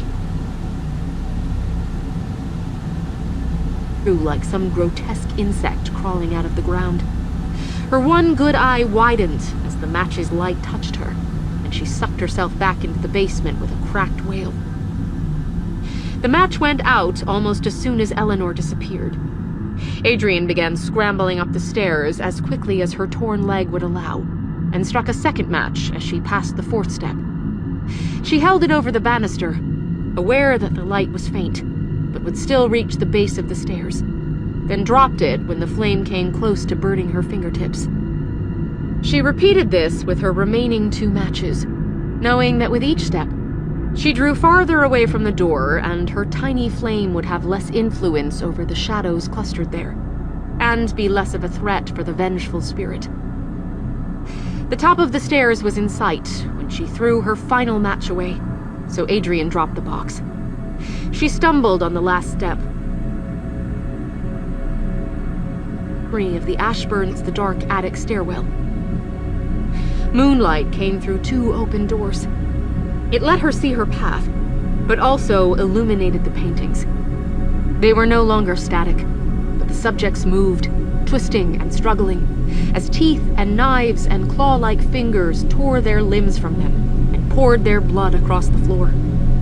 The images repeated, playing in an appalling loop, a visceral memory of the Ashburn's bloody demise. Only Edith's painting stayed static. As she passed the gilt-frame mirror she'd hung at the hallway's midpoint, Adrian caught a glimpse of the dark motion. Edith's ghost ran alongside her, invisible, save for the specter in the mirror. She made eye contact with Adrian as they passed and gave a small nod. The encouragement warmed Adrian and carried her to the end of the hallway. She collapsed again, drawing in ragged, painful breaths and scrunching her face up against the ache that radiated out of her leg. "Don't stop. Don't let her catch you." She fumbled up the stairs, using her hands as much as her legs. The attic door glided open with a low creak as she neared it, and Adrian brushed her fingers over the words cut into the stained wood. "Light the candle. Your family is still." Dead. Eleanor is still dead. At least she was when this message was written. That was its purpose. A reminder for why the candle had to be lit, so that her sister would not rise again. Adrian crossed to the nearest crate. She shoved its lid off and tore one of the candles out, then hobbled to the table at the center of the room. How much time do I have? Eleanor's fast. Once she starts moving, she could reach here in just a few seconds. Had grown cautious. The black and white photo waited in the table's center, and the nymph-like child stared at her in curious wonder. Adrian tried not to meet the eyes that now seemed eerily aware. She reached for the box of matches Edith had left beside the photo. She counted the seconds in the back of her mind as she shook one out. Edith's letter had said her sister had grown cautious. But she wouldn't wait in the darkness for long, Adrian knew. She wanted to have Ashburn for herself and would not suffer opposition. The match head flared. She touched it to the wick and held it there until it caught. Then she shook the match to extinguish it, unzipped her jacket, and held one lapel around the flame as she crept back to the room's entrance. She slipped behind the attic's half-open door to make herself invisible to anyone climbing the stairwell. Her jacket blocked most of the candle. She pressed close to the twisted to keep the light from shining over the ceiling.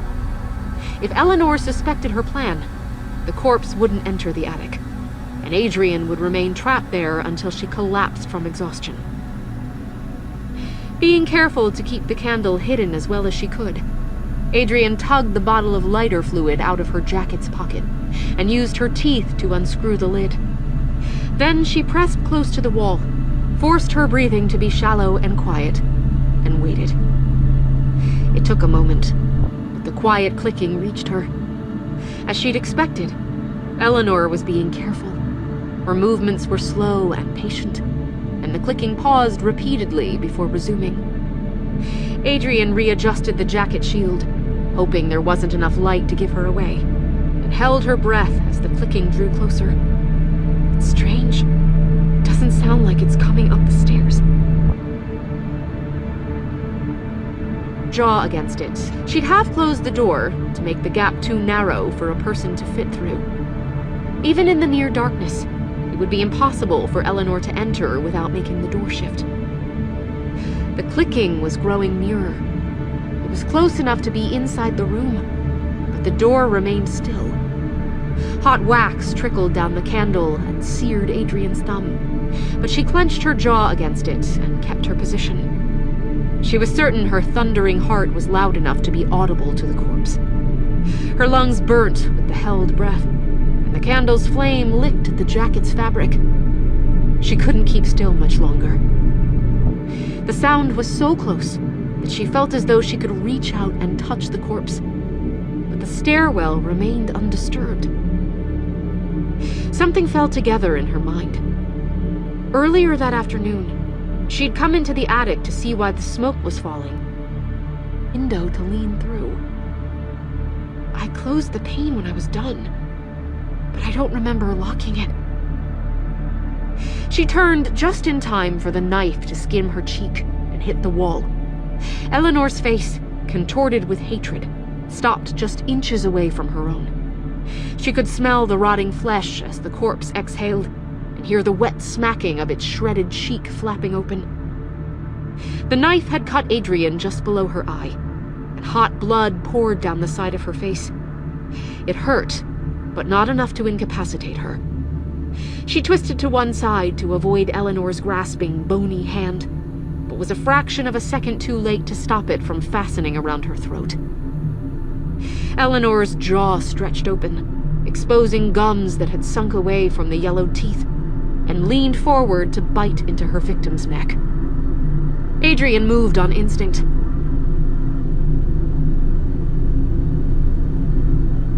Chest, and threw the bottle of oil after it. Eleanor's one remaining eye bulged as the candle came into view. She leapt out of reach, but not before the flame grazed her wrinkled skin. The flesh turned an ugly, sooty black, but the contact hadn't been enough for it to catch. The corpse clutched at her scorched flesh and released a violent bellow. The sound shook the building, rattling the wooden slats and windows as though they were props. Adrian dropped the candle and clasped her hands over her ears to block out the noise.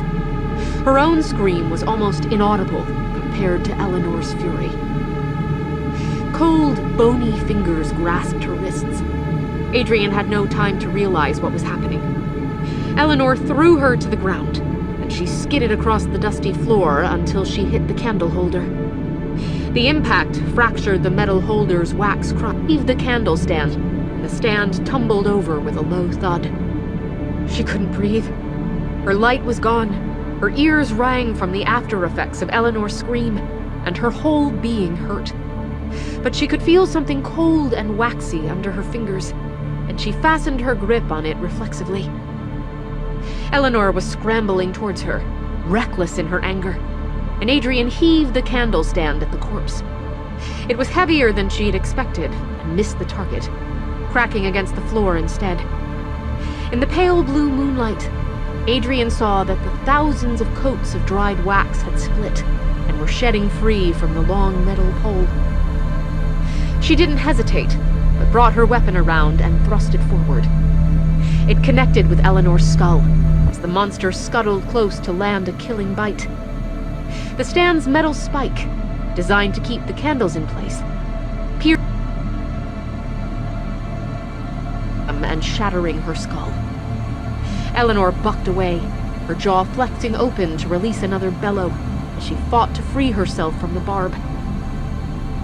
A small, pale shape rolled towards Adrian.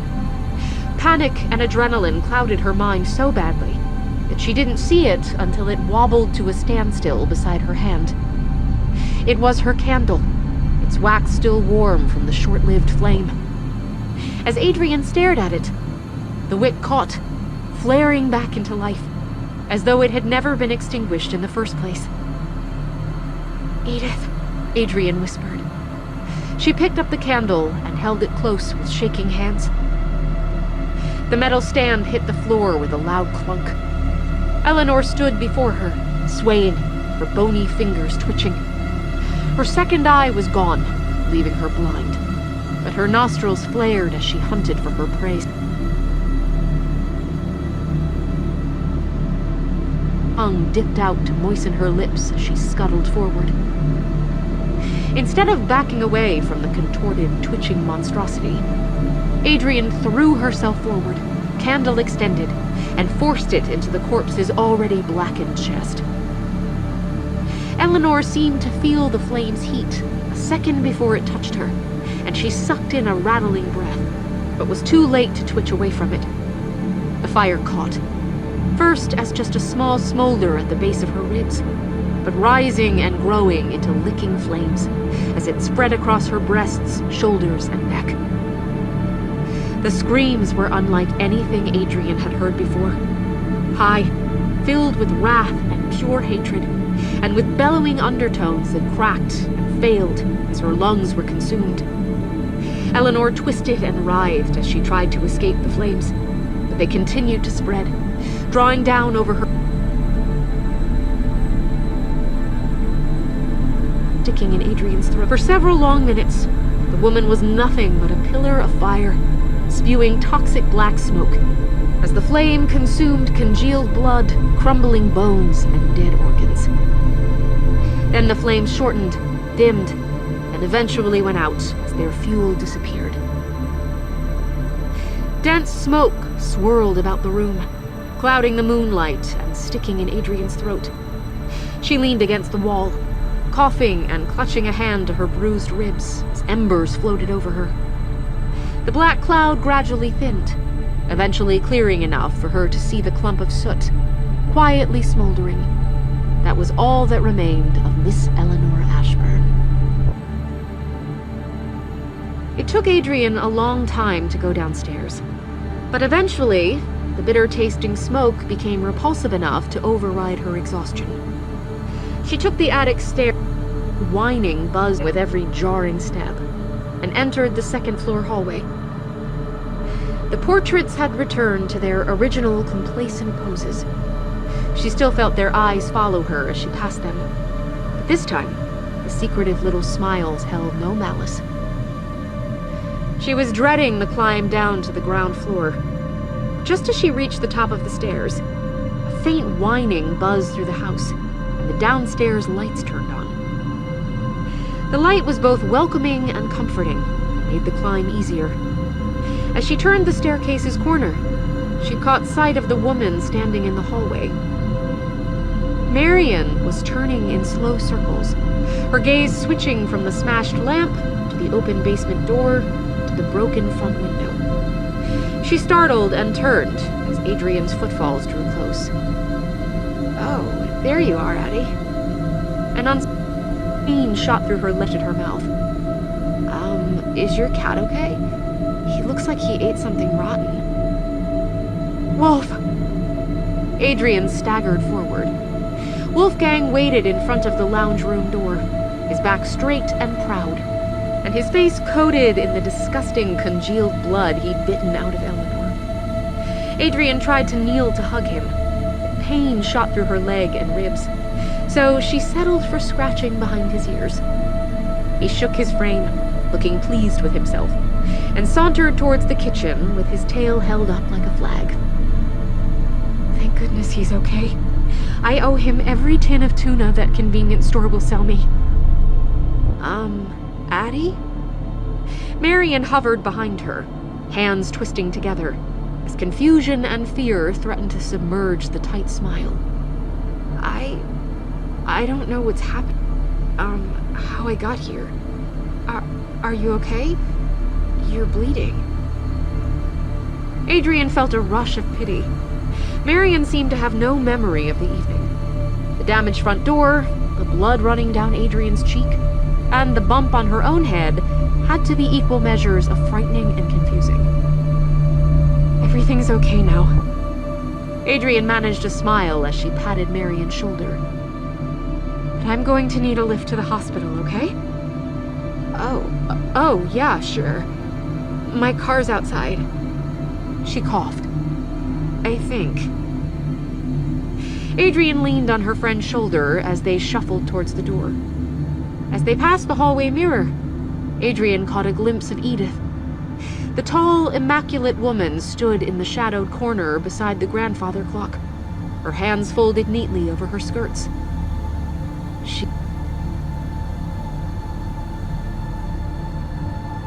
Chapter 43. Answers. From the second page of Edith's letter. As long as you light the candle every week, Eleanor will not be able to reach you, but you must be dutiful about it. You may have already noticed some messages scratched around Ashburn. I am no longer a young lady, dear Adrian. My memory fails me increasingly each day. One week I forgot to light the candle, and my sister's face appeared to me in the mirror I keep in my drawer. It frightened me so badly that I created permanent testaments, so that I could never again forget my purpose. Every morning I walk to town and purchase, along with my groceries, a newspaper. The paper sits on the mantel above the fireplace, and is burned when I start that night's fire. Every evening, as I eat my dinner, reminding me to check if it's Friday. If I cannot remember, I go to the newspaper and read the date. 6 nights a week the paper can be burnt, to make room for a new paper the next morning. But on Friday, I go to the attic and light my candle. I have a little box on top of my bed that is full of newspaper clippings, in case I ever doubt that my past truly happened. You are welcome to read through them if you like. Finally, I wrote no mirrors about my house. One of my sister's tricks is to appear in the reflection, especially as her power begins to return.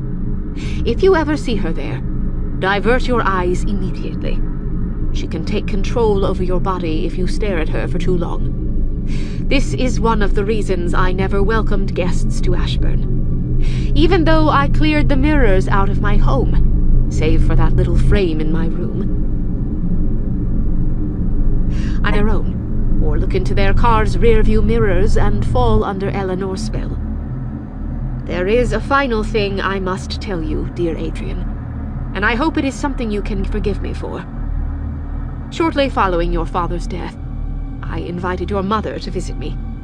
We had never met before, but I was growing old and wished to find a successor to keep my sister contained.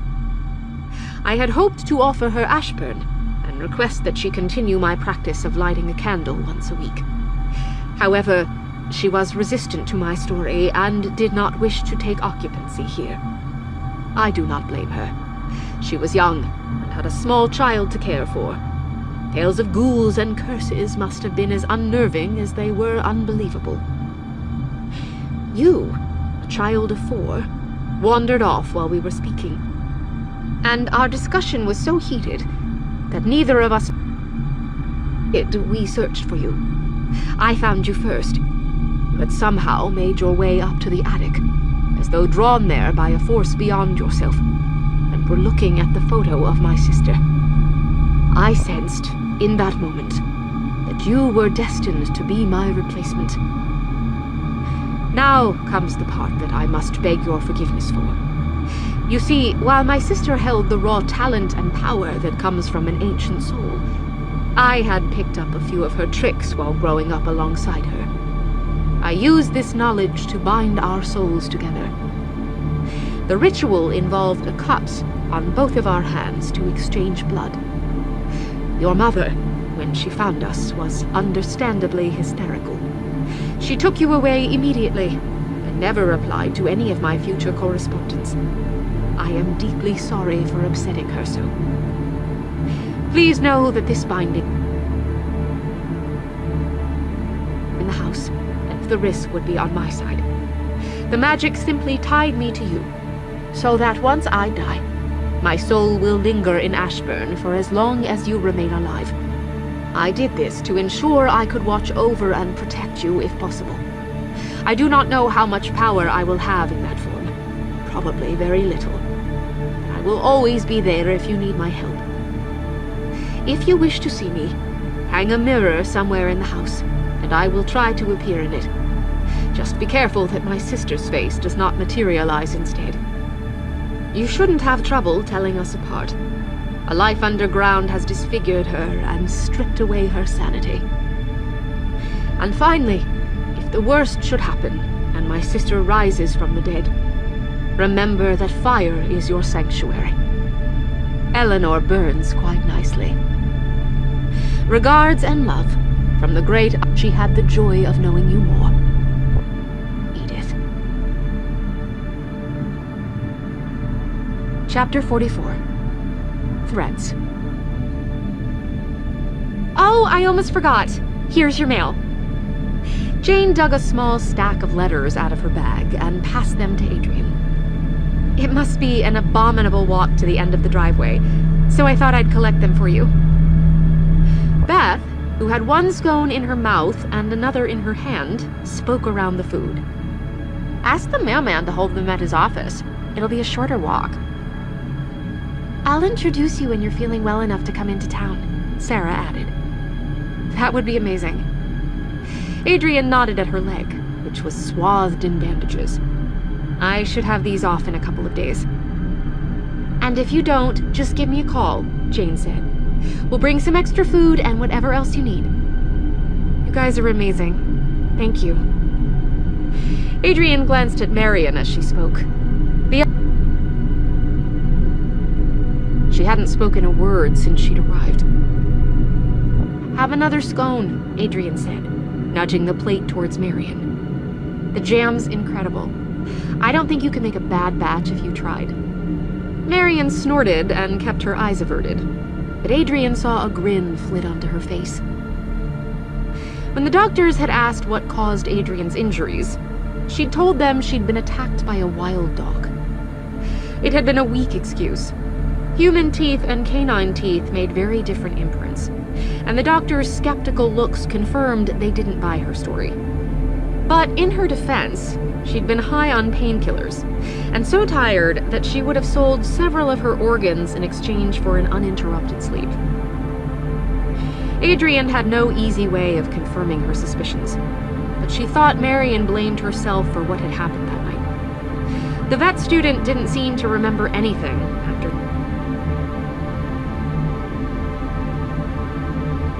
told her she'd spent days in a fugue. Then she'd woken up to the scene of a break-in with a knife in her hand and Adrian covered in blood. To her frustration, Adrian didn't have any way to explain her friend's innocence without bringing up ghosts, curses, and a whole host of stories that would sound thoroughly made up. The best she could do was studiously avoid mentioning that night and make Marion feel as welcome as possible. Something positive had come out of the whole mess, though. She was certain Marion was to thank for the visit. The last time she'd seen Jane, she'd been certain the four friends wouldn't be returning to Ashburn. But just 4 days after she'd been discharged from hospital, they sat on the rose-patterned chairs in the sitting room, a basket heaped full of fresh food next to Adrian. She guessed Marion had wanted to visit to make amends, but hadn't wanted to come alone. Adrian couldn't have asked for a better day for the visit either. The sun was warm and bright as it streamed through the freshly cleaned windows. The light transformed Ashburn. What had once felt cold and aged was now comforting and homely. Peggy's brother had fixed the laptop in exchange for access to the road that used part of her driveway. What Adrian hadn't expected, though, was that other townspeople were willing to trade for the same privilege. Despite Adrian repeatedly telling them they could use the road for free, she'd had her windows washed, the lawn mown, and the fireplace cleaned. As the news that Adrian welcomed visitors spread, more visits and offers came in each day. The interest in the old house was so strong that Beth had asked permission to start a ghost tour business. She intended to lead people around the house and share the history, rumors, and ghost stories with them, and had offered her hands together. I almost forgot. People are telling me the light appeared in Ashburn's attic last night. What's that all about? Ghosts aren't causing you problems, are they? Adrian laughed. She'd rehearsed her excuse a dozen times.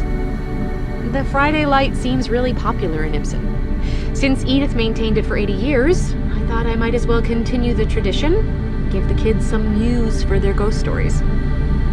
Following Adrian's discharge from the hospital, the first thing she'd done on her return to Ashburn was visit the attic. Eleanor's ashes had lain where she'd left them, scattered over the wooden boards, so she'd swept them into a bucket. Edith's letter hadn't been explicit, but it seemed reasonable to conclude that she'd defeated her sister, both as a child and then again as a young adult, by burning her. But because Eleanor had stolen the rest of her family's years,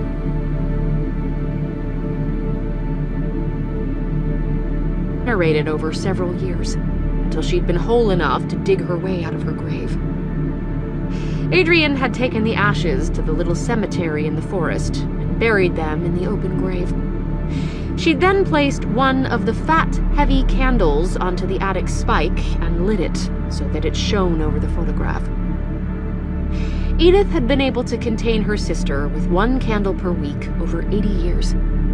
Adrian would continue the system. She was also keeping the mirrors hung about the house.